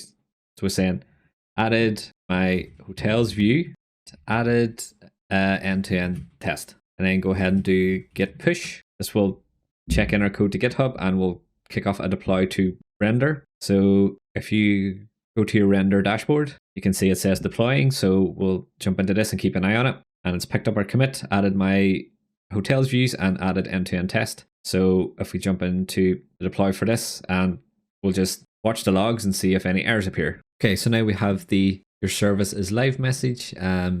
So all looks to have went well. So if we scroll up to our endpoint, go ahead and click this. Now if we sign in and go to my hotels, you should see all the development hotels that we added to our development database. And if we click the add hotel button, it brings us to the add hotel form. So this all seems to be working okay. So next we'll look at how to edit a hotel. So whenever we click the view details button, it'll bring us to the manage hotel form, but the form will be pre-populated and we'll have a preview of the hotel images.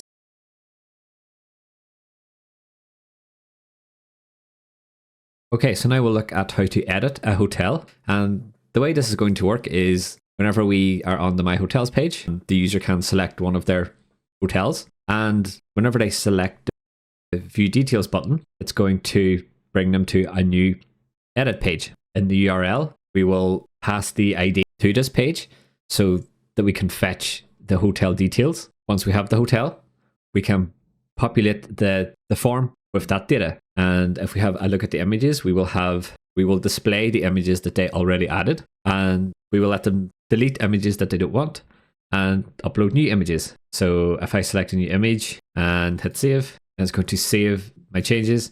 And if I refresh the page, you can see I've now got the 2 images down here. And the same will happen if I change some of these values. So if I change the name and change the type to something else, and if I click save and refresh the page, you can see that things get updated. So this is the end goal. The first thing we'll do is we will create an endpoint to fetch a user's hotel by its ID, and we will create the edit hotel page that displays this form. So we'll jump into the code and we will go into the backend folder, and in the source folder we'll go into roots, and then we'll go to myhotels.ts. So this is where we have all our endpoints for managing a user's hotel. So we'll scroll to the bottom, and just after the get endpoint where we fetch all the user's hotel, we will add a new line, and then in here we'll say router.get and open our speech marks, and then we'll define the endpoint in here, and then we'll say slash, add a colon, and then we'll say ID. So what the colon ID does is that it tells Express that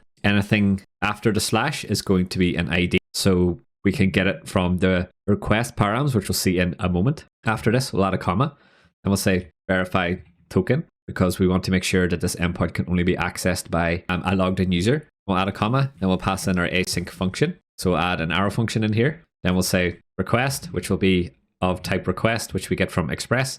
And then we'll say response, which will be of type response, which we get from Express as well. Okay, good. So the first thing that we want to do is we want to get the ID of the hotel that we're trying to get. So what we can do is say const ID is equal to rec.params.id.toString, because we want to get this as a string. So the way this will work is whenever we make a request to a/my-hotels- and then a random string, Express will assign the number to the ID variable in the request, and we can get it from the params just like this. Now that we have this, we'll add a try catch, because we're going to be talking to the database and there's a chance that things could go wrong. So we want to handle those errors. So say try, and then we'll add our catch block in like this, and we're going to catch the error. And in the catch block, we'll say res.status of 500, which means server error.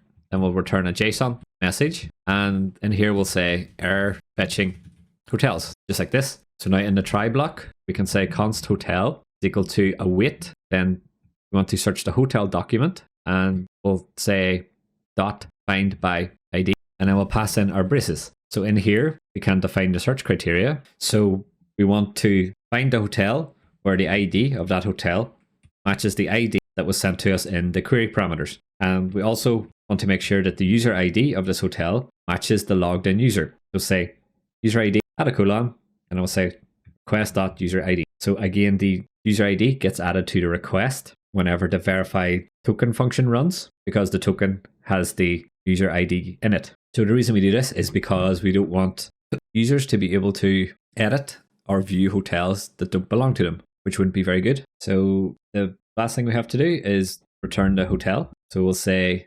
res.json and open our braces, and then we'll just pass in the hotel. So if there is no hotel, or if the query can't find one, then this will be empty. So that's it for the backend endpoint. So now what we can do is we can call this endpoint from our front end. So we'll jump into the front end folder, and we will create the API client, and we'll jump into the front end source folder, and we will go into API client.ts. And at the very bottom, just beneath the function that we added to fetch my hotels, we will say export const fetch my hotel by ID. So we're just being descriptive about what this function does. And then this is going to be an async arrow function, just like this. And this is going to accept a hotel ID as a string. So our component will call this function and it's going to pass in the hotel ID, just like this. And what we can say here is const response is going to be equal to await fetch. Then we'll add in our template string and we'll pass in our API base URL, just like this. And then we'll say /API /my-hotels. Then we'll say / and then we'll add a $sign and open our braces. And then we'll pass in hotel ID, just like this. So this is going to create a string using our API base URL and the hotel ID that was passed in. So this is what gets picked up on the back end as the ID field. And then we need to pass some options in to our fetch request. So after the string, we'll add a comma and we'll add our braces. And then here we'll say credentials include. So this will tell the browser to send our HTTP cookie that has our auth stuff in it. And next what we'll do is we'll say if response is not okay, then we want to throw a new error that says error fetching hotels, just like this. And if everything has gone well up to this point, we have to return the response.json. So this will have the data for the given hotel in its response body. So we will return this back to the component. And we also want to specify a return type on this function so that the component knows what type it's going to receive back. So just after the async stuff up here, outside the last bracket, add a colon and it will say promise and it will say hotel type, just like this. So now our components know that whenever it calls the fetch my hotel by ID function, that it's going to get back a promise with a single hotel in it. Okay, so this is good. Now what we can do is create the actual page. So we'll go into the Explorer and then we'll go into pages and then we'll add a new file and we'll call this edit hotel.tsx. So in here we'll create a component. We'll say const edit hotel equal to an arrow function. And then the first thing we want to do in here is we want to get the hotel ID from the URL. So remember, whenever we navigate to the edit page, we're going to pass an ID up here in the URL of the hotel that we're editing. So to do this, we can use a hook that's given to us by direct router DOM. So we'll say const hotel ID is equal to use params and open and close braces. And then we'll add the import from direct router DOM, just like this. Okay, so now we have a hotel ID. We can use direct query to call our fetch request that we just created. So we'll take a new line. We'll say const, and inside here, we're going to say data :hotel. And outside of the brace, we'll say equals use query, and we'll open our brackets here. And then we'll add a string to give this query a name. So we'll call it the same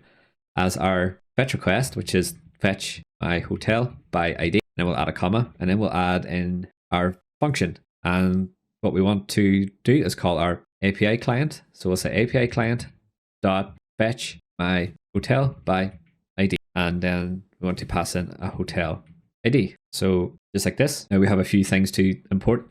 So we'll import the use query hook from direct query. And at the top, we'll say import star as API client from, and then we'll say open some quotes and then we'll say dot API client. Okay, so now we're getting an error on our hotel ID because hotel ID, whenever we destructure it from these params, could possibly be undefined, but our fetch my hotel by ID function expects a string, so we can't pass undefined to our function. So the way we do this is we will tell use query to only call our API if hotel ID has a valid string. So to do this, after our API function call in here, we'll add a comma and then we'll add some braces. And then inside the braces, we want to say enabled, and then we'll add a colon, and then we'll add a double exclamation mark, and then we'll say hotel ID, just like this. So what this means is that this query is only going to run if we have a hotel ID. So the double exclamation mark here means it's a check for a truthy value. So if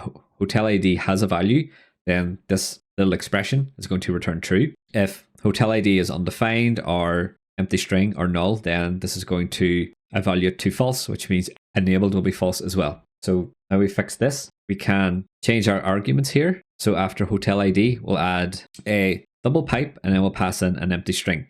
So this is really just to keep TypeScript happy and our types happy, but this will never run unless hotel ID has an actual value. So this expression doesn't really matter too much because we're never actually passing in an empty string to our function. So just like anything, there's some pros and cons to TypeScript, and this is one of the cons, unfortunately.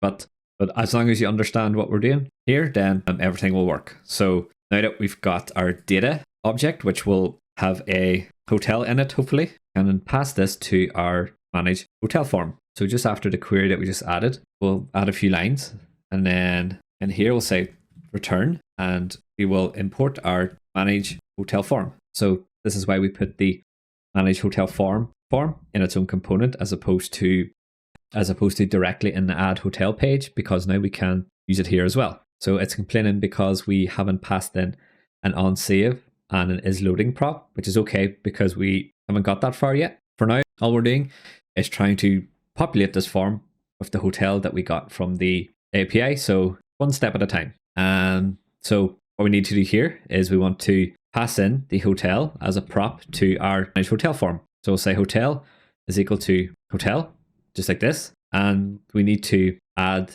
this prop to the types for our manage hotel form props. So we'll jump into this component, and in our props type object, what we'll do is add a new line, and then we'll say hotel, and this is going to be a type of hotel type. And this should come from our backend shared types folder. So go ahead and import that just like this. And after we've added the hotel to the props, we can destructure it from our component props down here. So after is loading, we'll add a comma, and then we'll say hotel. Once we've got a hold of the hotel, what we can do is pre-populate the form with this hotel. So to do this, we need to destructure the reset function from our form methods.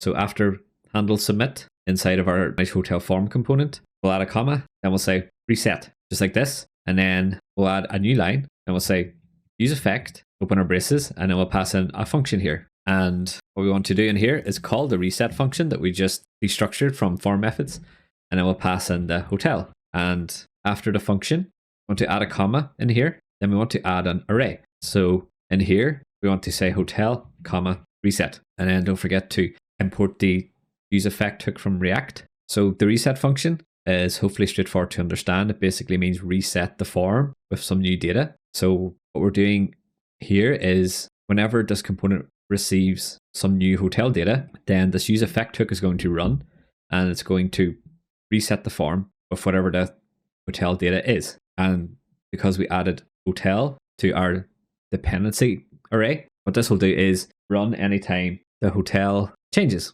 And this works even though we've specified different types. So our form has a hotel form data type, but our hotel object is of type hotel type. But since these types have overlapping fields, then that means it will work. So even though there's some different fields in hotel form data, such as image files and things like that, as long as all the types overlap, then TypeScript is happy enough, which means we're happy as well. So now that we've called the reset function, I think this should be all we need to populate the form. So let's try it out and see. So if you open up your terminal and start your backend and front-end server and jump into the browser, what you want to do is sign in with a valid email and password. And if you go to My Hotels, if you haven't got any hotels here, you can go ahead and add one using the add hotel form. And once you have a hotel, go ahead and click view details. And it didn't work. And that's because we didn't add the edit page to our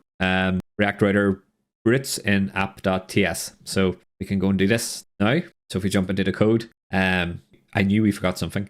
So once we're in the code, we'll jump into the Explorer, and then we'll scroll down to app.tsx here and open this up. And you want to scroll down until we see the roots that are in the is logged in conditional, as these are our protected roots. And you should have a add hotel in here and a my hotels in here. So the easiest thing to do is probably to copy one of these. So go ahead and copy and paste one just like this. And then the path, we want it to be edit hotel, and then add a slash, and then we want to say colon, and then we'll say hotel ID. So this tells React Router that the string of numbers after the edit hotel part of the path is going to be a hotel ID.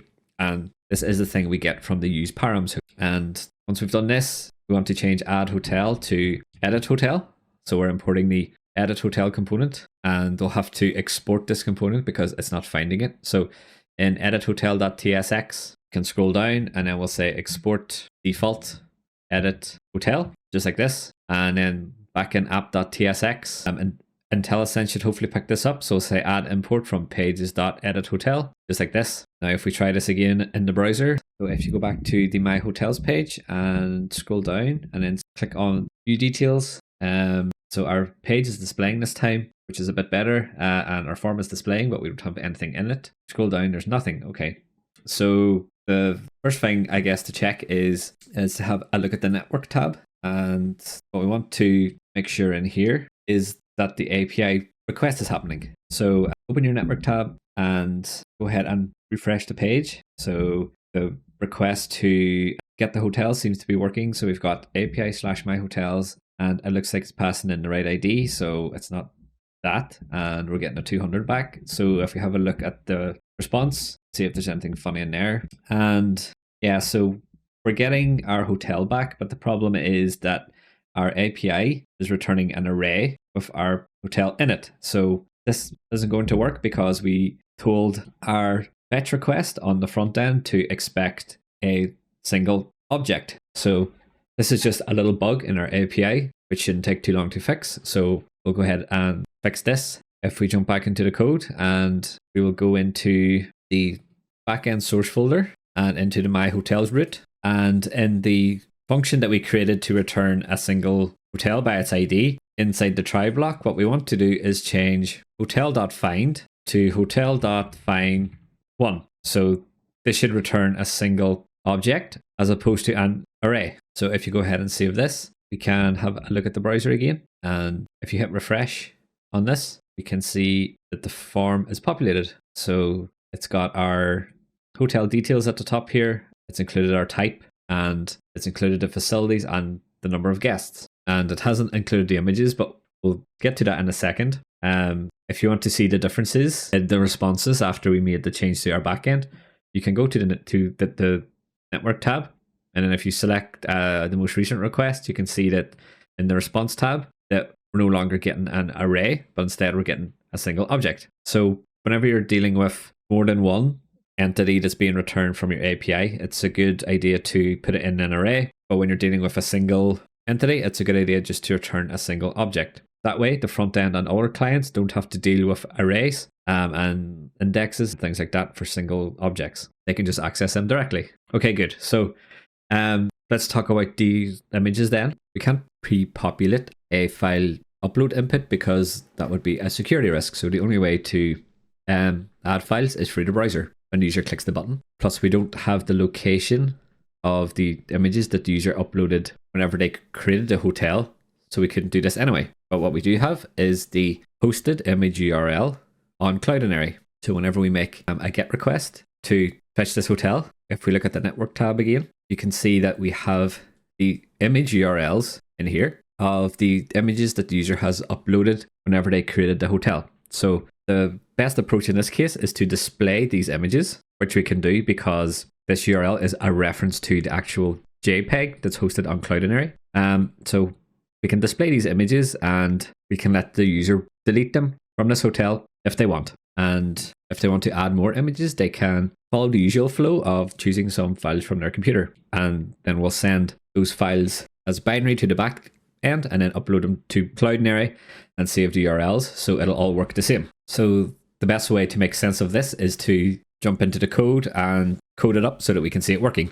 So in our IDE, in the Explorer, we'll go to the front end folder, and in the source folder, we'll go into forms, and then we'll go into manage hotel form folder. So this is where we have all the individual sections for our form. And what we want to do is go into the images section. So this is where we want to display any existing images that the user has added to the hotel so that they can see them whenever they edit that hotel. So since we're handling this a bit differently and we're not working with inputs, we have to get the image URLs from our hotel form data in a different way. So even though we're not working with form inputs, we initialize this form with the hotel data that we got back from our GET request whenever the edit page loads. So the form is storing the image URLs that came back in the response as well. So to get those, we have to destructure the watch function from our use form context.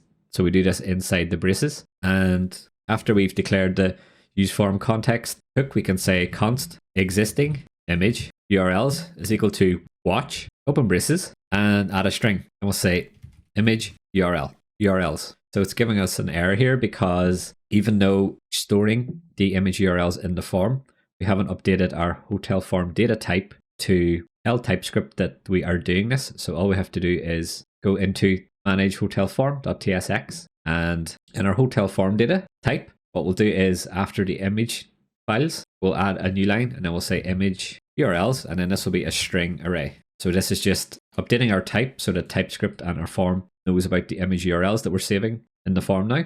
And if we go back to images section, you can see the error's gone. Now what we want to do is we want to take this array of string of image URLs and we want to display an image tag for each one. So we'll scroll down and put this inside the div where we added the border. So it'll appear just above the little file upload button. So just inside this div, and before the input, we will add a new line. And then here we'll add some braces and we'll say existing image URLs. And then we'll say double ampersand. And then we'll add in some braces. So in here, we're going to use CSS grid to display our images in a grid. So we'll say div, and then we'll add a class name, which is going to be equal to grid. Then we'll say grid calls 6, since that's the max amount of images we can have. Then we'll say gap-4 just to add some spacing between the images. And in here, we'll add some more braces, and then we'll say existing image URLs plus dot map, and we'll pass in our function. And then we'll open some braces to indicate that we want to add some JSX in here. And the map function is going to give us the current URL that it's currently on as it iterates through the array. We'll just call this URL. So now in here, we'll add our image, but we'll also add a hover effect that will display a delete button if the user hovers over it. So to do this, we'll add a div, which will act as a container for the image and for the button. So in here, we'll say relative, and then we'll say group. So I'll explain what the group means in a minute. This is a Tailwind CSS utility thing. So inside of the div, an image tag, which can be a self-closing tag. Then we'll say source is going to be equal to open braces, and then we'll pass in the URL, which is going to be a string. And then we need to style our image. So we'll say class name. It's going to be min height of full. So we want to make sure that the image stretches to match its container. And then we'll say object covers. So this will crop the image so that it doesn't cause any overflow. Now, after the image tag, we want to add a button. This is going to be a delete button, which will be hidden initially. And then whenever we hover over the image, then it's going to display the button with the text delete. So we'll add the text in here which says delete. And now we have to add a bunch of styles to this button. Say class name is equal to, and then it'll be a string. Then we'll say absolute and inset 0. So by saying absolute and inset 0, it's going to make sure that the button is positioned based on its closest element that has a class name of relative, which is the parent div. So it's not going to fly away off the screen. So next we'll say flex items center, justify center, just like this. So these things will center the text in the middle of the image, and we'll scroll over, and next we'll say BG black as we want the overlay to be black. And we'll say BG opacity will be 50. So this means whenever the black background is showing, that it'll be slightly transparent. Then we'll say opacity 0. So this sets the opacity of the entire button to 0, which means completely see-through. And then I'm going to say group hover opacity -100 and save this. What this means is whenever we hover over this group, that the opacity will be set to 100, which means this element will become visible. So because this is group hover, and if we scroll over, we specified the group on the parent. So that means if we hover over the parent element, then it will apply these hover styles over here. So group hover is used when you want to hover over one element and apply the effects to a different element. And the last style we want to add in here is to make the text white. So say text white, just like this. Okay, so this should be it. So now we've got a CSS grid, which is displaying a bunch of URLs. And these URLs come from our form, from the image URLs property, which we get when we initialize the form in manage hotel form.tsx with the hotel that we got from the request. So if you start up your front end and back end servers, and if you jump into the browser, and if you go to my hotels and choose a hotel that you've added some images to, if you haven't, you can go ahead and add a hotel. And add some images, and then if you have that hotel, go ahead and click on the View Details button. And if you scroll to the bottom, you should see the images that you added appear in a nice CSS grid. And if you hover over it, you can see we've got a delete button here. So this is pretty cool. And these images are coming from the response. So if we have a look at the network tab and refresh, if we have a look at the response for the request to get hotels and we scroll down, we are taking the images from the image URLs. And this is what gets stored in the database. So now what we want to do is we want to let the user delete some of these URLs or delete these images whenever they click on the delete button. So we'll jump back into the code and we want to go to images section, and just beneath existing image URLs, we want to add a new line. We'll say const handle delete, and this will be equal to an async arrow function. And it's going to accept two things. It's going to accept the event and it's going to accept the image URL that we want to delete. So we have to add some types for these. So for the image URL, it's straightforward. It's just a type of string. But for the event, it's a bit more convoluted. So we'll say React mouse event. And we'll open our angle braces, and then we'll say HTML in capitals, button, element, comma, mouse event, just like this. So this is pretty annoying, but this is how to specify the type for a button click in React. So it is what it is. And the reason we need the event is because we are going to click a button that's inside a form. So whenever you click a button that's inside a form, the default action is to submit the form, which is pretty annoying. So we need to say event.prevent default, just like this. So this stops that action from happening and we can do what we want now. And here, what we want to do is take the image URL that we get passed to us in the function. We want to remove that image URL from the existing image URLs list that's stored in the form. And then we want to save this updated list back to the form. So to do this, we need to destructure a function from the use form context hook called set value, just like this. So set value will let us set a specific value as the name implies. So we'll scroll down, and after event.prevent default, what we want to do is say set value, add a string, and it should give you the list of properties that's available to us. So we'll say image URLs, and outside of this, we'll add a comma. And now what we'll do is we'll say existing image URLs, which is this variable up here, dot filter, and then we'll pass in a function, and the filter function will give us the URL that it's currently on. And we basically want to filter out the image URL that was passed to us from this list. So how we do this is we say if the URL that the filter function is currently on is not equal to the URL, then return it. So this is basically checking all the existing image URLs and getting the ones that do not match the image URL that was passed in, and it's going to return a new array with those image URLs. And this is what gets set to the image URLs property on the form. Hopefully that makes sense.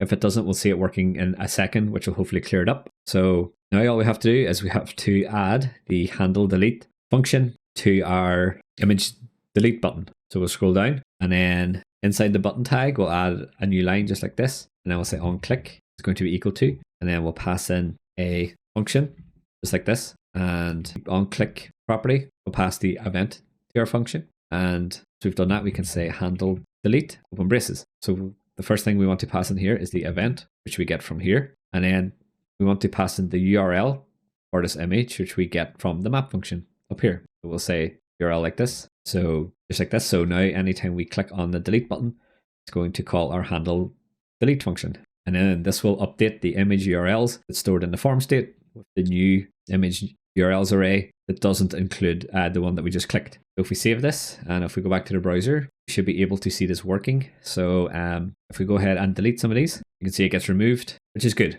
So this just deletes it from the form state on the front end. It doesn't actually persist it to the back end yet. So if we refresh this, they should all come back. So what we need to do for this to work is we need to create an update endpoint that we call whenever we click the save button. Before we get to that, what we'll do is we'll update our validation for the images. Because what we want to happen is, if we look at the finished example, if the user tries to upload more than 6 total images, so by total images, what I mean is if the user has 2 existing images, tries to upload 5 more, for example, then we want the validation to say total number of images cannot be more than 6. because that's what our business logic states. So to do this, we'll jump into our code again, and in images section, scroll down until we get to the input file where we add our images. So we just have to make a small change in here. So we specified currently that the total length is going to be the image files.length.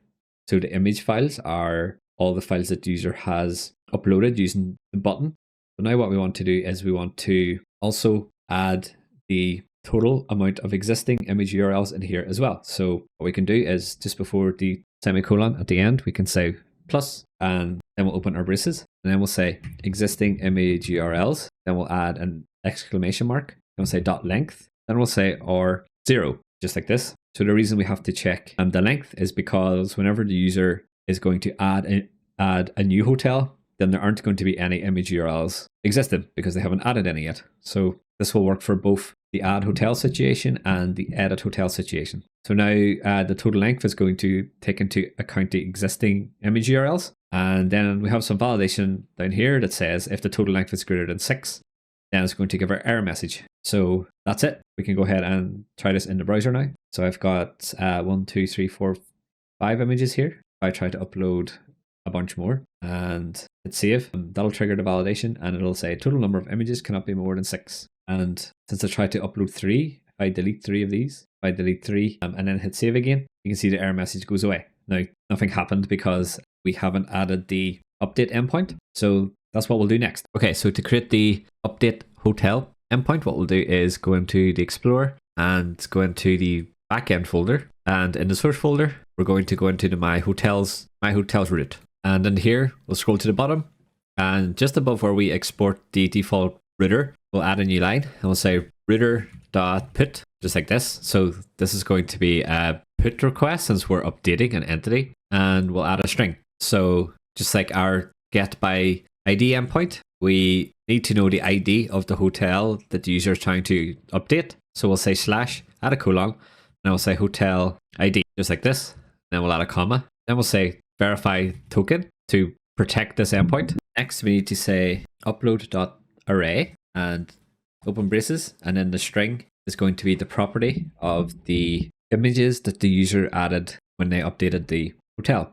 So the property name is going to be image files. So this is the same as what we did whenever we added a hotel. And outside of this, we'll add a comma, and then we'll say async, and we'll pass in our function, just like this. So our function will accept the request, which is a request from Express, and a response, which is an Express response, just like this. Now, inside the body of our function, we'll add a try catch, since we'll be accessing the database and trying to upload to Cloudinary. So we want to make sure we handle any errors we get from those services. So we'll say catch, and then we'll pass in an error. And if something goes wrong in the catch block, we will say s.status, and then we'll say 500.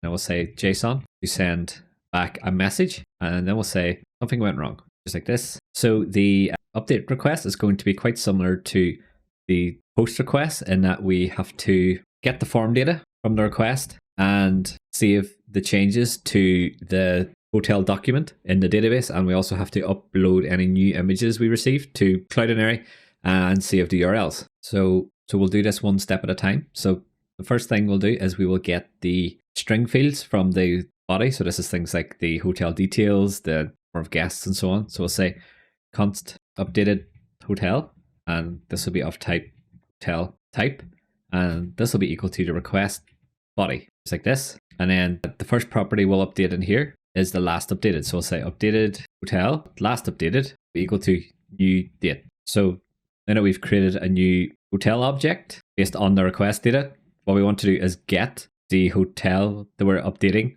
by its ID and save the updated details to it. So we can do this in one step. So say const hotel is equal to await hotel dot find one and update, just like this. And inside the braces, we will pass in our search criteria. So say underscore ID, and this will be equal to request dot params dot hotel ID. So this comes from the parameters of the search request, which we define up here as being hotel ID. And the second thing we want to pass in here is the user ID. So we want to make sure that we only get back the hotels that belong to the user who is making this request. So we'll say request.user_id, just like this. And this is the first argument.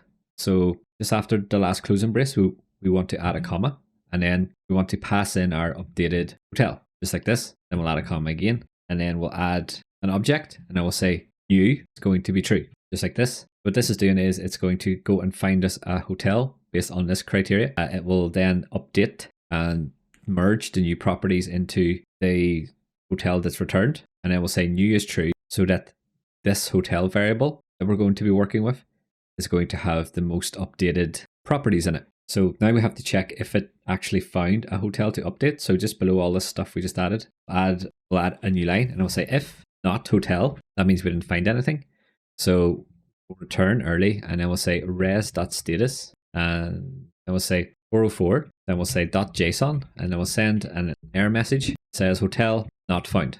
Okay, so that deals with the form fields. Now we have to deal with the image files. So remember, we added the upload array stuff to the signature of our endpoint, so that Multer will handle the parsing and stuff of these files and add it to the request for us. Just after our check to see if the hotel exists, we'll add a new line in here, and I will say const files is equal to request.files. Then we'll say as express.multer.file, just like this. So this is any new files that the user decided to add whenever they edited their hotels. So once we've got a hold of the files, the next thing we need to do is upload them to Cloudinary.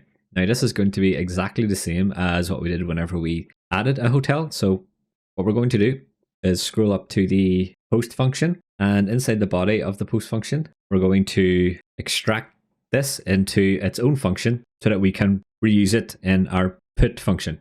What we want to do is we want to highlight the code to do is highlight everything after this variable, including the variable. So we'll copy this right to the end of the map function, just like this. And then we also want to copy the image URLs variable as well. And this is what we will extract into its own function. So once you've highlighted all of this, go ahead and right click and scroll down until you see the refactor option. So go ahead and click this, and then it'll say extract to function in module scope. So go ahead and click this and enter a name. So we want to say upload images, just like this. So now we have a upload images function that takes our image files and returns image URLs. So this has made our code a bit cleaner, and it means we can reuse this down in our put function. So if we have a look at upload images, so you can do control click on this and it will take you to where the function was created,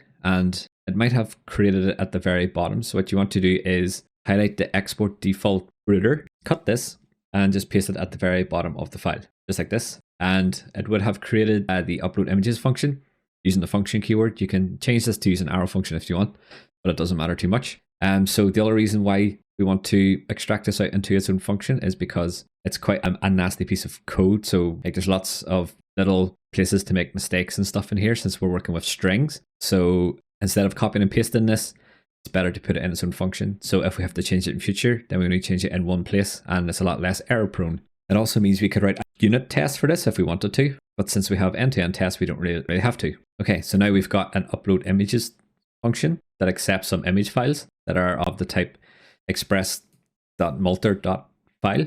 That means we can use it in our put request. So we'll scroll up to where we have defined our put request and where we're getting a handle on the request files. So it'll be in and around line 104 or thereabouts. So now what we can say is const image const updated image URLs is equal to await upload images, and then we'll pass in our files just like this. And once we've got, so this will go and upload the new images to Cloudinary, and it'll give us back the URLs as an array of strings, which gets assigned to updated image URLs. So now that we have this, what we can do is add this to our new hotels object. So we'll say hotel.image URLs is going to be equal to a new array, since we're storing this as an array in the database of strings. Then we'll say ... and then we'll say updated image URLs. So what this is doing is it's basically making a copy of this and spreading the elements into this new array. And the reason we're doing that is because we also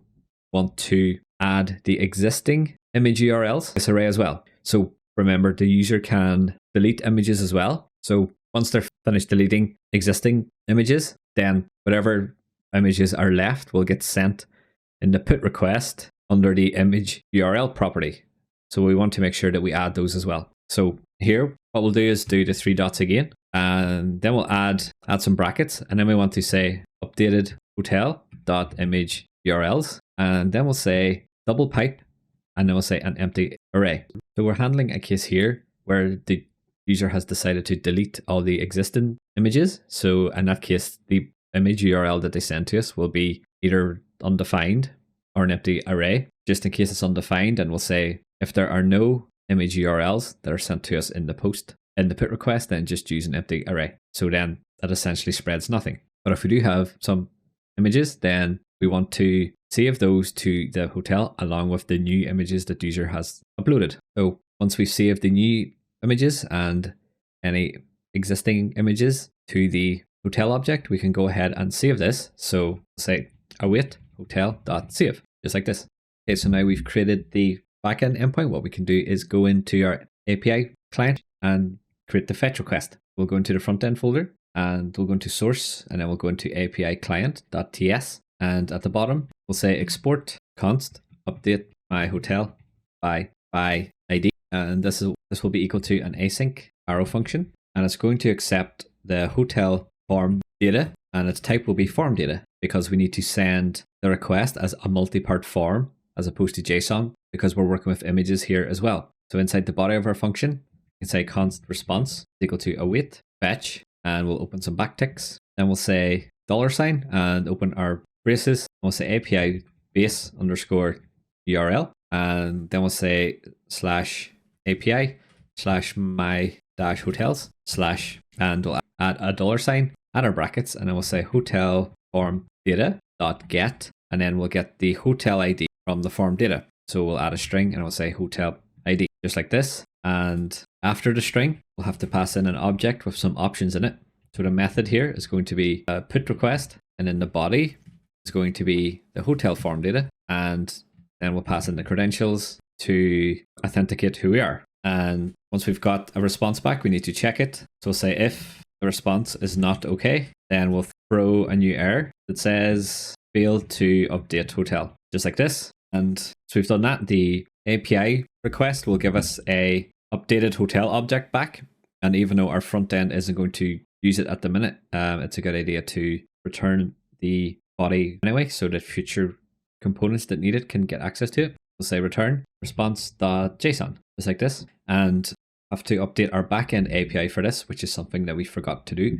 So if we go to myhotels.ts in the backend folder, and after we save the hotel, what we want to do is take a new line, and I will say res.status, and I will pass in 201, and we'll say .json, and then we'll pass in the hotel. So this just makes sure that our request completes as well, and then sends the hotel back as a JSON object. Okay, good. So now we've got an endpoint, and we've got our fetch request from the front end. We can go into the edit page and create the onSave function that we will pass to our manage hotel form component. So we'll go into the front end folder, into source, into forms, into pages, and into edit hotel.tsx. So the first thing we'll do in here is we will use the use mutation hook to call our put request. So we'll say const, open our braces, and we'll say mutate, and this will be equal to use mutation, and then we'll import the use mutation hook from direct query. Then here we'll pass in our fetch request function. So we'll say API client dot, and then we want to choose update my hotel by ID, and then add a comma, and then we'll pass in an object here, and we can say on success. This will be a function where we will display our host. So we'll get to this in a minute, and then we'll just do a comma, and then below this we'll say on error, and it will be the same. So we'll display our toast in a minute. So now we can create the function that we pass to the manage hotel form on save prop. So we'll say const handle save. It's going to be equal to hotel form data, and this will be of type form data. And in the body of our function, we'll say mutate, open our braces, and then we'll pass in hotel form data, just like this. And now in our manage hotel form component, we can say on save equal to handle save. So at this point, hopefully you've noticed that the code for the edit hotel page is very similar to the add hotel page. So here, what we've done is defined the endpoint that we need to call to edit a hotel, and then we've created a function that gets called when the form is submitted, and then we pass all this stuff to our manage hotel form. And if we look at add hotel, you can see it's very similar. So we've defined an endpoint to add a hotel, and we've specified a function that the form will call on submit, and then we pass these things as props. So this means we can reuse the manage hotel form, and it will do different things depending on the page that we're on. So there's an error here, but we'll get to that in a minute. So for now, we'll jump back into edit hotel. And now what we need to do is make a few tweaks to our manage hotel form to cater for whenever we're editing. So before we do this, we'll pass the is loading prop as well before we forget. So if you scroll up to the mutate code here, after mutate, add a comma and then say is loading. And then down in our manage hotel form component, we'll say is loading, and this will be equal to is loading, just like this. So now we'll jump into our manage hotel form, and the first change we're going to make is going to scroll up until we see our props object, and we're going to make the hotel prop optional. So the reason we do this is because we only receive a hotel when we're on the edit page, because we're editing an existing hotel, whereas on the add page, we won't receive a hotel prop. So this is why we define it as optional. So now we'll scroll down to onSubmit function, and just after the form data, we want to add a conditional in here. So we'll say if hotel, and then we'll open braces. We'll say form data dot append, open our braces, and then we'll say hotel ID, and outside of the string, we'll say hotel dot underscore ID. So what we're doing here is basically saying if we're in edit mode or on the edit page, then we'll have a hotel, and if we do have a hotel, then we want to add the hotel ID to the form data, because we need to know the hotel ID that we're trying to edit so that our endpoint requests will work. So we've done that. We want to scroll down towards the bottom of this onSubmit function, and down here we specified an array of image files that get added to the form request. So this is fine for whenever the user is adding images on the add hotel page and on the edit hotel page. But whenever we're in edit mode or on the edit page, then we want to make sure that we send back the most up-to-date image URLs. So those are the existing images that the user added whenever they added a hotel in the first place, so that we can save those as well and they don't get lost on the back end. So to do this, we'll add a line just above this array logic, and then we'll say if form data JSON dot image URLs, and inside the braces we'll say form data JSON dot image URLs for each. We'll pass in a function, and this function will accept the URL and the index. And what we're going to do is append the image URLs to our form data object. So in here we'll say form data dot append and open braces, and then we'll open backticks to add a template string, and then we'll say image URLs, add an empty array inside the string as well, add a $, and open and close some braces, and then we'll say index. And outside of the string, we will say URL, just like this. So this will add the image URLs to the request so that they get saved on the backend. So if we look at an example for this, if the user goes and edits a hotel that started off with 3 images, so we'll say image1.jpg, image2.jpg, and image3.jpg, so that they'll see 3 images displayed on their edit page. And let's say they decide that they don't like image 2 and image 3 anymore, so they delete those. So our array becomes an array with image1.jpg in it, and this is what the image URLs property on the form will be equal to. So then when our logic runs, it's only going to append one image to the image URLs, and then this image will get saved and overwrite the old array of images on the back end with the most up-to-date list. So hopefully that makes sense. Whenever we see it working, it should hopefully clear things up. So I think that should be it. So whenever the onSubmit runs now, it's going to do some different things depending on if we're on edit mode or not. And at the very end, it's going to call the onSave function. So the onSave function comes from up here in the props of the manage hotel form. And it's going to be different depending on if we're on the edit page or if we're on the add page. So go ahead and start up your servers, and we'll open a browser and try this out. So if you go to My Hotels and choose a hotel that you want to update, and just change some things around so that it's obvious that something's been updated. So I'm going to add the text updated to some of these fields, not all of them, just some of them, and just change a few things around. And I'm going to delete some images, and I'm going to add some new images just to give this image component a good test. And then I'm going to click save. Yeah, so the message won't appear because we haven't added that yet. But what you can do is just refresh the page once you're happy with your changes and have clicked save. And this looks to be working. So yeah, my name got updated and it removed 2 images for me and added 2 more images. So if we open up the network tab, and what I'm going to do here is I'm going to remove the 3 images, or 3 of the images, and keep 1. And then I'm going to upload 2 more. And then I'm going to click save. And once this request is finished, you can see it returned a 201. So that's okay.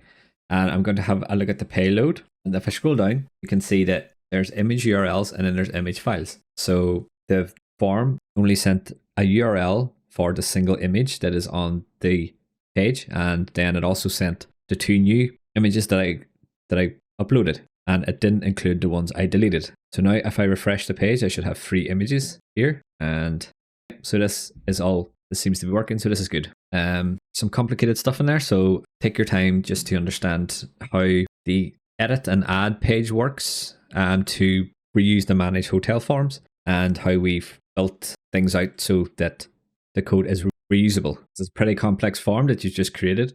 And it would be a good thing to be able to talk about whenever it comes to interviews, in terms of how to work with images and custom inputs such as our chips and checkboxes and things like that. So congrats on getting this far. We've just about finished the manage hotels functionality so that we can add, edit and view our own hotels. So as usual, what we'll do is we'll write a test for the edit hotel page, and then we will deploy our code to our deployment environment to make sure that things are all good there.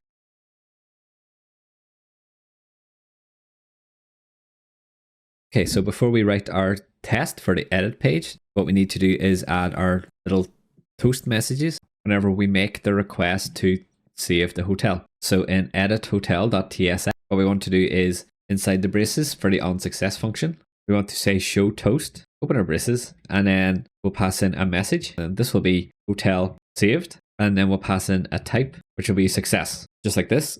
And then we'll have to import show toast from our use app context. So at the top of the component, we'll say const, open our braces, and we'll say show toast. This will be equal to use app context, and we'll import the app context from our context folder, just like this. So go ahead and save this and scroll down, and then we'll do the same for the error message. So we'll say show toast, open brackets, and in here we'll say the message will be error saving hotel, and for the toast type, it'll be an error, just like this. So now we can assert on the hotel saved message in our test. So in the Explorer, we'll go into the E2E test folder, and we'll go to manage hotels.spec.ts. And in here, we'll say test, open braces, and open our speech marks. And we'll say should edit hotel, and add a comma. And then we'll add async arrow function, just like this. And inside the parameters, add some braces, and then say page, just like this. And the first thing we want to do is we want to go to the My Hotels page. So say await page.goto and open braces, and then open backticks, add a $sign, and then we'll add our braces. And then here we'll say UI_URL. And then after this, we'll say my-hotels. So the reason we're starting from the My Hotels page is that we can test that the view details button takes us correctly to the edit hotels page. So in here we'll do await, and then we'll say page.get by role, and we'll add a string. So the view details button is actually a link. So we'll look for a link, and then we'll say comma, and then we want to find the link with a name of view details, just like this. Once we've got this link, we'll do .click to click the link. So in here, what we're going to do is we have a test hotel with a name of Dublin Getaways, or whatever you called it. So what we'll do is we'll change this input to something else, and then we will save the changes, and then we will assert that the toast appears at the top right. So let's go ahead and do that. So in our test, we want to say await page.wait for selector, and then we'll open braces, and then we'll add single quotes in here, and then we'll add square brackets. Then we'll say name is equal to name inside double quotes, just like this. So this is going to wait for the name input to appear in the browser, and just outside the string, we'll add a comma, and then we'll add some braces, and then we'll say state, colon, and then add a string, and then we'll say attached. So this is an extra thing which tells Playwright that we want to wait for this to appear in the DOM. So the reason we're doing this is because there's quite a lot of stuff has to happen before the input gets rendered. So we have to go and fetch the hotel, and we have to populate the form. So there's lots of stuff going on in the background. So we want to wait for this stuff to finish first. Next, what we want to do is say await, and then we'll say expect. So we're going to do an assertion here. You say page.locator, open braces. Then we'll copy the previous locator that we added for the name input. So this entire string, we'll go ahead and copy this and paste it in. And we expect this to have a value of Dublin getaways. So part of this test is that we want to make sure that the form populates correctly. So we're checking the name input to make sure that the text gets added. We've done this. We want to say await page.locator, and we'll paste in the locator again. So it's name equals name, just like this, to get our name input. And outside of this, we'll say .fill. So we're going to change the input value to something else. So we'll open a string, and then we'll say Dublin getaways updated. And we're going to fill the input with updated text. And once we've done this, we want to go ahead and click the save button. So we'll say await page.get by role, open braces, and then we'll open double quotes, and then we'll say button. Outside of this, we'll add a comma, and then we'll add the name that says save. So this is going and getting the save button at the bottom of the page, and then we'll say .click, just like this. And once we've clicked the button, what we want to do is say await expect, because we're doing an assertion now. And we'll say page.get by text, and we'll add a string in here which says hotel saved, and I expect this to be visible. And this should be it. So open up a terminal, and in the backend folder, you want to say npm run e2e, so that this starts our server against the test database, which should have a hotel pre-populated in it from the last time we added some tests. So go ahead and hit enter here, and go ahead and start your front end as well. And as usual, just double check that your ports and stuff match up to the URLs that we defined in our code. Once you've done this, on the left, go into the testing section, and under the should edit hotel test, you want to go ahead and click debug test. So this will start it up with the browser visible, and all being well, the test should pass. And if you look at the browser that was open, you should be able to see here, it's hard to see on this screen, but on your own screen, you should be able to see that the test updated the text. So now we'll have an interesting problem to solve. So let's close this and let's run the test again. And the browser will open and the test fails.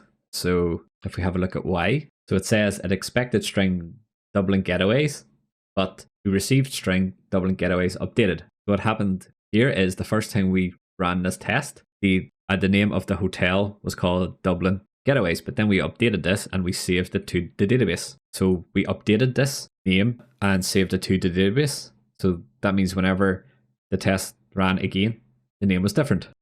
So what we can do is we can use a similar approach to what we did to fill out the fields to reset the name of this hotel back to what it was, so that the test always passes. So the first step we have to do is reset our test data. So the easiest way to do that is to go into the browser, and once you sign in, go to My Hotels. So make sure that you're still working off the test database by starting your backend server in E2E mode. And once you've done that, you can open the browser and you will see what the test sees. If we go to My Hotels and then click the View Details button, and here we'll just delete the text that the test added so that it's back to what it was, and then click Save. This will reset the test data back to what it was. So obviously, depending on how you set up your test database, when we follow those steps, your test data might be different. So don't forget that you can get the link to this test data that we're using on this course in the description, so that you'll have the same text and stuff like that. So you can go ahead and grab that if you want. Otherwise, just change the values in the text to match whatever your test data is. Okay, so we've reset our test data.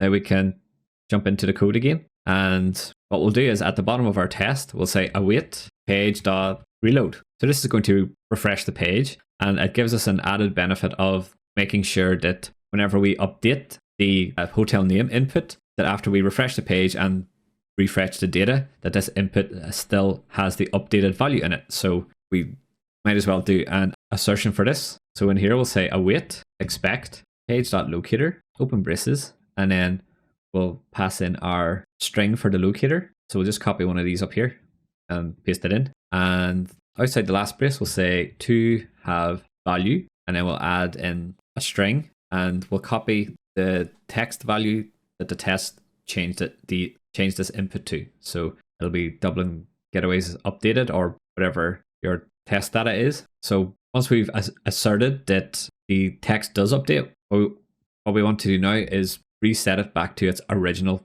value. So we'll say await page.locator open braces, and then we'll paste in the string for the locator just like this, and then we'll say .fill, and we want to reset this to whatever the name of the hotel was before the test ran in the first place, which was Dublin Getaways, just like this. And at the end we want to click the save button so we can go ahead and copy this text from up here and paste it just below. So now what this test will do is it will go to the My Hotels page. It will click on the view details link of the hotel that we have. It's then going to check that the name of the hotel is equal to Dublin Getaways, and then it's going to update this hotel to say Dublin Getaways updated. It'll save the hotel and it will assert that the toast appears. It's then going to refresh the page, which will go and get the latest data from our database, and then it'll assert that the name was updated. So this is good because it's testing that the get hotels by ID function returns the most up-to-date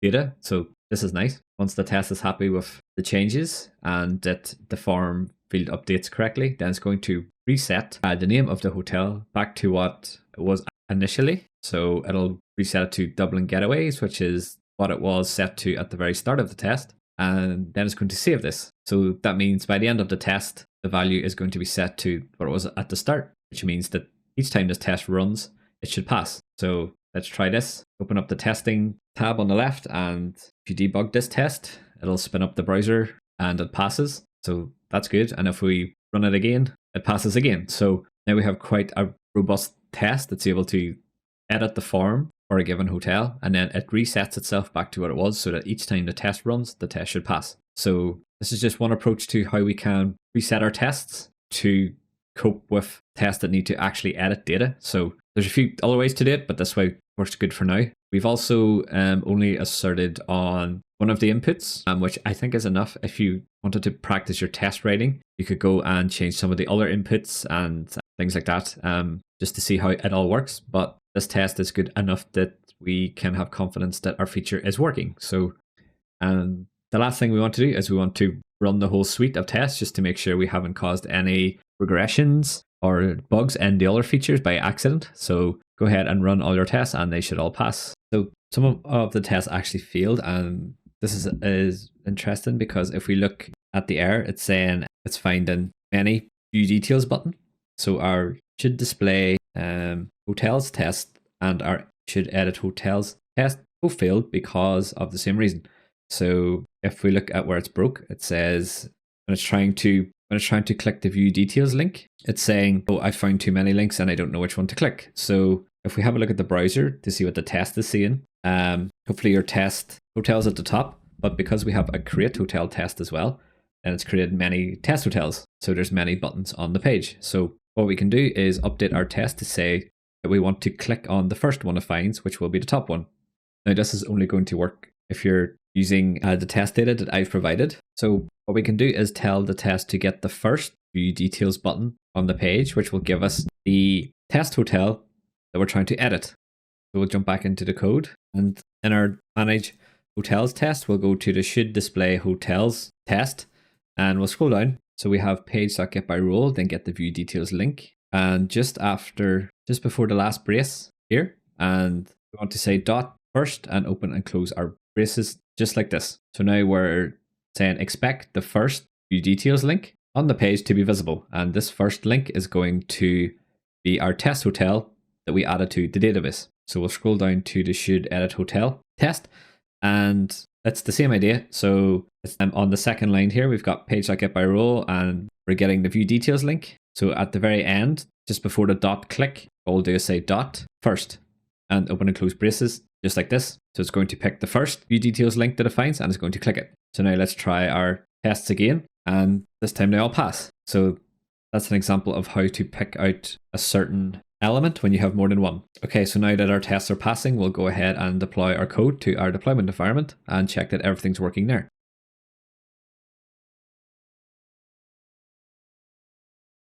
So go ahead and open up a terminal and make sure you're in the parent directory. And we'll do git status, see what's changed. So quite a few things have changed, but it all looks like the things that we added, so that's fine. And we have our new page, so this is good. So we'll say git add and add a dot, just like this. And then we'll do git status again, just to double check everything that's going to get added. So there's nothing funky in here, so this is okay. Now say git commit -m, and then we'll say added edit hotel feature and added E2E test, just like this. And then go ahead and do git push. So once you do git push, it's going to kick off a deploy to our deployment environment. So best thing to do is to go to our render.com dashboard and keep an eye on things there. Once you're in your dashboard, if you go into the MERN booking app web service, you should see it's already kicked off a deploy. So we'll just watch the logs. So after a few minutes, it should say your service is live. So if we scroll up to our link and if we click a link, it'll take us to our deployed code. Now, if we go to sign in and sign in, if you click the My Hotels link at the top, it should show all the test hotels that were added from your development database. So remember, the development database is different from the end-to-end database, which is why sometimes the data is different. So we just want to quickly test that our edit functionality is working. So if we click on view details on one of these, what we want to see is the form populated, and it does, which is nice. So we'll change some of these things. So I'll change the name of this hotel, and I'll change the type and a few other fields, and add some images and delete some images as well. And go ahead and click save. It should say saving, and it'll take a bit longer because our code's not on localhost, so it has to go through a whole bunch of things. But it did say saved at the top. So now if we refresh the page, you should see the stuff you updated stays updated, and if you've added images and deleted images, then the images should get updated. Okay, great. So now we've added the manage hotel functionality. We can go ahead and start adding the search functionality. So hopefully you can see the way that we're building up features in a certain way makes it easier to build out the next feature, because we couldn't search for hotels if we couldn't upload any hotels. So this is a good skill to be able to have so that you can apply them to your own projects. So if you want, before we carry on, you can go ahead and add some more hotels and edit hotels and things like that, just to explore the stuff we've built so far.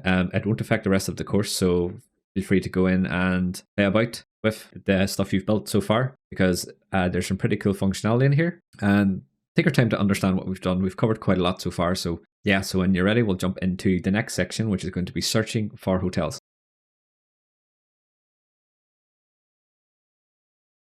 Okay, so let's talk about how the search functionality is going to work. So on some of the pages, we're going to have the search bar where the user can enter in a destination, an adult count, a child count, check-in and check-out dates and all that stuff. And whenever they hit search, then what's going to happen is we're going to take the criteria that they entered, so their destination and any adults and stuff, and we're going to store that in a search context.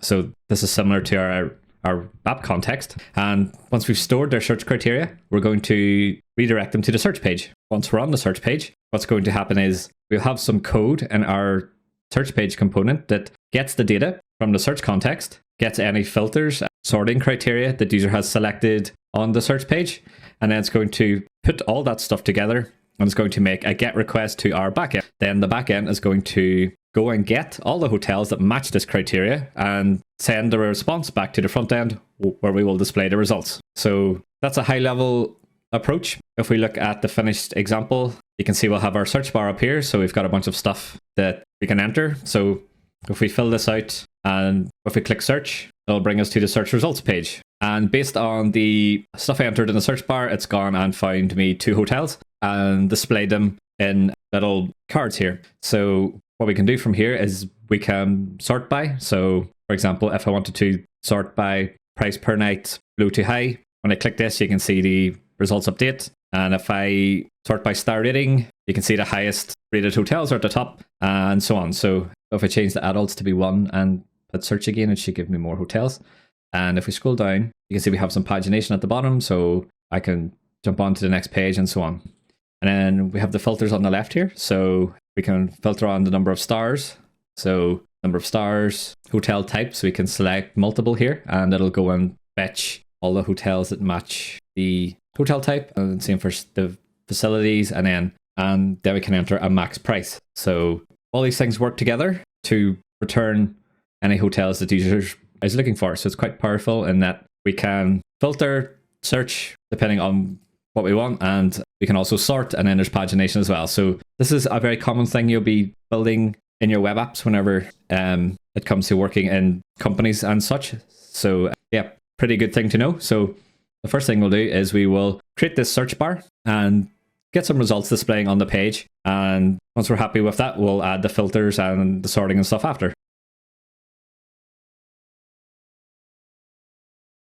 So the first thing we'll do is we will create our search API that our front-end clients can call. So in our source code, we'll go into the backend folder and we'll go into source, then we'll go to roots, and we're going to create a new root file in here.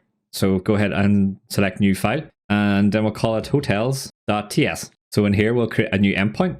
So we'll say const router is equal to express.router, just like this. And then we'll import express from express at the top, and just below the router, we'll say router.get, and then we'll add a string to define our endpoint, and then we'll say /search. So when the front end calls this endpoint, it'll be on /API/hotels/search, and then it'll have all the query parameters after that. So just after our endpoint string, we'll add a comma, and then we'll pass in our function.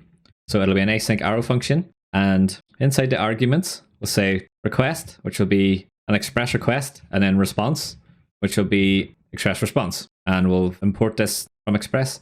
So after the express variable, we'll add a comma and some braces, and then we'll say request, comma, response, just like this. And then in the body of our function, what we want to do is add a try catch, since we'll be talking to the database and we want to make sure that we handle any errors. So we'll say try catch, and then we'll pass in an error. And in the catch block, what we'll do is say console.log and then error, comma, error, just like this. So this will just print out the error on your backend terminal. This will just help for debugging, because this code will have quite a lot of logic in it. And once we've displayed the error message on our console, we have to return something back to the client. So we'll say res.status, then we'll say 500.json, and then we'll just return a message. It says something went wrong, just like this. So what we want to do in here is get all the hotels that we have in our database and return them to the user. So this is what the user will see when they navigate to the search page without adding any filters or search criteria. So the reason we're doing this is because the user might not know exactly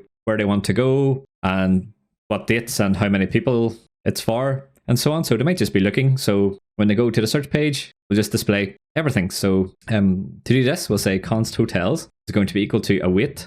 Then we'll say hotel.find. Then we'll import hotel from our model/hotel folder, just like this. So this will go and find all the hotels and assign it to the hotels variable. Pretty straightforward so far. But what we want to do is we want to add pagination in here as well, because if we have hundreds or even thousands of hotels, we don't want to be returning this on every search hit, because it'll be quite expensive on our server, especially if there's hundreds or thousands of people accessing the search endpoint at the same time. So inside our try block, we're going to define a page size. So this is the number of hotels that the front end will get per request. So we'll say const, and then we'll say page size, and then we'll set this equal to 5. So you can make this bigger or smaller if you want. Doesn't matter too much, really. Right, so now that we've defined a page size, whenever the front end makes a request to the search endpoint, we will give them the option to send a page number. So what that looks like is if we go to the finished example, if I scroll to the bottom here, you can see we've got a pagination thing. And if I click on 1, it'll take me to the first page. So we'll send a page number value of 1 to the backend. If I click 2, it'll send page number 2 to the backend, and so on. So in our code then, we want to get this variable from the request, because it'll come in as part of the request query up here. So just below page size, we'll say const page number, is equal to, then we'll say parse int. And then here we'll say request.query.page, and we'll add an exclamation mark. We're just adding a conditional in here. Then we'll say request.query.page.toString, just like this. Then we'll add a colon for the second part of our conditional, and then we'll just add a string in here that says 1. And go ahead and save this just like this. So what we're doing here is, because all the query parameters that we get are always going to be a string, that's just how the web works, we want to check if we have a page parameter. If we do, then convert it to a string, and then we'll convert it to an int. And if we don't have a page parameter in the request, then we'll just use a default value of 1, and then we'll convert this to an int as well. So the reason we have to convert it to a string first is because if you hover over page, you can see that the query parameters have a weird type. So it could be a string or a string array or all this other stuff. So we'll convert it to a string just to make sure that our parse int works. So now at this point, we should have the page number that the front end sent to us in a page number variable. Now what we need to do is we need to define a variable that we pass to our find query that tells the query how many pages to skip.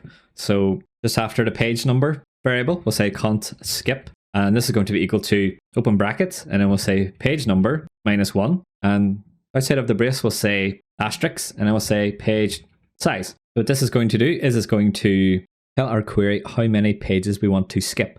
If the front end is asking for the third page, so page number will be 3, what this will do is we'll say, okay, subtract 1 from the page number, which in this case will be 2. So this will resolve to 2. And then it's going to multiply it by the page size, which in this case is 5. So it's going to skip the first 10 items that it finds. So since each page holds 5, the first 2 pages will hold 10. And since we're asking for the third page, we want to return the results after those 10. So hopefully this makes sense. There's a bit of maths involved, but don't worry, once we connect up the front end, hopefully it'll become clear once we see it all working. Okay, so now that we have a skip variable and a page size, what we can do is pass these things to our find query down here. So just after the .find function, after the last bracket, we'll say .skip, and we'll pass in our skip variable. After this, we'll say .limit, and then we'll pass in our page size, just like this. So we have to pass in the limit because even though we're going to skip a certain amount of pages, we don't want to get every single page after that. We just want to get the next page size, which in this case is 5. Okay, so now we have our list of paginated hotels. What we can do is return this in the response. So typically whenever you create an API that has pagination, it's a good idea to pass the pagination data back to the front end to help it determine how many pages it can display and total numbers and things like that. So this is what we need to do next. So after we've got our hotels, we can say const total. So we want to get the total number of hotels. We'll say await hotel.documents. So this will give us a total count of all the documents in our database. After this, we can say const response is going to be equal to an object. And then in here, we will say data. So this will contain our hotels. Then we'll add a comma, and then we'll say pagination. So this object that we pass back in the response will contain a bunch of pagination info. So the first thing we want to send back is the total number of hotels that we're dealing with. So we'll just say total, and then we'll say page. It's going to be the page number. Then we'll say pages. So this will be the total number of pages that's available. And then we'll say nav.ceil, just like this. And we'll pass in the total divided by the page size, which will give us the total number of pages. So we've got the response. We just need to send it back. So we can say res.json. And then in here, we'll pass in our response, just like this. And that's it. So now we have a search endpoint in place. So next what we'll do is we'll add a type to this response so that we can use that type on the front end as well, just to make it easier for us to access some of this data and to catch any errors and bugs if things change. So in the Explorer, what we want to do is go into the backend folder and into the source folder and then into the shared folder, and we'll go into types and we'll scroll to the bottom and we'll say export type, and then this will be a hotel search response object, just like this. And then we'll say data is going to be of a hotel type array. Then we'll say pagination, and then we'll open some braces, and then in here we'll say total is going to be number, the page is going to be number, and then the pages is going to be number as well. And don't forget to add an equals up here after hotel search response, just like this. So all we're doing here is describing the shape or the properties that the hotel search response is going to have. And because it's in the shared types folder, we can use this on the front end as well. So back in hotels.ts, in our new endpoint, just after the response variable here, we want to add a colon and then say hotel search response, and then go ahead and import it from our shared types folder, just like this. So now we need to register this endpoint with our Express server. So we'll go into Explorer, into the backend source folder, and we'll go into index.ts and scroll down to where we added our previous groups of endpoints. Then we'll say app.use, and then we'll add a string in here, and we'll say /API/hotels. And after the string, we'll say hotel routes, just like this. And we have to import this, so we'll scroll to the top. And just after the imports, we'll say import hotel routes from, and then add a string, and then we'll say ./routes/hotels, just like this. And we have an error that says module hotels has no default export. So we'll go back into hotels.ts, and at the very bottom of the file, we'll say export default router,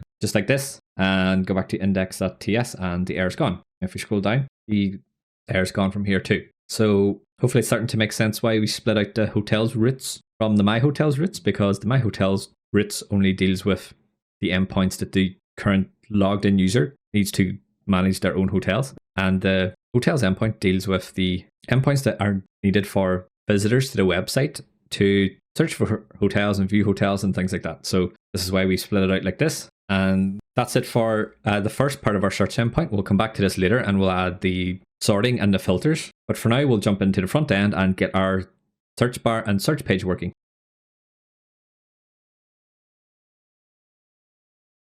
In our code then, if you go into the front end folder, into the source folder, go into contexts, and then in here, we'll add a new file called searchcontext.tsx.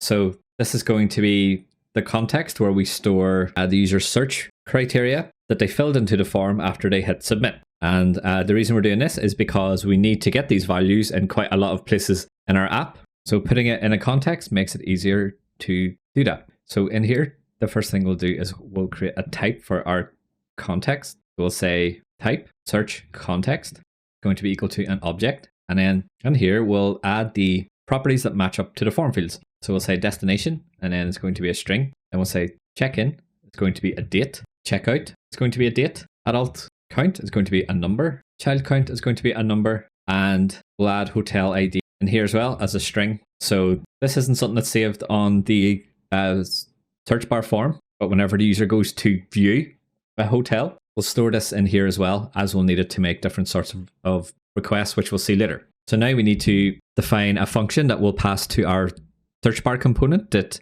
it can call to save the values when the user hits submit. So we'll call this save search values and add a colon and open our braces.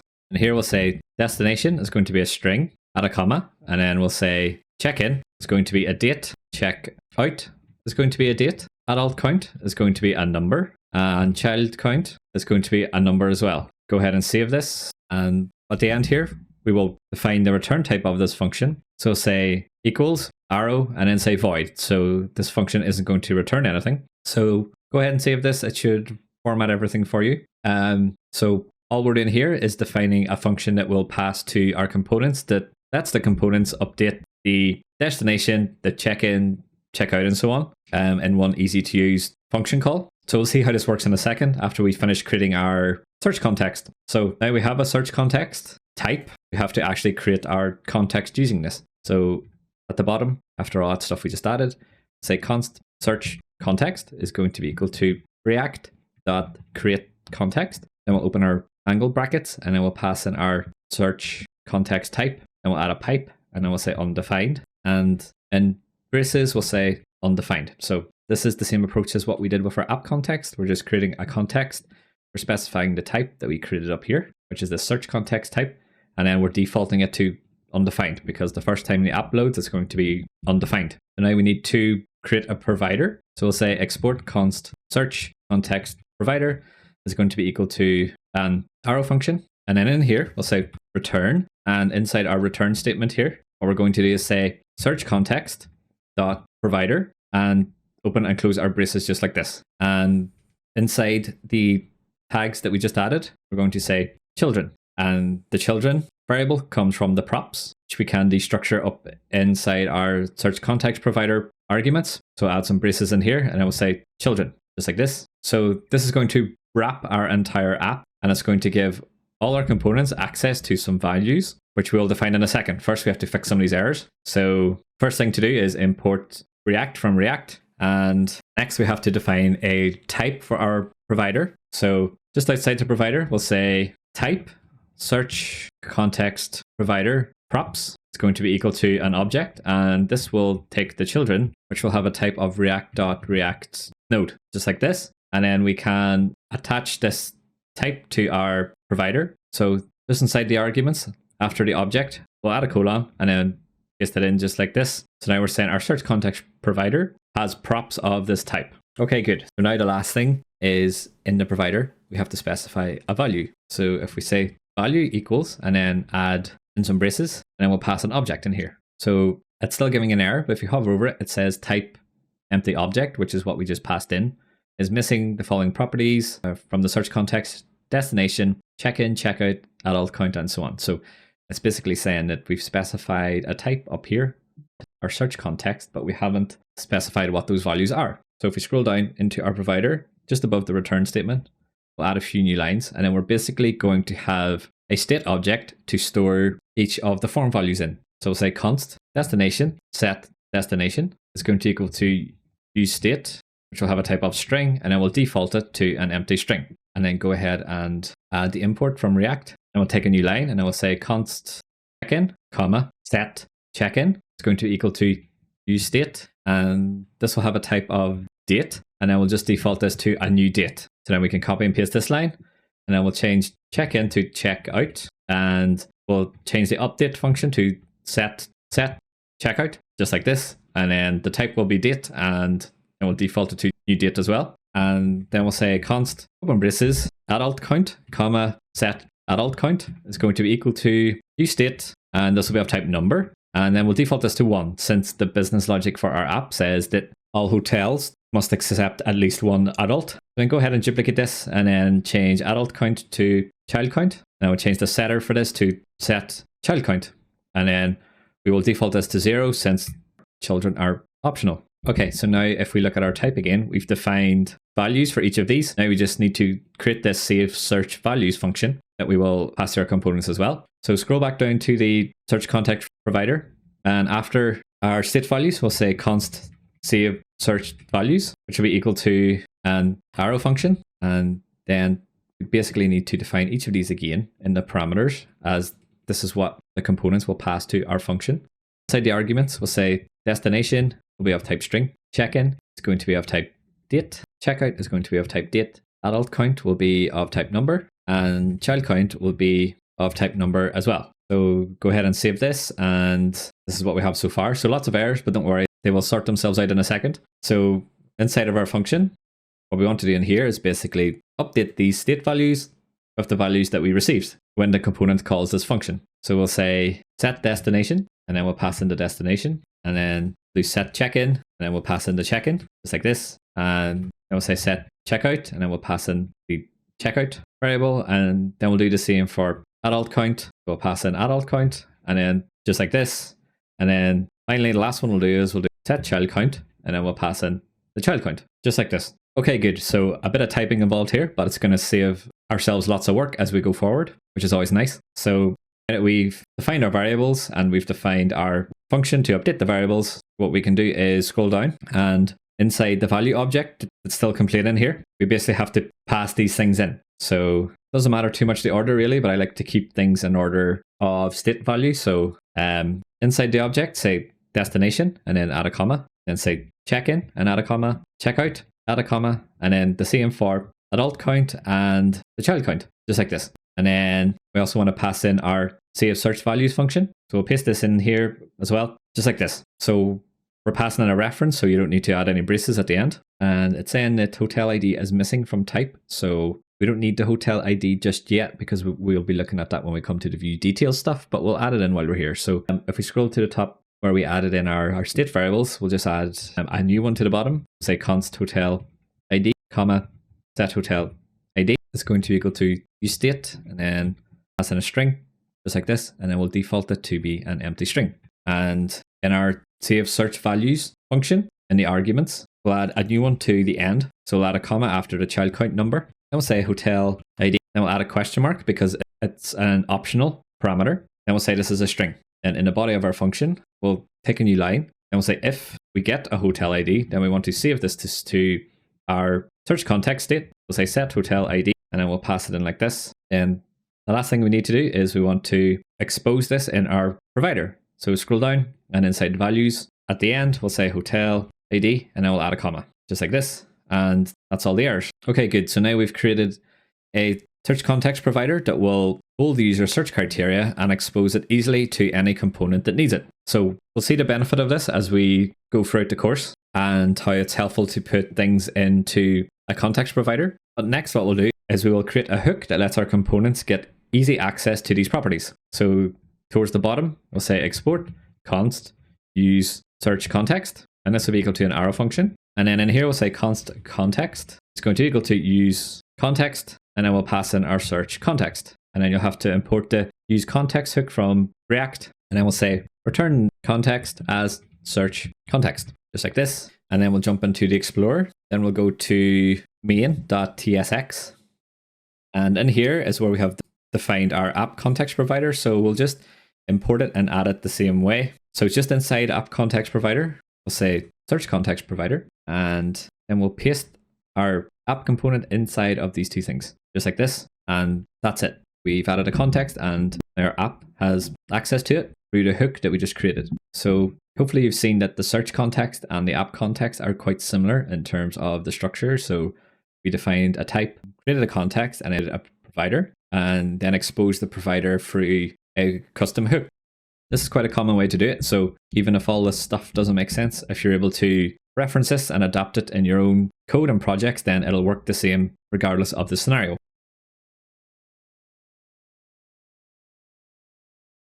Okay, so before we get into the code for the search functionality, we'll have a look at the search bar and remind ourselves what it's going to look like. So we're going to have this orange section at the top here that overlaps the header and the content. And inside this, we're going to have a field for the destination, the adult and the child count. And then we'll have a date picker that lets the user select a check-in date. And we'll have a field for the checkout date, which is also a date picker. We'll then have a search button and a clear button. Whenever we click the search button, it'll bring them to the search page. So none of these fields are required. So the user can search without entering in a destination. But if they do choose to enter a destination, then the input will stay populated on all the pages that they're in. So now that we know what we're building, we'll jump into the code. And the first thing we'll do is we'll install a package that gives us a date picker out of the box. So to build our own date picker would take quite a while. So sometimes it's better to use some well-known packages that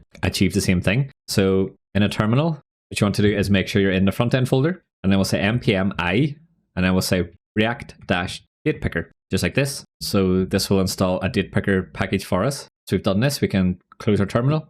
And in the Explorer, we're going to go into the front end folder, and in the source folder, we're going to create a new file in the components folder called searchbar.tsx. So in here, we'll say const searchbar. It's going to be equal to an arrow function. And what we want to do in here is say const search is equal to use search context. So this is hooking our component into the search context that we just created. So go ahead and add the import from the context folder, just like this. So what we need to do is get the search values from the context, if any exist, and store them in some local state in this component. So we'll say const destination, comma, set destination is equal to use state, and this will be a string.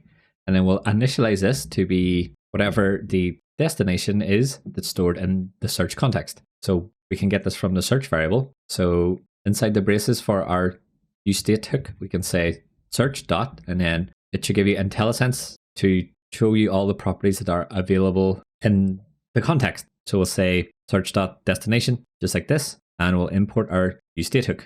Now we want to do the same for the date. So we'll say const check-in, set check-in is going to be equal to useState, open and close braces, and then we'll pass in a date as the type. And inside the braces, we can say search.checkin, and we can duplicate this, and then we'll change check-in to checkout, And then we can say set checkout as the setter function. And then we want to default this to be whatever's in the search context. So we can say search.checkout. And the last two we need to do is for the adult count and the child count. So say const adult count, set adult count is equal to use state, which will be a number. And then we will initialize this to be search.adult count. And then we can duplicate this and then do the same for child count. Say child count at child count is equal to use state, and it'll be type number as well. And then initialize this to be search child count. So this might look like we're duplicating state a bit because we're saving state here, but also in the search context. So the reason we're doing this is because we don't want to save the local state of the form fields in the search context as the user is typing, as it'll cause the entire app to re-render anytime the user changes any of the inputs, which would give us a bit of a performance hit. So what we want to do instead is we store the values they selected in these local state variables in the search bar component. And whenever they submit the form by clicking the search button, then we know that they're finished filling out the fields in the form. And at that point, that is when we save these local values to the global state. So it'll become clear as we see things working. So the next thing we need to do is we want to create a handle submit function. So say const handle submit. This is going to be equal to an arrow function, just like this. And this function will take the event and it'll be of type form event. So don't forget to import form event from React. And in here, we want to say event.prevent default. So this stops the form from trying to do a post request automatically. And now what we want to do is we want to save the values to the global state, which we have in the search context. So say search.save, save search values, and it will open braces. Now, if we hover over this, you can see the order in which we need to pass things in, which is one of the benefits of TypeScript. So the order is destination, check-in, checkout, adult count, and then child count. So all we're doing here is passing these in like this. So say destination, check-in, checkout, adult count, and then finally we'll say child count. And if you save this, it should format everything and it should look like this. So whenever the form gets submitted, it'll call handle submit. It will take the form values from the local state and it will save it into our global state. So even though we're using a form here, we aren't going to use React Hook form since we don't need all of the features that React Hook form will give us. So since the form is quite controlled and that there's a date picker and a number input and so on, and we don't need validation, then it's a bit more straightforward of a form. So we don't need to overcomplicate things. With that in mind, at the bottom of our component, we'll say return, and we'll open braces, and then we'll add in our form tags. And inside the first form tag, we'll say on submit, and it's going to be equal to some curly braces, and it'll be handle submit, just like this. Okay, so now we can style the form. So inside the form tag, we'll say class name, and this will be equal to a string. Then we're going to say -mt -8. This will add a negative margin so that the search bar overlaps the header and the content containers. Then we'll say p-3 just to add some padding. Then we'll say bg orange -400. This will give us an orange background. Then we'll say rounded, that will round the corners. Then we'll say shadow -md. This adds a bit of a shadow to the background of our form so that it stands out from the rest of the stuff on the page. Then we'll say grid. So we're going to use a grid to align all the inputs in our form. And in here, the default is going to be grid calls 2. So on smaller screens, there's going to be 2 columns. And then we'll say for large screens, so say LG and then add a colon, say grid calls 3. And for the biggest screens, we'll say 2XL. And then we'll say grid calls 5. So this just means that depending on the screen sizes, that the inputs will be in a different column layout. Then we'll say items -center to align everything vertically for us. Then we'll just add a gap between the inputs, and then we'll say gap 4, just like this. Okay, good. So inside the form, to add a div.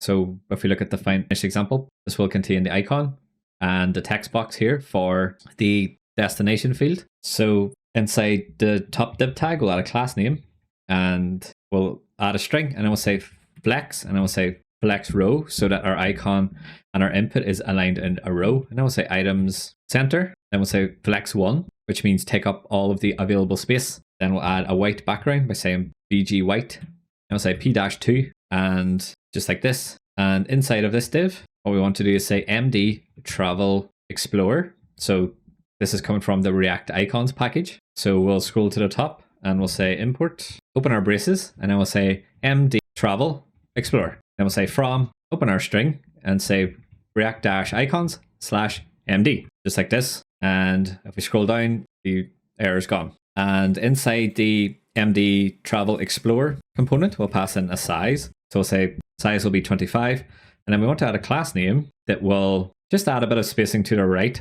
So we'll say MR-2. And just after the icon, we'll add the input tag. This can be a self-closing input if you want. And in here, we'll add a placeholder which says, where are you going? So this will be for the destination field. And we can add a class name of text-md w-full. So w-full just means take up the full width of the space available when we're not using Flexbox. And we want to say focus outline-none, just like this. And then for the value of this input, we're going to say the value is going to be equal to destination. So destination just comes from the state variable that we declared up here. So anytime the user types, it's going to update the state variable. So this is one of the reasons why we want to use the local state before we save into global state, because if you can imagine that the user types frantically into our input, it would cause the entire app to re-render quite a lot if we use the global state, which isn't what we want. So if we scroll back down again, and inside the input, we need to handle any input changes. So say onChange is equal to open braces, and then we'll pass in a function here. The onChange property will pass us the event, and based on this, we can say set destination, open our braces, and then we can say event.target.value, which will set the destination for us anytime this input changes. Okay, so I think we have enough here that we should be able to test things out. So at the very bottom, we'll say export default search bar, just like this. And now what we want to do is go into the Explorer, and in the front end source folder, we want to go to layouts and select our layout. So in here is where we want our search bar to be. So just beneath the hero, we'll say div, and we'll add a class name of container mx auto. So this will just help add some spacing to the left and right of the element. And inside here, we just want to import the search bar, just like this. So now you want to open a terminal, and you want to start your front end server and your back end server as well, and open up a browser. And as you can see, hopefully you've got an orange search bar has appeared on your homepage. Okay, great. So now that things are appearing, we can go ahead and add the rest of the inputs. So back in our code, close down our terminal, and we'll jump back into searchbar.tsx, and we want to scroll down to our JSX just to where we were before. So just after the div that we added that contains the search input for the destination, we want to add a few new lines in here. And what we'll do is add a new div, and we'll add a class name, which will be equal to flex. Then we'll say bg-white, then we'll say x-2, i-1, and then we'll add a gap of 2, just like this. So this div is going to hold the adults input and the children input, and we're going to style it to look like a single input. So in here, we'll add a label, and inside the label tag, we'll say class name is going to be equal to items-center, and we'll say flex. Inside the label tag, we'll say adults with a colon, just like this. And after this, we can define our input. So we'll add a class name, which will be w-full. We'll add some padding, so we'll say p1. What we want to do is remove the focus outline. So we'll say focus outline dash, and we'll say font bold, so that the number value appears to be bold, just like this. And then for this input, we'll say the type is number, and we want to say the min is going to be equal to 1, because for adults, there must be at least 1. And then we'll say a max is equal to 20, which seems like a sane enough value. So if you go ahead and save this, it'll format the code for you. And now we can say the value is going to be whatever the adult count state value is. And anytime this changes, so say onChange is equal to some braces, and then we'll pass in a function. This will take the event, and we'll say set adult count. And then what we want to do is say parse int. And inside of this, we'll say event.target.value, just like this. So this takes whatever the user has entered into the input, it converts it to an int, and then it sets it into state. Okay, great. So next, what we want to do is copy this label. So everything from the bottom label all the way to the top, and just below, we're going to paste it in just like this. And instead of adults in here, what we'll say is children. And this is going to be for the child count. So there's a few other things we must change. For the min, we'll set it as 0, And for the max, we'll set as 20, even though I don't think there's going to be too many people going on holidays with 20 children. And then for the value, we'll set it as child count. And instead of set adult count in here, we'll say set child count, just like this.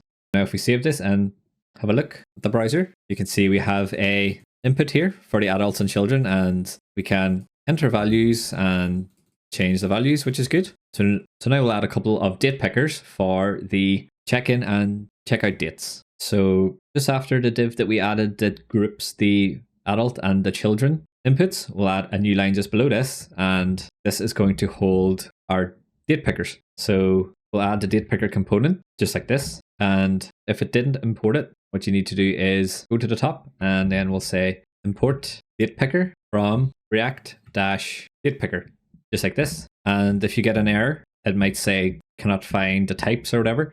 So it tells you the command to run. So it's npm i --save -dev @type/react-date picker.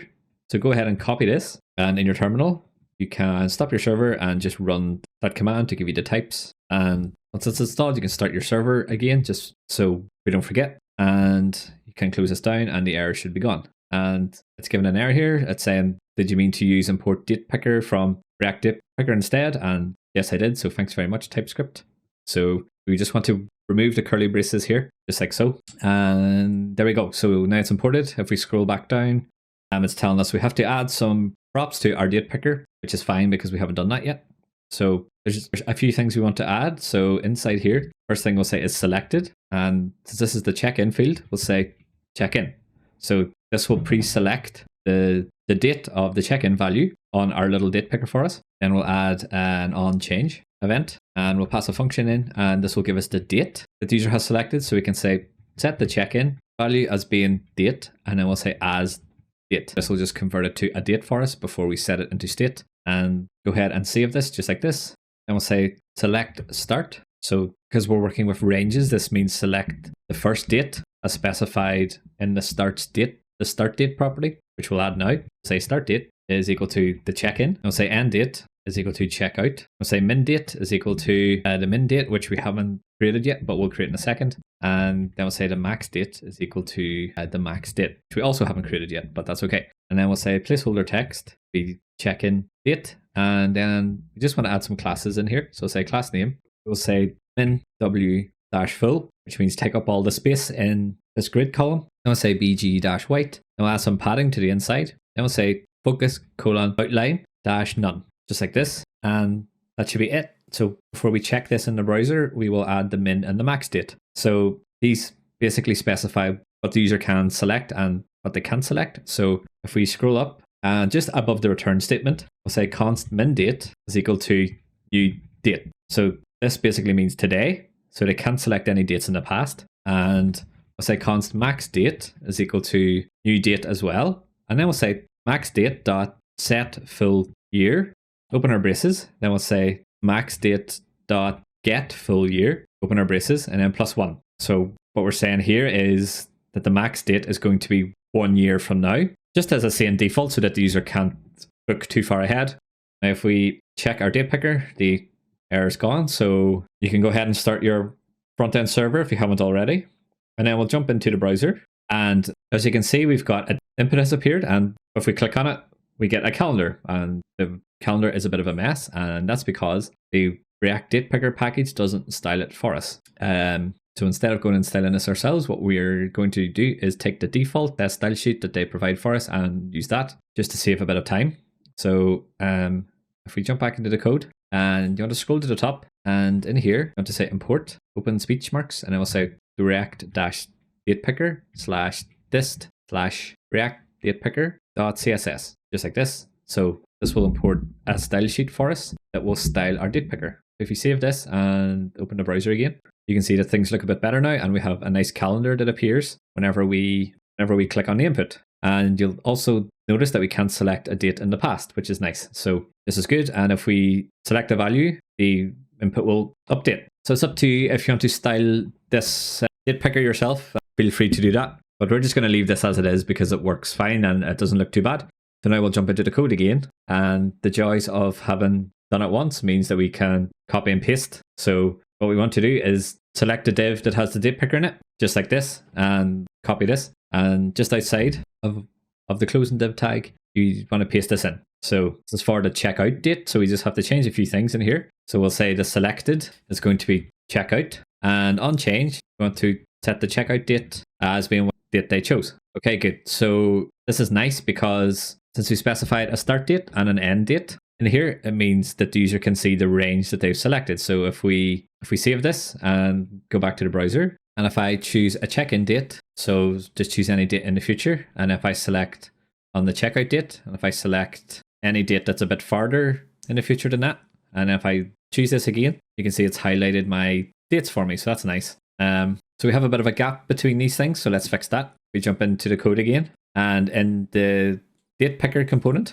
just beneath the class name, what we have to do is say wrapper class name, and this is going to be equal to min w full, just like this. Then we'll copy this and we'll paste it into the other date picker. So just make sure you've added this to both the date pickers, and we'll go back to the browser and see how things look. So this is looking better, and you can check responsiveness. So as we scroll down, you can see that things are collapsing nicely. Okay, so far so good. So now all we need to do is add in the search and the clear button. So back in our code, and just after the div that we added for the date pickers, we'll add a new div, which is going to group the search button and the clear button for us. So we'll add a class name to the opening div, and then we'll just use flexbox to help us position these things. So we'll say flex, and then we'll do -1 or gap1. Then we'll add a button, which will have the text of search.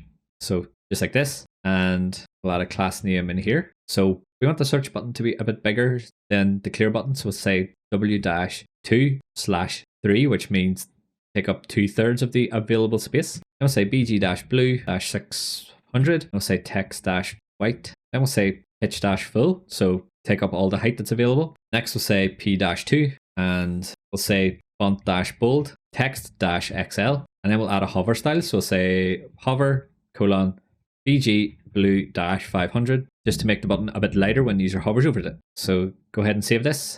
And then what we'll do is we'll copy this button, and then we'll paste it just below, and then we'll change a few things. So we want the text of the second button to be clear, and then we want to change the width to be 1/3 instead of 2/3. Then we'll change the background to be red, say bg red 600. Then we can keep the rest of this the same, and at the end the hover style is going to be bg-red as well. Now if we save this, and if we go to the browser, you can see we have a nice clear button and a search button have appeared in our search bar. So this is looking good. Now what we want to do is we want to direct them to the search page whenever they click on search. So in the code, the first thing we need to do is add the root. So we'll go into the Explorer, and in the front end folder, in the source folder, we'll go down to apps, which is where we define our roots. And since this isn't going to be a protected root like the other ones, we will scroll up, and we want to scroll up until we're just outside the is logged in stuff where we have all our protected roots, and just check if you have a search root added already. I can't remember if we added this in at the start of the course or not. We could have done for testing reasons. So if you don't, just make sure you've got this root in. So the path is going to be /search, and then the element is going to be the layout. And inside the layout, we're going to have a search component, which will be the page component for the search page. So we haven't created this yet. That's okay. Just make sure you have this in. And once we do, we can go into the Explorer, and then we'll go to the pages folder in the front end source folder, and we'll add a new page in here. So we'll say search.tsx, just like this. And in here, we'll create our component. So we'll say const search. It's going to be equal to an arrow function. And what we're going to do in here is say const search is equal to use search context. So, and add the import from the context folder. And then in here, just below the search input, we're going to say console.log the search. And after this, we'll say return, and then we'll just add some text. So we'll say search page, just like this.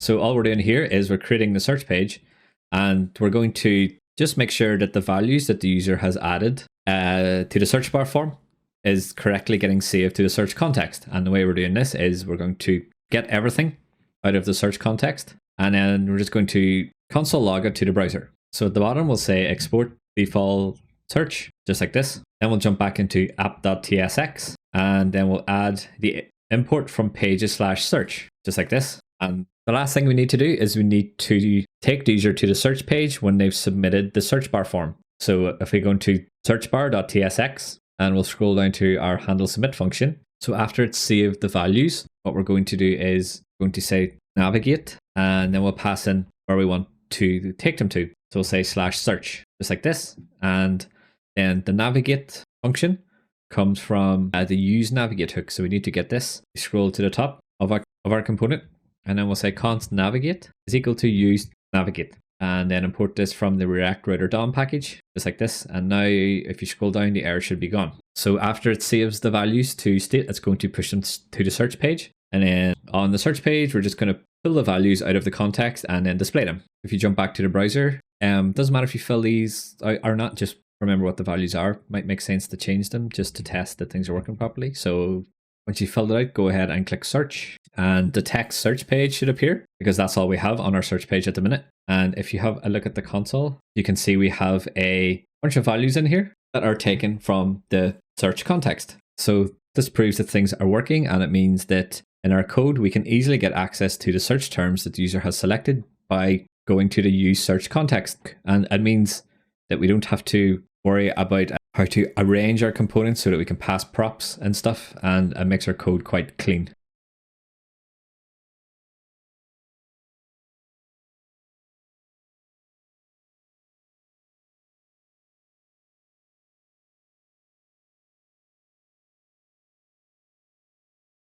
Okay, so the first thing we'll do then is we will go into our API client on the front end and add the fetch request to call our search endpoint. So in the Explorer, we will go into the front end, into source, and into api-client.ts, and scroll to the bottom. And the first thing we'll do in here is we will define a type for our search parameters. So this will help us keep track of all the different search parameters and filters and sort orders and things whenever we're building up our request. So we'll say export type search params is going to be equal to an object. So in here, we will define the search params that we can send to the backend. So the first one's going to be destination, which will be a string, and the check-in, which is also going to be a string. Adult count will be a string. Checkout will be a string. Adult count will be a string, and child count will also be a string. So we define everything as strings because whenever we send query params, they have to be of type string. And we also want to add the page in here as well so that we can get our page data back.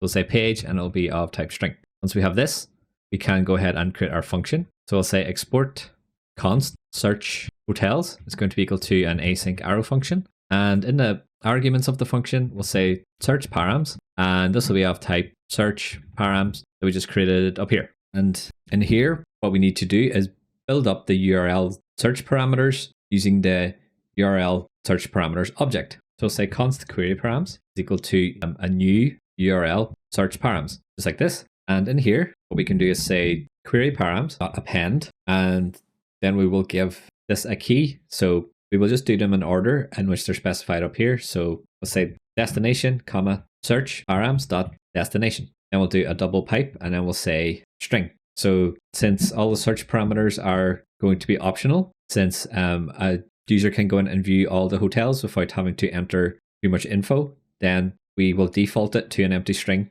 just to be safe. And we should add optional to our types actually. So if we scroll up, and after each of our type names, we'll add a question mark to indicate that these are all optional strings, just like this. Now if we scroll down, we can copy and paste this line. So go ahead and do that, and then we'll just add the rest of the properties. We'll say check-in, and this will come from the search params.checkin, and then we'll do the same for checkout, and we'll do search params.checkout, and finally we'll do the same for adult count, and we'll say search params.adult count, and the same for child count, just like this. So you should have 5 of them, and that handles our search criteria, and then we'll add one more for the page. So we can still copy this again, and then we'll say page in here, and then we'll say search params.page, just like this. Once we've built up our query params, what we can do now is make the fetch request. So we'll say const response equal to await fetch, and then we'll add our backticks, add our $, open our braces, and then we'll say API underscore base underscore URL. So it's been a while since we were in here. So the API base URL comes from the environment variables. If we scroll up, it's at the very top of your file. And if we scroll back down, after API base URL, we'll do /API/hotels/search search, and then we'll add a question mark to indicate the start of our query parameters. Then we'll add a $sign, open our braces, and then we'll pass in our query params, just like this. So this will call our endpoint, and it'll pass all the query params to it. And in here, we'll check the response. So we'll say if the response is not okay, then we'll just throw a new error that says error fetching hotels, just like this. And if all's good up to this point, we want to say return response.json, just like this. So we also want to define a response type to this function so that our components know what type of data to expect. So after the async stuff up here, we'll add a colon, then we'll say promise, add our angle brackets, and then we'll say hotel search response. And then you'll have to import this, and this comes from the backend shared types folder. So if you can remember, whenever we created the search API, we defined the response as being of type hotel search response.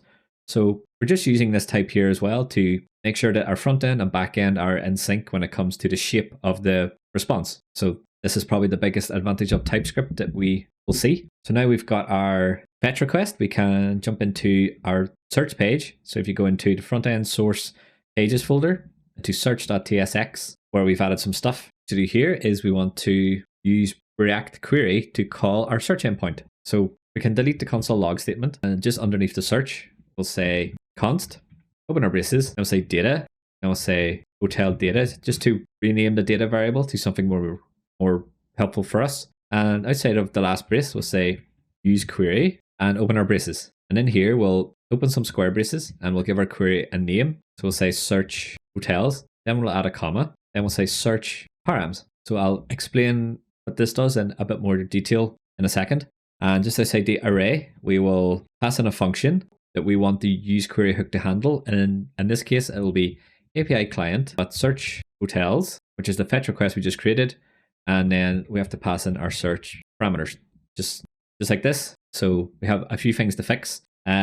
Firstly, we'll import the use query hook from React query, just like this. And we'll also import our API client. So at the top, we'll say import star as API client from /API client, just like this. So now we have to take the stuff that the user entered into the search form, and we have to convert that stuff into a search parameters object, which we'll pass to our fetch request. So the easiest way to do this is to create a new object. So we'll say const search params is going to be equal to an object. And in here, we'll fill out all our search params that we expect in our fetch request. So we'll say destination, and this comes from search.destination. And then we'll say check-in, and this comes from the search.checkin. And this variable is already being used down in our queries here.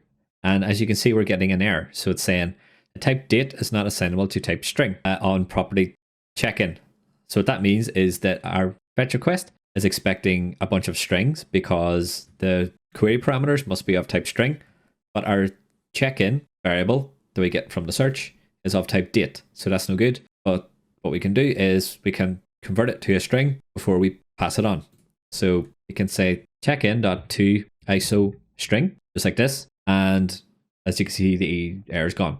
So we'll add the rest of these. For the checkout, you can copy and paste check-in and just change it to checkout. And make sure you change the value as well. So it's search.checkout. And then we'll convert this as well. And then we'll do adult count. And it'll be search.adult count. And again, it's giving us an error. So it's probably because it's of type number. And yep, so adult count we stored as a number. And it's expected to be a string. So we just need to convert this. So say adult count dot to string, just like this. And then copy and paste this again. And we'll say child count, and this will come from search.childCount, just like this. And we also have to pass in the page here. So the page is going to be different because we haven't stored the page value anywhere. But what we'll do is we will store the page in state on the search page itself. So by keeping all of our fetch requests and our state objects and context stuff and all those sorts of things at the page level, it makes it easier to manage all our data and pass it down to the components, which we'll see as we build out the search page more. So at the very top here, just after the search use context, we'll say const open braces page, comma, set page. And this will be equal to use state, and it's going to be of type number. And we're going to default this to 1. So go ahead and import the use state hook from React, and this looks good. So now if we scroll down in our search params, what we want to do in here is say page. So this will pass the page number to our request as well. And we have to convert it to a string. So in here, we can say page : page dot to string, just like this. And that should fix it. Okay, so now whenever the user lands on the search page, either if they go to the URL and type in /search, or if they fill out the form and hit search, or if they just hit search on the form without filling out any fields, then the first thing that's going to happen is it's going to call our search endpoint with whatever values that user entered. So these are all optional, and we've catered for this in our fetch request and in our backend. So where we can test this, we want to go to the browser, and what you want to do is basically add a bunch of hotels to your database. So the easiest way to do this is to go to My Hotels, and you might have some already, but it would be a good idea to have a few with some various options. So for example, with different prices, with different adults and different children and things, and different star rating. And ideally, you want to have more than 5 so that we can make sure the pagination is working. So go ahead and just add a bunch of hotels. Doesn't matter too much what you add or the images and stuff at the end of the day, but the more variety, the better. And once you've done that, if you go to the homepage and then click search on the search bar, or just go ahead to the URL directly by saying /search, and it'll bring you to the search page. Now, since we're not displaying anything yet, what you want to do is check the network tab and then go ahead and hit refresh. What you should see in here is a request goes out to the search endpoint. If you click on it, you should see that we have the data that comes back. So you should see your own list of hotels. I've only got 5 hotels in my database, so I see the 5 hotels here. And also the pagination data. So you should see your total number of hotels, and you should see the pages and the page count. So I just added a 6th hotel there just to test the pagination stuff. So what you should be seeing is, since we're only getting 5 at a time, 5 hotels per page at a time, then in your data, there should always be at most 5 hotels, but your pagination should show the total number of hotels. And if you have more than 5 hotels, which hopefully you do in your database, then the pages should update to reflect that. So because I have 6, the first page is going to have 5 hotels and the second page is going to have 1. So this is why there's 2 pages, and the current page is page 1. This is what you should be seeing so far. If you're having issues, double check the code so far for the section. And if you're extra stuck, you can check the finished example on GitHub. And if all else fails, drop a comment and I'll try and help you out. Once you're happy with this stuff, it means that our search is working. So what we can do now is to display the search results in a CSS grid on our search page.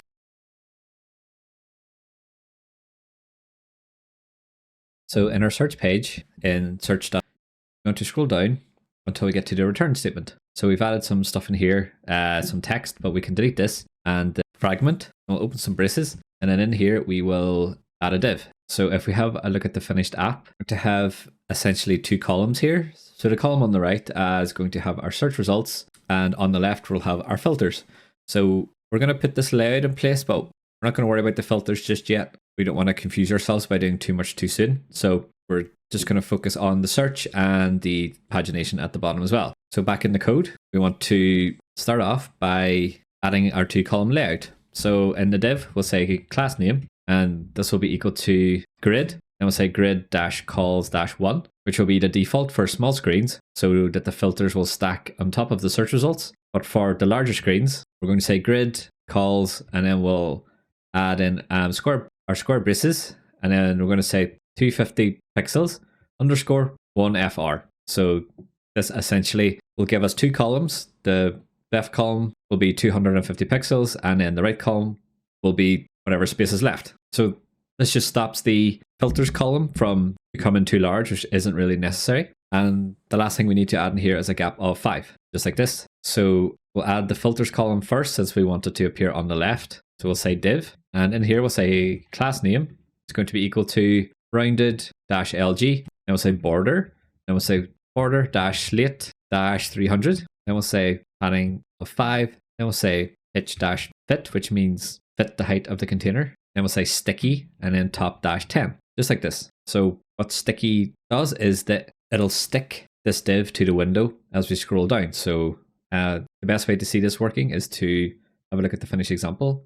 So as you can see, as we scroll down on the left, the filter stuff will stay until we get to the bottom. So this is nice user experience as the user is able to scroll down and they still have all their options available. So this is what this layout achieves. So inside this div, we're going to say div again, and we'll say class name. And what this div will do is it will space out all the stuff in our filters column. So say space -y dot -5. And then in here, we'll add our heading, which will say filter by. And we'll add a class name to this as well. So we'll say text-lg, font-semi-bold, border-b, which means we only want a border on the bottom of this element. Then we'll say border-slate-300. Then we'll say padding bottom of 5. So we're going to add more filters in here later on in the course, but since we're working with the layout, it makes sense just to put a placeholder here for now. And that should be it for the left column. We want to close this div so that we don't confuse ourselves. So it's the second div. If you click on it and hover over the left-hand side of your IDE, and there should be a little arrow. So if you click this, it'll collapse this section for you. So this is our filters column. Just outside this, we want to add a div for the search results. In this div, we're going to say class name going to be equal to flex, and then we'll say flex-call and of 5. So this is going to space out our text at the top and the sort options from the actual search results. In here, the first element we'll add is going to be the text that appears at the top. So this is going to be the number of hotels found text. And if we enter in a search term, it'll say in and then the place. So I type Dublin and it'll say 6 hotels found in Dublin. So inside the div we just created, we'll add a new div, and this will position that text as well as the sort order. Dropdown is going to appear on the right, which we'll add later as well. So we'll add a class name to this div. This will be equal to flex. Then we'll say justify dash between, and then we'll say items dash center. And we'll add a span for the text in here. And we'll add a class name. It says text dash XL, and then font dash bold. And inside of the span, we'll open some braces. Then we'll say hotel data dot pagination dot total. And then we'll add the text outside of this, which says hotels found. So this is part of the reason why we sent the pagination data back with our API. So now if we have a look at the browser on our search page, you can see we have a little filter thing on the left. Doesn't have very much in it right enough, but it's appeared, which is good. And then we have the total number of hotels in our database. So because I searched without any search criteria or destination and just hit search, it returned everything. If I was more specific in the destination and type Dublin, I would say 2 hotels found. Now we just want to add a bit of text after this to append the destination as well. So just after the code we added, the text, we'll add a new line. Then we'll add some braces. Then we'll say search.destination. Then we'll add a question mark. Then we'll add some backticks and then add a space. Then say in, add a space again, add a $sign, open some braces, and then say search.destination. And outside of the last backtick here, add a colon and then add an empty string. So all we're doing there is saying if there is a destination in the search bar, then append this text. If not, then just append an empty string. So if we try this in the browser, if I refresh, it says 6 hotels found, which is the total. And then if I type a place in here, if I type Dublin, it says 2 hotels found in Dublin. This is good so far. And just below this span, we're going to add a to-do in here as well. Then we'll call it the sort options. So it's just to keep track of where we want to put some stuff in future, but we're not going to deal with this right now. Okay, so just after the div where we added that text and stuff, we're going to take a new line, and then we're going to add some curly braces. And we'll say tell data dot data, which is the name of the property in the response. And we'll say dot map, and then we'll pass in an arrow function just like this and open some braces to indicate that we want to display some JSX. And then in here, we're going to display a search result card. So we haven't created this yet, so that's okay that there's an error. And the map function is going to pass us the hotel that is currently on in the iteration. And then we'll pass this hotel to our search result card, just like this. Okay, so to create our search result card component, we'll jump into Explorer, and then in the front end source folder, we're going to go into components. And in here, we'll add a new file, and it will be called search results card.txt. So there's quite a bit of styling to this one. So if you prefer, you can jump into the finished code and just copy the component from the GitHub repository, as we'll not be coming back in here again. But there are some cool features in here too, like displaying the number of stars based on the rating, and displaying the facilities and stuff like that. It's definitely worth trying to build it yourself, as you might pick up a few things, but either way is fine, so it's completely up to you. So the first thing we'll do then is we'll say const search result card is going to be equal to an arrow function. And since we're passing the hotel as props, we can destructure it here. So we'll say hotel, and just outside the braces, we'll say props to describe the type. And at the top of the file, we'll say type props is equal to an object. And in here, we'll say hotel, and it will be of type hotel type. And this will come from the backend shared types folder, just like this. Inside the body of our component, we'll type return, and we'll open our braces. So now the first thing we're going to do is have a look at the search result card on the finished example. So there's a few things. We have a whole bunch of stuff off to the right, but then we've got the image on the left. So what we're going to do is use a CSS grid to help make this responsive, and we'll have a 2-column layout. So as you can see, as we scroll down, it doesn't matter what size the image is or the aspect ratio of it. It's always going to be the same size. And then on the right, we've got a whole bunch of stuff about the hotel, and we will use Flexbox to space these out. And as you can see, if we make the window smaller, it goes responsive, which is quite cool as well. So the first thing we'll do is put our CSS grid in place and then add the image. So back in the code, in the return statement, we'll add a div. Then we'll say class name is going to be equal to grid. Now we'll say grid calls -1. So the default's going to be a single column with the image stacked on top of the rest of the info. And then for extra large screens, we'll say grid calls, and we'll add square brackets, and we'll say 2fr underscore 3fr. So this just means that the image is going to take up 2/5 of the space, and the hotel details will take up 3/5 of the space. So now we want to add a border. So we'll say border, and we'll say border -slate -300, and then we'll say rounded -LG, and we'll say P-8, and finally we'll add a gap between the two columns. So we'll say gap 8, just like this. So inside this div, we'll add a div for the image. So we'll add a class name, and then we'll say w-full, and then we'll say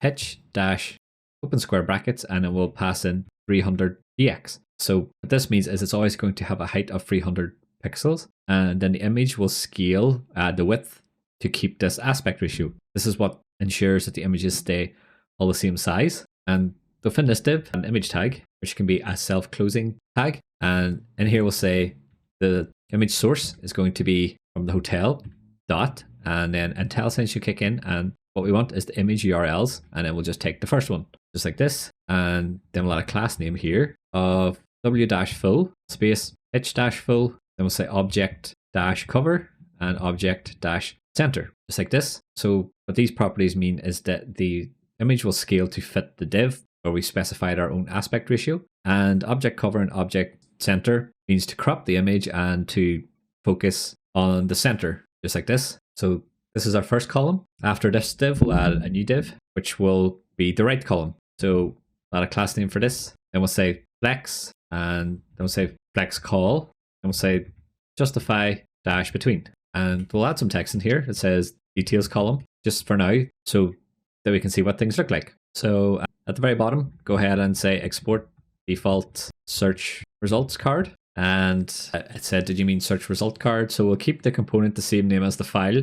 So we've called the file search results card. So we'll change the name here to be search results card as well. And that should fix everything. And then back in our search component, what we can do is change this to search results card. And then we'll add the import from the component folder, just like this. Now, if you have a look at the browser, so if you refresh the page, you should see 5 elements or cards here, and they should all have a square image. And as you collapse the window, you should see that the image should stack above the details column. And as we get smaller, the whole thing should go into a column as well. So it's not perfect. There's a few things we'll fix at the end, but for now it isn't looking too bad. So if we jump back to the finished example, the next thing we'll look at is this little section at the top that has the star count and then the hotel type.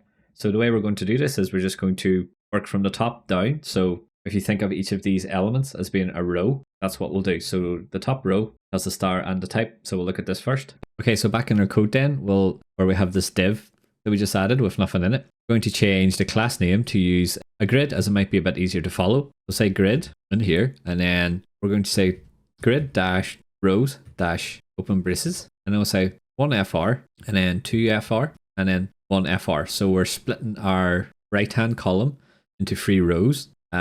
So the first row is going to be the top section here, or then the middle row is going to be the description, and then the bottom row is going to have the facilities, the price, and the button. So we'll add a div in here for the top row, and inside this, we're going to add a div that's going to hold the stars and the hotel type. So we'll say class name equal to flex, and then we'll say items dash center. And inside of this, we'll add a span, and this is going to have a class name of flex as well. So inside this span, we're going to display a little yellow star for each star rating that this hotel has. So we'll say array.from, open our braces, and then we'll pass in an object. So we want to create an array with the length of the hotel.star rating.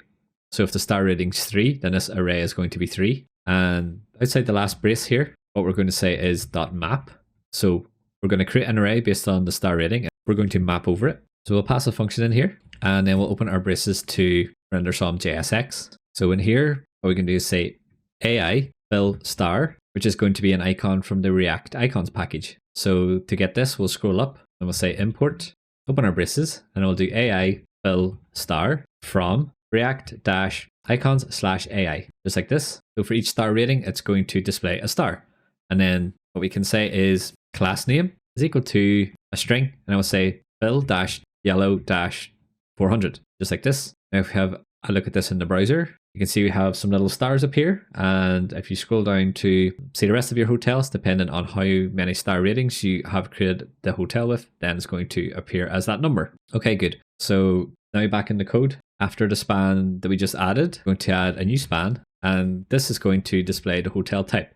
So in here, we'll add some braces, and we'll say hotel.type, just like this. And then we'll add a class name to the span. So class name is going to be equal to ml-1, and then we'll say text-sm. So this just adds some margin to the left, and it makes the text small. Now if we have a look at this, you can see we've got our hotel type. It's being displayed as well. So if we look at the finished example, just below the stuff we just added, we want to display the name of the hotel in some quite large font. So just below the div that we added in and around line 17. So if you click on this div, it'll show you the closing div. And what we want to do here is take a new line, and then we'll add a h2 tag. And inside of this, we'll add some braces, and then we'll say hotel.name. And the class name for this will be text-to XL. Then we'll say font-bold. Then we'll say cursor-pointer, because this is going to take the user to the details page when we add that stuff later. Now, if we save this and jump to the browser, so if you select the div around line 17, this is our top row. It should highlight the closing div for you as well. So just above the closing div, you're going to add a new line. And in here, we're going to add a h2. So this is going to be the text of the hotel name. So I'll add some braces, and I will say hotel.name, just like this. And inside the h2, we'll say class name is equal to text-to-XL. And we'll say font-bold. And we'll say cursor-pointer, because we want to indicate that this is a link, and when the user clicks this name, it will take them to the hotel details page. But we'll add that stuff later. So go ahead and check the browser. And as you can see, we've got the hotel name should appear just below the star and the type. Okay, so that's our top row done. And if we look at what's next, we just want to display the description, and we want to make sure that it's truncated. So each hotel only displays 4 lines before it is truncated. So what you want to do is select the div in and around line 17 again, just inside the CSS grid that we added. This is our top row div. So you can go ahead and collapse this one. And just outside this, we'll add a div, which will be the second row. Inside this, we'll add a div, and this will have a class name of line-clamp-4. So this is a great tailwind thing, which will truncate any long bits of text for us automatically down to 4 lines. So you can change this value of 4 to whatever you like, just to experiment with it. And inside of this div, we'll say hotel.description, just like this. So now if we jump back to the browser again, you can see that the descriptions appeared, and if I scroll down to one that has quite a long description, you can see that it's truncated the text after it reached the end of the 4th line. So this is pretty cool. So now the last little bit we have to do, if we look at the finished example, is we want to display the first 3 hotel facilities, and then we want to display some text that describes how many more there is. And then off to the right, we're going to have the price and the view more button. Is that we will split our bottom row of our CSS grid into a CSS grid of its own. and it will have 2 columns. So in our code, just below the div that we added for the hotel description, we're going to add a div, and this will have a class name of grid, and we'll say grid calls -2. We'll say items -n, so this will push all the children of this grid to the bottom of its container, and then we'll say white space -no wrap. This prevents the text from dropping onto a new line, since we don't want that in this instance. Okay, so if in this div, the first column is going to be the facilities. So we'll add a div in here. There's plenty of divs in this component. On this div, we'll add a class name, then we'll say flex, and then we'll say gap -1, then we'll say items -center. And inside, we'll add some braces, and then we'll say hotel.facilities.slice, and then we'll open our braces. So what we want to do is take the first 3 facilities, so say 0-3, which is what the slice function will do, is take the first 3 depending on the values we enter. And once we've gotten the first 3 items in a new array, then we can say .map, just like this, and then we can pass in our function just like we normally do. And the map function will give us the facility that it's currently on. So in here, what we're going to do is add a span, and we'll say class name equals bg-slate-300, and then we'll say p-2, then we'll see rounded-lg, then we'll say font-bold, text-xs for extra small, and then we'll say white space -no wrap. And inside the span tag, what we want to do is just display the name of the facility, just like this, just like this. So the facility is a string, which is why we can do this. Okay, so just outside of the map function that we added, we're going to add the little text that says how many more facilities there are. So we're only displaying the first 3 here, so we want to indicate to the user how many's left. So we'll add a span, and we'll add a class name, which is going to be equal to text-sm. And inside here, we'll add some braces, and then we'll say hotel.facilities.length is greater than 3. Then we'll do a double ampersand, just like this. Then we'll add a template string. And inside the template string, we'll add a plus, add a $sign, and then open our braces. And inside here, we'll say hotel.facilities.length -3. And just outside the last brace, we'll add the text more, just like this. So what this is doing is it's going to check if the facilities is greater than 3. If it is, then it's going to get the remaining facilities that we haven't displayed up here, and it's going to display the remainder as a string. Now, if we look at this in the browser, as you can see, we have these nice gray chips that have the facility name in them. And if we scroll down to one that has more than 3, so this one I've added here has 4. So it displays the first 3, and then it says plus 1 more. So this is just a cool little feature to add. If you have survived the CSS madness so far, there's only one little thing we need to do, and that is display the price per night and the button. So in our first column, we have these little chips, and in our second column, we're going to have the price and the button. So we'll jump into the code. And the best way to do this is just inside the grid that we created for our bottom row. So it's in around line 33. The first div is the one that you want to collapse. So you can go ahead and collapse this. And just outside the collapse div, we'll add a new div. This is going to have a class name of -call. And we'll say items-end. Then we'll add a gap of 1. And in here, we're going to add a span for our price per night. We'll say class name is equal to font-bold. And in here, go ahead and add your currency symbol and open some braces. And then we'll say hotel.price per night. And just outside of this, we'll say per night in a string, just like this. And just after the span, we're going to add a button. And this is going to be the view more button. For our button, we'll add a class name equal to bg-blue-600. And we'll say text-white. And we'll say hitch-full, just to make sure that the button is the full height of its container. And we'll say p-2, add some padding, and we'll make the text bold. And we will make the text bigger. So we'll say text-XL. And then we'll say max W fit.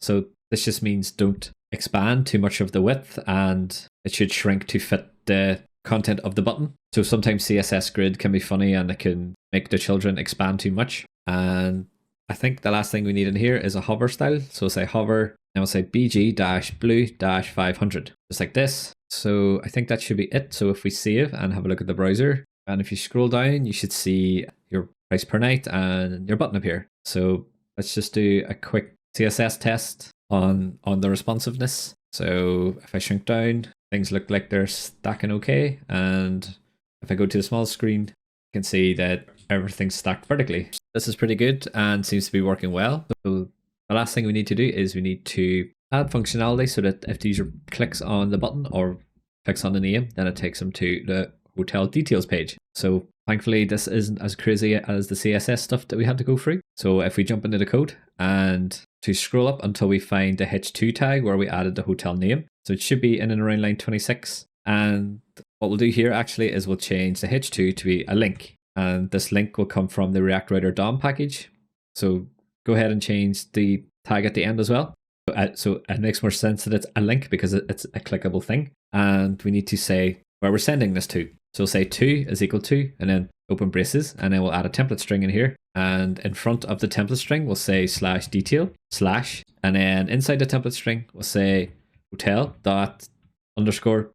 So this will take the hotel ID and attach it to this string, and when a user clicks on this hotel name, it'll take them to the details page with that ID. And then on the details page, we're going to fetch that hotel and display the info. Okay, good. So we have to do the same on the view details button. So we'll scroll down to where our button is in and around line 53, hopefully, and then change the button to a link, which makes more sense. And again, we need to specify a to. So we'll say to, open our braces and add a template string. And then we'll say /detail/ $, and open our braces, and then we'll say hotel._ID, just like this. And everything else can stay the same. So now if we jump back to the browser, if we click one of these, it's going to try and go to the details page, but we don't have the details page, but that's okay. And just test things to make sure that they're working. So both the name and the view more button try and take us to a details page. So congrats if you made it this far.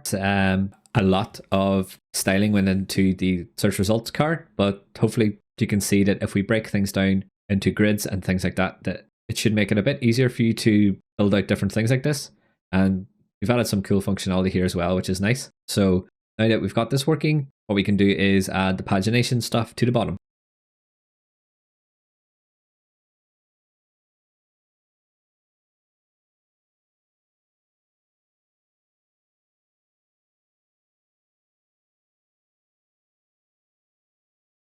Okay, so then we'll start looking at the pagination component.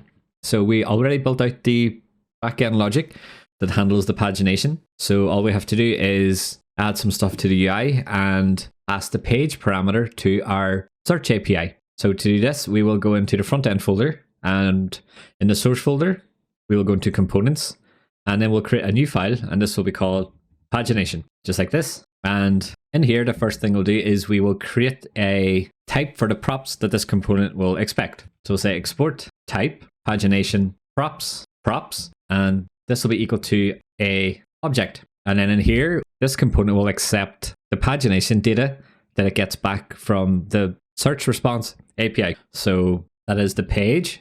So that's the current page number that we're currently on. And this is going to be of type number. Then it'll accept pages, which is the total number of pages that's available to us. And then we'll pass in a function to handle what happens when the user clicks on a pagination button. We'll say on page change, and this will be a function that doesn't return anything. So we'll say void after the arrow function, and we will pass the page number to this of the page number button that was clicked, just like this. So now we have our type. What we can do is create our component. So we'll say const pagination is equal to an arrow function. And then here we can add an object and then add a colon to define our prop types.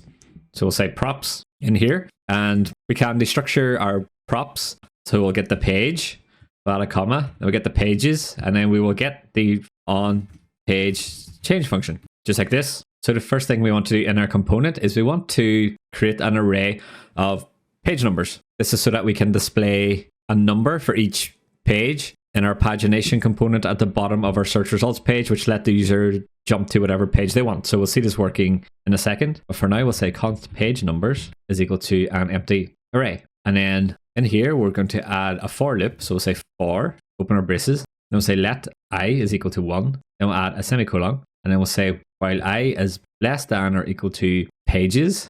Then we'll add a colon, add a semicolon again. And we'll say I plus plus.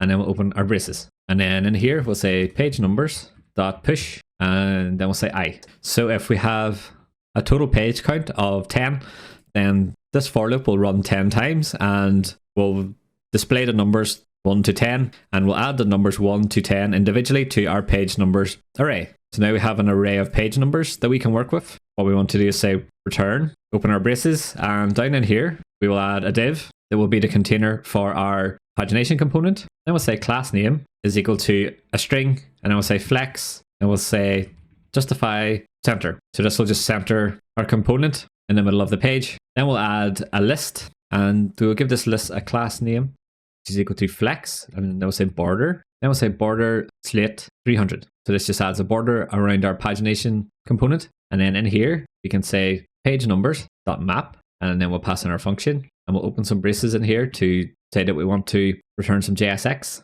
and we will add the number to the parameters of our function. And inside the body here, we'll add a list item. So for each page number, it's going to display a list item, and we'll add a class name in here. And instead of a string this time, we're going to open braces, and we're going to add a template string. So we're going to style this list item button depending on if it's selected or not. So to do this, we'll start by adding the common properties that we want the button to have regardless. We'll say -2 and then py-1, and we'll add a $sign and add some braces to add some JavaScript in here. And then we'll say if the page that we're currently on the UI is equal to the page number that we're currently on in the map function, then what we want to do is say add a question mark, and then we'll add a string, and we'll say bg gray -200, and outside of this string we'll add a colon, and then we'll say empty string, just like this. So if the user has clicked on page number 3, for example, then the third button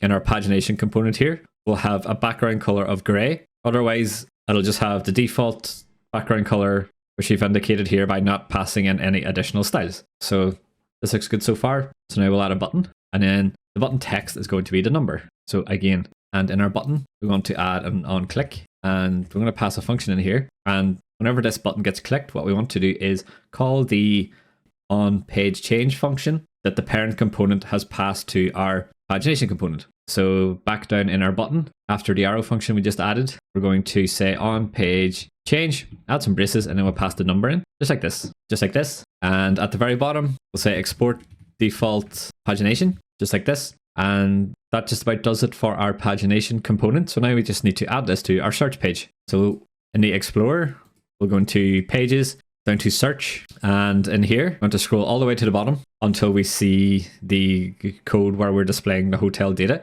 And just after this, we want to take a new line, and then we'll add a div in here. And inside this, we just want to add our pagination component, and just double check that it gets imported, and there will be an error. And if you hover over it, it says type empty object is missing the following properties from type props, page, pages, and on page change. So we just need to pass these things in. So remember, whenever we created our search endpoint, that we return the pagination information in the response of the API call. So we can get the total number of pages and the current page from the hotel data variable, which stores our response. So if we scroll down, we can, in our pagination component, we can say page is equal to open some braces, and then we'll say hotel data dot pagination dot page, just like this. And because hotel data might be undefined, depending on what happens with the network call and so on, we will just add a default here to say 1.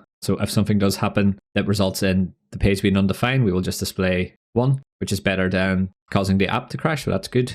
And then the next property we need to add is pages. So we can do similar in here. We'll say hotel data dot pagination dot pages, and we can default this to 1 as well. So then if you go ahead and save this, have one more prop to pass in, which is the on page change prop. So what we want to do here is, if we scroll up, we are storing the current page on the client in a page view state hook. So anytime this changes, this gets passed to the API call in the search parameters, which we've defined here, and that gets passed down in here.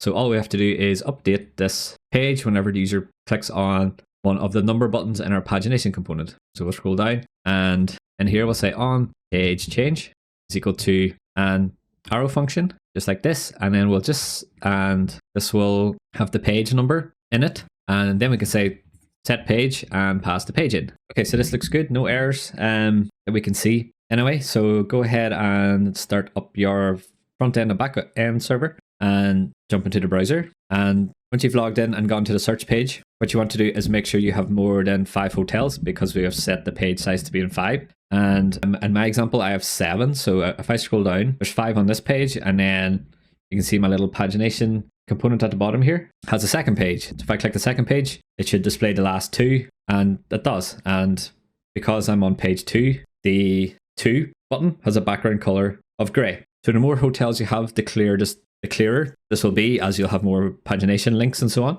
And if we have a look at the network tab, and if I click on the first page again, you can see that it's calling the search endpoint, and in the headers, it's passing the page as being 1 because I asked for the first page. And if I click 2, it'll call it again, and you can see down in here the page is equal to 2. So this works because anytime we change the search parameters, which we defined up here, then our search hotels query will automatically refetch because the search parameters have changed. Okay, so now we've got pagination in. We can look at adding some filters and adding our sort option, which will tie into the stuff that we've already added. Okay, so before we jump into the code for the sorting and filtering, let's have a look at the finished example to see how it all works. So I'm on our search page where we have been working so far, and on the left, we have a bunch of filters. So I can filter on the star rating, the hotel type, the facilities, and then I can add a max price at the bottom. At the top, we'll have a sort dropdown. So we can choose to filter by the star rating, which will be highest to lowest. And we can also sort on the price per night, low to high, or the price per night, high to low. And as you can see, the pagination still works as well. So this is quite a cool thing to add to our search page because it works together with search criteria that the user has already added to create a really powerful search page, which is very much like one you would build if you were building this for production. So the first thing we'll do is we'll go into the back end and we will make the tweaks that we need to make to our search endpoint. So in the code, we will go into the backend folder, and in the source folder, we will go to the hotels root. And you just want to scroll to where we added a search endpoint. And the first thing we need to do in here is we need to add the filters to our construct search query function. So if we jump into this, we are going to receive the facilities, the types, the stars, and the max price in the same way that we received the destination, adult count, and child count, and so on. So these will come as part of the query params. So all we have to do is we just need to add a few more if statements in here to cater for the new things that we're going to receive. So it doesn't really matter where you put these. If you're going to follow along, we'll start at the bottom here. So just before the return constructed query statement, add a new line. And this is going to work much in the same way. So it's just going to be an if statement. So we'll say if, and we'll say query params dot facilities. So if we receive a facilities query param, then we want to add this to our constructed query. So in here, what we'll do is say constructed query dot facilities is going to be equal to an object. And in here, we use a $all, which is a mongoose filter to say that we want to get all. And in here, we'll say array dot is array and open our braces. And then we'll say query params dot facilities. This is a conditional. So outside of this, we want to add a question mark. And then we'll say query params dot facilities, and then we'll add a colon, and then we'll add an array. And then we'll say query params dot facilities, just like this. So go ahead and save this. And what this is going to do is it's going to go and find all the hotels that have all of the facilities that we received in the query params. Because the user can select more than one, depending on if they select one or if they send more than one, then we are going to receive the facilities as either a string or an array of strings. So we have to cater for both those options, and that's the facilities done. So we will do the exact same thing for the hotel type. So we'll take a new line just outside of the if statement that we just added, and we'll say if query params dot types, and we'll add our braces in here, and I will say constructed query dot type, and this will be equal to an object. So instead of all here, we're going to use in. This is because a hotel can only have one type, but the user can select many types in the filter. So we might receive more than one types. So what this in is going to do is say return any hotels that have any of the types in their type property. So hopefully that makes sense. And after the $sign in, we'll add a colon, and then we'll add the same style of conditional that we added up here. So we'll say array dot is array, and then add our braces, and then we'll say query params dot types, add a question mark, and then we'll say query params.types, add a colon, and then we'll add an array. And then here we'll say query params.types, just like this. And if you hit save, it should format the conditional nicely for you. So again, what this does is it just checks if we received one type or if we received many types, and then either creates a single string or creates an array of strings. Okay, good. So now what we need to do is handle the star rating. So in here we'll do if, I'll say query params.stars. Then we'll open our braces. So there's a bit more logic in here. So we'll make our code a bit cleaner by using variables. So we'll say const star ratings is going to equal to array.isArray, and we'll pass in query params.stars. So this is similar to before we did up here. We're just assigning the result of the conditional to an array this time. So after array.isArray stuff, we'll add a question mark. And here we can say query params.stars.map, and then we'll pass our function in. And then here we'll say parse int, and we'll say star, and the star comes from the argument of our map function. And we'll add a colon in here and say that it's type string, just to keep TypeScript happy. So we're just doing similar to before. We're checking if the stars that we get as part of the query params is an array. If it is an array, then we need to convert the array of strings to the array of numbers, which is what this does here. And after this, we can add a colon, and then we can add the second part of our conditional. So if we haven't got an array of stars, then we just have a single star. So we still need to convert this to an int. So we'll say parse int, and then we'll say query params.stars, just like this. And then we can pass this to our constructed query, just like we've done before. So we can say constructed query dot star rating is equal to an object, and then we'll say $in, add a colon, and then we'll say star ratings, which is what we called our variable up here. And the last one we want to do in here is for the price per night. So we can say if query params dot max price, because we're going to let the user select a max price for the price per night. And then in here we'll add some braces, and we'll say constructed query dot price per night is going to equal to an object. Then we'll say $LTE, add a colon, and then we'll say parse int, and we'll do the same as what we did before in here. We'll say query params dot max price dot toString, just like this. So this is going to go and get all the hotels where the max price, where the price per night is less than or equal to the max price we received in the queries params. And that's it. So we've just added to the existing stuff that we created and adding it to the constructed query.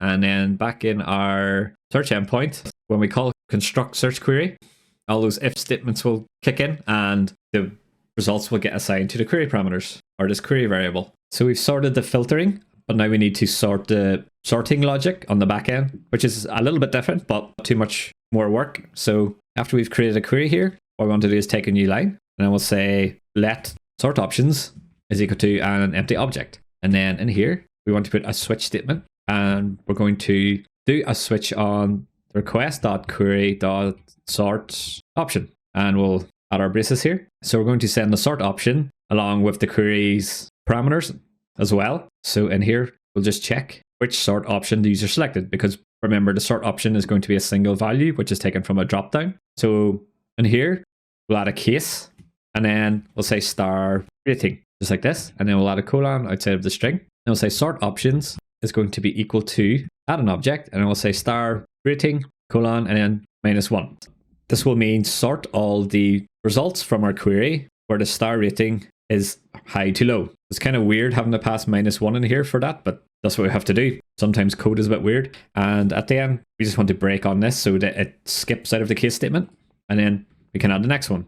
So say case, and we'll say price per night, and then we'll say ASC for ascending. So in other words, low to high. And then we'll add a colon here. And then we'll take a new line, and then we'll say sort options is equal to an empty object. And then we'll say price per night, colon, 1. So this means sort the query results by price per night from lowest price per night to highest price per night. And then the last case statement we want is for price per night descending. So I'll say price per night DESC for descending, and add a colon. And here we'll say sort options is equal to an empty object, and then we'll say price per night, add a colon, and then we'll say -1, just like this. And then we'll add a break statement at the end here, and we'll also add a break statement to our price per night ascending case, just like this. So once we have some sort options, all we have to do is pass it to our find function, which we've defined down here. So if we scroll down until we see this line where we actually call .find and pass in our query, after the .find and function, what we want to do in here is say dot and then sort, and then we'll pass in our sort options and save. So just like this. So the order of these is important. So these run in order. What's going to happen is Mongoose is going to go and find all the hotels that match our filter and search queries. So I'm going to sort those results based on the sort options, and then it's going to add the pagination stuff at the very end. So we don't want to add the pagination stuff first because the hotels wouldn't be sorted and so on. So the order is important here. And that's pretty much it for the backend. So the code will work the same. We've just added some additional filtering and stuff. So it's still going to return a list of hotels down in the response object here as a data object, and it's still going to return all the pagination stuff. So everything should work the same. So now that we've done that, we can go in and update the fetch request on the front end. So in the Explorer, we'll go into the front end source folder and we'll go into the API client. And you want to scroll towards the bottom to where we have our search hotels fetch request. And the first thing we're going to do is update our search params type to accommodate our new filters that we added to our backend. So at the very bottom of the search params type, just after page, we'll say facilities, add a question mark and add a colon, and it will say string, and we'll add an empty array. So facilities is going to be a string array, and we'll take a new line, we'll say types, add a question mark, add a colon, and this will be a string array as well. And then we'll say stars, add a question mark, add a colon, and this will also be a string array. Add the max price, and this will just be a single string. And then we'll add the sort option, which will also be a string. So just like this. And then we'll scroll down to our search hotels function, and where we've added our previous search parameters, what we want to do is add in the filters and stuff in here as well. So we'll take a new line, and then we can say query params.append. And then the first one we'll do is the max price. It doesn't matter which order you do these in here because they all get added to the URL. And after the string, we'll say search params dot, and it should be in your IntelliSense. So you want to say max price. Then we'll just default this to an empty string if it doesn't exist. And then we can do the same again. So just go ahead and duplicate this line. And instead of max price, we'll add the sort option. And this will come from search params dot sort option, just like this. So now we need to add the facilities, the types, and the stars. But since these can be arrays, which we've defined them up here because the user can select more than one of these filters in the UI, then we have to handle things a bit differently in the code down here. So what we want to do is say search params dot facilities, and we'll add a question mark, and then we'll say dot for each, and then we'll pass a function in. And the for each loop will give us the facility that it's currently on. And then what we can do is append this to the query params. So we'll say search params dot append, and then we'll add braces, and then we'll say facilities, comma, and then we'll just pass in the facility, just like this. So inside the function, we can say query params dot append, and then add a string, and then we can say facilities. Outside of the string, we'll add a comma, and then we'll say facility, and then go ahead and save this. So what this is going to do is if there are any facilities that were selected by the user on the UI, then for each of those facilities, append them to our query params under the facilities key. So now we can do the same for the types. We'll say search params dot types, add a question mark, and then we'll say dot for each, open our braces, and we'll pass in our function. And the for each loop will give us the type that it's currently on, and then we can say query params dot append, and this time in the string we'll say types, and we'll add a comma after the string, and then we'll pass in the type, just like this. And then the last one we have to do is for the stars. So we can say search param dot stars dot for each, then pass our function in, and we'll call the parameter star, and then we can append this to our query params by saying query params dot append, open our braces, and we'll add a string, and then we'll say stars with an S, and then add a comma, and we'll say star, just like this. Okay, so that's our front-end API client updated. Now, what we can do is we can build out UI components that we need to capture the list of filters that the user has decided to select. So if we jump into the finished example, the way this is going to work is we're going to have an individual component for each of the things on the left here. And they will have their own individual state objects. And since we're storing their selection in state, it makes it easy for us to pass their selection to the search parameters in our fetch request. So the best way to make sense of this is to see it working.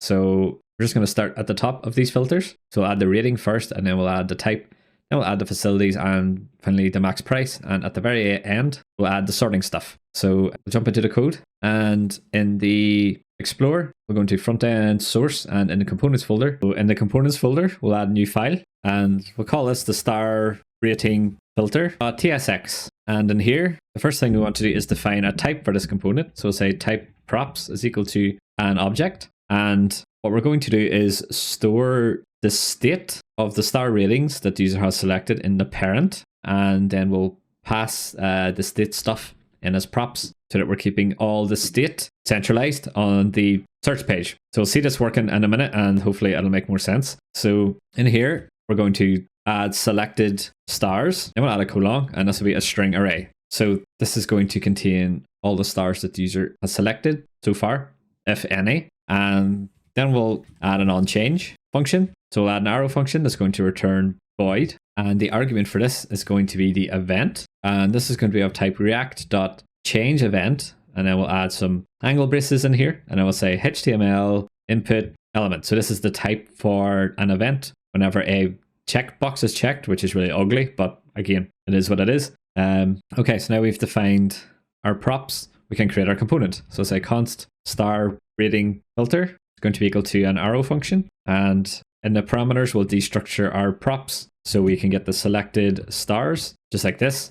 And so we can get the onChange. And then we will add a colon outside of our props object and add the word props to reference our prop types up here. So now in here, we can say return, add our braces, and then we'll add a div, which will help contain everything. And then we'll say class name is going to be equal to border-b, and we'll say border-slate-300, and then we'll say pb-5. So what this is going to do is add the little separator at the bottom, so that this filter is separated from the rest of the filters. And inside this div, we'll add a h4 for the heading. So we'll say property rating, and then we'll add a class name, which is going to be equal to text-md, and we'll say font semi-bold, and then we'll say mb-2. Just add some margin to the bottom. And after we've added a h4, what we want to do is add some curly braces, and we'll pass in an object. And then we basically want to do some strings in here. So say 5, 4, 3, 2, and 1. So since the star ratings are always going to be between 1 and 5, it's okay to hard code these in here. And by using an array, it just makes it easier to add to it in future if we need to.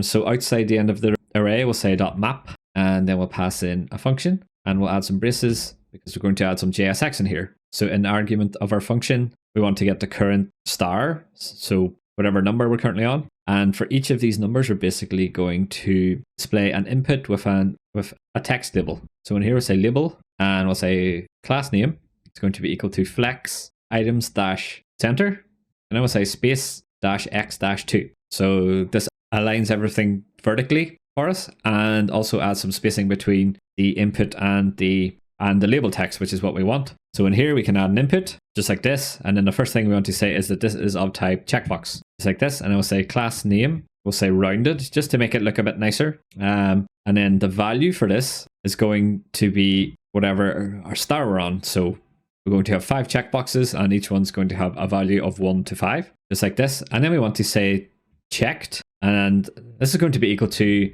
an object. And what we're going to do in here is we're going to check if the selected stars to be received from state, which contains all the stars the user has selected so far, contains the current star that this map function is currently on. And if it does, then checked will be true. So we can say selected stars dot includes, and then we'll pass in the star that the map function's on. And we'll save this just like this. Once we've checked if this input should be checked or not, we can add the onChange event. So the onChange is going to be equal to an object, and what we're going to do here is pass in the onChange that we received from props. We can say onChange just like this, and just outside the closing tag of the input, what we want to do is take a new line, then we'll add a span, and then we'll add some braces in here, and then we'll say star, and then add a space, and then we'll say stars just like this. And at the very bottom, we'll say export default star rating filter just like this. So now we have our star rating filter. We can add it to our search page. So the front end, you want to go to the source pages folder and then go to search. And then in here, what you want to do is scroll down until we get to the code that says to do filters if you added it. If you didn't, it's in and around line 32. So there should be a h3 tag with the filter by text in it. And this is where we're going to chuck in our filters. So just after the h3 tag, you can delete the comment and we'll add star rating filter just like this and check that it gets imported. And now it's saying we haven't added the props, which is okay because we haven't added the state logic for the star rating filter yet. We're going to keep this nice and straightforward by using the built-in useState hook to handle the state of the filters. So we'll scroll to the top and just after where we added the useState hook for the page, we'll say const open braces. Then we'll say selected stars, comma, set selected stars. And this is going to be equal to useState and it's going to be a string array. And then we'll default this to an empty array. So now we have a state object to manage the stars. What we need to do is create a function that gets called whenever the user checks or unchecks one of the stars. So then we'll say const handle stars change is going to be equal to an arrow function. And the argument up here is going to be the event. And it's going to be react.change event, open braces, and it'll be HTML input element. So this is the type that we give to our prop whenever we created it. And in here we can say const star rating is going to be equal to event.target.value. So this is going to be the actual value of the checkbox that the user has unchecked or checked. So it's going to be 1, 2, 3, 4, or 5. And once we know this, we're going to say set selected stars, which is the function that we call to update the selected stars in state. And then we'll pass in an arrow function. And when we pass in an arrow function like this, we get back the previous state. So we'll call this prev stars. And in here, what we want to do is we want to add a conditional. So we want to say event.target.checked, and then we'll add a question mark. And then we'll add an array. We'll add 3 dots, and then we'll say prev stars, comma, star rating, just like this. And then we'll add a colon, and then we'll say prev stars dot filter, and then we'll pass a function in here, and we will get the current star as an argument, and then we'll say star not equal to star rating, just like this. So I'll explain it again because it could be quite confusing. So what we're doing inside the set state function here is we are running a conditional check. So we're checking, did the user check or uncheck this checkbox that we get from the event? If they did check it, then what we want to do is we want to copy the previous stars that are currently in state, which is an array of strings. And then we want to add the new star that they checked to the end of that array. And then we want to save this array into state. If they unchecked it, then the second part of this is going to run. And it's basically going to take the current stars that are in state or the previous state of stars. And it's going to filter out the star that was just selected. And then it's going to return a new array with all the stars except those stars and set everything into state. So we're basically removing the unchecked star from state here, or adding a new star to state. Hopefully that makes sense. We can scroll down to our star rating filter, and then in here, we can pass in our selected stars. So say selected stars is equal to an object, and then we'll say selected stars. And then we can pass our onChange event. So say onChange is equal to an object, and then we can pass in our handle stars change function, just like this. And before we go and try this out, the last thing we need to do is we need to pass the selected stars to our API call that calls the search function. So if we scroll up to the search parameters object, and after page, we'll take a new line, and then we can say stars, add a colon. This is going to be equal to the selected stars that the user has stored in state. And that's it. So now we've added this to the search params. The search params gets passed to our search hotel fetch function. And anytime the state updates, the search params will change, which will call this query again, and we will get back new hotel data. So let's have a look at the browser to see if this is working. So on the left, you should see the little star rating filter, which looks good. So now what you want to do is make sure you have some hotels with different ratings and just eyeball it to make sure that they're all appearing. And then go ahead and choose one of the filters and see if it works. So I'm going to choose a 2-star hotel here because there's only one of them, so it should be easy for me to see. So if I select 2 stars, you can see that only the hotel with 2 stars has been returned. And if I select on 5 stars, for example, then it's going to return both the hotels with 5 stars and the hotel with 2 stars. And if I uncheck these, it should return everything. And it does. So next what we'll look at is the hotel types filter. So this is going to be pretty much the exact same as the star rating one. So if you want to try this one yourself, it follows a similar approach. So you want to create a component that displays the star ratings. You want to handle some state that stores the user selection, and then you want to pass that to the API. So if you want to give it a go yourself, go ahead and pause here. Otherwise, we will jump into the code, and we're going to go to the front end source folder, and in the components, we're going to create a new file called hotel types filter.tsx. And we're going to cheat a bit by going into the star rating filter that we created previously, and then we're just going to copy everything in this file, and we're just going to paste it into our hotel types filter. So we'll change some things around so that they make sense. So starting at the top, we're going to change the props. So we'll change selected stars to selected hotel types, and we're going to change our component name to match the name of our file. So we'll say hotel types filter, just like this, and scroll to the bottom, and we will export this down here by saying export default hotel types filter. And we'll scroll back up to the props of our component, and instead of selected stars, we're going to destructure the selected hotel types. This is one of the good things about TypeScript, is that it shows you where the errors are whenever you change variables and such. So we'll scroll down to this error in the input where it's checking if the input should be checked or not. And I will change selected stars to selected hotel types. And then the next thing we want to change is the title for this filter. So we'll change it from property rating to hotel type, just like this. And instead of numbers 1 to 5, what we're going to do in here is we want to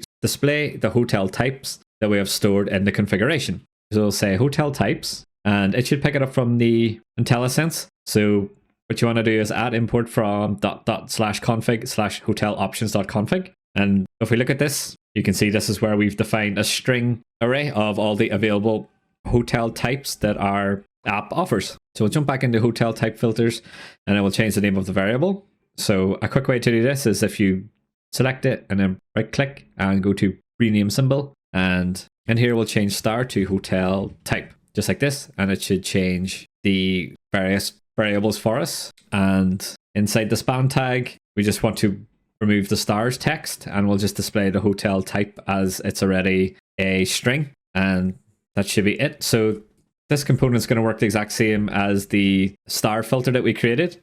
So it's going to accept the currently selected hotel types, if any. And then we're going to pass in a function to update the state, which is managed in the parent, where all the other state and the data fetching is done for this page. Okay, good. So now we'll jump back into search.tsx. And what we'll do is just below star rating filter, we will add our hotel types filter, just like this. And make sure to add the import from hotel types filter. And then it'll complain about the props, which we'll add now. So we'll scroll to the top, and you want to create a new state object, just like we did before. So we'll say selected hotel types. Then we'll say comma, set selected hotel types. And this is going to be equal to new state, which will be a string array. And then we'll default this to an empty array, just like this. And we can scroll down. And what we want to do is copy the handle stars change function. So we'll copy this and we'll paste it just below, and then we'll change the name to handle hotel type change. And again, we just want to change some of the variables so that they make a bit more sense. So instead of star rating, we'll say const hotel type is going to be equal to event.target.value this time. And instead of set selected stars, we want to set selected hotel types, and then we'll change the name of the previous star variable. So we'll do rename symbol, and we'll call it prev hotel types, just like this. And instead of star rating in our conditionals, we want to say hotel type, just like this. And then we'll also change the variable name in the filter function. So again, we'll rename symbol, and then we'll call this one hotel type, just like that.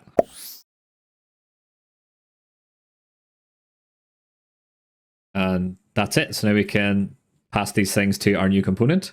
So we'll scroll down to hotel types filter, and I will say selected hotel types is going to be equal to selected hotel types. And on the on change, it's going to be equal to handle hotel type change. And then save this, and it should look like this. Now, if we jump back into the browser, it should appear on the left. And as you scroll down, you should see that the filter column scrolls as well. So what you want to do now is basically test that the hotel types are working. So you can see the hotel types beside the star rating. So I'm going to choose one that will be easy to see. So let me see, I'm going to choose romantic. So after we've added in our props, what we can do is scroll up to our search parameters, and just below the stars, we want to say types, because this is what we call the query params. And then we can say selected hotel types, just like this. And then this will get passed to our search hotels function in here as the type property. And then those will get added on to the query params down in here.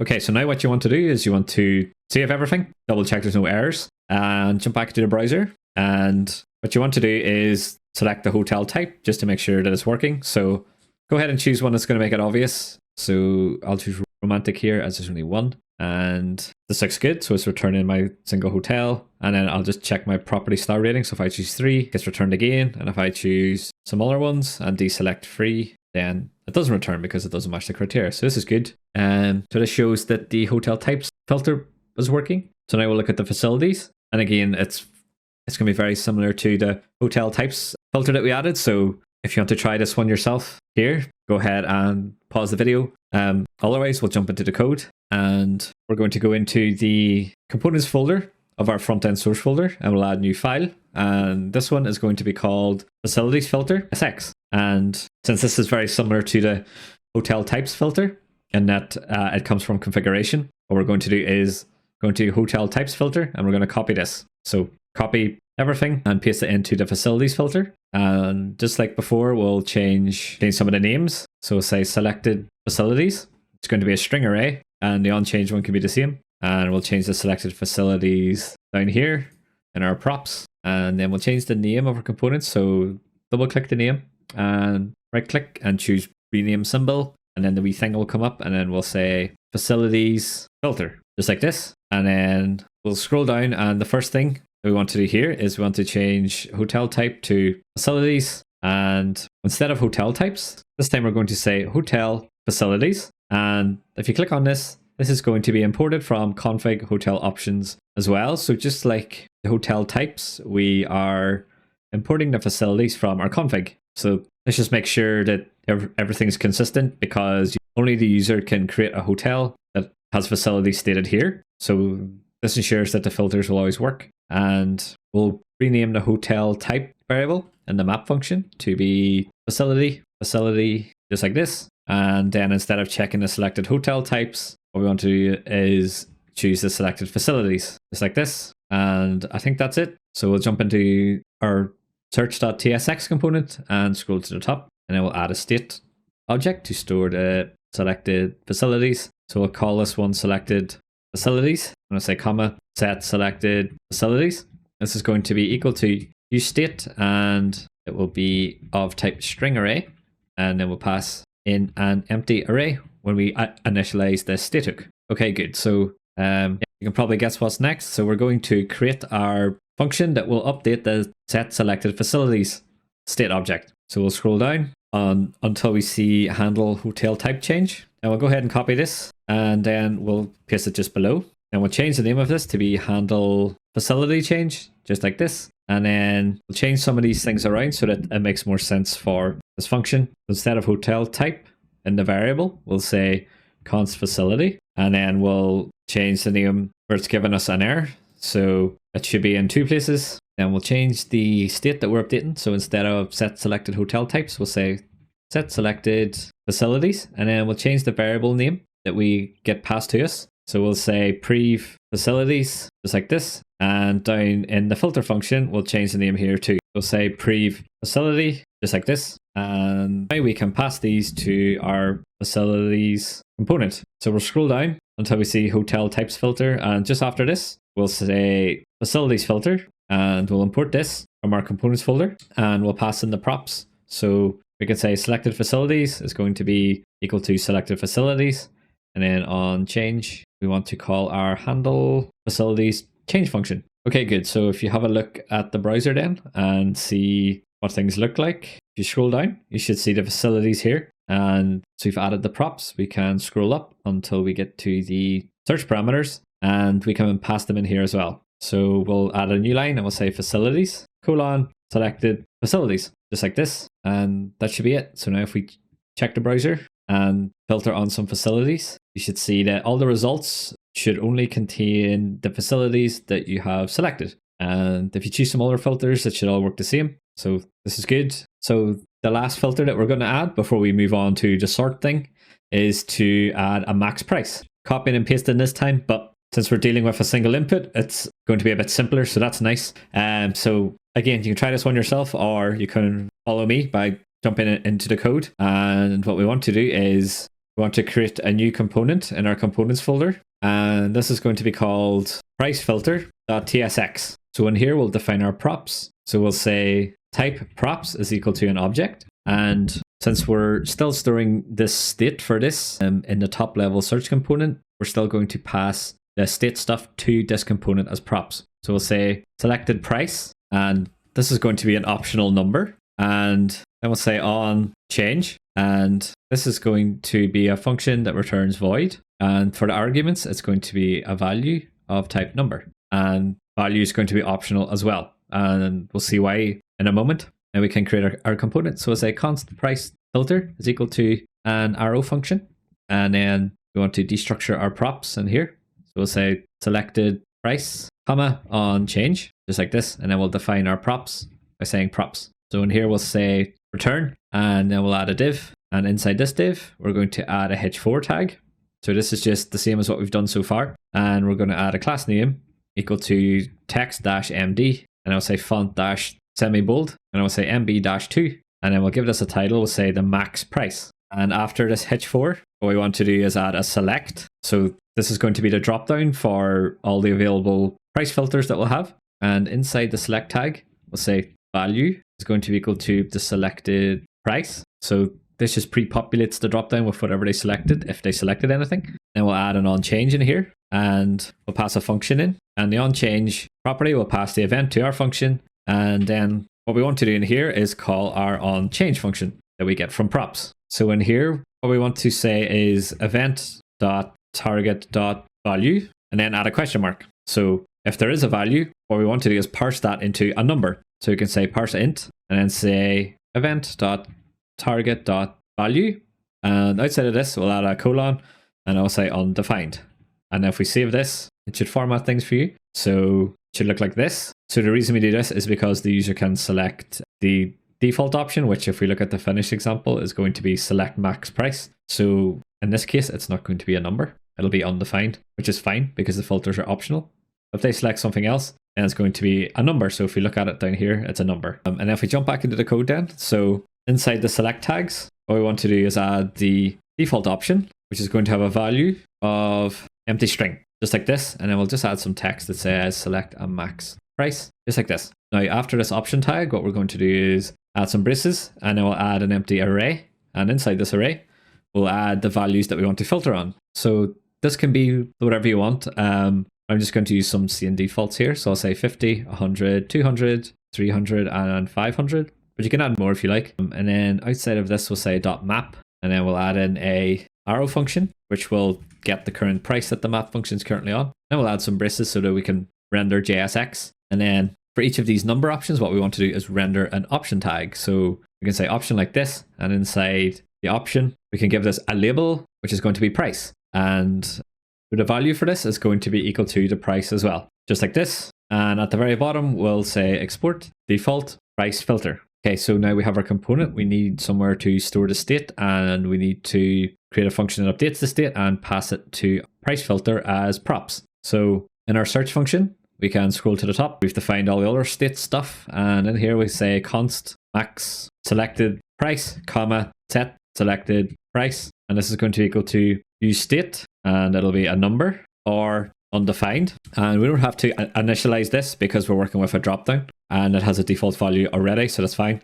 And we can scroll down to where we've defined our filters in our JSX. And then what we're going to do is import our price filter. We'll say price filter just like this, and then don't forget to import it. And then what we could do is selected price is equal to selected price, just like this. And now for the onChange function, we can just pass in an inline function that's going to accept the value as an optional number. And then in here, all we have to do is call set selected price and set the value to whatever it is, just like this. So since we're working with a single value here and we're not working with a complex list of checkboxes, we don't need to have a separate function. We can just do it inline and it should all work the same. Okay, good. So the last thing we want to do then is scroll up to our search params. And in here, we can say max price, and then we'll say selected price, just like this.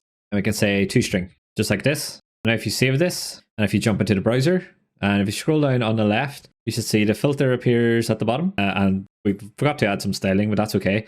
It should still work if you click on it, and it should display the max price. So what you want to do is just choose some of these, and it should display all the hotels that are up to or less than or equal to the price that you chose. So go ahead and select a few and double check your prices. And yep, this looks good. So what we'll do is we'll go and add some styling to this just to make it look a bit nicer. So if we jump back into the code, and then we'll go to the price filter, and on the select tag, we'll add a class name. And this will be equal to a string. And then we'll say p-2, and then we'll say border, and then we'll say rounded-md, and then we'll say w-full, just like this. So this will just add a border to the select, and it'll make it take up the width of its container column. Now, if we have a look at the browser, you can see it looks much nicer, and it should still work, hopefully. Yep. So before we wrap up this section, the last little bit we want to do is we want to add the sort dropdown.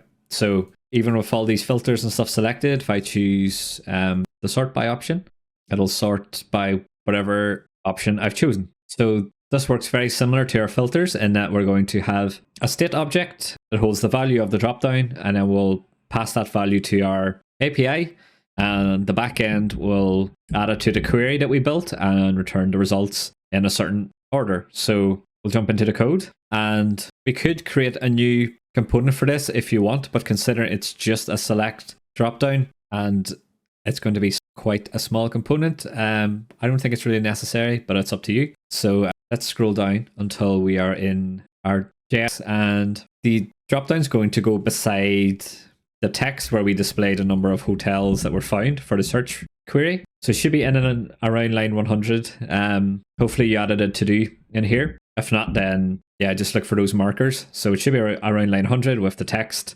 hotels found somewhere. And what you want to do is delete the string.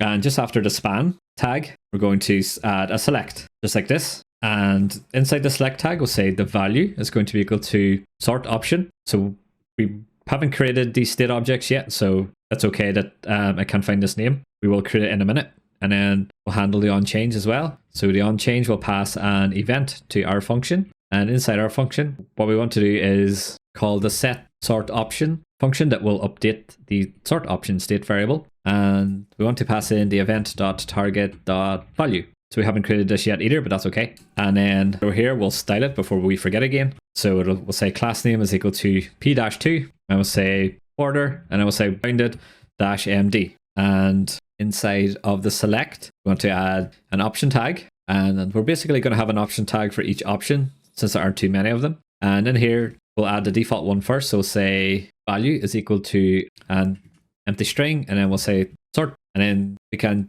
duplicate this, and then the value for this is going to be star rating, and then the text will be star rating, and then we'll add another option tag, and this will be price per night, ASC for ascending, and then we'll add the text price per night, and then we'll add brackets, and then we'll say low to high, just like this. And then we can copy this again, and then we'll change the value to be price per night descending, so DESC, and then we'll change the text to say high to low, just like this. And now we'll create the state object. So we'll scroll to the top, and after all the state stuff, we'll say const sort option, comma, set sort option is going to be equal to use state, and then this is going to be a string, and then we'll just default this to be empty string so that it defaults to the first value. Okay, good. So now if we scroll down and we have to update our search parameters for the last time. So in here, we'll take a new line and I will say sort option. And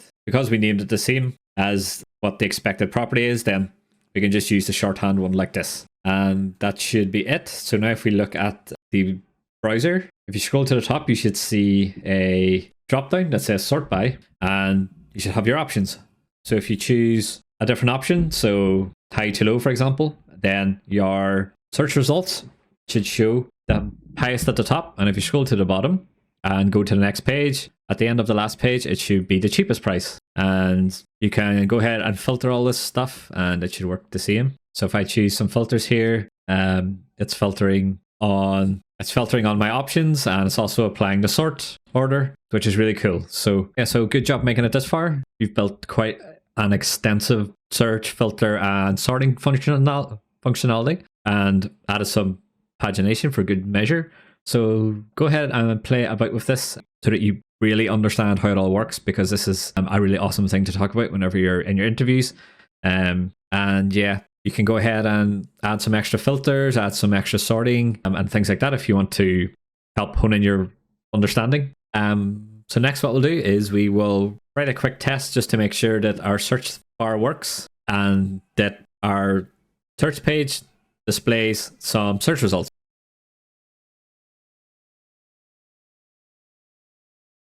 So before we deploy our search feature to our deployment environment, what we'll do is we'll write a playwright test to make sure that everything's working. So in our code, we will go into the E2E test folder, and in the tests folder, what we're going to do is add a new file, and this will be called search-hotels.spec.ts, just like this. And what we're going to do now is going to manage hotels.spec.ts, and we're just going to grab the URL at the top here, and also the before each function that runs before each test. So go ahead and copy all this stuff and jump back into search hotels.spec.ts and paste it in like this. And there's some stuff we'll have to import. So at the very top of the file, we'll say import adverbs, and I will say test, comma, expect, and outside of the brace, we'll say from, and I will say playwright/test, just like this. So all we're doing here is we're setting up the URL of our app, and we are adding the function to sign in before the test runs. Okay, so now that we have this, what we're basically going to do is write a test that will fill in our search bar and assert that we have arrived on the search page and that our test hotel that lives in our test database gets displayed in the search results. So we'll scroll down to the bottom of search-hotels.spec.ts and we'll add a new test. So we'll say test and open our braces, and we'll add a string, and then we'll say should show hotel search results, just like this. After the string, we'll say async, and then we'll pass in our arrow function, just like this. And then we will destructure the page from the arguments that we receive from the test. And in here, the first thing we want to do is navigate to the home page. So we'll say await page.goto, open braces, and then we'll say UI_URL. So this will take us to the landing page of our front end. And in here, what we want to do first is we want to get the destination input and fill it with some stuff. So we'll say await page.get by placeholder, and then we'll open our braces and we'll pass in the string of the placeholder, which is going to say where are you going. And once we've got this, we'll say .fill, open braces again, and then we'll put in the location of our test hotel, which in this case is going to be Dublin. So if you're using different test hotel in your end-to-end database, make sure that you are filling in the right location here. So all we're doing is getting this input that says where are you going, and then we're filling it out with the text Dublin, and then we want to get and click on the search button. So just going to leave the rest of these default just to make things a bit easier. So we'll jump back into the test, and on the next line we'll say await page.get by role, and then we'll pass in a string because we want to get the button, and then we'll add a comma after the string, add some braces, and then we'll say name, and then we'll say search. So this will get the button for us, and then once we've got the button, we can say .click to click the button. So once this has happened, and we arrive on the search page, what we should see is the text that says one hotel's found in our location. which in this case is Dublin, and it should return our test hotel that lives in the database. So we're going to add a check for the text up here, and then we'll add a check that the correct hotel name gets displayed as well. And this should be plenty to prove that our feature is working. So we'll jump back into the test. Now we'll add a new line in here, and then we'll say await expect because we're doing an assertion. And then we'll say page.get by text. Then we'll say hotels found in Dublin. So we don't want to include the count. And by the count, I mean the number of hotels, because this will change as our test suite runs because we create hotels as well. So we don't want to overcomplicate things.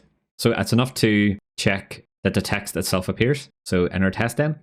Outside the expect, we can say .to be visible, just like this. And then what we can do is duplicate this line. And then we'll say, instead of hotels found in Dublin, what we want to do is get the text of the name of the hotel, which in this case is Dublin Getaways, just like this. So this is it for our test. This one is short and sweet. So what you want to do now is open a terminal, and you want to start your front-end server as normal and double check that the port that is started matches the UI URL in the test. And then you also want to start your backend in end-to-end test mode so that it connects up to the test database. So go ahead and start these things up. Once you've done that, you can jump into the testing tab, and you should see the new test appear under searchhotels.spec.ts. So go ahead and run this in debug mode so you can see what the test is seeing, and everything looks good. Our test is green, and if we have a quick glance at the browser that opened, you can see that everything looks good here too. So nice and simple test that proves that everything's working. So now that we've done that, we will go ahead and deploy our code to GitHub and check on the deployment environment.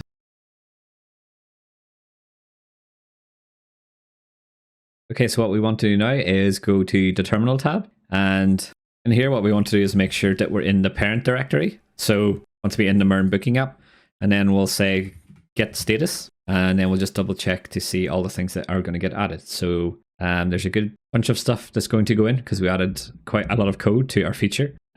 So all the front end stuff, all the back end stuff, and our tests, this all looks good. So in here, we'll say git add, and then add a dot after, and we'll add a message. So we'll say git commit -m, and then we'll say added search feature and end-to-end test, just like this. And then if you do git status again, it'll say git push to publisher commit. So we can say git push, and then this will go and everything to git. Okay, good. So now we will go and keep an eye on our deploy. So if you go to your dashboard on render.com and go ahead and log in, you can see the deploy has happened. So if you click into this, and then if you click on the top one, it'll bring up the console. And in here, it's saying that it's failed, and it's giving us an error message. And it says source components facilities filter, and then it's giving us a file name. Hotels types is declared, but its value is never read. Okay, so this just looks like a TypeScript thing. So it's telling us where to go. So facilities filter, and then it's line 1, column 27. So let's go there and see what's happening. So the facilities filter is going to be in the front end source components folder. And yeah, so we just have an unused import up here. So we'll delete this because it's not used, and that should hopefully get rid of it. So TypeScript is helping us keep some clean code in here, which is nice. So now that we fix this, we just have to make a new commit, and it will trigger the deploy again. So we'll say git status, and there should be only one file change, so that's okay. I'll say git add, and then add a dot, and then we'll say git commit -m, and then for the message, we'll say fixing build and TypeScript errors, just like this. And then go ahead and push this by saying git push. Hopefully we didn't miss anything else like this, but the deployment will tell us if we did. So let's jump back to the dashboard then. And then what we need to do is go to events, I think it is. And then, yep, you can see the new deploy is kicked off. So we'll go and have a look at this and see what's happening. And yeah, so we'll just wait until this is finished. And so it'll take a few minutes, as it normally does. And then it'll say your service is live, hopefully. And then if you scroll up to the top here, you'll get the endpoint. So if you click this, it should bring you to the homepage of your deployed app. And as you can see, we've got our search bar in here. If we search for a destination, change some of these things around as well if you want, and then click search, you can see we have our new search page. And remember, the data for the deployed environments is going to come from your development database. So yeah, just have a play about in here and see if things are working. So test the filters and test the sort by and stuff like this. So I'll test some filters here. It should update straight away. And if I undo them, and yep, so this is looking good. And okay, good. So that rounds off the search feature. If you're having any problems at this point, check the network tab and the console and things like that for errors. And you can also check for errors on the render dashboard. And if you have any problems, drop a comment, and also have a look at the finished code on GitHub just to compare to yours to see where you might have gone wrong. And once you're ready, we will jump into the hotel details page. So if we look at the finished example, in here, the user can see all the images that the person has uploaded. They can see all the facilities that's available, and also the description. And we'll have a thing down here that will ask them to, or they will have to confirm their dates and their guests. And then we'll have a thing that will tell them to sign in before they can book. So if I add my dates in here and add my guests, and then if I choose sign in to book, and if I sign in and email password and then sign in, and I click sign in, it will bring me back to the hotel that I was looking at. And if we scroll down, you can see it saved my data in the form as well. So this is nice. And then the sign in to book now button has changed to a book now button. So when we click on the book now button, it'll take us to the confirmation page, which is going to have Stripe and all that cool stuff. But before we get here, we will build the view details page.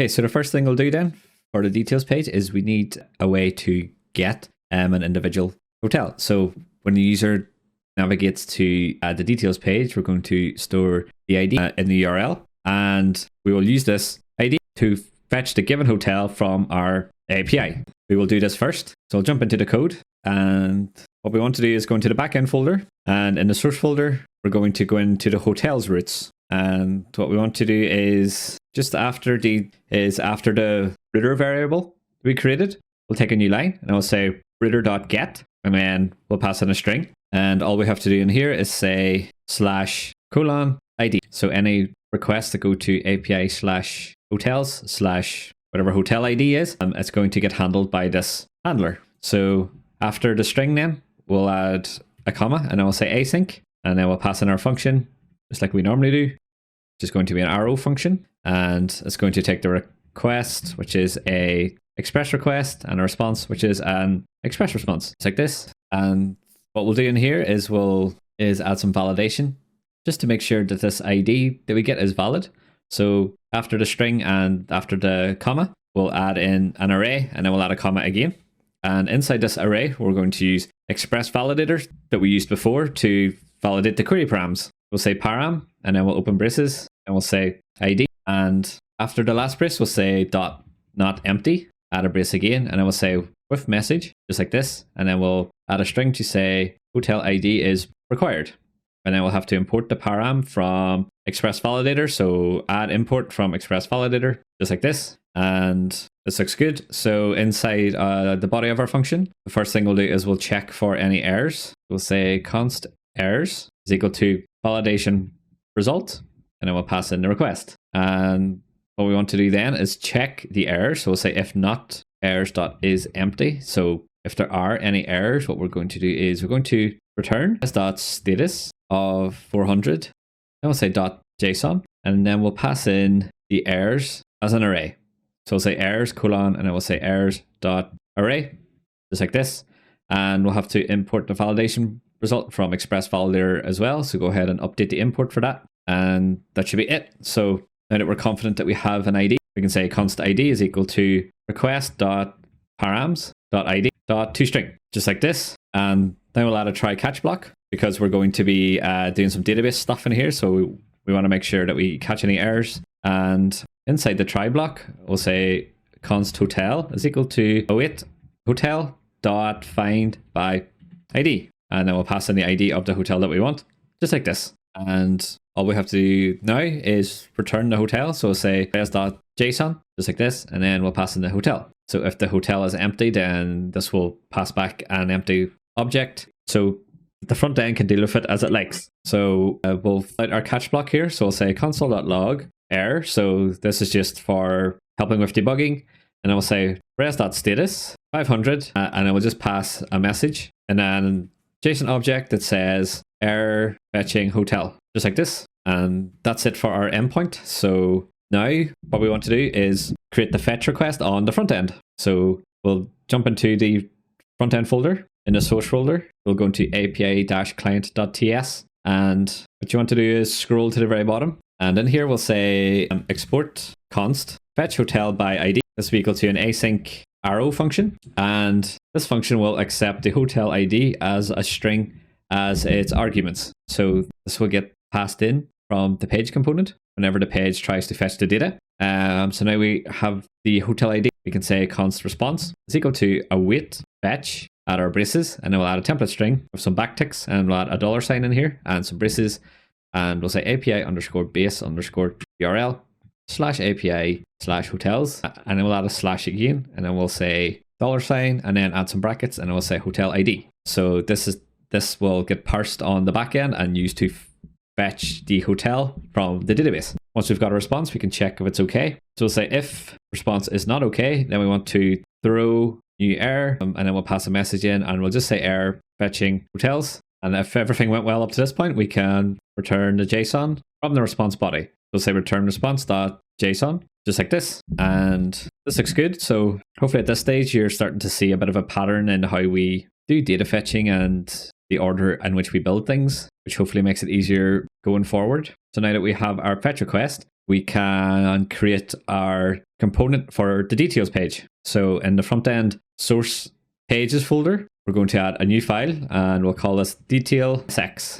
And in here, the first thing we'll do is we'll create our component. So we'll say const detail is going to be equal to an arrow function, and it won't have any props. So in here, we'll say const open braces, and we'll say hotel ID, and this will be equal to use params. And use params is a hook that comes from the React Router DOM, so it makes it a bit easier for us to get stuff out of the URL. In this case, we want to get the hotel ID. Once we have the hotel ID, we can call our API to get the hotel. So we're going to use React query for this. So we'll say const open our braces, and then we'll say data, and then we'll rename this data variable to be hotel. And then we'll say equals use query, and we'll open our braces, and we'll import the use query hook from React query. And the first thing we need to do in here is we need to give this query a name. So we'll call it the same as our fetch request. So we'll say fetch hotel by ID. And after this, we'll add a comma, and we'll pass in a function. And we can say API client dot fetch hotel by ID. And we can open our braces in here, and I will say hotel ID as a string. So go ahead and save this, and we'll import the API client. So at the very top, we'll say import star as API client from, then we'll say dot slash dot dot, and then add a slash, and then say API dash client, just like this. So that'll fix some of the errors.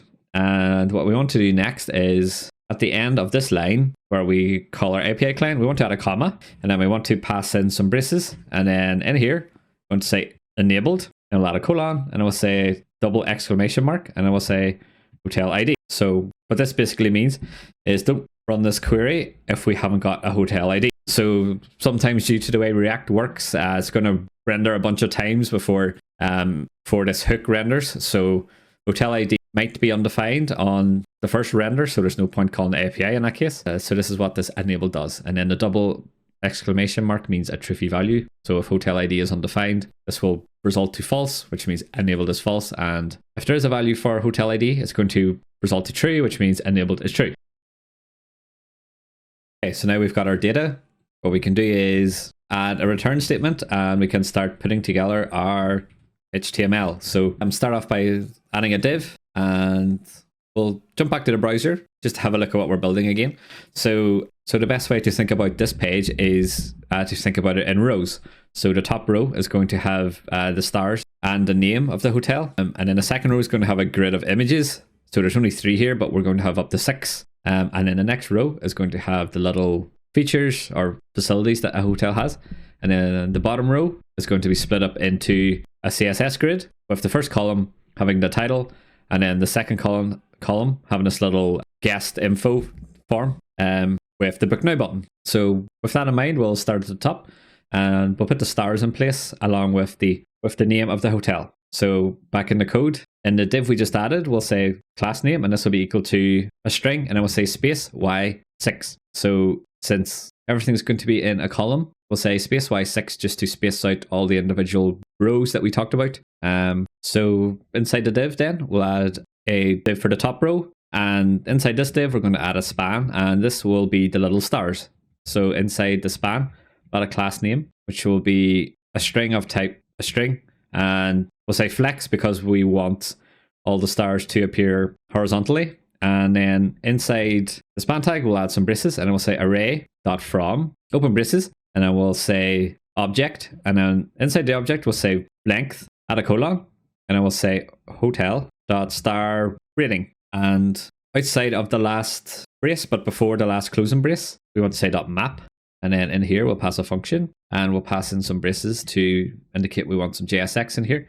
And then we're going to add an angle brace, and then we'll say AI fill star, just like this. And then we can add a class name in here, which says fill-yellow-400. And we have to import this from the React icons package. So if you scroll to the top and then do import, open braces, and then we'll say AI fill star from React-icons AI, just like this. And if you save this, it should fix the error. What we want to do is add a little check down here that says if not hotel, then we want to return just an empty React fragment. So what this does is, because of the way the re-renders will happen, we want to make sure that our JSX still works. So because we're going to be referencing the hotel object in our JSX, we don't want things to be undefined and so on, which will cause the app to break. So while all this stuff is doing its thing in the background, we will just return an empty fragment until the hotel is ready, and then we'll display the rest of our JSX. Okay, so I think we have enough here that we should test it in the browser. So at the bottom, we'll say export default, and then we'll say detail. And we'll need to link this to the React Router package so that it knows when to be displayed. So in the front-end source folder, we'll go into the app.tsx file. And what you want to do is scroll down until you see the search endpoint. And then what we're going to do is copy this and then paste it just below, just like this. And then we want to change the path to be /detail/ and then add a colon, and we'll say hotel ID. So this tells the React Router package that anything after the /detail/ in the URL is going to be a hotel ID variable, and that's what we want to get in our detail page. And inside the layout tags here, what you want to do is change the search component to be the detail component, and go ahead and import the detail component from the pages. And the last little thing we'll do before we can test this is we need to change the buttons on our, let me just jump back to the finished example here, add some logic to our hotel search card, or our hotel result card, or whatever we called it.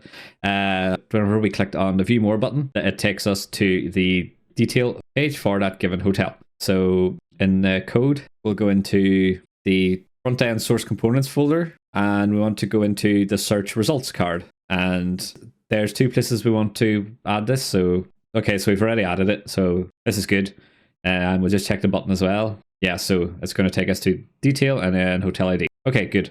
Now that we've got this, we can open up a terminal. And what you want to do is just start up the front end and back end servers. So we'll say cd front end, do npm run dev, and then same for back end, we'll do cd back end and npm run dev. Once this is started, if you go into, and so our hotels have stopped showing up, which isn't good. So that means we've broken something. If we have a look at the network tabs, probably the best place to look for this, since we're not getting any data. It's probably something to do with the API response. So if you look at the network, you can see it's trying to search, and it's giving a 500 back, which is a big scary error message. So yeah, so we said error fetching hotel. If we look at the console as well, it isn't giving us too much information here. So it's definitely the backend, which is indicated by the 500. So next thing we'll look at is the terminals. So yeah, we got an error here in the backend terminal. So if we scroll through it, lots of this will just be gibberish. Usually there will be something. So, and here it's saying that it's trying to convert the string value search to an object ID. And I think this is because of the order of our routes. So if we close the terminal for a second, and if we go back into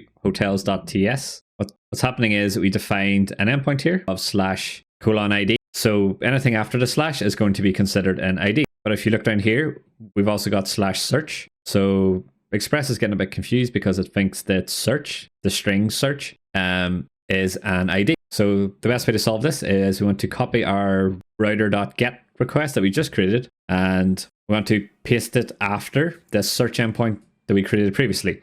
So anywhere after is fine. And now what will happen is that these will run in order. So whenever we call search, it'll hit this one first and everything else will go to /ID. Okay, good. So hopefully this fixes it. If you save this and start everything up again, and then we'll jump back to the browser and do a refresh and our hotels are back. Okay, panic over. We can get back to what we were looking at, which was the view more button.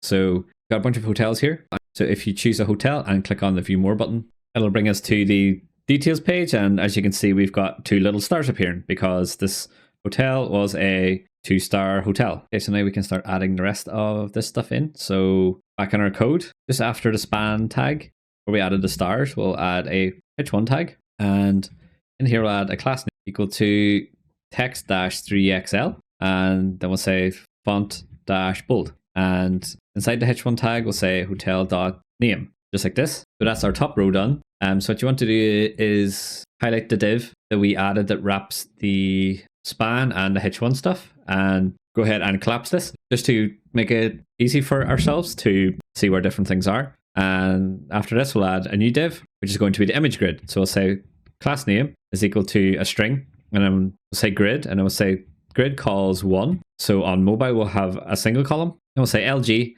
and we'll say grid calls -3. So for large screens, we will have 3 columns. Then we'll add a gap between the images, just like this. And inside this div, we can display our images. So we'll say hotel.image urls.map, and then we'll pass in the function and open some braces in here. And we will get the image that the map function is currently on. And in here, what we'll do is say div, and this will have a class name of h dash, and then open some square braces, and then we'll say 300px. And inside this, we'll add the image tag, and we'll say the source is going to be equal to image, and then we'll add some alt text, so which is good for accessibility, and then we'll just say image dot, and we'll say hotel.name. And lastly, we want to add some class names to our images. We'll say class name, and this will be rounded-md, and then we'll say w-full, then we'll say h-full, and then we'll say object-cover, and then we'll say object-center, just like this. So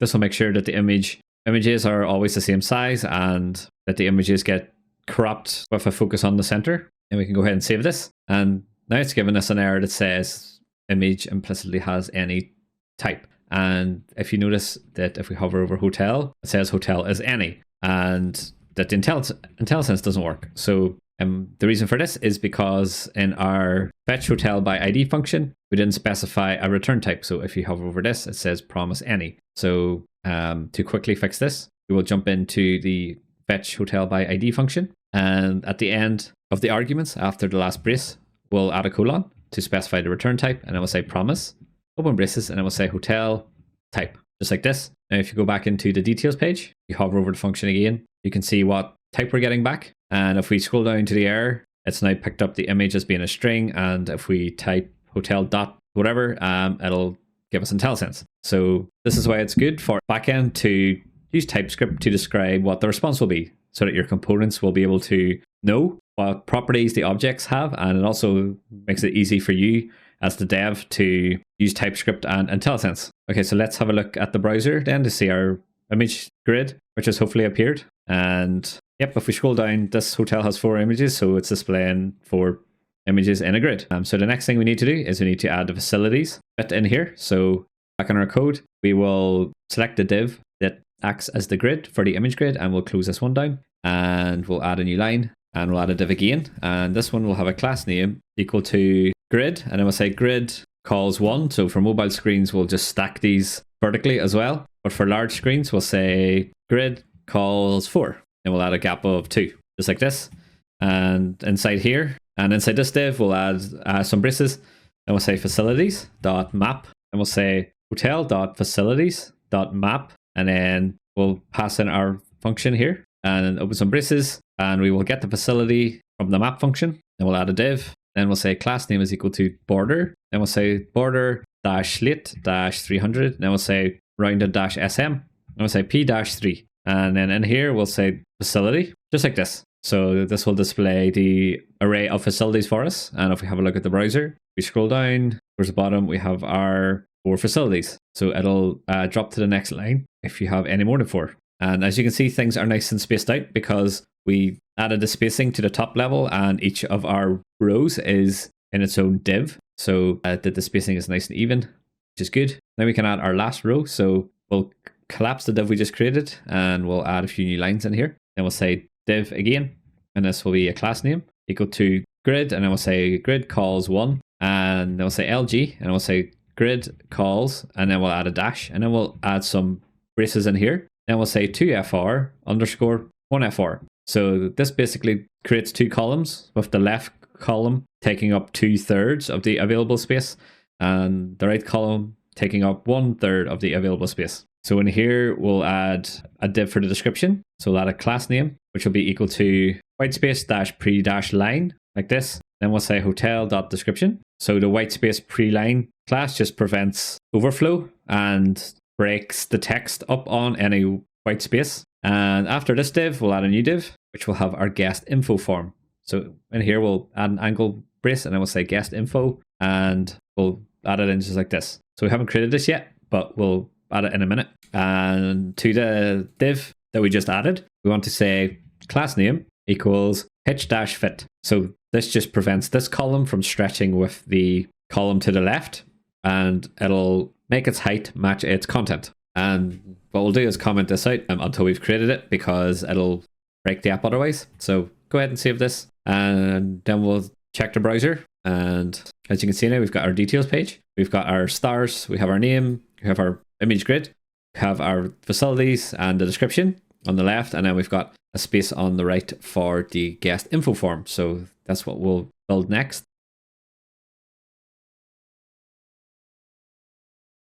So we'll jump back into the code, and we'll go into the Explorer, and then we'll go into our front-end source components folder. And in here, we'll add a new file, and we'll go into the source forms folder. And in the forms folder, we'll add a new folder called guest info form. And in here, we'll add a new file called guest info form.tsx, just like this. And in here, the first thing we want to do is we want to add a type for the props. So we'll say type props is going to be equal to an object. And the 2 things that we need to pass to this component are the hotel ID, which is going to be a string, because we'll need to navigate to the booking confirmation page and from here, so we'll need the hotel ID to do that. And then we need to know the price per night, since we're going to display this. So this will be our type number, and it'll come from the hotel object in the details page. So now we've got this, we can say guest info form is going to be equal to a arrow function. And all we're doing here is creating our component, so we can destructure the props as well. So we'll say empty braces, and we'll say hotel ID, comma, price per night. And outside of the last brace, we'll add a colon, and then we'll say props, just like this. So up until now, we haven't done very much validation on the search bar, because we want the user to be able to view hotels and things without too much limits. But now that they're on the details page, we'll need to ensure that they enter in valid dates and guest count before they can continue. So with this in mind, what we'll do is we will tie the guest info form into the React hooks form package that we've been using for all our parts of the app. So in here, the first thing we'll do then is we will get some stuff we need from the use form hook that we need to make our form to work.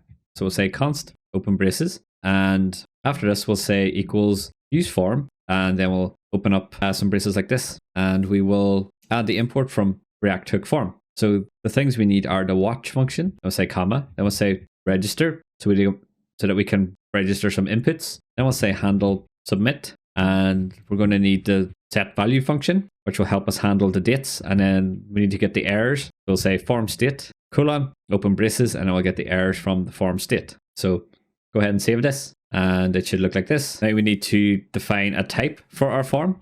So just after the use form hook, we'll add some angle braces, and then we'll say guest info form data, just like this. And if we scroll up just below our props, we'll add a new line, and I will say type guest info form data is equal to an object. And now we basically need to describe the fields on our form. So if we have a look at the finished example, we're going to have the check-in, check-out, number of adults, and number of children. just the same as our search bar. So we'll jump back into the code and then we'll add types for this. We'll say check-in will be of type date. Check-out will also be of type date. And we'll say adult count will be a number. And we'll say child count will also be a number. And that's it. So now this type should be linked to the form down in here. So just check that all the errors are gone. And now that we have a form and the stuff we need, we can add the form itself. So just below this hook, we'll say return, open some braces, and here we'll add a div. So the first thing we're going to do is we're going to style up this blue background with the price per night as well. So the price per night's not part of the form, so we can just display that as normal text, and then we'll add a form tag for the rest of the stuff here. So in the code, we'll say div, and then we'll say class name is equal to flex-call, and then we'll say p-4, and then we'll say bg-blue-200, and we'll say gap-4. So this is just the blue container that we just seen. And in here, we'll say h3, and then we'll add a class name equal to a string, and this will be text-md, and we'll say font-bold. And inside the h3, go ahead and add your currency symbol, and then add some braces, and then we'll say price per night. So this is going to take the price per night, which comes from the props. And after this, we can add a form tag, just like this. And inside the form, to display our elements, what we'll do is use a grid. So we'll add a div, and inside the div, we'll say class name equals grid calls -1, and we'll say gap-4, and we'll say items-center. So in here, we'll add a div, and this is going to be the container div for our date picker. So we've already created the date picker stuff that we need, which is in the search info bar. So what we can do is go into the Explorer and go into the source components folder and scroll down until you see search bar. If you click on this, and then we'll scroll down until we see a date picker. So this one's for the check-in date. What we're going to do is copy this. So copy the entire component, and once you've got it, jump back into the guest info form and paste it inside the div that we just created. So the reason that we can't put this in a separate component and reuse it is because there's a few changes that we need to make in here. So it just makes sense to copy and paste it and adapt it, as it makes our life a bit easier. So there's a whole bunch of stuff that we need to add, but don't worry, we'll do it one step at a time. So first thing we'll do is import the date picker. So if we scroll to the top, we'll say import date picker from react-date picker, just like this. And now we need to get the check-in and check-out values that the user has added. So if we scroll up just outside our return function, what we're going to do is use the watch function for this. So we'll say const check-in is going to equal to watch, add a string, and we'll say check-in. And just below, we'll say const checkout is equal to watch, add a string, and then we'll say checkout. So anytime the user changes the check-in or the checkout date picker values, then these variables will get updated, and it will get updated in our date picker component. So the next thing we need is we need some dates for the min and max. So we'll scroll up, and just after the variables we added for check-in and checkout, we'll add new line, and I will say const min date is equal to new date, and then we'll say const max date is equal to new date, just like this. And then for the max date, we want to say max date dot set full year, and then we'll say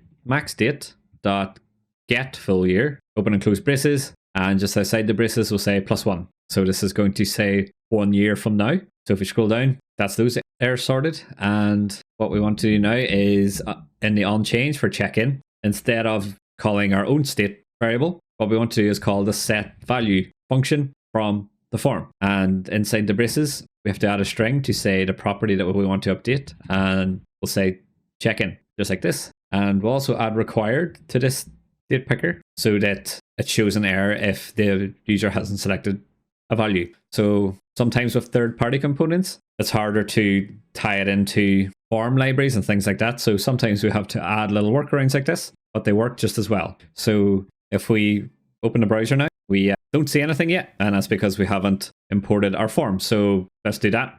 If we go into the detail.txt page and scroll down to towards the bottom where we commented out our component. So if you just uncomment it, and we change the name to guest info form, and if you add the import from the forms folder, we'll have to add some props as well. So we'll say price per night is going to be equal to hotel dot, and then just say price per night, and then the hotel ID you can get from either the params or from the data It's both going to be the same, so it doesn't matter. But we'll just take it from the hotel since we know that this is definitely going to have a value, which is good. So guest info form is imported now. So if we go to the browser, let's have a look.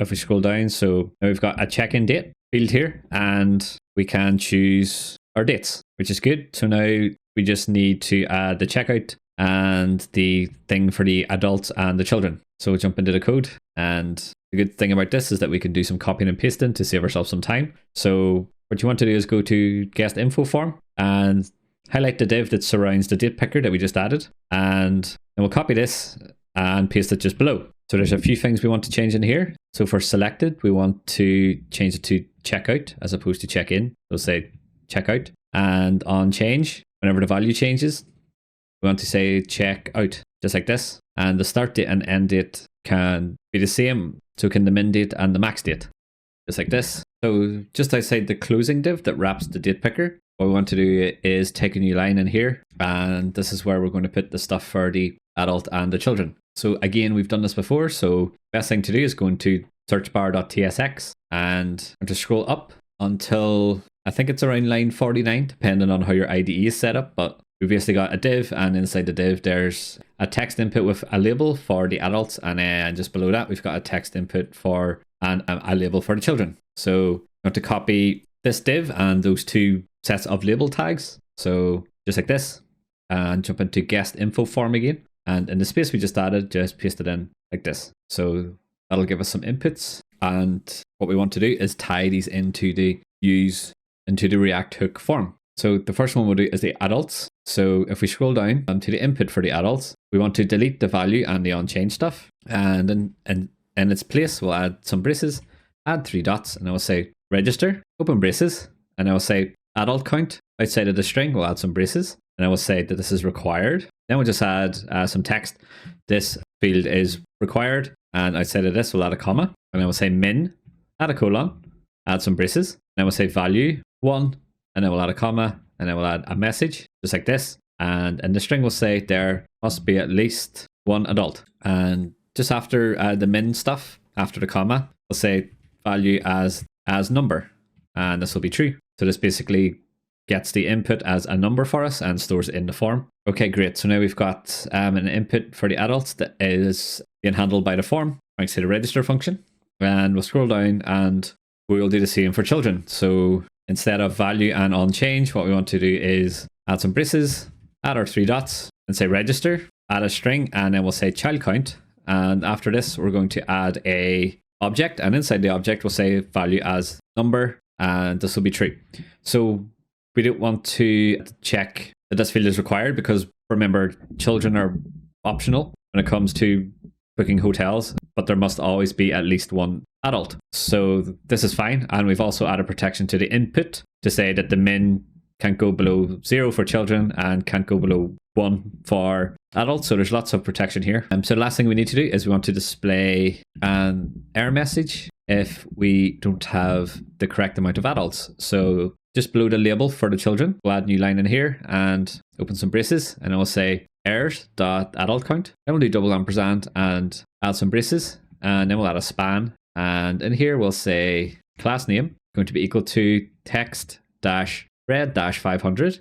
Then we'll say font dash semi bold. Then we'll add text dash sm. And the text inside the span, we're just going to say errors dot adult count dot message, just like this. So now if we look at the browser, if we scroll down, you can see we've got our fields and we've got some stuff for the adult count that can't go below 1 and children that can't go below 0. Okay, good. So we haven't added a button yet, so we can't check the validation, but that's fine. So what we want to do now is we want to pre-populate these fields with whatever we have in the search context. So if you can remember back when a user lands on the homepage, they can enter things in here if they want, but they don't have to. But if they do, so we'll say Dublin for 2 adults, 4 children for 3 days, and hit search. We save this data in the search context. And then depending what we need to do on the given page, we can pull this data from the search context if we need.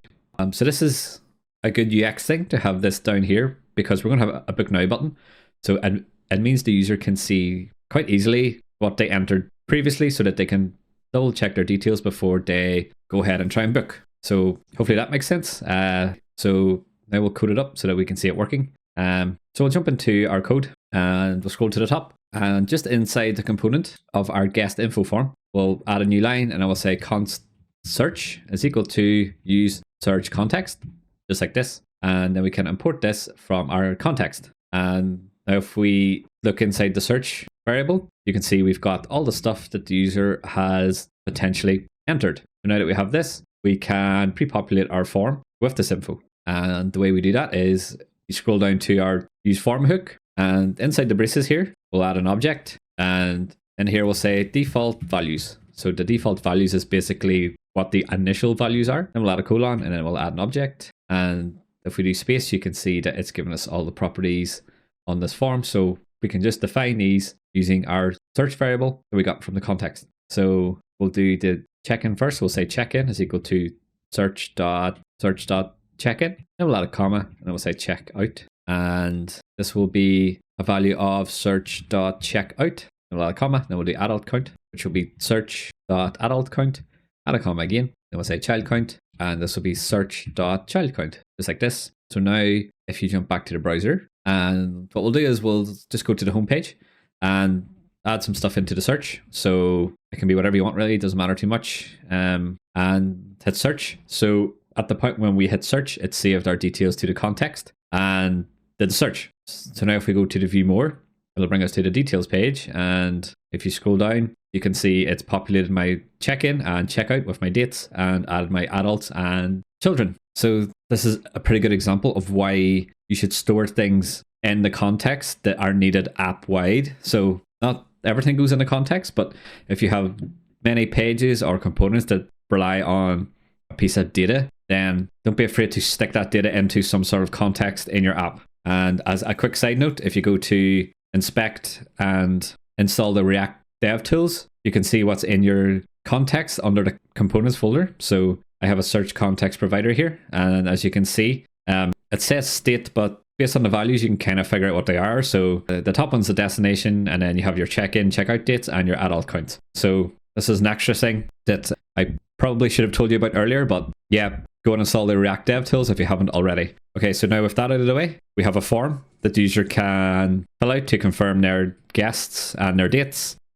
The next thing we want to do is we want to add the button, and we want to change the behavior of the button depending on if I'm logged in or not. So if I'm logged in, then it's going to say book now, but if I'm logged out, it's going to say sign in to book, and it'll take me to the sign in screen. So this is a cool little feature as well that ties into all the authentication stuff that we spent time building on at the start. So we'll jump into the code, and what we want to do is scroll to the very bottom, and at the bottom you have a closing form tag and you have a closing div tag. What you want to do here is just above the closing div tag, you want to take a space, then we'll say is logged in, and then we'll add a question mark because we're going to conditionally display some components here. Inside the braces, we'll add a button, and then we'll give this text of book now, and outside the brace, we'll add a colon, then we'll add more braces, and then we'll add a button again that says sign in to book, just like this. And while we're here, we'll style these up. So we'll say class name is equal to bg-blue-600. Then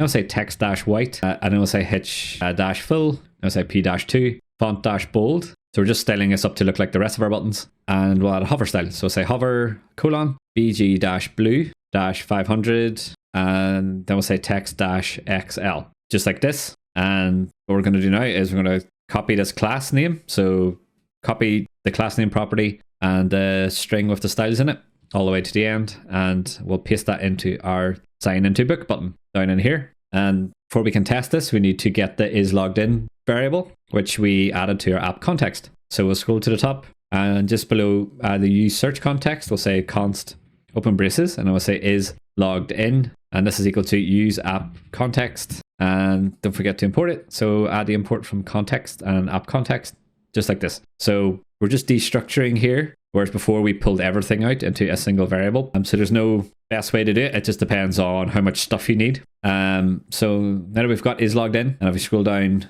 the error's gone. So go ahead and hit save on this, and then jump into your browser again. And depending on if you're signed in or not, so I'm not signed in here. If I scroll down, it'll say sign into book. And if I change adult count to 0, I'm just going to test the validation here quickly. So if I say adult 0, and if I click sign in, it says value must be greater than or equal to 1. So this is fine as well. So if I delete these dates, it says please fill in this field, and it opens up the little pop-up, which is a nice thing that the developers of the date picker package added. So the way this works is when we click sign into book, it's going to validate the form as usual, but it's then going to take the user to the sign in page and save their chosen values into the search context. That way, whenever we bring them back to this page after they've logged in, we can pre-populate this form with their chosen values. So let's do this then. If we go back into the code, we want to create 2 functions, basically one that gets called whenever they are signed in and one that gets called when they have to sign in. So we'll do the not signed in one first, I think. So we'll scroll to the top,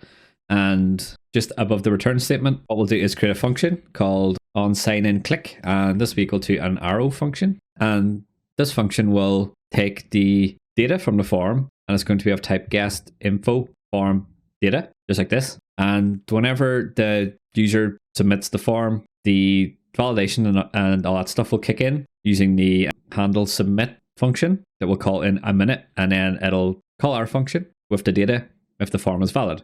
So at this point, we know the form is valid. So what we want to do is save their data. So we'll say search.save search values, and then we basically want to pass in all the stuff from the form. So since destination doesn't matter on this page, we can pass in an empty string, and then the next one's going to be the check-in, followed by checkout, adult count, and finally the child count. So we can get those fields from the form. So say data.checkin, comma, data.checkout, comma, data.adult count, comma, data.child count. And if you save this, it should look like this.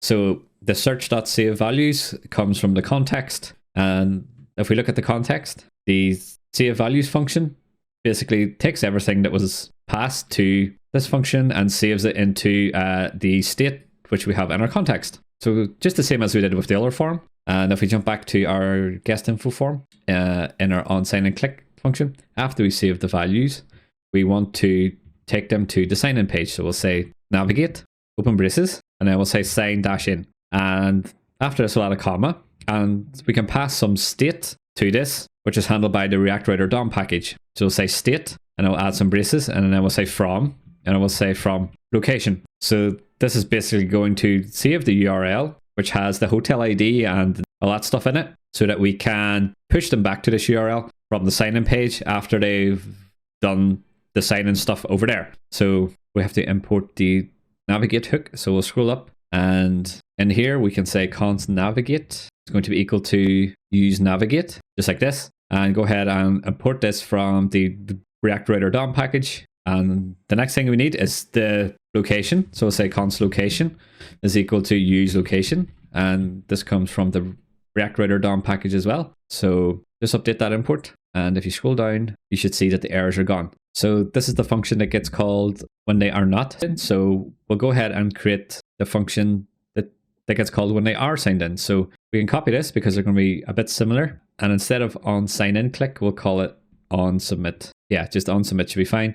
And what's going to happen in here is it's going to do the same thing. So it's going to save their search values into state. But instead of taking them to the sign-in page, what we want to do is take them to the hotel booking page. So we will delete this and we'll add some backticks because we need a template string. And we'll add a $sign, add some braces, and then we'll say, and then here we'll say /hotel /$sign, add some braces, and I'll say hotel ID. And after this, we'll say /booking. And we can delete all the state stuff that we added after because we don't need it. And that's it. So now what we need to do is add some logic to the form tag, which says call either the on sign in click function or either the on submit function, depending on their logged in state. So to do this, we'll scroll down to our form tag, and then we'll say on submit is equal to, then we'll add some braces in here, and then we'll say is logged in, then add a question mark. Then we'll call the handle submit function from the React hook form package, and then we'll say on submit. And outside of this, we'll add a colon, and then we'll say handle submit again, and then we'll say on sign in click. So go ahead and save this, and it should look like this. So if they're logged in, it'll call handle submit and then call our on submit function. And if they're not logged in, it'll call handle submit and then call our on sign in click function, which will take them to the login page. So I think that's it for in here. So we have our functions and we've added it to the form, and then we've got our buttons down below. So I think we can try this. If you go to the browser and just check your logged in state. So if you're signed out, you should see a button here that says sign into book. So go ahead and change some of these values. This is something that you can remember, and go ahead and click sign into book, and it should take you to the sign in page. Then if you sign in with a valid username and password, and if you click login, it signed us in, but it took us back to the home page. And that's because we need to add some logic to the sign in page that tells it to read the state that we saved in React Router DOM, where we saved the user's location. So we just forgot to do this, so let's go do it now. And so what we want to do is go into Explorer and go into the front end source folder and into pages, and then we'll go into the sign in page. So it feels like it's been forever since we were in here. So if we scroll to the top, and thankfully the change we have to make is only a few lines. So what we want to look for is the on mutation hook or the use mutation hook, where we call the sign in. So a quick refresher on this, we sign them in by calling the API, and then we show an on success. And the on success has a toast message in it, and then we use some stuff to update the query, and then we navigate back to the home page. But what we want to do in here is add a conditional to check the React Router DOM state for a location, and if that exists, then we want to send the user there instead. So inside the navigate brace, we'll say location.state, add a question mark, and then we'll say from, add a question mark, and then we'll say .path name, and then we'll do a double pipe and say homepage. So we have to import the location hook just like we did before. So scroll up to the top of the sign in component, and anywhere in here we'll say const location is equal to use location, and then import this from the React Router DOM package, just like this. And then we'll scroll down again, and that should fix the error. So now when we sign in, and if there's a success, we're going to navigate back to the location that was saved, if there is one, and if not, we'll just take them to the homepage. So you can try this again. If you jump back to the browser and hit sign out, it should sign you out. And then you basically want to go back to any of the hotels. So just go to the search page and then go back to the view more for one of these hotels. And if you scroll into the form, change the values again to something that you can remember. And if you click sign into book, it'll bring you to sign in page. So go ahead and sign in. And okay, cool. So this time it took us back to the hotel that we were at. And if you scroll down, the form has kept the state which we saved previously, and the button has changed to book now. Okay, so this is good. We have our details page working, and we've saved their final selection when it comes to their dates and their guests. So next what we'll do is we'll write a test for this and deploy it to our deployment environment.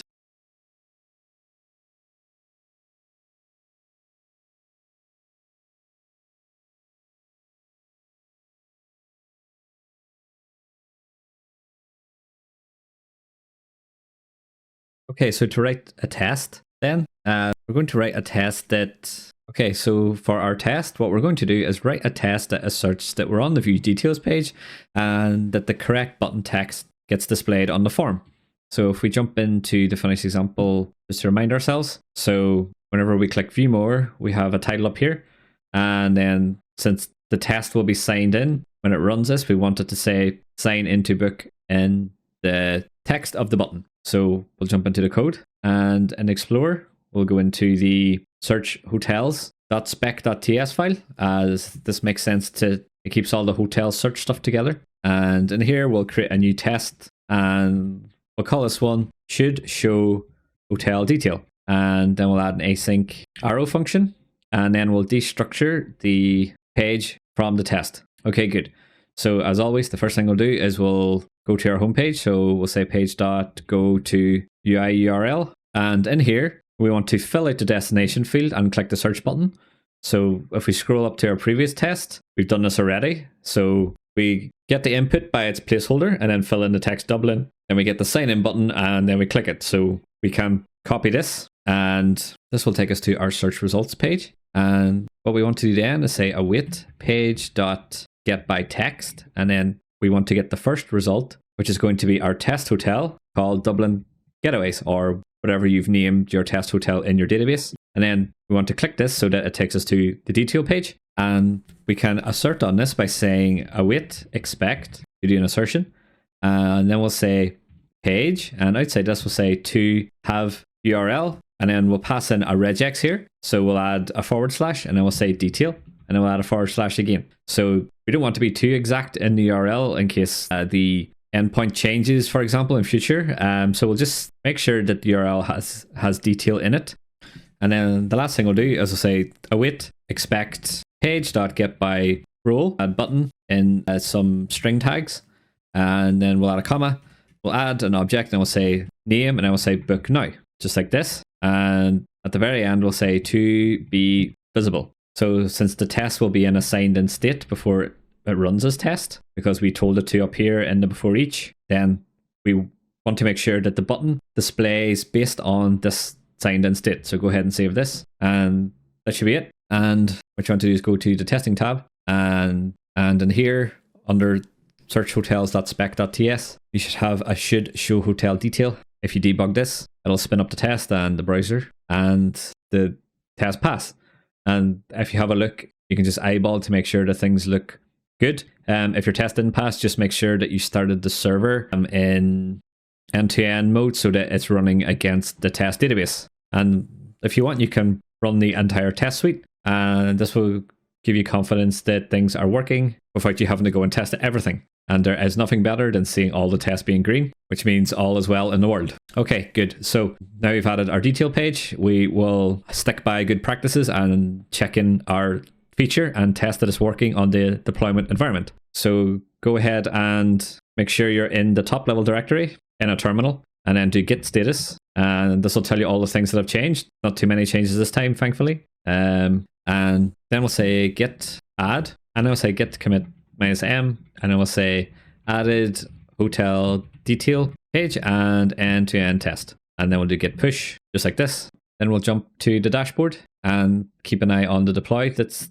kicked off for us. And since this will take a minute, if you have been looking for a time to go and grab a coffee, then now's the time to do this. This looks like it worked. So if we scroll up and grab the URL and let's search for some hotels, and if we click on view more, you should see your detail page appear, and it has the little form down in the bottom right. And if I sign out, it says you've signed out, and it's kept me on the current page, and it says sign into book. Okay, so this is good. Our app's coming along really well. So we've got a lot of functionality so far, but next we're going to look at the really interesting stuff, which is the booking form.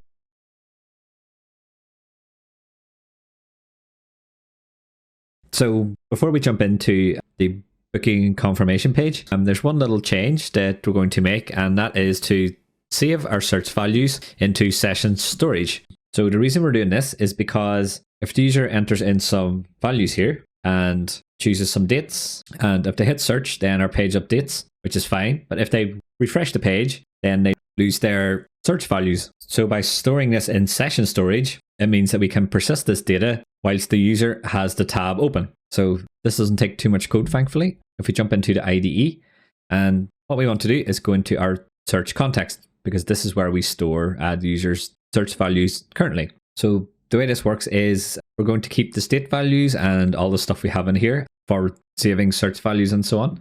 And what we're going to do is just add to this. So what you want to do is scroll down to the group of state hooks that we have here. And we are just going to add to these one at a time. So the first one is destination. So in the braces here, what we're going to do is pass in a function instead of an empty string. So this just lets us define the initial state using a function as opposed to a hard-coded value. And in here, what we want to say is session storage.get item, open brackets, and in here we'll add a string. Then we'll say destination, just like this. So what this is going to do is it's going to check the session storage for a destination field, and if it exists, it's going to populate the state object for us. So there's a chance that it could be undefined or null. So if it is null, what we want to do is just add a empty string as the default value. So just after the last brace, what we want to do is add a double pipe like this, and then we'll just pass in an empty string. So for check-in date, we can do the same. Inside the braces for the use state hook, we'll pass in an arrow function instead, and then we'll say new date, open our braces, and in here we can say session storage.get item, open our braces, and then we'll say check-in. So this will look for a check-in property in session storage. And just after the last brace here, what we want to do is say double pipe, and then we'll say new date, open braces, and then say dot to ISO string. Open and close our braces just like this, and go ahead and save this. So it should look like this. So what we're doing with this one is we're just going to get the value from session storage if it exists. If it doesn't, then we'll just create a new date that's set to today, and then we will create a new date from whichever thing the conditional has decided to use, and then this will get assigned to check-in. So for checkout, it's going to be the same. So what we can do is copy everything inside of our useState initializer brackets, just like this, and then we can paste it in place for the checkout. So instead of new date, paste in the stuff we just added, similar to above, and in here, instead of session storage.get item check-in, what we want to do is get the checkout value. So next is the adult count, and what we can do here is pass in an arrow function just like this, and then what we want to say is parse int and open some braces just like this. Then we'll say session storage.get item, and what we're going to do is get the adult count. And just outside this brace, what we'll do is default it to 1 if it can't find anything in session storage. So we put this in as a string because it's going to get parsed to an int. So we have to make sure that we're passing a string in here. So go ahead and save this, and it should look like this. And what we can do is copy this and paste it into the initializer for the child count as well. So we'll copy the parseInt stuff as well as the arrow function and paste it in just like this. And then we'll change adult count to child count. Okay, good. So we have a state variable for hotel ID, but I don't actually think we're using it anywhere. But just to be safe, we'll add it in here as well, just so we don't cause any bugs in case we are using it somewhere. So we'll pass in our arrow function here, and then we'll say session storage.get item, and then we'll say hotel ID, and outside the last brace, we'll pass in an empty string, just like this. So now we have the logic to initialize our state values from session storage.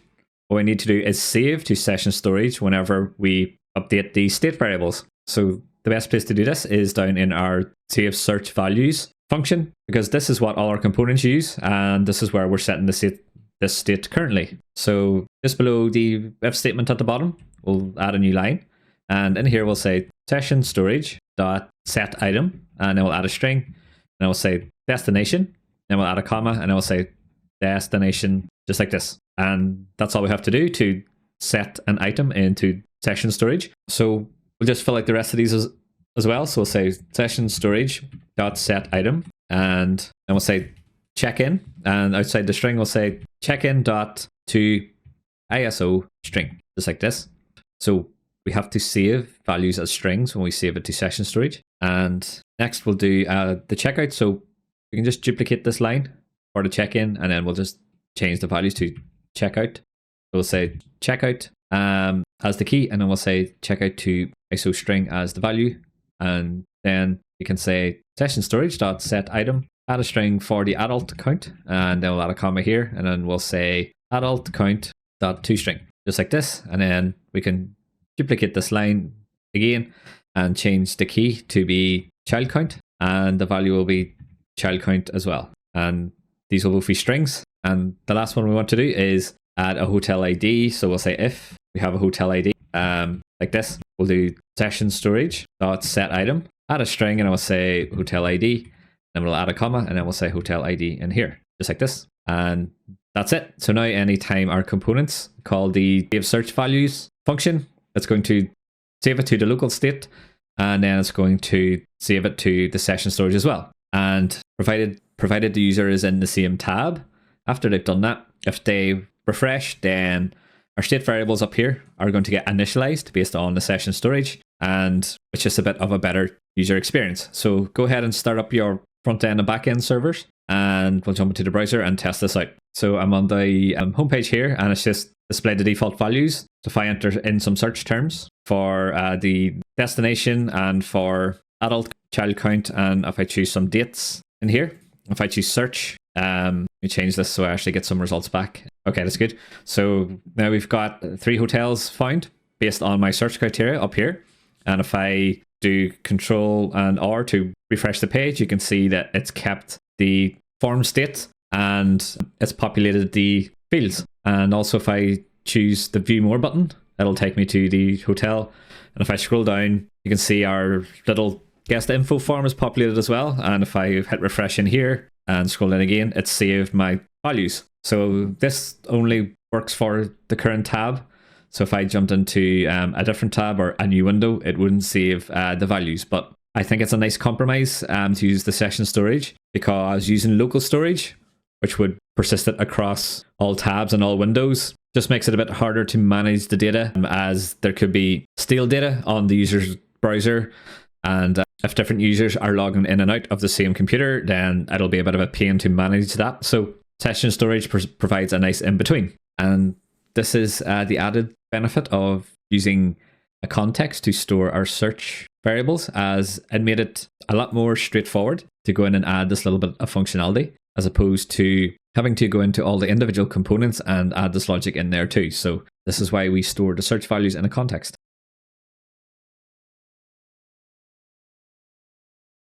Okay, so let's look at the booking summary page. So when the user has chosen a hotel and they've clicked on view details, at the bottom we've got our little form. And then after they've confirmed their check-in and checkout dates, as well as their guest count, if they click book now, it will bring them to the confirmation page. So this is quite an interesting feature, as there's lots happening behind the scenes to make this work. So on the left here, we have the booking details, which shows their chosen location, check-in dates, and the total length of stay, as well as the guests. And then on the right here, we've got the details of the user that they entered whenever they signed up. So we are going to pre-populate this form based on the current logged in user. So we can't edit these. These are just to show the user visually what their details are going to be. And then we've got a price summary down here. And then at the very bottom, we have our integration with Stripe. So whenever we enter in a test card and click on confirm booking, what this will actually do is we'll actually go off to Stripe and make a test payment, and then it'll go and book the hotel and save the booking to our database. So when this happens, the user will see a booking saved message, and if they scroll up to the My Bookings link at the top, they can go in here and see the booking that they just made. There's quite a lot of stuff happening. The first thing we're going to do though is we're going to create the endpoints and the components that we need to display the user's first name, last name, and email, as well as the booking details. And once we have that in place, we will be better placed to build out the Stripe stuff later on. So we'll jump into the code, and what we'll do first is we'll create a new endpoint that lets us fetch the current logged in user. So to do this, we'll jump into the backend folder and we'll go to the source folder. And what we want to do is go into the roots folder, and we're going to choose the users.ts root. So in here, we're going to create a new root to get the logged in user. So at the very top, we'll do router.get, and then we're going to open some braces, and then for our endpoint, we're going to do /me. And in here, we'll pass in a string, and then we'll say /me. So this is going to be the endpoint that will get the current logged in user. We'll add a comma, and then we'll say verify token, which will come from our auth middleware. And then we'll pass in an async function, just like this. So then we'll say request is going to be of type request, and then we'll say response is going to be of type response. And just make sure that these types that we added to our function arguments come from express. And the first thing we want to do in here is get the user ID. So we can say const user ID is equal to request.user ID. So remember, the verify token function is going to parse the HTTP cookie that gets sent to us from the browser that has the logged in user's info in it, and then it attaches it onto the request, and it gets forwarded onto our function here. So this is how we get the user ID.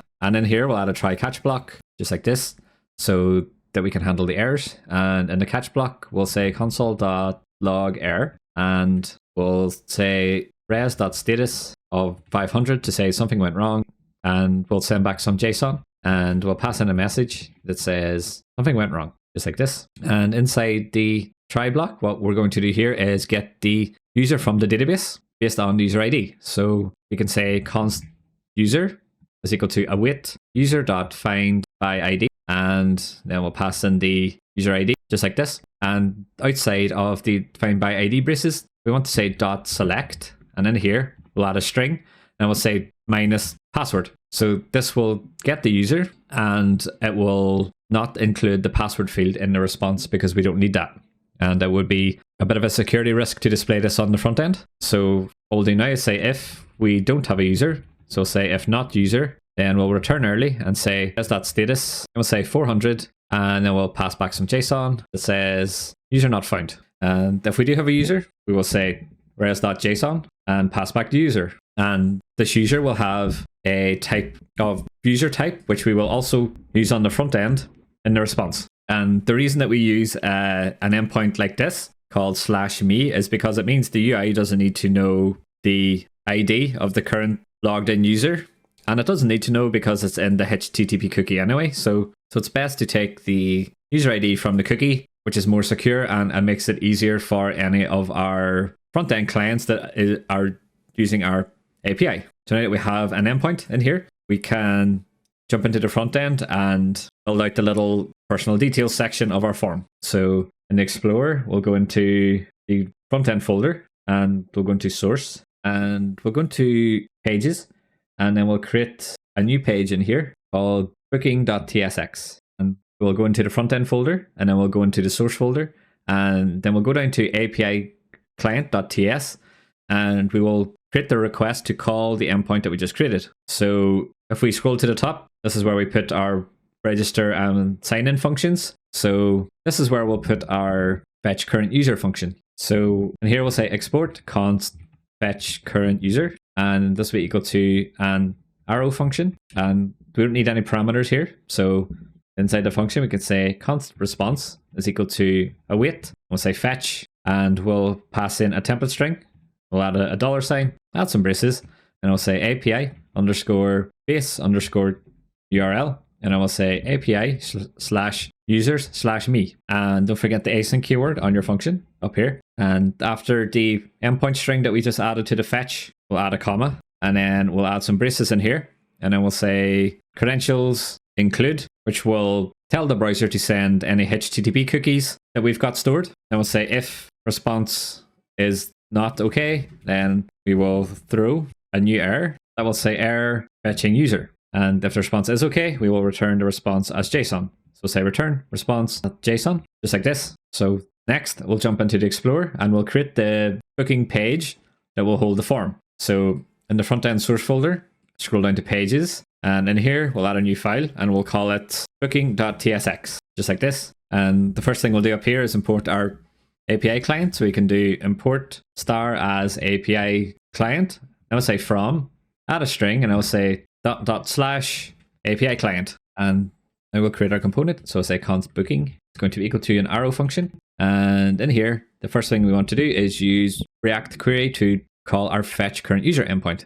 So we'll say const open our braces, and I'll say data colon, and then we'll call this the current user, since that's the object we're going to be getting back. And this is going to be equal to use query, and we will import the use query hook from React query, and inside the arguments here we'll add a string, and then we'll give this query a name. So we'll say fetch current user, and outside the string we'll add a comma, and then we'll say API client dot fetch current user, just like this. And at the bottom we'll say export default booking. So before we go and test this, what we want to do is add a response type to our function, so that whenever we come to add the JSX and stuff, the IntelliSense will give us the proper type. So currently, the fetch current user is going to return any. So that means IntelliSense and stuff won't work, which isn't very nice. So the first thing we need to do is go into the backend folder again, and in the source folder, we'll go into models, and then we'll go to user. And in here is where we define the user type at the very start of the course, which is used in the Mongoose schema as well. So what we're going to do is we're going to cut this, and then in the backend source folder, we're going to go into shared folder, and then we'll go to types.ts. And what you want to do is paste the type that we just copied somewhere in here. So what I like to do is keep all the Mongoose related stuff together, and then have all the response types and all the other types that I might have grouped together as well. So what I'm going to do is go to the very top of the file, add a few new lines, and then paste this in, just like this. And now we need to go back into user.ts and import the type at the top. So if you scroll down, you can see that there's an error here because I can't find the type anymore. But if you click on it, IntelliSense should pick up that it's now coming from the shared types folder. So if you import this, go ahead and save it. and it should fix the error. Next, we'll jump into the API client and scroll to wherever you added in the fetch current user function. And just after the async and the brackets, we want to add a colon, and we'll say promise and add some angle braces, and then we'll say user type. And IntelliSense should pick up that it's coming from the backend source shared types folder file. And now if we go back to our booking.tsx and hover over the current user, you can see it's going to be user type now as opposed to any. So now that we have this, what we'll do is we'll say console.log, and then we'll just log out current user dot email just to see if this is working. Before we can test this, we have to add the booking page to our front end routes. So we'll return some JSX at the bottom here just so that we don't get any errors with TypeScript.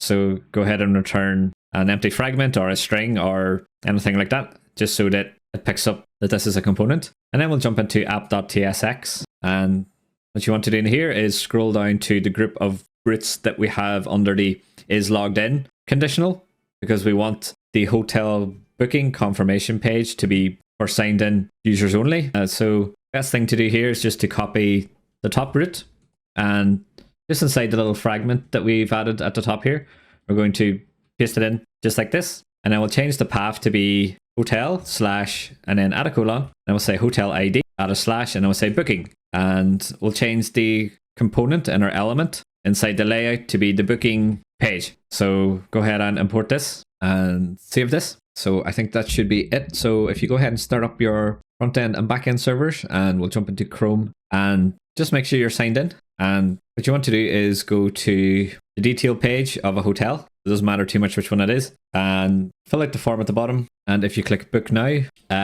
it'll bring you to a blank page, but that's okay because we haven't added anything to the booking page yet that the user can see. But if you look at the URL, it should be /hotel /ID, and then it should say /booking. And if you have a look at the console, it should display the email address of the current logged in user in the console. So this is good.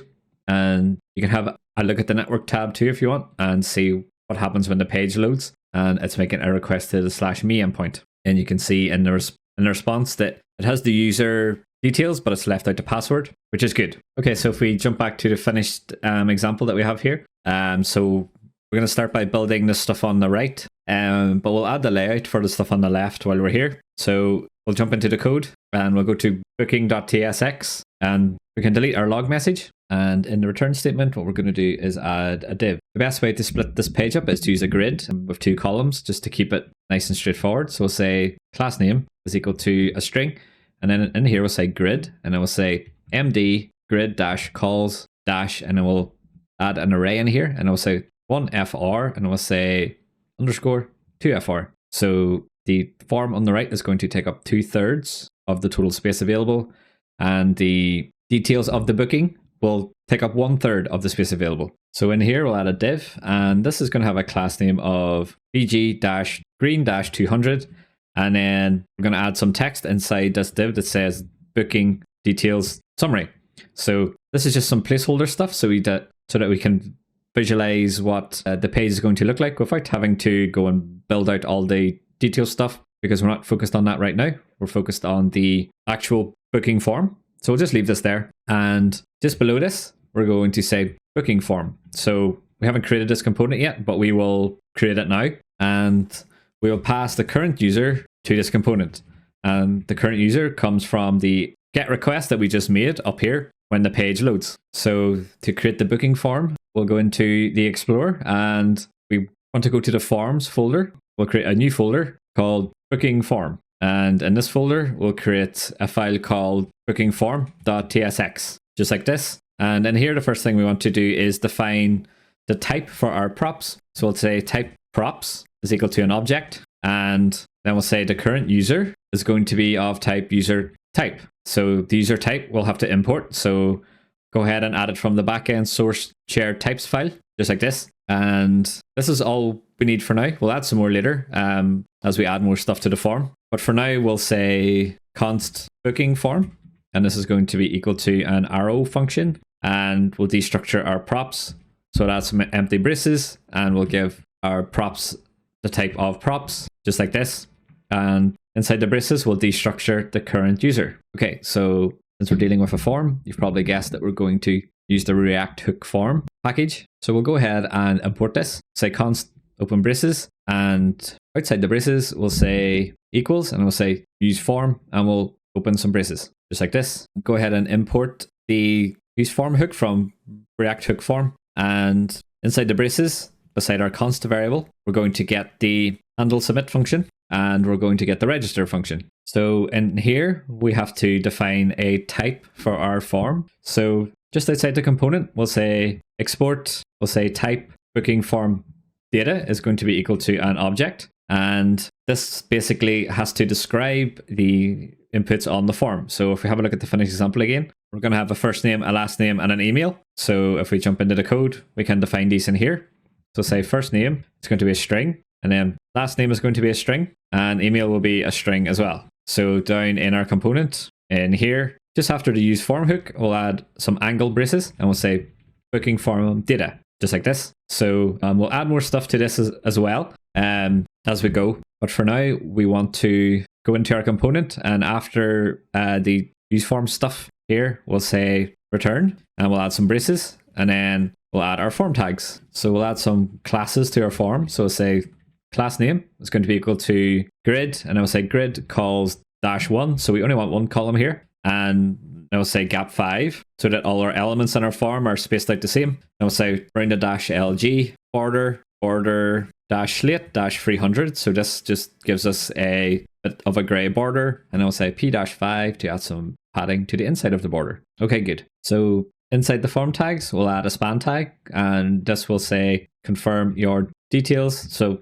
this is just the heading on the page. Then we'll say class name is equal to text-3XL. Then we'll say font-bold. Outside of the span tag, we can start adding in our form fields. So since first name and last name are on the same line, what we'll do is use a CSS grid to display these. So we'll say div, and then we'll add a class name equal to grid. Then we'll say grid calls -2. Then we'll say gap 6. And inside of this div, we'll add a label, just like this. And the text for the first label is going to be first name. And we'll add a class name to the label. So say class name is equal to text-gray-700. Then we'll say text-sm, font-bold, and then we'll say flex-1, just like this. And just after the first name text, what we're going to do is add our input like this. And then we can say class name is equal to mt-1. So we're just adding some margin to the top to add some space between the first name and the input. And then we'll say border, and then we'll say rounded, and then we'll say w-full so that we get a full width element so that it takes up the full column. And then we'll say pi-2 x-3 just to add some padding around the element. And then we'll say text gray 700. Then we'll say bg-gray-200 because we want the input to look like it's in a disabled state. And then we'll say font-normal, just like this. And after the input and after the class name prop on the input, what we want to do is say the type is going to be text, and then we'll say that this is a read-only input, and we will make it be in disabled state. And finally, we'll open up our braces, and then we'll add our 3 dots, and then we'll say register, add a string, which will be first name, just like this. So this will give us a first name input and ties it into the form. And it's going to look like it's in a disabled state. And what we'll do in a minute is populate this field with the values that we got from the current user object when we made the request. So next we want to copy this label field and paste it just below. And we're going to change some of these things. So instead of first name, we'll say last name. And then on the register function, it's going to be last name as well, just like this. And then just below this label, we'll copy it again. And then we'll do the same for the email. So we'll change this to say email, and then we will register it to be email. Okay, so we'll test this in the browser now before we continue.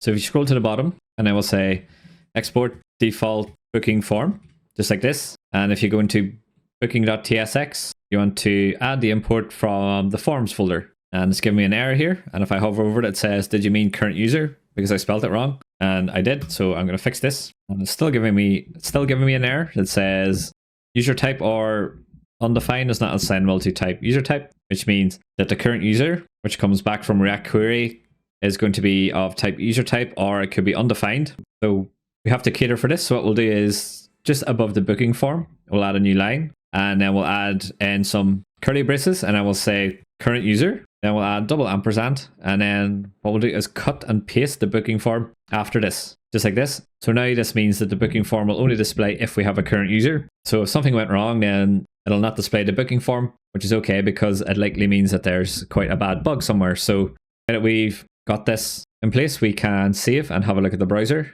And there's our nice green booking details summary on the left. And on the right, we have our confirm details form.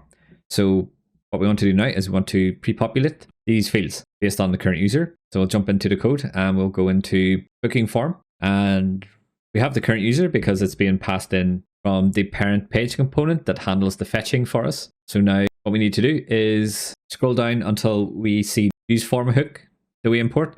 And inside the braces over here, what we want to do is add an object, and then we're going to say default values, and then we'll add an object after this, just like this. And we're going to say first name, add a colon, and this will come from the current user dot first name, just like this. And we'll do the same for last name. Say last name, this is going to be current user dot last name, and then we'll say email, and this will be current user dot email. So whenever this component renders, if we have a current user, it's going to pre-populate the form based on the data from the current user object.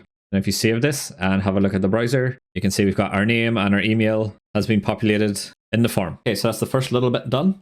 If we look at the next bit of our form in the completed example here, we have the booking details. So the way this is going to work is that we're going to do a few things. So the first thing is we're going to fetch the hotel based on the ID that we received in the URL so that we can get the full location. Then we're going to populate the rest of the stuff based on the search query that the user entered into the search bar, which we can get from the search context. So this is quite a nice component to build since it's only displaying data in a formatted way. So if you wanted to try this one yourself, that's the general approach we're going to take. So feel free to pause here and try it. Otherwise, we'll jump back into the code.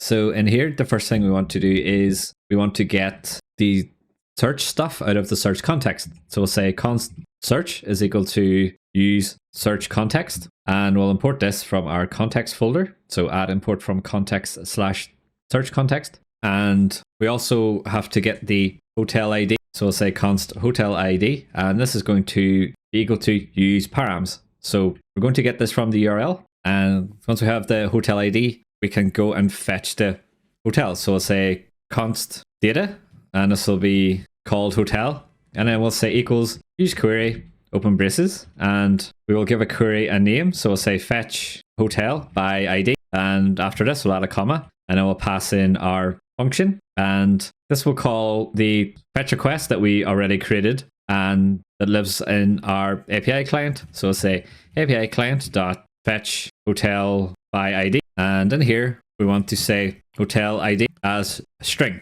just like this. And at the very end of our API client stuff here, we'll add a comma, and then we'll add some braces. And then in here, we'll say enabled, add a colon, and then we'll say double exclamation mark, and we'll say hotel ID. So this means that this query is only going to run if we have a hotel ID variable, which is good for performance because it means we're not calling the API many times. Okay, so now we have the search stuff that the user has entered, and we've got the hotel that they are trying to book. If we look at the finished example, the last little bit we need is the total length of stay, and this is calculated based on the check-in and the checkout date. So we will write the logic to create this number now. So in the code, just below the use params hook that we imported, we're going to say const, add an array, and then we'll say number of nights, and then we'll say comma, and then we'll say set number of nights. And this is going to be equal to use state, and it'll be a number, and we'll just initialize it to 0. So the reason we must put this in state is because this is going to be dependent on the check-in and checkout dates that we get from the search variable that comes from the use context hook. So we want to make sure that whenever the search context re-renders, that this gets updated as well. So based on that, what we want to do in here is we want to add a use effect hook. So we'll add use effect, and then we'll add our function inside and go ahead and import the use effect hook from React. And in here, what we want to do is say if search dot .checkin and search.checkout, then we want to run some logic to calculate the number of nights. So in here we'll say const nights is equal to math.abs, which means give me an absolute value. And in here we'll say search.checkout.get time, just like this. And then we'll say minus, then we'll say search.checkin.get time, just like this.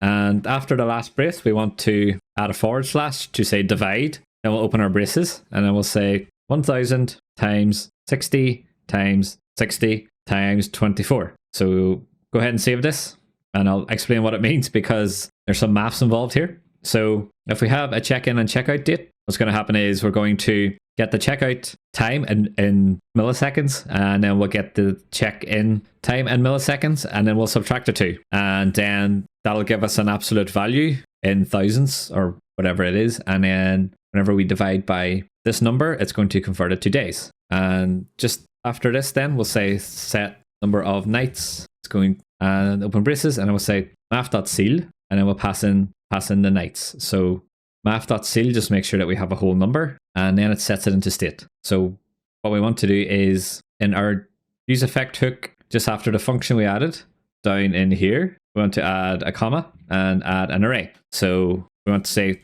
search.checkin, comma, search.checkout. So the reason we need to do this is because we want to make sure that anytime the check-in or checkout changes in the global state, that this reruns and gets the new number of nights based on whatever the new values are. Okay, so now we have all the things we need to display the little booking details summary. So we'll scroll down, and in our JSX, what we want to do is delete the green box that we added earlier because we don't need that anymore. And then we'll add an angle brace and we'll say booking detail summary, just like this. So we haven't created this component yet, so that's okay. And what we can do is pass in all the things we need to make this component display the details. So the first thing we'll do is we'll say check-in, and this will be equal to search.checkin. And then we'll say checkout is going to be equal to search.checkout. And I'll say adult count will be equal to search.adult count. And then we'll say child count will be equal to search.child count. And if we save these, it'll format it, which will hopefully make things a bit easier to see.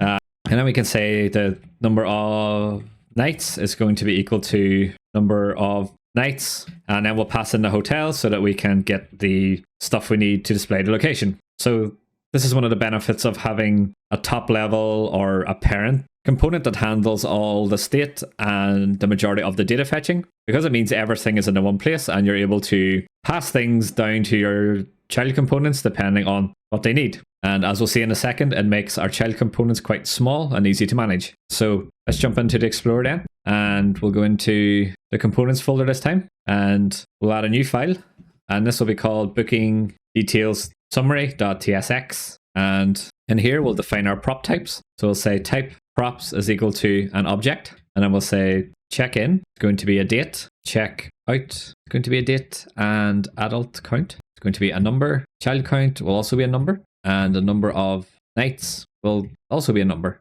And they'll say hotel will be of type hotel type, and you'll have to import hotel type from the backend folder, just like this. Now we can go ahead and create our component and destructure these props. So we'll say const booking detail summary is equal to an arrow function, and then in the arguments we'll destructure the props and give it a type of props. And if you use IntelliSense in here, it'll tell you everything that you can destructure. So just go ahead and destructure everything. So say check-in, check-out, comma, adult count, comma, child count, comma, number of nights, comma, and then hotel. Just like this. So now we have a bunch of errors, but don't worry too much about it right now.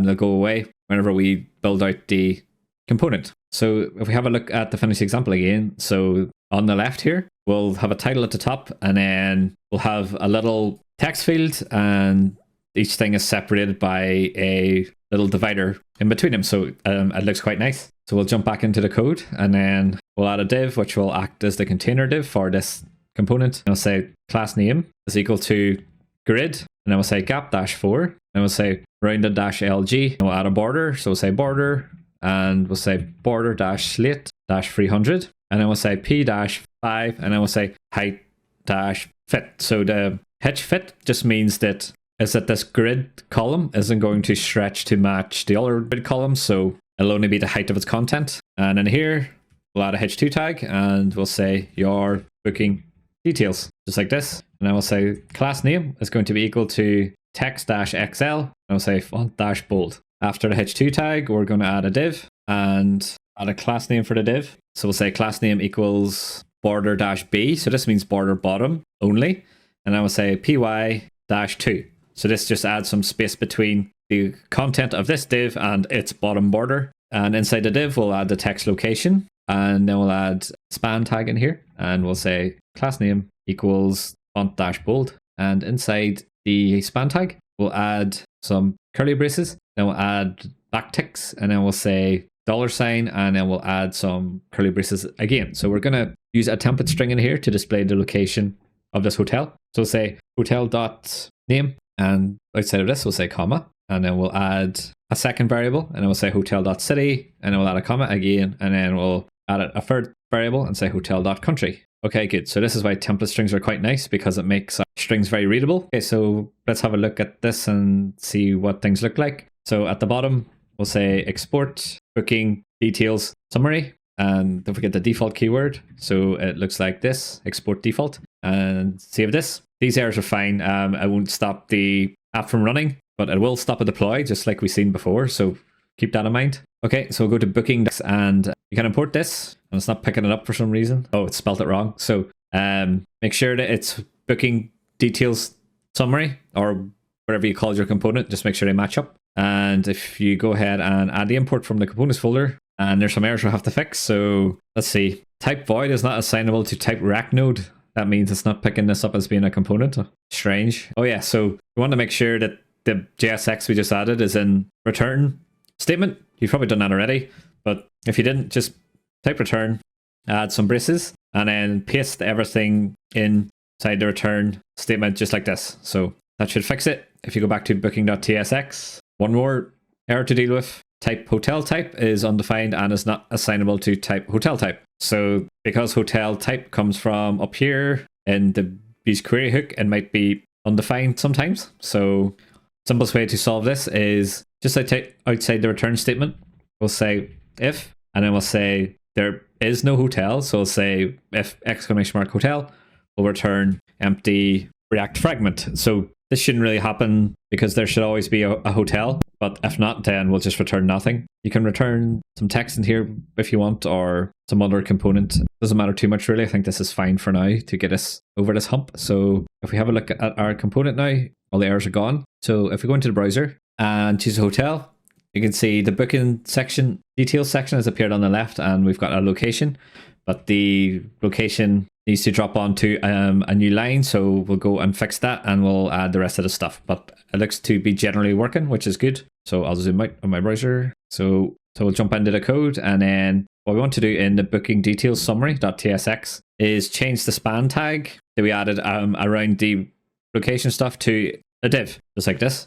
So span tags are typically used if you want things to be inline, and a div will default to a block element, which will drop onto the next line. Okay, good. So after the div we added for location, we'll add a div in here, and we'll say class name is equal to flex, and I will say justify dash between. So this is going to be for the check-in and check-out dates, which we want to be on the same line. So inside this div, go ahead and add a new div, and inside this we'll say check-in, and then we'll add a div again just after that, and we'll say class name is equal to font-bold. And inside of this, we'll say check-in.toDate string. So since check-in is a date object, we can use the functions on it to format it nicely for us, which is nice. And what you want to do now is copy the div that just wraps the check-in stuff that we added and paste it just below. And instead of check-in, we'll say checkout, and then we'll change the variable to say checkout as well. And we'll check this in the browser, and you can see things are looking a bit better now. We're missing a gap between our columns, but that's okay. We'll fix that in a minute. Now we'll jump into the code, and we'll add in the field for the total length of stay. So just after the div that wraps the check-in and checkout stuff, go ahead and add a new one. And in here, we'll add a class name equal to border-t and then border-b. So this will add a border to the top and bottom. And we'll say py-2 to add some spacing between the text and the borders. And inside here, we'll say total length of stay. then add a colon, then we'll add a div again, and we'll give this a class name of font-bold. And then in here, what we want to do is say number of nights, and then we'll add the text nights just outside of the brackets so that it looks like this. If we save this, have a look at the browser again, and as you can see now, we've got the total length of stay, and it's calculated it correctly as being 9 nights. So the last little bit we need to do is we need to add in the guests. So this will take a similar approach if we jump back into the code. And after the div we added for total length of stay, we'll add a div again. And in here we'll say guests. And just after this, we'll add a div again. And we'll add a class name of font-bold. And in here, we want to say adult count in braces. And after that, we'll add the text adults. And then we'll add an ampersand. And we'll open braces again. And then we'll say child count. And after this, we'll say children. Just like this. And that should be it for our booking details summary section. So if we have a look at the browser, you can see now that the section on the left has the location, the check-in and check-out dates, as well as the length of stay, which we calculated, and the total number of guests. So our form on the right has started to look a bit funny here, but don't worry about that. That's because the left column of our CSS grid has grown to be larger than the right column, but whenever we add some other stuff, it'll sort itself out. So this is fine.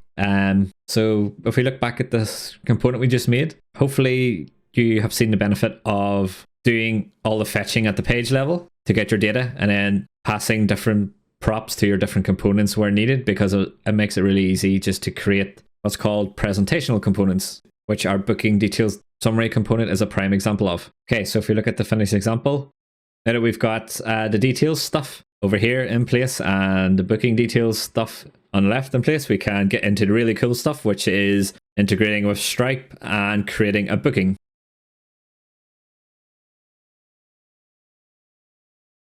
So before we get into the code for the Stripe stuff, what we'll do is look at how it all works at a high level. So whenever the user lands on our booking confirmation page for the first time, the first thing that will happen is the app will make a request to our backend API to create what's called a payment intent. So a payment intent is us telling Stripe, okay, I have someone about to pay for something, so I need to store some information about the transaction. So the best way to think of a payment intent is to think of it like an invoice.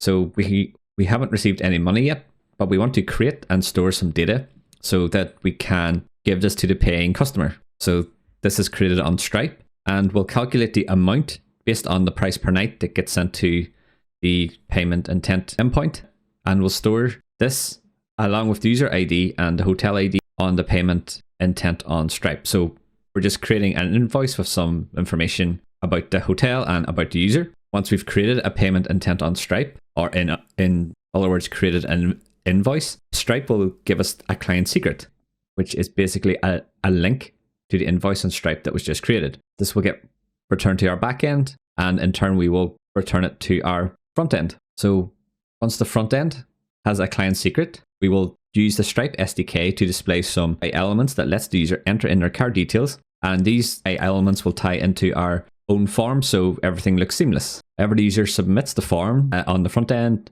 two things will happen. So the first thing that will happen is we will use the front end Stripe SDK to make a call to Stripe with the card details and the client secret to make a payment. So the first step creates an invoice, or in other words, the payment intent. And this second step here is going to pay for that invoice using whatever card details that the user enters. So once the payment has completed, the front end will get a response from Stripe to say either success or failed. And if the payment succeeded, what we'll do then is we will make a post request to our backend endpoint to create the booking and store the booking in our database. So hopefully this gives you an idea of what we're going to build.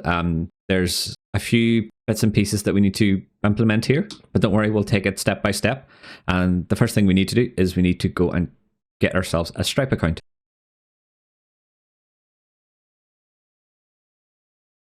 Okay, so to set up a Stripe account, what you want to do is go to stripe.com, and it'll bring you to this nice landing page. And at the very top, there's some links, and you want to go ahead and click on the sign in link, and this will take you to the login page. So If you have a Stripe account already, just go ahead and log in. Otherwise, there's a sign up link down here.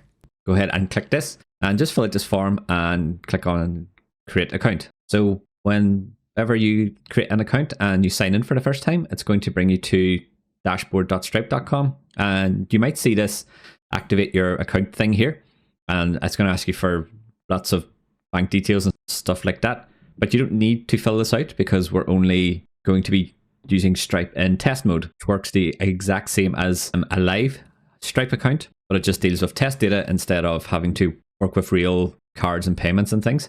So at the top left of the screen, there's a little X. So you can go ahead and close this down. And at the top, you should see currently viewing test data. Activate your account to access live mode. So this is what we want. And as you can see, there's a little toggle here for test mode. So we'll keep it in test mode for this course. And the first thing you want to do is go into developers. And what you want to do in here is you want to go into API keys. And if you scroll down, you will see a section for standard keys.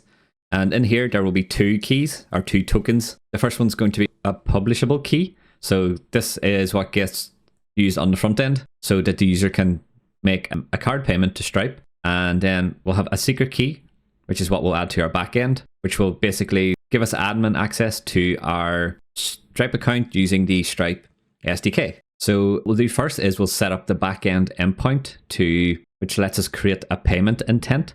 So go ahead and click on reveal test key, and this will reveal your test key. And then you just want to copy this, and then we'll jump into our code, and we want to go into the backend folder, and we'll scroll down until we get to our .env file. And in here, what we'll do is we will add a new comment in here, and we'll say Stripe. So we'll keep our Stripe environment variables together. I think there's only going to be one, but just in case we decide to add more. So in here, we'll call it Stripe underscore API underscore key, and then add an equals, and then paste it in just like this. So it should show your API key. And what we want to do is copy this, and back in the Explorer, we want to go into our end-to-end test environments file because we want to be able to run automated tests against our booking confirmation page as well. So go ahead and paste it in here just like this. We've got the API key in place. We can go ahead and install the Stripe SDK. So this just lets us work with Stripe without having to write too much code ourselves. So open a terminal and make sure you're in the backend folder. And then we'll say npm I, and then we'll say Stripe, just like this. And that will go and install it for us. So that's finished. What we're going to do now is jump into our backend source folder, and we're going to go into the roots, and we're going to add a new endpoint to the hotels.ts file. At the top, what we'll do is we'll say import Stripe from, and then we'll say Stripe, just like this. And then once we've imported the Stripe package, we have to initialize a new Stripe connection. So we'll say const Stripe is equal to new Stripe, open and close braces. Then we'll say process.env.stripe underscore API underscore key. Then we'll say as string. So this is coming from the environments file that we just added. So make sure that the property name in here is the same as the one that you're adding in here. Okay, good. And now that we've got the SDK, we can go ahead and create the endpoint. So if you scroll down just towards the bottom, and after the previous endpoints we've added, we'll add a new one. So we'll say router.host. So we're going to be creating a payment intent in here. And for this endpoint, we'll say slash, then we'll say hotel ID, then we'll say slash, then we'll say bookings, and then we'll say slash, and then we'll say create, then we'll say payment dash intent, just like this. And after this, we'll say verify token, so that this is a protected endpoint, and go ahead and import this from the middleware auth. And after verify token, we'll add a comma again, and then we can pass in our function. So we'll say async and pass in an arrow function, just like this. And then we'll add our request and add our response, just like this. So to create a payment intent, there's three things that we need here. The first thing is we need to know the total cost of this booking. The second thing is we need to know the hotel ID so that we can tie our payment intent to a hotel ID. And then the third thing is we need to know a user ID of the user who is trying to create this booking so that we can also tie it to the payment intent. So to get the total cost, we need to know the total number of nights that the user is trying to book for. And then we will get the price per night from the hotel in the database. So if we look at our booking page again, just to remind ourselves, we calculate the total number of nights on the front end. So we can send this to the endpoint that we're about to create. So in here, we can say const, add some braces, and then we'll say number of nights, and this will be equal to request.body. So next we'll get the hotel using the hotel ID. So we can say const hotel ID is equal to request.params.hotel ID, just like this. And after this, we can say const hotel equals await hotel.find by ID, and then we'll pass in our hotel ID, just like this. And then if we don't have a hotel for some reason, we'll say if not hotel, and then return request.status 400, which means bad request. And then we'll add some JSON in here with a message that says hotel not found, just like this. So now from the hotel, we can get the price per night. So after the hotel stuff, we can say const total cost is equal to hotel dot, and then we want to say price per night, and we'll say multiply, and we'll say number of nights, just like this. And then this will give us a value with the total cost. So the reason we calculate the total cost on the back end is because it gives us the most up-to-date price. So if you can imagine that the user was sitting on the booking confirmation page for quite a while, and then someone decided to update that hotel in the background, then the value on the front end would be wrong. It prevents someone from being able to hack the front end code and entering in their own price per night before it gets sent to the back end. So this is for data integrity and for security reasons. Okay, so now we have all the little bits that we need to create our payment intent or create our invoice. So what we can say now is const payment intent is going to be equal to await stripe dot payment intents dot create, and then we'll add our braces in here like this, and then we'll pass in an object. So now we need to say amount, and this is going to be the total cost that we just calculated, and then we'll add a comma, and we'll say currency, and then what you want to do is add in the currency that you've been using so far. So depending on where you're from, this will change, but it's always going to be a string. If you're not sure, check the Stripe docs to get your currency code. So mine will be GBP for Great British Pound. And after this, we'll add a comma. And then we want to say the metadata is going to be an object. So the metadata object is a thing that Stripe gives us that lets us store whatever we want against this payment intent. So the two things we want to store are the hotel ID and the user ID, which we get from the request. So part of the reason why we store this is for analytics and things like that, but it also helps us check if a booking has been paid for successfully before we save it to the database, which we'll see later.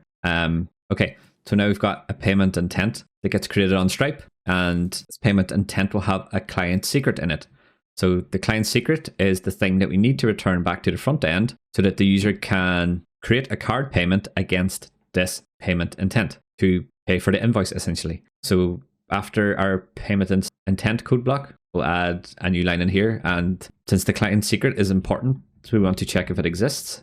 So say if payment intent.client secret doesn't exist by adding an exclamation to the front, then we want to return early, and it will say res.status, and it will say 500 because it indicates that something's gone wrong with Stripe and there isn't too much that the user can do on their end to fix it. And then we'll say JSON, and then we'll pass in our message, and we'll add a string that says error creating payment intent, just like this. So this will tell the front end or any callers to our API that there was something gone wrong with trying to create the payment intent on Stripe. Once we've handled this, what we can do is say const response is going to be equal to an object. And in here, we're going to define the things that we want to send back to the front end. So what we want to do is send back the payment intent ID, which comes from the payment intent. So this is used to initialize some Stripe elements on the front end, which we'll see shortly. After this, we need to send back the client secret, which will come from the payment intent as well. So we'll say payment intent dot client underscore secret. Then we'll say toString, and then we'll add a comma, and then we'll return the total cost. So by returning the total cost, it means that we can display it in our price summary box on the front end in our form, and it's always going to be the most up-to-date price based on the details from the back end. And this looks good. So the last little thing we must do here is we want to say res.send, and then we'll just pass back our response, just like this. So we're just passing the object we created back as JSON in the response to this request. Now we also want to create a type for this response so that the UI knows what to expect in terms of the properties that it's going to get back. So in our backend source folder, what we want to do is go into the share types file, and then we'll scroll towards the bottom, and then we'll add our type in here. So we'll call it export type payment intent response, and this is going to be equal to an object, and then we'll just pass in the properties that we're going to add in the response. The first one is the payment intent ID, and this is going to be a string, and then we'll pass back the client secret as well, which will also be a string, and then we'll pass in the total cost, which will be of type number. So this will make it easy for us to keep our API response in sync with the front end, which is nice. And that's pretty much it for the first bit. If we look at our little finished diagram here, which hopefully isn't too confusing looking back, but the endpoint we just created is the first bit of this flow. So it's going to do a post to our payment intent endpoint, and then that's going to call Stripe, and then we're just returning back the total cost and the client secret. So while we're in the backend, what we'll do is we'll create the endpoint that lets us create a booking provided that the booking has been paid for. So this is the post to the hotel/bookings endpoint. And once we've done that, we will go into the front end and we will join all these bits together.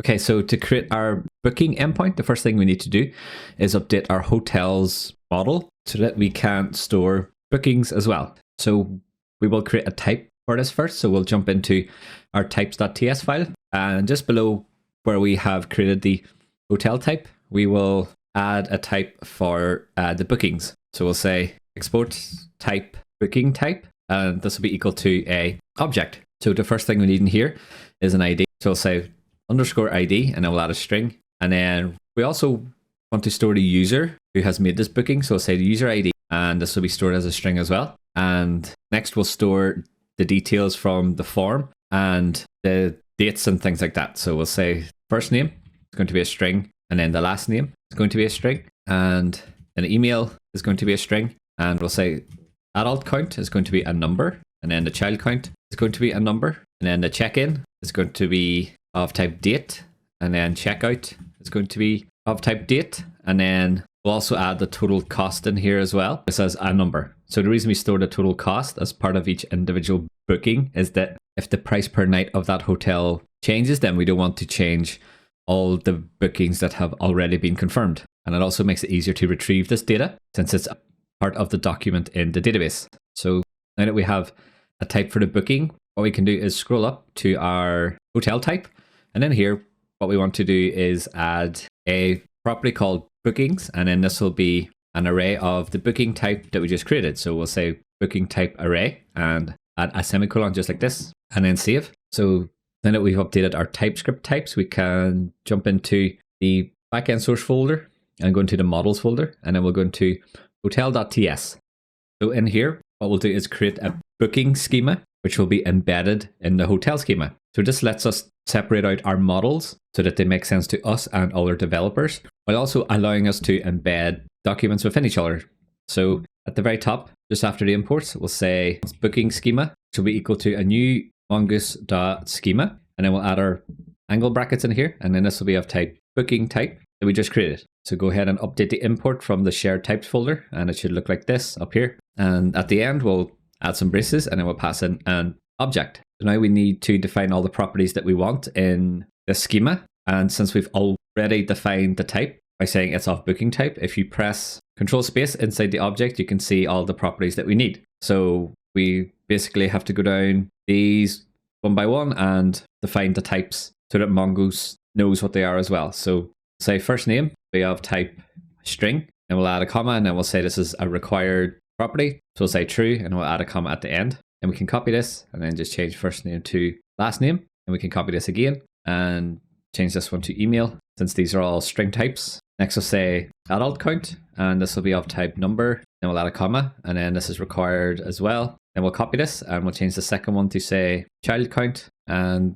don't forget to comma separate each of these things. So we'll add a comma at the end here and add a comma down here too. And we'll say check in, add a colon, and then this will be of type date, comma required is true. And then we'll add a comma, and then we'll duplicate this, and then we'll call the second one check out, just like this. And if we take a new line and do Control Space, we'll see what's left. So we don't need to add underscore ID because that gets added automatically. So we'll add user ID, and then this will be of type string, and it's required as well. This is required true. And then the last one is going to be the total cost. And this is type number, add a comma, and then we'll say required is true as well. Okay, good. So now we have a booking schema. The next thing we need to do is scroll down to our hotel schema.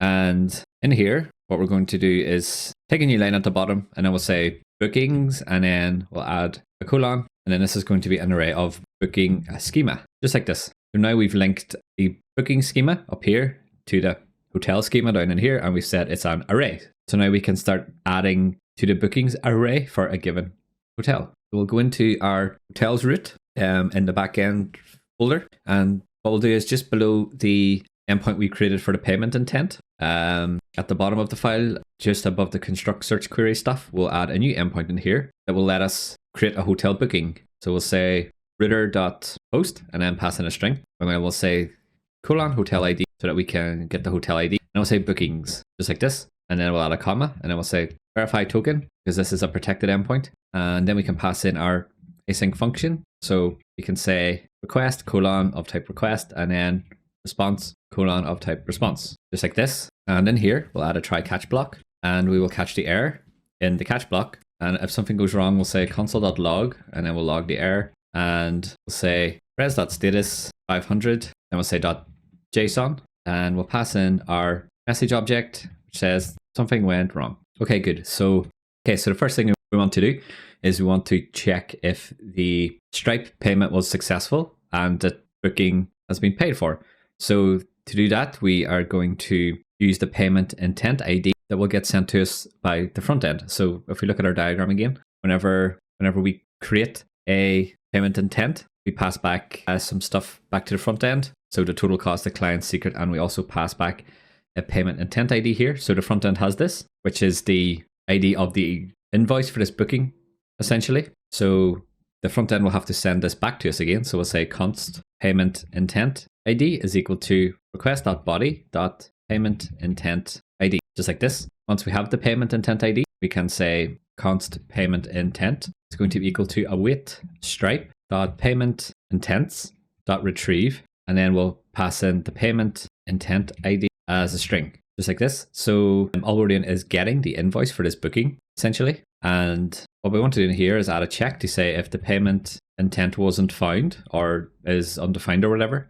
And we want to return a response, the status of 400. And we'll say JSON, and then we'll pass back the message that says payment intent not found. So this means that if the front end sends a payment ID that doesn't exist, then we're going to handle it early, and we're going to tell them what the problem is. Okay, so now that we've got a payment intent, we want to check that the hotel ID and the user ID that we stored in the payment intent whenever we created it. So we did this up here. Whenever we created the payment intent, we stored the hotel and the user ID against this payment intent. So whenever we get it again, we want to check that the hotel ID and the user ID matches the hotel ID and the user ID that we get in the request. So just after the previous if statement, we'll add an if statement to say if payment intent.metadata.hotel ID is not equal to request.params.hotel ID, or the payment intent.metadata.user ID is not equal to request.user ID.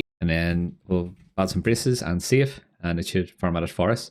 So remember, since we have a separate node backend, this API is going to be exposed to other clients, not just our React front end. So someone could use Postman and try to make a hotel booking here, even if they're logged in. So what we have to do is just make sure that the payment intent of the invoice matches up to the details that was passed to us by the logged in user and the hotel ID. And if these things don't match, then we'll return a response that say status of 400, and then we'll say JSON, and we'll pass a message in, and then we'll say payment intent mismatch. So we'll keep the message kind of generic so that we don't reveal too much information about what we're doing here in case someone is trying to do some malicious stuff with our endpoint.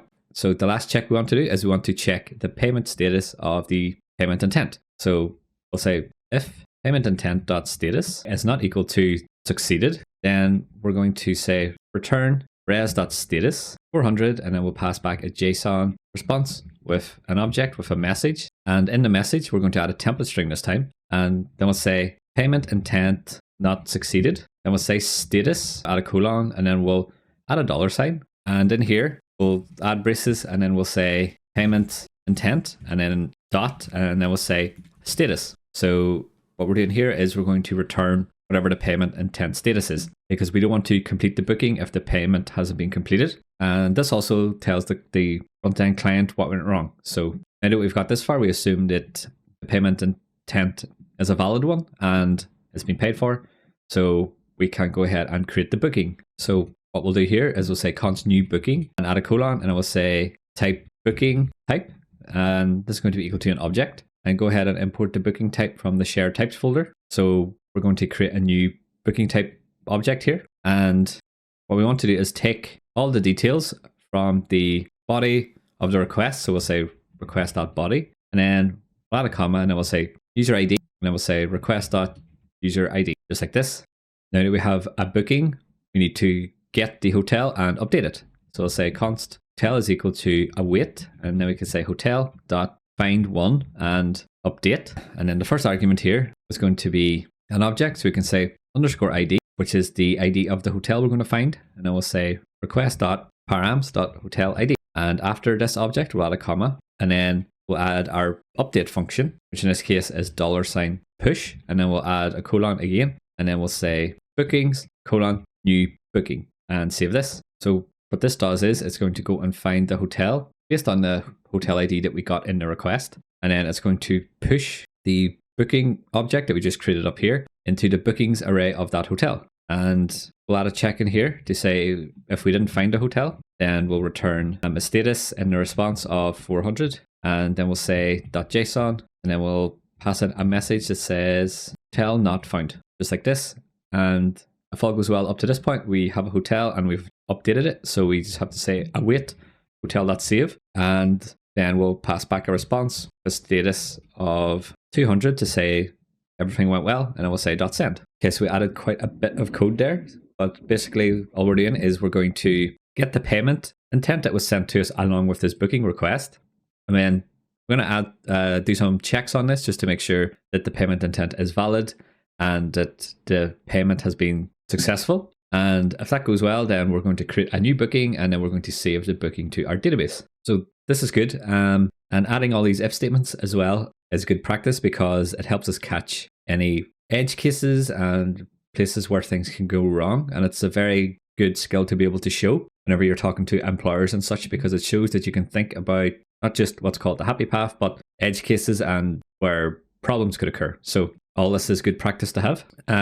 Okay, so now we've created our booking endpoint, and we've created our Stripe endpoint that lets us create an invoice. All we have to do now is go onto the front end and call these endpoints from there after the user has paid with their card. So don't worry if you're feeling a bit lost up until this point. Once we add the front end stuff and seeing the flow from start to finish, it'll hopefully clear things up.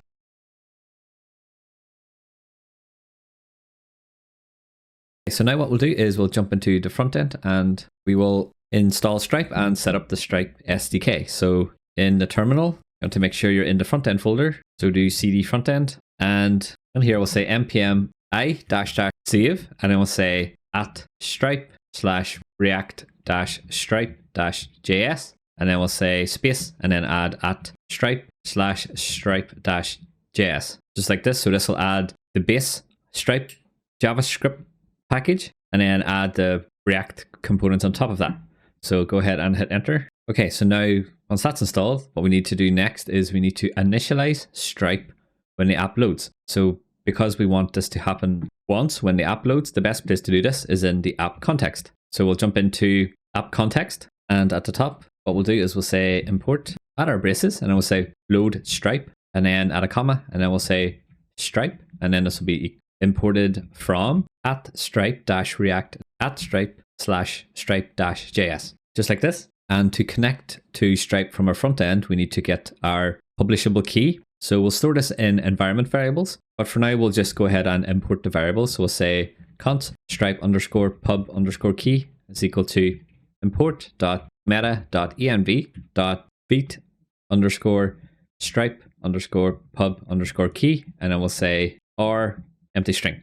So we should always have a Stripe public key provided it's in our environment variables, but just in case, we'll say or empty string so the TypeScript is happy. So now that we've got our key, we can load Stripe. So we'll scroll down just after the app context statement here. We'll add a new line in here, and I will say const Stripe promise is equal to load Stripe, and I will pass in our Stripe publishable key. So we'll say Stripe underscore pub underscore key, just like this. And now that we've got a Stripe variable here that lets us connect to Stripe and do all sorts of things, we want to expose this from our app context so that our components can use it. So we'll scroll down until we see all the value stuff inside of the app provider. So it should be in and around line 36. What we want to do in here is just at the very end of the object, we want to paste in Stripe promise, just like this. And it's saying that Stripe does not exist on type app context, and that's okay. So we'll scroll up until we see our app context type in here. So this describes all the things that our provider exposes.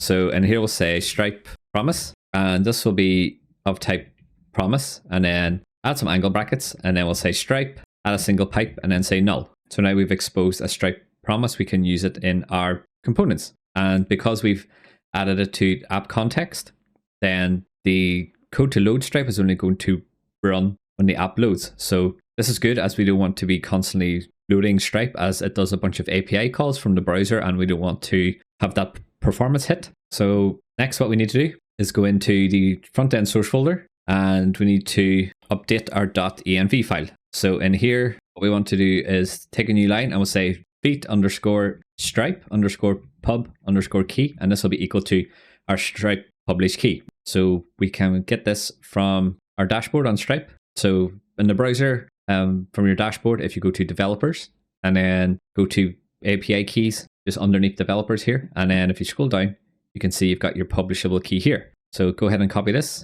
and then jump back to the code and paste it in just like this. And that's it. So now we can get access to our Stripe stuff on the front end, and we can hook into the Stripe elements. Okay, so now that that's set up, what we want to do is add some logic to the booking page that calls our create payments intent endpoint that we just created whenever the page loads. So we'll go into our front end source folder, and then we'll go down to our API client to create the fetch request that will call the create payments intent endpoint. It doesn't matter where you put this.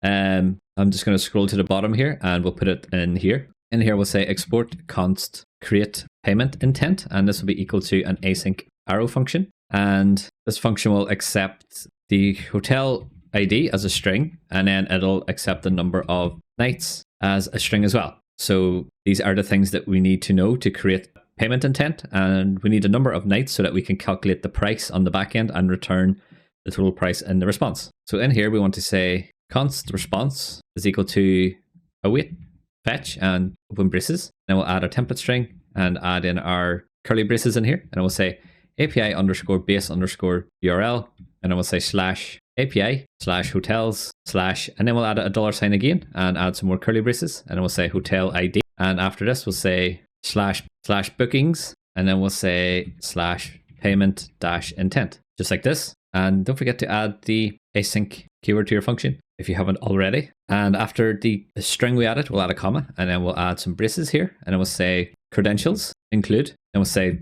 method post. So this is going to be a post request. Then we'll say body, and in here we'll say JSON.stringify, open braces, and then here we'll pass in the number of nights, just like this. And then we'll have to specify a content type. So we'll say headers, colon, add an object, and then in here we'll say string, and then we'll say content dash type is going to be of type application slash JSON, just like this. And just after the fetch request stuff, once we get a response back, we can check if the response was okay or not. So we'll say if not, response okay, and open our braces, and then we'll say throw new error, and then in the message we'll say error fetching payment intent, just like this. And then if all's good, we'll say return response.json. Okay, so now we've created the fetch request that goes and creates a payment intent based on the number of nights and the hotel ID. We can call this from our page. So we'll go into the booking.tsx page, and it doesn't matter too much where you put the code we're about to write, but I like to keep the use query stuff together. So just after the use effect hook is a good place to put it. So we'll take a new line in here, and then we'll say const open braces, and then we'll say data, and then we'll say payment intent data is going to be equal to use query, and then we'll open and close our braces, And in here, the first argument we're going to add is the name of our fetch request. So we'll call this create payment intent. And outside of this, we'll add a comma and we'll pass in a function. And inside this function, we'll call our payment fetch request. We'll say API client.create payment intent, just like this. And then inside the arguments here, we'll say hotel ID as a string. And then we'll say the number of nights dot toString. And then just after the call to the create payment intent line at the very end here, we'll add a comma and then we'll take a new line and then we'll pass in an object. And then we want to say only call this query if we have a hotel ID and the number of nights is greater than 0. So say enabled. Then we'll say double exclamation mark. Then we'll say hotel ID and then we'll say double ampersand. Then we'll say number of nights is greater than 0. So again, due to the way React renders and re-renders, some of these things and variables might not be defined yet. So we just want to make sure that we only create a payment intent once we have a hotel ID and we've calculated the number of nights that the user is trying to book. Okay, so the last bit we'll do in here is we'll jump back into our API client, create payment intent, and just after the async code here, we're going to add a colon and then we'll say promise, add some angle brackets, and then in here we'll say payment intent response, and this will be imported from the backend source shared types file. So all we're doing here is describing the values that we're going to get back in this response. So it's going to be the payment intent ID, the client secret, and the total cost, which is a number. And if we save this, it looks good. So now in our booking.tsx file, we're going to get back a payment intent data object with all the stuff in it that we need. So we can scroll down and we're going to add some stuff to our booking form so that we can connect it into the Stripe UI elements. So the first thing we're going to do is we're going to adjust this conditional here. So we want to say if we have a current user and if we have payment intent data, then we'll add a double ampersand after this and save this. So now we've just updated this to say only render the booking form if we have payment intent data and if we have a current user. Both these things are important. And inside the first brace here, what we're going to do is take a new line and we'll open an angle and then we'll say elements. And what you want to do is click on the elements tag and then the blue light bulb will appear. And then we want to add the import from Stripe React Stripe-JS. And what we'll do then is we will cut our booking form and paste it just inside the elements, just like this. So what the elements does is it comes from the Stripe front-end SDK and it gives us access to some Stripe UI elements that lets the user enter in their card details and then also lets us actually create a payment from the UI using the Stripe SDK as well. So we'll see this working in a minute, but for now we have an error to deal with. And it says property Stripe is missing in type blah, blah, blah. So inside the elements tag here, what we want to do is say Stripe, and this is going to be equal to the Stripe promise, which we can get from our context because that's where we initialized Stripe. So we just need to connect up the elements to the load Stripe function that we called earlier. So if we scroll to the top of the component, then we'll say const, open our braces, and then we'll say equals use context and import the context from the context folder. And inside the braces, what we can do is do space and it'll show you all the options available. So go ahead and grab the Stripe promise. And as you can see now down in our elements, the error is gone. So the next thing we need to add in the elements tag here is an options object. So say options is equal to, and then we'll pass in a object, and then we'll say the client secret is going to come from payment intent data dot client secret. So when we created a payment intent or created an invoice using the fetch request up here, wherever it is here, we created the payment intent on the back end, and then the back end called Stripe to create the payment intent on Stripe, and it returned us back a client secret, which is a reference to that payment intent. So it's like a link back to the invoice. And all we're doing down in here is we're connecting up the Stripe elements on the front end to the invoice that was just created. So whenever the user creates a card payment, Stripe will know what this card payment is for. Okay, so now that we're hooked into Stripe, what we can do is go and update our booking form so that we can display the things that we need to display. So if you look at the finished example here, we're going to have this price summary. So the total cost comes from our payment intent. So we need to display that. And then we're going to have this card payments input thing, which is actually coming from the Stripe SDK. So this is pretty cool to see working. So let's go ahead and build this. Back in our booking.tsx file, we will pass our payment intent to our booking form so we can get some stuff out of it. We'll say payment intent is going to be equal to payment intent data, just like this. And now we can go into the booking form and we'll scroll up to the props, and in here we'll take a new line and we'll say payment intent, and this will be of type payment intent response. Since we're passing the whole object in, we can use the object response from the shared types folder in the backend, and it'll all work the same. We've added this. We'll scroll down to our JSX, and the only things we have so far are the first name and last name and email fields that are in a grid. So to make life easy for ourselves, you can go ahead and collapse this grid. Should be in around line 30. And once you've collapsed that, what we'll do is create the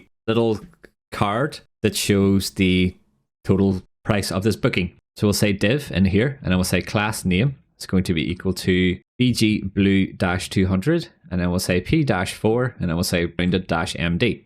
So this will give us a blue background and just round the corners a bit so that it looks nicer. And then here we'll add a div again, and we'll say class name is equal to font-semi-bold, and then we'll say text LG. And inside of this div, we're going to say total cost, and then add a colon, and then add your currency symbol, open some braces, and then we'll say payment intent dot, and in here we'll say total cost, then we'll say to fixed, and then we'll add 2. So this will display the total cost to 2 decimal places, so it looks like a nice currency number. And we need to get the payment intent from the props. So scroll up to the top of the component, and after current user, add a comma and paste in payment intent, just like this. And just after the div that we added that displays the total cost, we'll add a div in here, add a class name, and this is going to be equal to text-xs. And in here, we'll just say includes taxes and charges. So this is just a bit of text for completeness more than anything else. And we'll have to add a title to this stuff actually. So what we'll do is in the divs that we just added with the blue background, we'll take a few new lines at the top of this, and then we'll add a div in here, and then we'll add a class name, which is equal to space y-2. So we're going to add a title in here, and then we're going to move our blue card inside of the same div. So space y2 is just going to separate the title from the blue card. So inside this div, what we want to do is say h2, and then we'll say class name is equal to text-xl, and we'll say font-semi-bold, and then inside the h2 we'll say your price summary, just like this. And then we'll take the div that we just added previously that has the total cost and the taxes and charges and all that stuff, and we'll cut this, and then we'll paste it just below the h2 so that it looks like this. And outside of this div, so just above the closing form tag down here, we want to add a new line, and then we're going to say div, and then this will be class name equal to space -y-2, and in here we'll say h3, and the class name for this one is going to be equal to text-xl, and then we'll say font-semi-bold. So we're just keeping the headings of these little subsections the same. So this is the same as the one up here, and the text for this one is going to be payment details. And just below this is where we will add in the Stripe elements. So open an angle brace, and then we'll say card element, just like this. And then we can import this from Stripe React.js, and we'll add an ID in here of payment-element, and then we can add a class name to this as well. So we're going to style it up as best we can to match our form. So we'll just say border rounded-MD, and we'll say P-2, and we'll say text-SM. So what this will do is it's going to display inputs for card number and CSV and all that sort of stuff. So I think we can start the browser and see what this looks like. So go ahead and start your backend servers and your front-end servers, and by going into front-end folder and the backend folder and saying npm run dev, and then open this in the browser. Okay, so once you've opened it in the browser, what you want to do is go into one of the hotels you've added and scroll to the bottom and fill out the form. So keep in mind your check-in and check-out dates as well as your price. And then if you click book now, you can see it's taken us to our confirmation page, and we have a total cost has appeared. And we also have this payments details things down here, and this comes from Stripe. So a big part of the reason why we're using the Stripe elements is because not only does it give us this input here so that the user can add their card number, but it also means that we don't have to save or deal with any card details on our own server. So if you look again at the code, there is nowhere where we have had to capture the user's details, the user's card details, or any payment info in our own code. It's all handled by Stripe. So this is one of the big advantages of Stripe, is that it completely takes away the need for us to handle and process the card details, because then there's a whole bunch of legal stuff that you would have to do as well, which is a massive pain. So Stripe takes all of this away from us, and it's a big security win for us. So the next thing I want to show here is that the payment intent gets created and that we get back a total cost. So if you're interested, you can go into the network tab yourself, and if you refresh the page, you can see a bunch of Stripe stuff happens, which is okay. But if you scroll up until you see the payment intent, so if you click this, you can see in the headers and the URL, it's going to our bookings are /payment intent URL, and it's making a post. And in the payload, we're sending the number of nights. And then in the response, you can see we get back client secret and a payment intent ID. So this helps us identify the payment intent for this booking, which we'll need for the next part whenever we actually create the booking after the payment has succeeded. And we've also got the total cost here, which was calculated on the back end. And then we're just displaying the total cost here on the UI. So now that we've got our UI in place, we can add a submit button in here that will perform the 2 steps that we need to complete the booking. So if we look at our diagram again, we have built out these parts. So we've created a payment intent and we've got back some info about it. And then on the front end, we now need to do the on submit that will send the card details off to Stripe. And if the payment is successful, we will call the hotel's booking endpoint that we created earlier as well. So we'll jump back into the code and we'll scroll up. And just after the use form hook, what we'll do is take a few new lines, and I will say const on submit is going to be equal to an async arrow function. And this is going to receive the form data that we get from the booking form data. So remember, our booking form is inside the React hooks form stuff. So even though the user can't edit too much of the form, it still makes sense to keep all the fields together so that it's easier to submit the form data and parse it on the back end in one piece. So in our on submit function, once we've gotten the form data, what we want to do in here is say const result is equal to await stripe dot confirm card payment. This Stripe variable will come from the use Stripe hook, which is provided by the Stripe SDK. So this is different from the Stripe stuff we added to our own app context, so it's actually under Stripe. This Stripe variable gives us access to all the features of Stripe. So just keep that in mind, that they're both Stripe stuff, but they do different things. So we need to get this Stripe variable from the Stripe hook. So at the top of our component, we'll say const stripe is equal to use stripe. And then go ahead and import this from the React Stripe library, just like this. And if we scroll back down to where we were, there's a few errors here. Don't worry too much about the majority of them, but we'll fix this stripe one for now, just so that it's easier to follow the code. So just above the const result, we'll say if not stripe, and then we'll add some braces in here, and then we'll just say return. So really, this will never happen as the on submit, only gets called when the form gets submitted, but TypeScript thinks this function isn't going to work if Stripe hasn't been loaded before it gets called. So it's a TypeScript thing being a bit too safe, but we'll cater for it anyway, just to keep the code happy. Okay, so back to what we were doing then. And what we're going to do in here is we're going to send the card details that the user entered to Stripe. So we'll add some braces after the confirm card payment function. And there's 2 things we have to do in here. So the first thing is we need to pass in the client secret. So we'll say payment intent dot client secret. This is so that we tell Stripe what thing or what invoice the user's paying for here. And then the second thing is we'll add in a object. And in this object, we're going to say payment underscore method, and then add a colon and add an object. And in here, we're going to say that it's a card.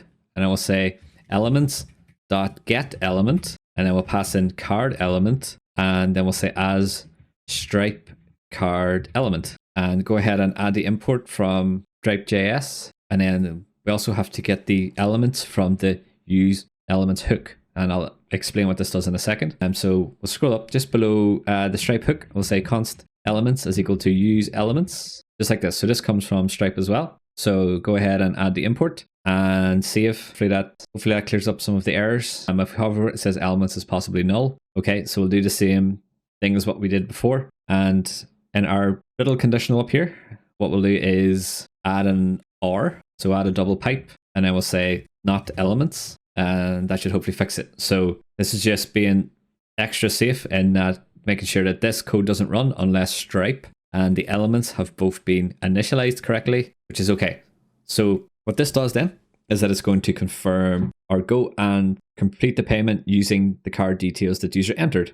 And it does that by getting the card element, which is down here in our JSX. So this card element. So it's just going to look for this data or this element, and it's going to send the data from it off to Stripe. And again, it does this in a way where we don't have to store or see any of the user's card details. So this is a big win for us, as it means we don't have to worry about the security side of things that way. So once we get the result back, we can say if result.paymentintent.status is equal to succeeded, and we can go ahead and book the room. So we haven't created the fetch request on the front end yet for this, but we'll do it next. So what will happen here then is if the payment didn't go through or something happened to the user's card or they didn't complete the payment, then the status will be of a different value. And then it'll just skip over this if statement and it won't book the room. Then if the user decides to refresh the page to try again, for example, then the whole flow starts from the start. So whenever the booking page loads, it'll go and create the payment intent and it'll display the total price. And the user will enter their card details and they will hit submit again. And hopefully this time, if everything works for them, it'll come back with a payment intent status of succeeded. And then it will go and call the room book API. So hopefully it's starting to fall into place for you how this works. If not, then feel free to take a minute here and jump back and watch different bits or explore the code yourself to understand how it all works. And otherwise, we will create the fetch request on the front end that will call our room booking API.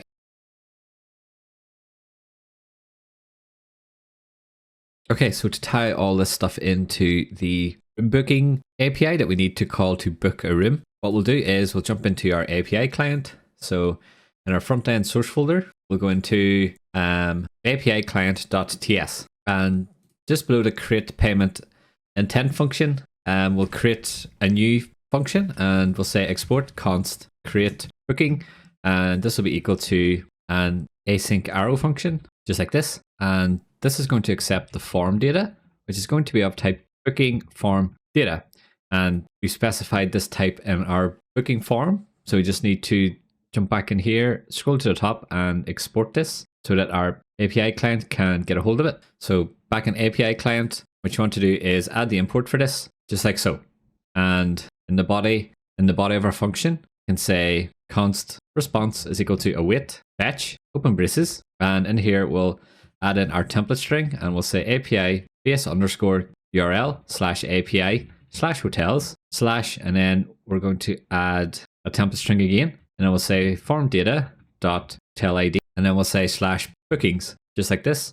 And after the string, what we'll do is we'll add a comma and then we'll add some braces, and then we need to pass in a method. So this is going to be a post because we're creating a new room booking, and we'll pass in our headers and we'll say content dash type is equal to application / JSON, just like this. And then outside the headers object, we'll say credentials, and we'll say include. Outside of the string, we'll say body, and then we'll say JSON.stringify, and then we'll pass in our form data, just like this. And we have an error up here that says property hotel ID does not exist on type form booking data. This is okay, we'll solve this in a minute. But for now, we'll just finish the rest of our function here. So once we have a response, we can do the usual stuff and check if the response was okay or not. So say if not response.okay. In some braces, we'll say throw new error, and then we'll just add a string in here that says error booking the room. So just like this. And since we're not getting anything back in the request, we don't have to return anything here. So this is all we need right now. So what we can do now is jump back into our booking form.tsx. And what we need to do is update our form type to hold the rest of the stuff that we need to create a room booking. So when we come to save the booking to our database, we need to know first name, last name and email, but we also need to know the adult count, the check-in dates, and all that stuff. So we need to update our form to hold these values as well. So we'll start by updating the type. So in here, after email, we'll say adult count, and then this will be a number. And then we'll say child count, and this will be a number as well. And then we'll say check-in, and this will be a string. And then we'll say checkout will be a string as well. And then we also have to pass in hotel ID, which is going to be a string. And then we'll need to pass back the payment intent ID, which is going to be a string. And the reason we need to pass the payment intent ID is because our booking endpoint is going to check the status of the payment just to make sure that it's a valid payment for this hotel and for the user who's trying to book the room. So now that we've defined the types, we can scroll down, and in our default values, we just have to add the rest of this stuff. So the check-in dates and the adult count and the child count is going to come from the search context. So what we can do is just above the use form hook, we'll add a new line, and I will say const search is equal to use search context, just like this. And then we'll import the search context from the context folder. And now in our default values, we can say adult count, and I will say search.adult count, and then we'll say child count, and then we'll say search.child count, and then we'll say check-in. It's going to be search.check-in, and for checkout, it'll be similar. It'll be search.checkout, just like this. And it's saying that we need to convert the dates to strings, so let's do that. After checkout, we'll do to ISO string, just like this. And then we'll do the same for checkout. So anytime you're sending dates across on an API, the best thing to do is to convert it to an ISO string, as this is a format that's widely known by lots of framework and packages, and it's just a bit of a convention that developers use to keep things consistent. Okay, so the next thing that we need to pass in here is the hotel ID, and this will come from the URL. So we'll scroll up, and just after the search context, we can say const open braces, and then we'll say hotel ID, and this will be equal to use params, just like this. And then you want to import this from the React Router DOM package, and then down in our use form hook, we can say hotel ID, just like this. And then the last things we need are the total cost, and this comes from the payment intent dot total cost, and then we'll add the payment intent ID, which comes from the payment intent dot payment intent ID, and it's saying that we haven't added the total cost to the types, so we'll scroll up. Must have just missed it. So in our booking form data type, just add a total cost to the bottom, and this will be of type number, just like this. So this is why we use the form, because even though the user only has to fill out their credit card details on this page, we need to know quite a lot of information to create a booking. So by putting all the values in a form, and makes it a lot easier to handle the data when it comes to sending the data to the backend, as you can see here. So even though the different values are coming from different places and different objects, at the end of the day, everything gets added to the form, and it makes it easier to handle the handle submit, which we'll do now. So just above the use form hook, what we'll do is we'll create the post request using React query. So we'll say const open our braces, and I will say mutate, add a colon, and I will say book room, and this will be equal to use mutation. And then in here, we'll say API client dot create room booking, and then we'll add a comma, and then we'll add in some braces in here, and then we'll say on success, and this is going to be an arrow function. And then what we're going to do in here is display our toast messages. So we'll do this in a second.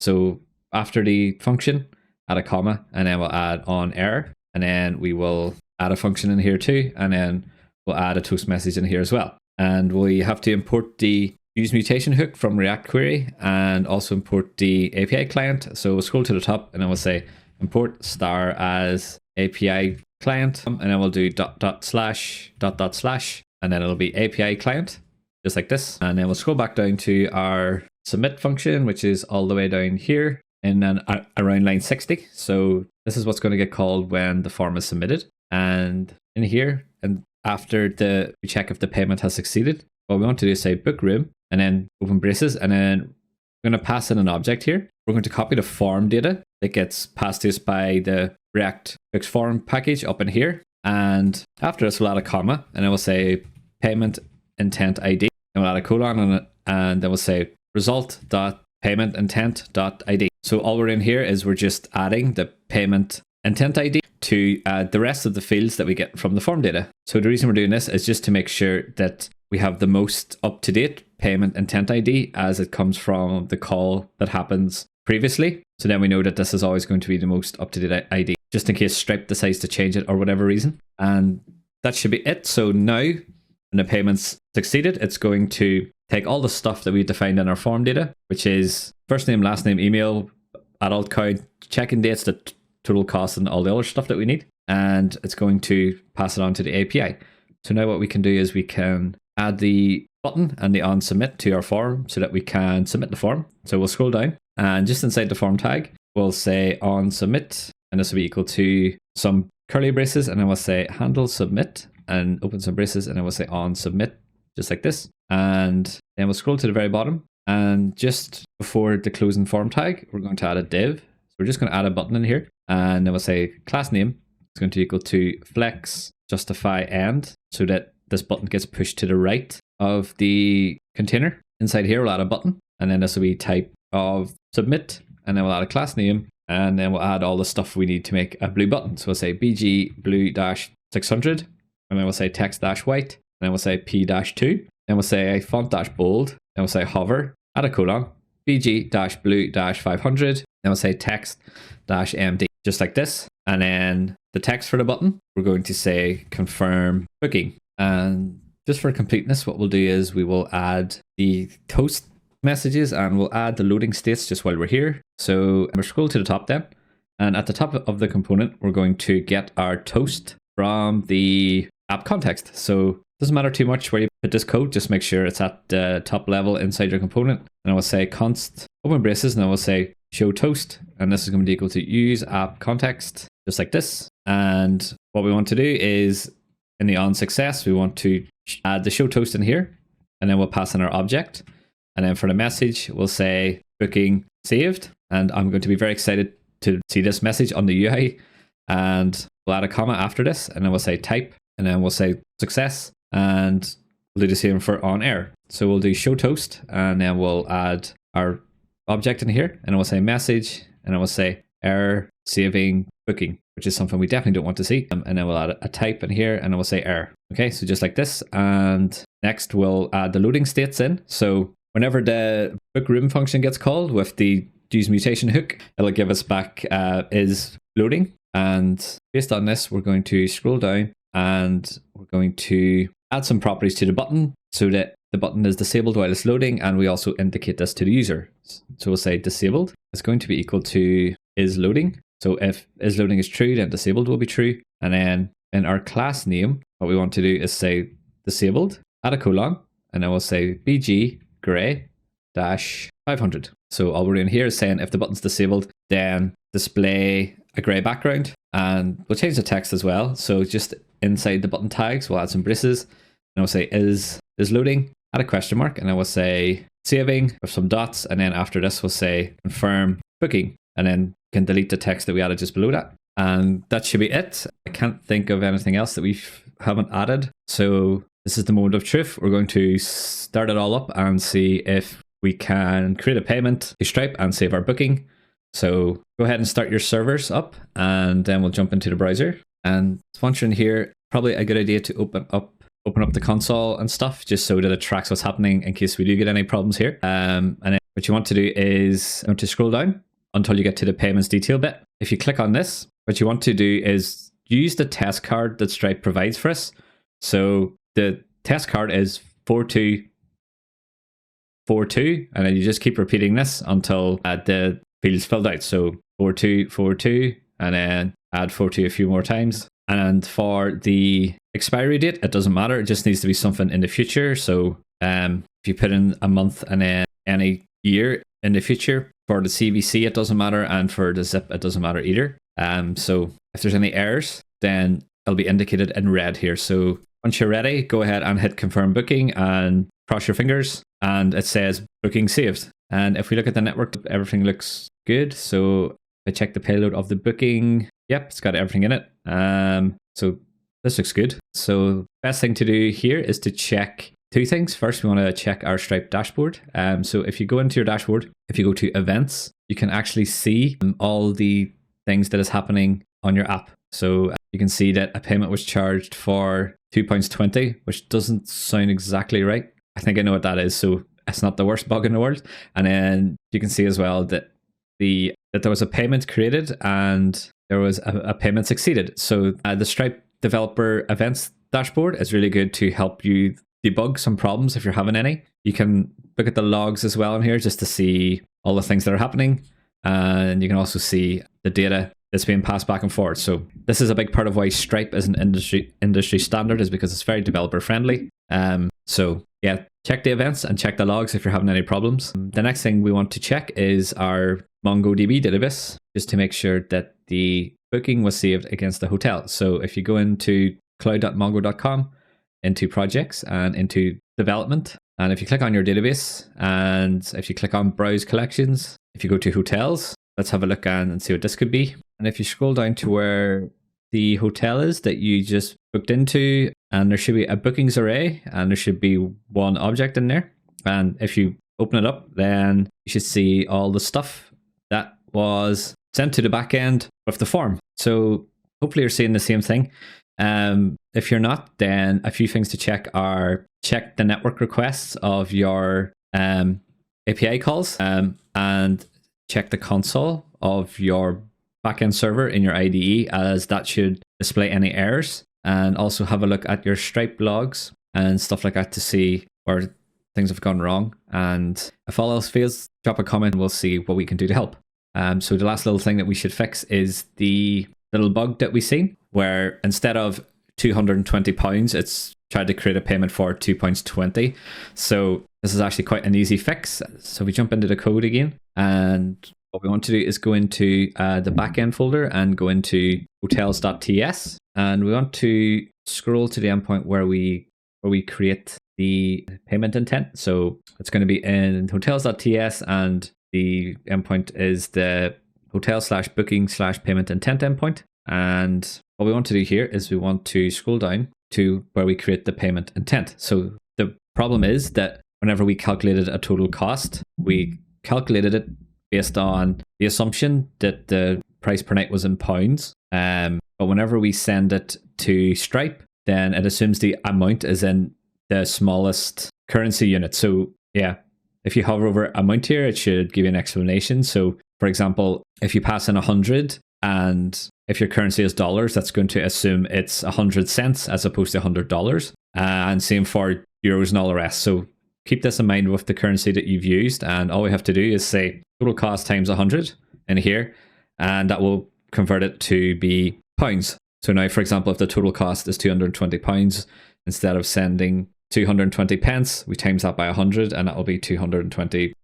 So we'll test this again just to make sure that everything's working. So if you go back to your browser and try to book the hotel again, and enter in the card details 4242, and just repeat those. And if you click on confirm booking, it should say booking saved. And then if you go to your Stripe dashboard in the events, you can see that a payment for blah blah for £220 was created. And then it says that this ID was charged for £220.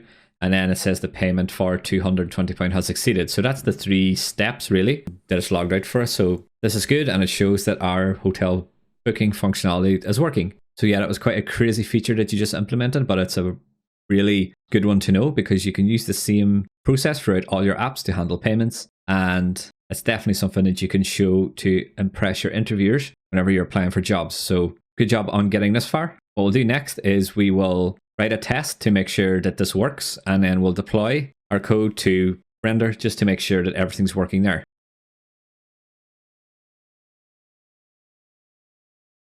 So to write a test for our hotel booking feature, what we're going to do is go into the end-to-end test folder, and we'll go into tests, and then we'll go into searchhotels.spec.ts. You can put this in a separate file if you like, but it's kind of part of the search hotels feature, so I'm just going to put it in here as well. So at the very bottom, what I'm going to do is say test, and then in here I'll add a string, and then what you want to do is call this one should book hotel. And then we'll add an async arrow function here that will accept the page, which gets passed to us by the test. So there's quite a few steps to this test. First thing we want to do is we want to fill out the search bar of a destination, but we also want to change the checkout date so that it's a few days after the check-in date. That way we will have a decent price to work with whenever we come to the confirm booking page assertions. So we've kind of done this before, so we can copy a few bits and pieces. So if we scroll up, what we want to do is go to the should show hotel detail, and we want to copy everything in this test because it does the same thing. It fills out the search bar, it clicks on our test hotel that's going to be in the search results, and asserts that the book now button is there. So this test will get us part of the way. So we can paste this in below, just like this. So we need to make a few changes in here. So after we fill in the destination field here, we want to add a few new lines. And what we're going to do is we're going to create a new date and set this in the checkout field. So we'll say const date is equal to new date. And then we'll say date.set date, date.get date. And we'll say +3. And what we have to do now is say const formatted date is equal to date.to ISO string, open and close brackets, and then we'll say split, and then we'll pass in a string t in here, and then we'll take the first item in the split array. So what this is basically doing is it's converting it to a date that's human readable based on the ISO string. And we're going to set this date to 3 days in the future. So our check-in date field always defaults to today. So if we always take today and add 3 to it, then we'll always be 3 days in the future from when the test runs. So this is important because working with dates and tests can be quite tricky. So we want to make sure that as the dates and stuff change and as time goes on, that our test is still always going to work based on the current date. So now that we have a date, what we want to do is say await page.get by placeholder, open braces, and then we'll pass in a string which says check-out space date dot fill, and then we'll pass in our formatted date. So something to check here is if you go into searchbar.tsx and scroll down until you see the date picker that has the checkout date, just make sure that the placeholder text in here says checkout date and that this string is the same string as you're adding into the test in the get by placeholder field. So just double check that these match, otherwise your test isn't going to work at this point. Okay, so after we filled in a date, what we're going to do is click the search button, and this will bring us to the search page. And since we're working with a test database, we should have our test hotel in there, which is always there. And we want to click this, and then this will bring us to the detail page of the hotel that we just clicked. And what we're going to do is delete this assertion for the URL to be on the details page because we don't need this. And we're also going to delete the assertion around the button that says book now because we just want to click it straight away, and there's no point in slowing down the test for an assertion that's already covered for in the previous test up here. So what you want to do is delete the expect and the first bracket, and then you want to delete to be visible at the end and also the last bracket here, and then add a dot, and then we'll say click. So when we're on the details page, after we click into a hotel, we're going to click on the book now button, which will bring us to the confirm your details page. So we're on the confirmation page. What we want to do is assert that the total is displayed correctly. So the total is going to be the price for one night times 3 because we've added 3 days to our checkout date in the test. So this price will always be the same, provided we're always clicking on the same hotel and that hotel price doesn't change. And it shouldn't because it's in our test database and that data is supposed to stay the same. So with that in mind, let's jump into our test again. And at the bottom, we'll say await expect, and we're going to do our first assertion here. And we'll say page.get by text and open braces, add a string in here, and I will say total cost, and then add in the currency symbol that you've been using, and then type 375.00. So this price is going to depend on the price per night in your test database. So if you start up your server in E2E mode down in here in the terminal, and if you start the front end as well, and if you go to your search page, you should have at least one hotel that you manually added, and you should have added a price. So the value that you'll be looking for on the confirmation page is going to be the price in here that you added times 3. So if you're using this test database that I've added, then it'll be the same as mine. But if you added your own, then you just want to make sure that this price is the same as what your test is looking for. Back in our test then, what we want to do at the end of our expect is say to be visible, just like this. And after we have asserted that, if the test passed, what we want to do next is we want to fill in the stripe form. So the stripe form is a bit different because it's actually an iframe that gets loaded into our app. So we have to handle it a bit differently.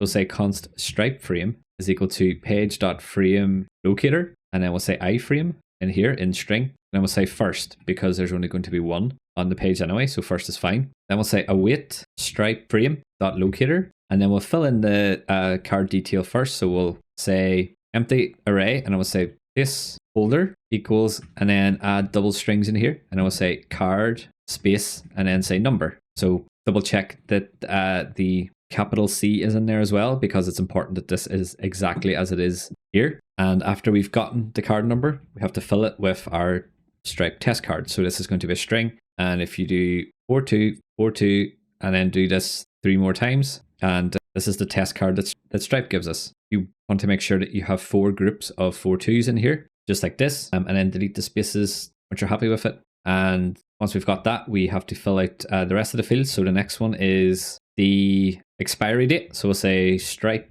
frame dot locator, and then we'll pass a single quotes in here and pass in an empty array. And we'll say placeholder is equal to double, and add some double quotes in here. And then we'll say capital MM, add a space, add a forward slash, and we'll say capital Y. And then at the end, we'll say fill. And then we want to pass in a date that's far in the future. So say 04/30. So there should be plenty of time before we have to worry about our test failing. And we can just duplicate this.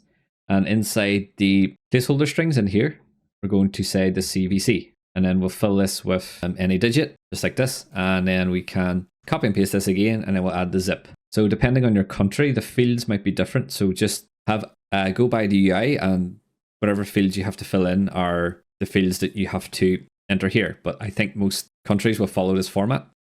So yeah, for the zip, what you want to do is enter in, I think it's 5 numbers. Might not matter too much. Just keep an eye and see if the field turns red in your test, and if it does, then adjust the value accordingly so that the form is valid. After we have got this far, then what we want to do is click on the confirm booking button. So we'll say await get by role, and then add a string in here that says button, and then pass some braces in, and then we have to pass in the name of the button.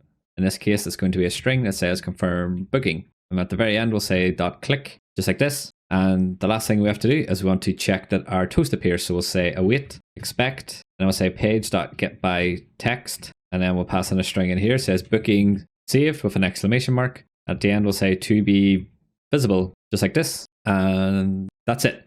So now, what you want to do is open a terminal. Make sure you start the back end in end-to-end test mode and start the front end. Once that's done, you can go into the testing tab on the left. And if you go into search hotels.spec.ts, the test will be at the bottom. And if you hit the debug button, it should start everything up, and you can follow the test along to see if it passes, and it does. So happy days, that was good. And if you want, you can expand the rest of these tests and run the test suite. So if you scroll down the test suite, you can see we've got quite a lot of tests added now. So this is the benefit of writing a test at the end of each feature, because as we add features, our test suite gets built up with lots of tests we can run to make sure we haven't broken some functionality somewhere else. And our tests are quite robust, and they aren't too hard to follow. So this is why we use Playwright, and this is why we focus on end-to-end tests, as it gives us good confidence that our app is working, because it tests everything from the front end all the way through to the database, and even things like Stripe and Cloudinary.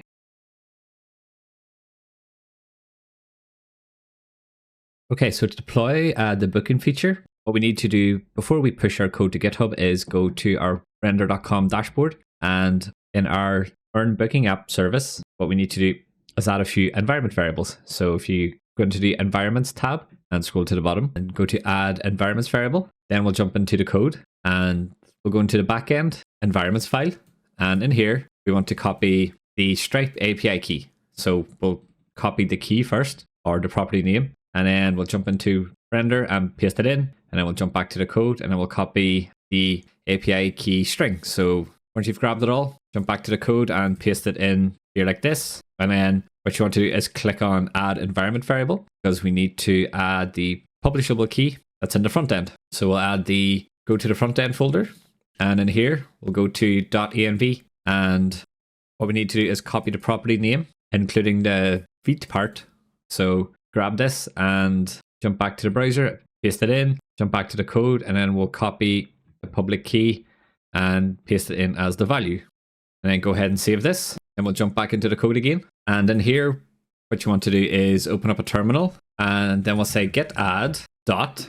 So this will add everything to our commit, and I will say git commit -m, and I will say adding Stripe and booking feature and E2E test, just like this. Then at this point, you can do git status if you want, just to check what's in your commit. Otherwise, go ahead and do git push, and this will push everything to GitHub and kick off a deploy on render.com. So if we jump back into our render dashboard, we'll have a look at the events, and in here we'll just watch the deploy. Once the deploy is done, we can scroll up and get our endpoint from the top here. And make sure you're signed in, and go ahead and hit search, and then we'll go and find a hotel to book. So it doesn't matter too much which one you choose. Just check that your dates are different. And then if you click on, it should bring you to the booking page that has the cost. And as you can see, Stripe is also kicked in on the front end here. And the fact we have a cost means our payment intent was created successfully. So now we'll add in the test card. So if you click 4242 a few times until you get to the end, and then if you choose to confirm booking, you see the booking saved appears on the top right. So that was a pretty big feature that we just built. If you have any questions or things that don't make sense, drop a comment in the comment section and I'll try and help you out.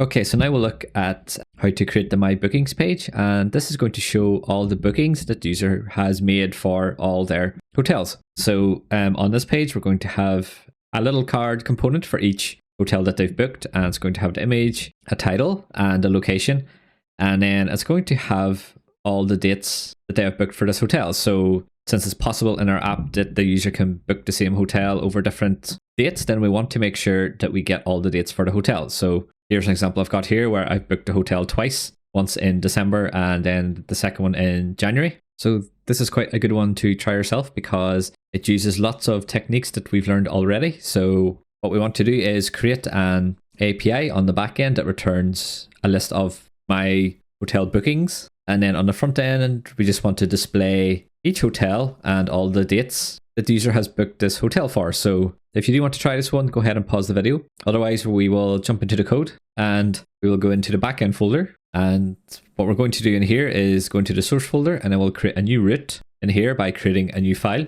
And then we'll call this one mybookings.ts. So we're going to take the same approach with this endpoint as we did with the My Hotels endpoint. So endpoints that are related specifically to a user's booking will go in here. So the first thing we want to do in here is get the router. So we'll say const router is equal to express.router, just like this. And then go ahead, and at the top we'll have to import this. We'll say import express, and then we'll add a comma, and then we'll add some braces, and then we will get our request and our response objects while we're here. And this will come from express, just like this. And then once we've got the router and the types, we can create a function. So we'll say router.get, and in here we'll just add a slash so that any requests that come to API/mybookings will be handled by this endpoint. And after the string, we'll add a comma, and I will say verify token, since this is going to be a protected endpoint and we will need to get the user's ID from the HTTP cookie. And in here we'll say async, and then we'll pass in a arrow function, and then we'll say request is going to be of type request, and response will be of type response in our function arguments. Okay, good. So we'll add a try catch in here, and it's like this. And inside the catch block, we'll say console.log, and then we'll pass in our error message so that we can see if anything went wrong. And then we'll return a status. So we'll say response.status, and this is going to be 500. And then we'll say .json, and we'll pass back an object with a message in it that says unable to fetch bookings, just like this. So in our try block, the first thing we want to do is we want to find all the hotels that has a booking for the current logged in user. So say const hotels is equal to await hotel.find, and then in here we can pass in an object, and we'll import the hotel type from the models/hotel folder. And inside our find method, we want to say bookings because we're searching on the bookings field, and then we'll add an object in here, and then we'll add a $sign, and then we'll say elem, and then we'll say match, just like this. Then we'll add a colon, and then we'll add an object again, and then we'll say user ID colon request dot user ID, just like this. So what this will do is it's going to search all of the hotel documents that we have, and it's going to check the bookings array, and it's going to return all the hotels that have a user ID as part of a booking object in the bookings array.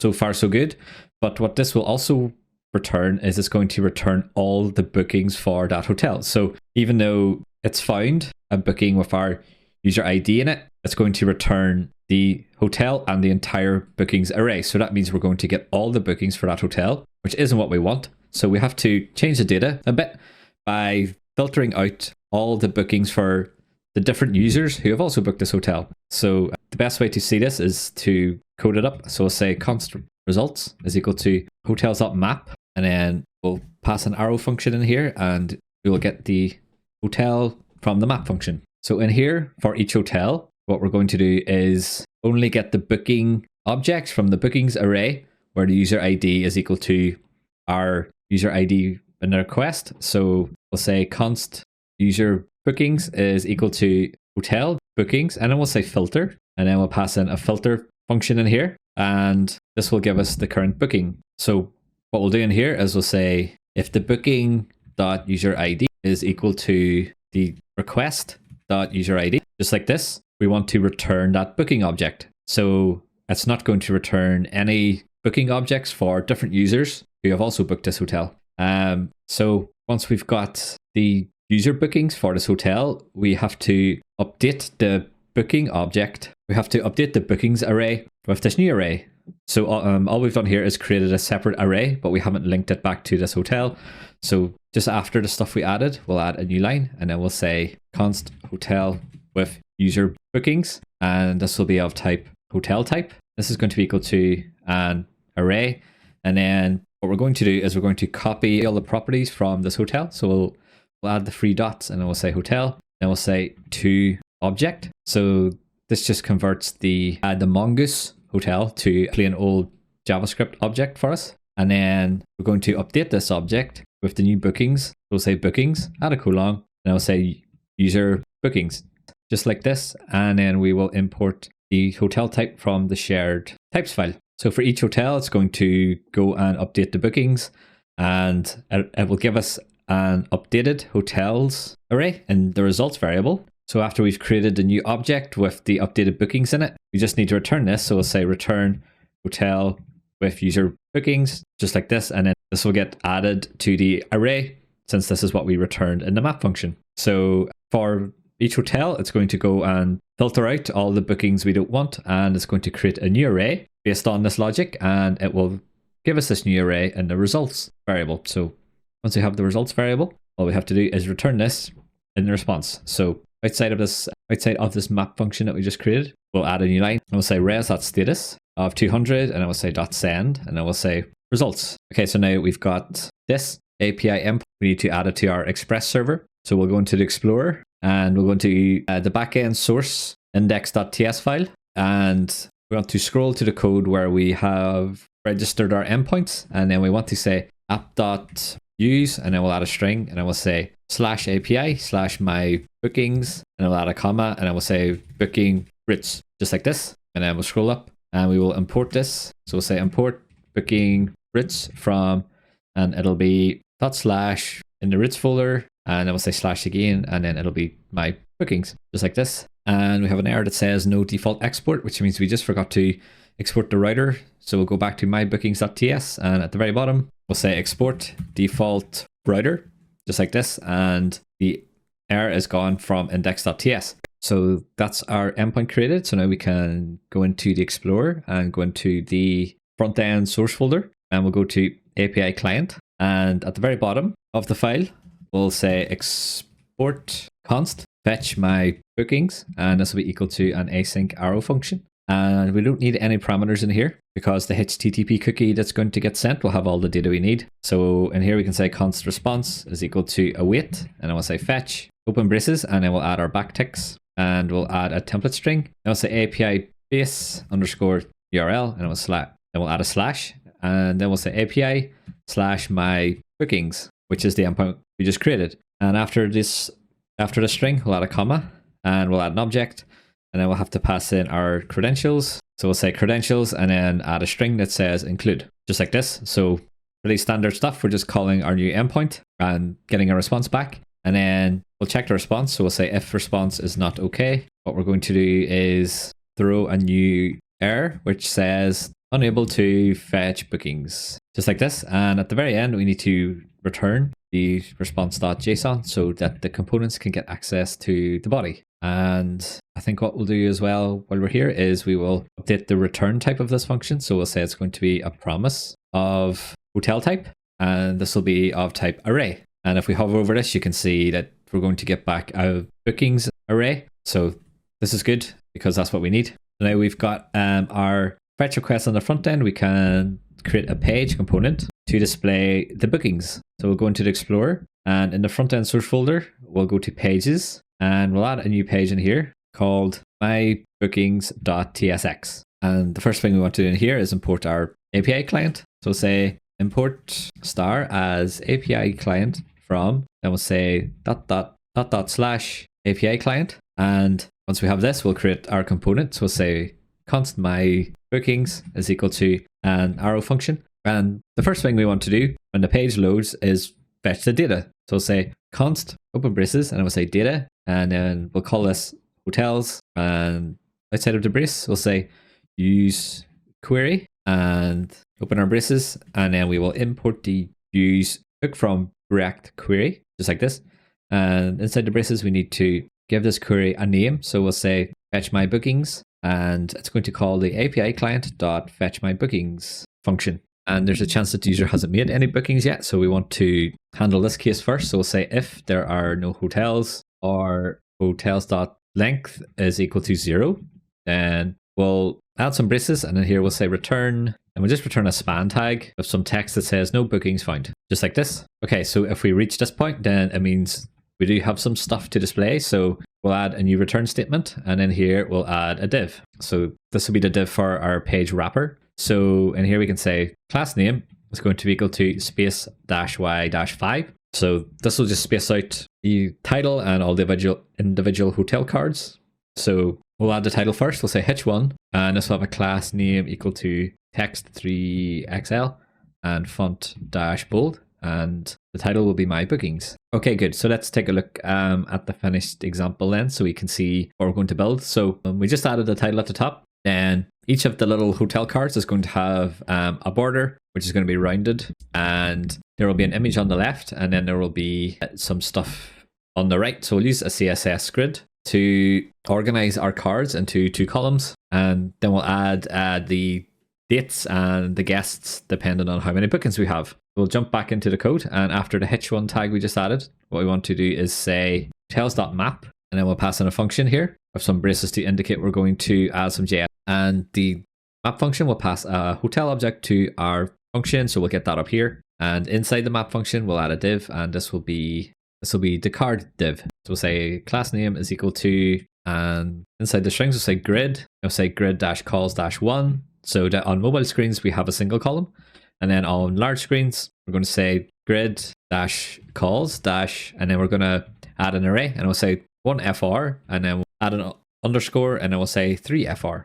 So this is going to add 2 columns. One is going to take up 1/4 of the space available, and this will be the left column, and the right column will take up 3/4 of the space available to it. This is just so that there's more space for the content, and the image has a bit of less space. Now we can add a border. So say border, and I will say border-slate-300, and I will say rounded-LG.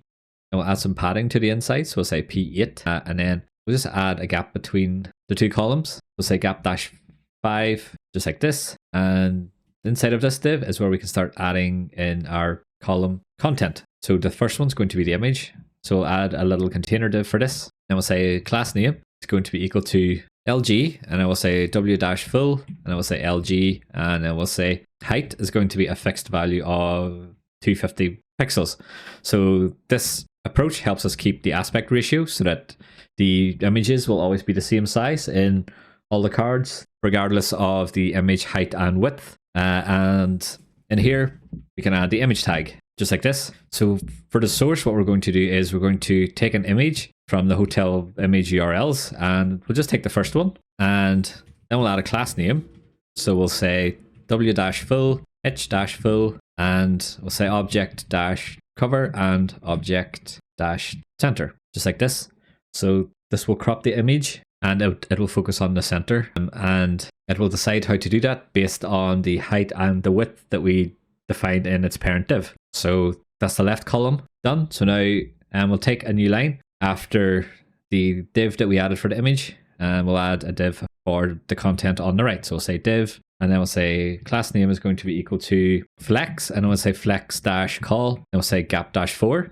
So you could use a grid in here if you want. It doesn't matter too much. It's just personal preference. So this is how you would do it with flex. And what we want to do here is say overflow-y-auto, and then we'll say max-h- open some square brackets, and then we'll say 300 pixels. So what we're doing here is, if we look at the finished example again, is we're going to add a scroll bar to the column on the right, just in case the user has booked this hotel a lot of times, and instead of it taking up the whole page, we'll just limit the height to something that makes sense, in this case 300 pixels, and then we'll see a scroll bar in place instead. It isn't very likely that something like that would happen, but it's good to cater for it just in case. So we'll jump back into the code, and in here we'll add a div for the top section. So the top section of this column is going to have the hotel name, and then it's going to have the hotel location in some smaller text just below. So we'll say class name is equal to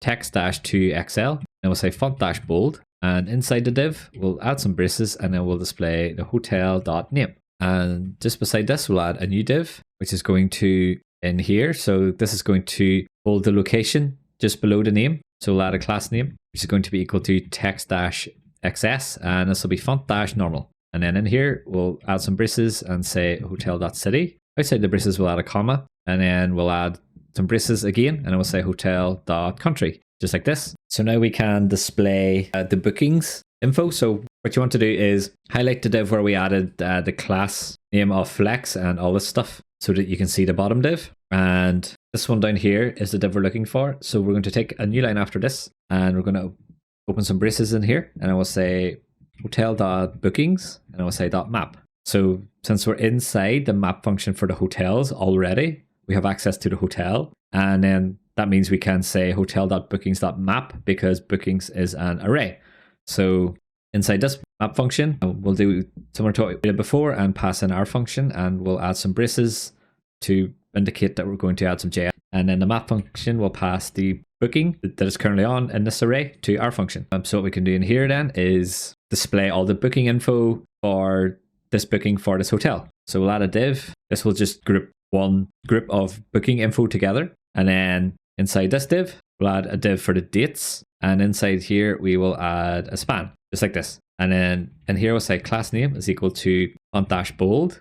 And then we'll say MR2, just to add a margin to the right of this. And inside the span tags, we're going to say dates, just like this. And just below this, we'll add a span tag again. And inside this span tag, we're going to add some braces, and I will say new date, and then we'll say booking.checkin, and then we'll say to date string. So this will create a date object from our check-in date, and then it'll convert it to a formatted date string, which is easier for the user to read. And just outside this, we'll add a dash, and we'll take a new line, and then we'll say add some braces, and I will say new date, and I will say booking.checkout, and just outside the last brace, we'll say to date string, just like this. So we're just displaying the check-in and checkout dates here, aside some text that says dates. So just after the group of divs that we just added, we want to add a new line, and in here we'll add a div as well. And inside this div,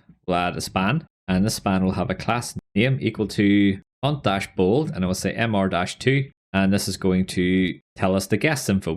So we'll say guests, just like this, and then just below this span, we'll add a new span, and inside this, we'll add some braces, and it will say booking.adult count, and after this, we'll add the text adults, just like this, and then we'll add a comma as well, and then we'll add some more braces, and it will say booking.child count, and then we'll add the text children just after this, and that looks good. So what we could do now is try this out in the browser. So we'll scroll to the bottom, and we'll say export default my bookings, and then in the Explorer, we'll go to the source app, and what we want to do is scroll down to the group of roots that are inside the is logged in variable, because we want this to be protected root. And if you scroll towards the bottom, you should have the my hotels. So we'll keep these two roots together since they're the nav links at the top. So we'll go ahead and copy this root and paste it just below. And instead of the path pointing to my hotels, we'll point it to my bookings. And then we'll change the component to be my bookings as well, which we can add the import from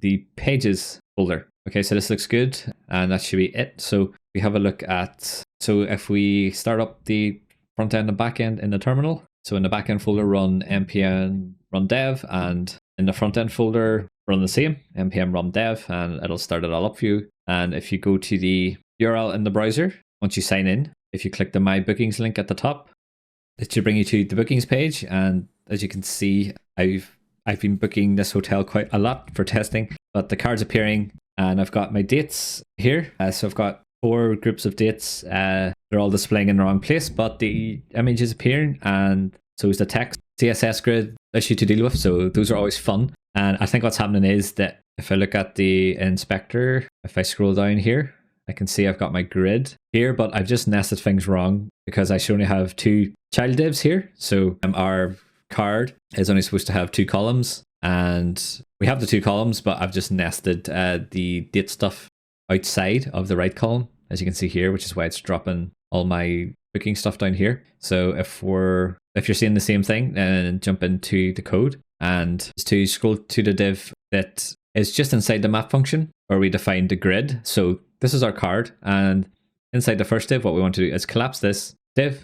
So this is our first column, and then the next div is going to be our second column. So if we collapse this, we can see the problem now. So we have our 2 columns here, but we've nested the booking stuff just outside it. So what you can do is on the line where we have the map function, you can also collapse this. And from the bottom brace here at the end of the map function and all the way to the start brace here, just cut this and then expand our second column. And just inside the last, want to paste it in like that. So hopefully that's not too confusing.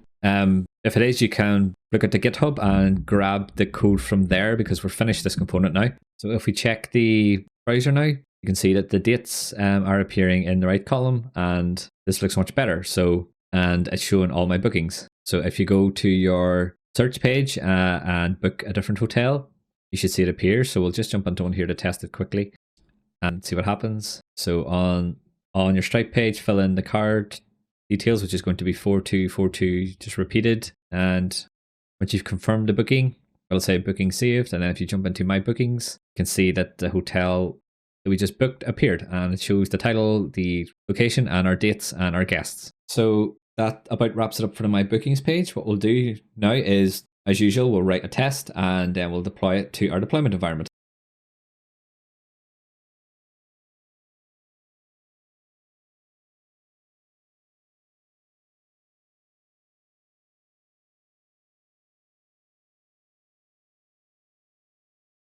Okay, so to write a test for this, what we basically want to do is we want to book a hotel, and then we want to make sure that that hotel appears on the My Bookings page. So the good news is we've already created a test that books a hotel. So the simplest thing to do here is to just add an extra few assertions to this test to make sure that the hotel appears on the My Bookings page. So if you go to the end-to-end test folder, and in tests, you're going to go to search-hotels.spec.ts and scroll to the bottom where we added the should book hotel test. So this test is going to fill out the search bar for us. It's going to choose a hotel to view, and then it's going to book the hotel based on some dates that were added, and it's going to fill out the card payment and all that stuff. And at the end, we're going asserting on that the toast appears.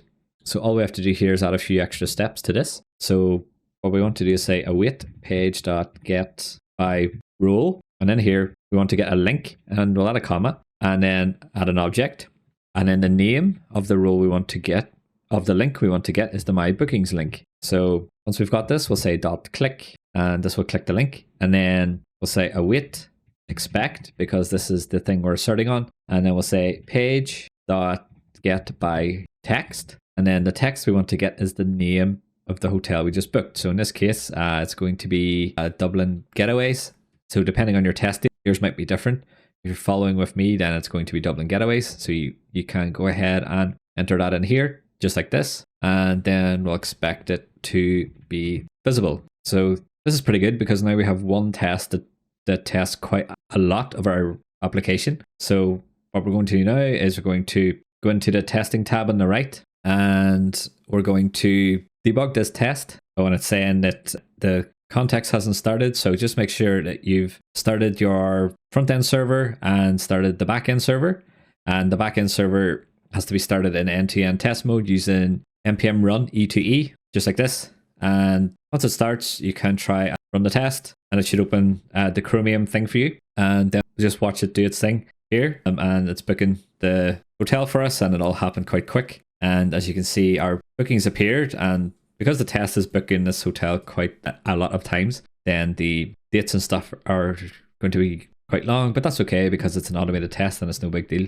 And it gives us a chance to test the scroll bar, and that's working. And if we look at our test, you can see the test passed, and it only took 4.6 seconds, which isn't too bad considering the amount of functionality we just tested. And that's it. So sometimes it makes sense to create new tests, but sometimes it just makes sense to add assertions to your existing test to test new functionality, for example, like this one. So it saves us having to duplicate this test, and then it saves us having to run again, because that test took 4 seconds. So we will be doubling the time it would take to run the suite, which is set at 7 seconds. So something to keep in mind, the length of your test run as well. But that'll come with practice. The main thing is that you get some tests in, and that they give you confidence that your code's working. And since we're happy now that the new feature we added is good, we can go ahead and check this in. So in your terminal, what we're going to do is go into the root directory, and I will say git status,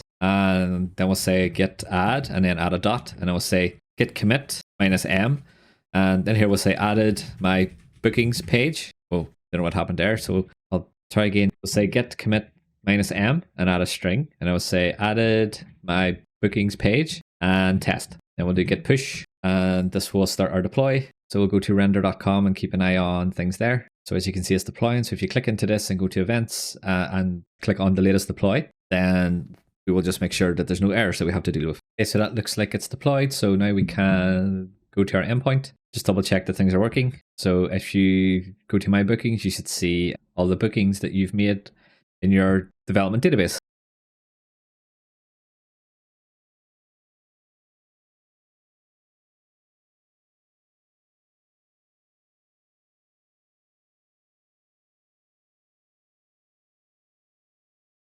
So now it's time for the grand finale, and the last feature that we're going to build for this course is going to be the homepage. So we saved the homepage for last because all it really is it's displaying the most recently added hotels to our application. So on the homepage, we're going to have a CSS grid that displays all the hotels in order. So the newest ones will be at the top. And if we click on one, it'll take us to the details page of that hotel. So it's really just tying into everything we've created so far. So if you want to try this one yourself, what you need to do is you need to create a new endpoint on the back end that gets all the hotels, and call this endpoint on the front end, and create this grid structure to display all the hotels. And for each hotel item, whenever it's clicked, it should take the user to the hotel details page. So you can pause here if you want to try yourself.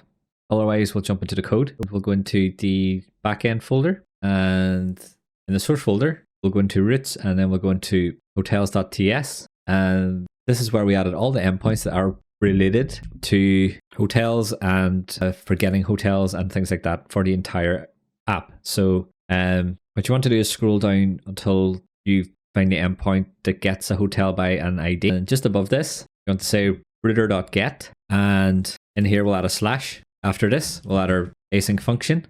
So this is going to be a public endpoint, so we don't need to do the token verification stuff. And then we'll add a request, which is going to be of type request. And then we'll add a response, which will be of type response. And in here, we'll add a try catch. And what we want to do is say const hotels is equal to await hotel.find. And then after this, we want to say dot sort. We'll add a string, and I will say last updated. So every time a hotel gets added or edited, then the hotel type is going to store the last updated value as a date against that record. So it means we can get the most up-to-date ones first and then get the rest as well. And after we've got this, we can say res.json and pass back the hotels. And then we'll handle our errors and stuff. So we'll say console.log, and I will say error, and then we'll pass in the error in here. So again, this is mostly for our own debugging. And then we'll say response.status, and we'll say 500, and then we'll pass back a JSON message.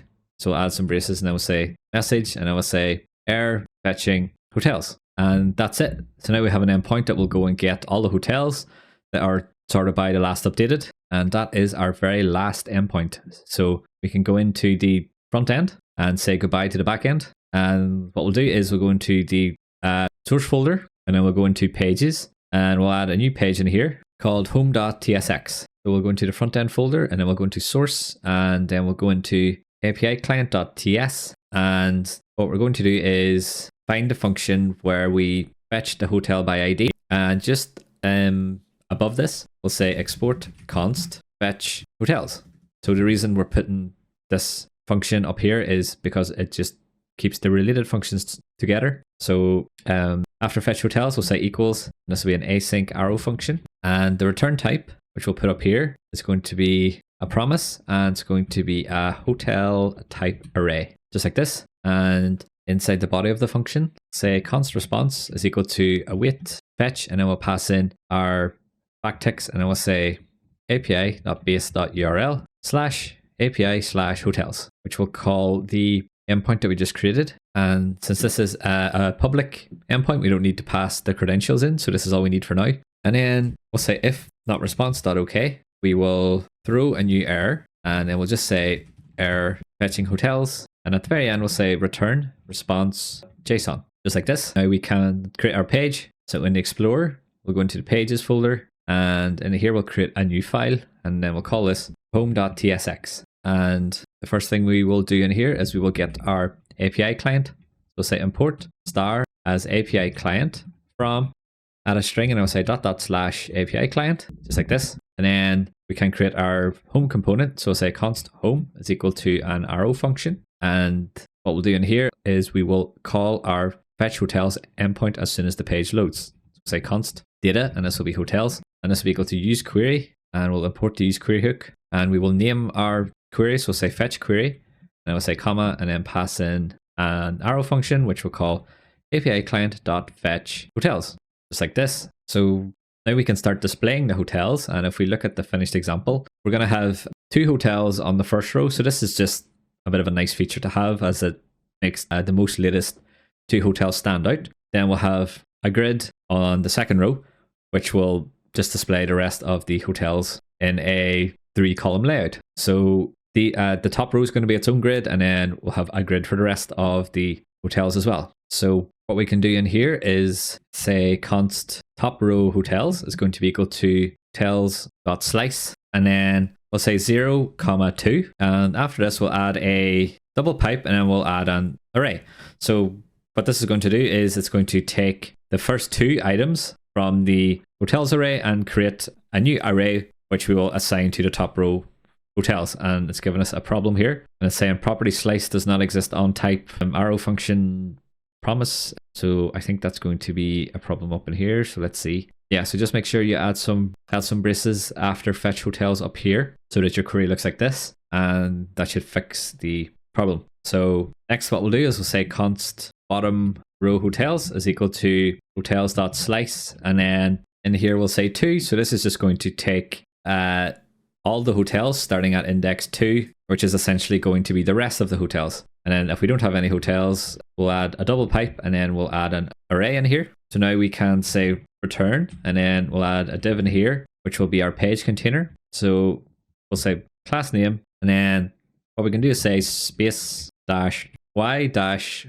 3, or you can use a grid or you can use flexbox, whatever you want, doesn't matter. And then we'll add our title. So it's going to be a h2, and it's going to have class name equal to text.3xl, and then we'll say font dash bold, and then we'll say latest destinations. Then we'll add a paragraph tag in here, and then we'll just add the text most recent destinations added by our hosts. So this is just a nice UI thing to have. And then what we want to do now is create our image grid. So we'll say div, and we'll add a class name. So we'll say class name equal to grid, and then we'll say gap dash 4. So now we've got our grid. We can add in the top row. So we'll add a div for this, and this is going to be its own grid. So we'll say class name, and it's going to equal to grid, and then we'll say MD grid calls 2, and for small screens we'll say grid calls 1. Then we'll add a gap of 4, and inside this we'll add some braces, and then we'll say top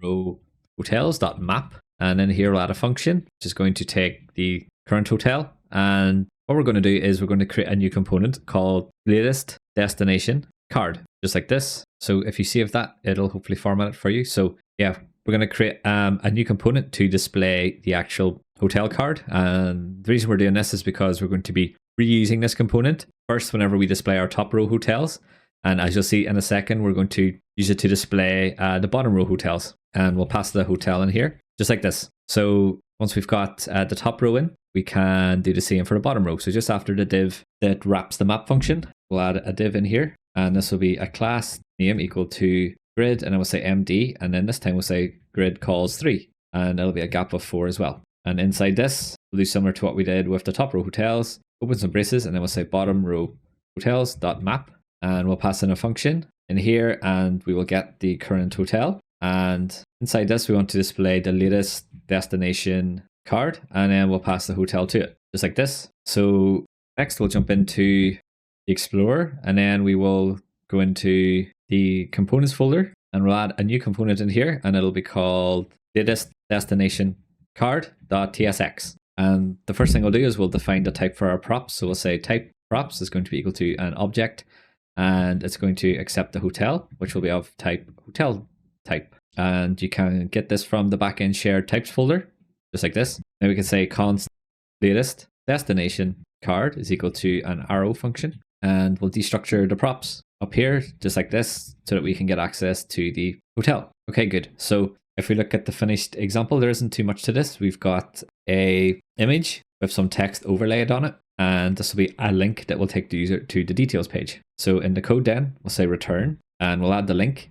So the link comes from the React Router DOM package. So go ahead and import that. And this link will go to, so we'll say to, open our braces, add some backticks, and in here we'll say /detail, add a $, and add some braces, and then we'll say hotel dot underscore ID. So this will just link us to the hotel details page. And after we've added the to property, we'll add some class names in here. So first we'll say relative, as we'll need this to position the overlay that displays the name. Then we'll say cursor dash pointer, and next we'll say overflow hidden, and finally we'll say rounded dash MD. So if you save this, it should look like this. Now inside this link, first thing we want to do is add a div for the image container. So say div, and this is going to be class name equal to h dash, add an array, and I will say 300px. So this just makes sure that all the images are the same height and size, and then we'll add an image tag in here, and then we'll say the source is equal to tail.image URLs, and then we'll just take the first one from the array, and we'll add a class name equal to w-full, h-full, object-cover, and object-center. And outside of the div for the image, we can add a new line again and add a div, and then we'll add some class names in here. And this class name is going to be equal to absolute, so that it's overlaid over the image as opposed to underneath it. And then we'll say bottom-0, so this positions this div flush against the bottom of our image. Then we'll say P-4 to add some spacing around the text inside of our overlay. And then we'll say BG-black. Then we'll say BG-opacity-50. So this makes it translucent. Then we'll say W-full and rounded-B-MD. So we want to add the rounding to the bottom of the overlay as well, so that it matches the card, which is also rounded. And inside this, we'll add a span, and this is going to hold the text. So we'll say class name equal to text-white. Then we'll say font-bold. Then we'll say tracking-tight and text-3XL. And inside of this, we're going to say hotel.name, just like this. And that should be it. So at the very bottom, we will say export default latest destination card, and in our home page we can hover over the latest destination card and add the import from the components folder, and that is it. So now we've got our home page, we just have to tie it to the roots. So at the bottom of our home page we'll say export default home, and then we'll go into the front end source folder and we'll go into app.tsx, and what we want to do here is scroll to the very top, and we've added the root already, so it's the first one here, and it's just displaying the text homepage.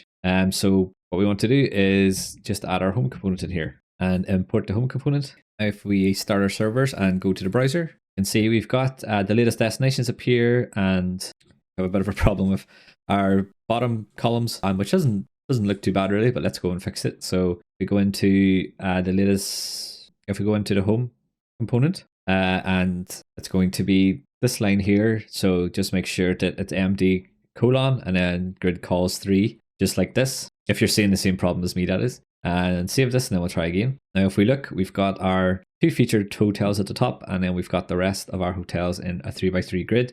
Then we have this nice overlay as well that has the title in it, and all the images are the same size, and they're cropped to be focused on the center. So if we click one of these, it'll bring me to the hotel details page, and I can go ahead and book this hotel. And that's it. So what we'll do now is we'll deploy this code to render.com so that our fully featured hotel booking app is hosted for the world to see. So we'll go into the ID, and in a terminal, make sure you're at the top level, and then we'll say get status, we'll say get add, then we'll say get commit, and then we'll say final commit, and we'll say added homepage, just like this, and then say get push, and this will kick off our deploy to render. So we'll go into the render dashboard and go into the events, and you should see that the deploy has started. So we'll click on this, and then we'll just keep an eye and make sure that things get deployed properly. And that looks like it's it. So if we scroll to the top and if we click the link, you should see that your homepage is displayed, and you have just completed and deployed a fully functioning hotel booking app. So congratulations on getting to the end of this course. It was a crazy amount of code and features that we just built, but hopefully you learned something and you have something that you're going to be happy to show to employers and other people. If you did find this video useful, please share it with your friends and hit the like button and all that YouTube stuff, and drop a comment what you would like to see next. And yeah, so thanks for watching, and hopefully see you in the next video.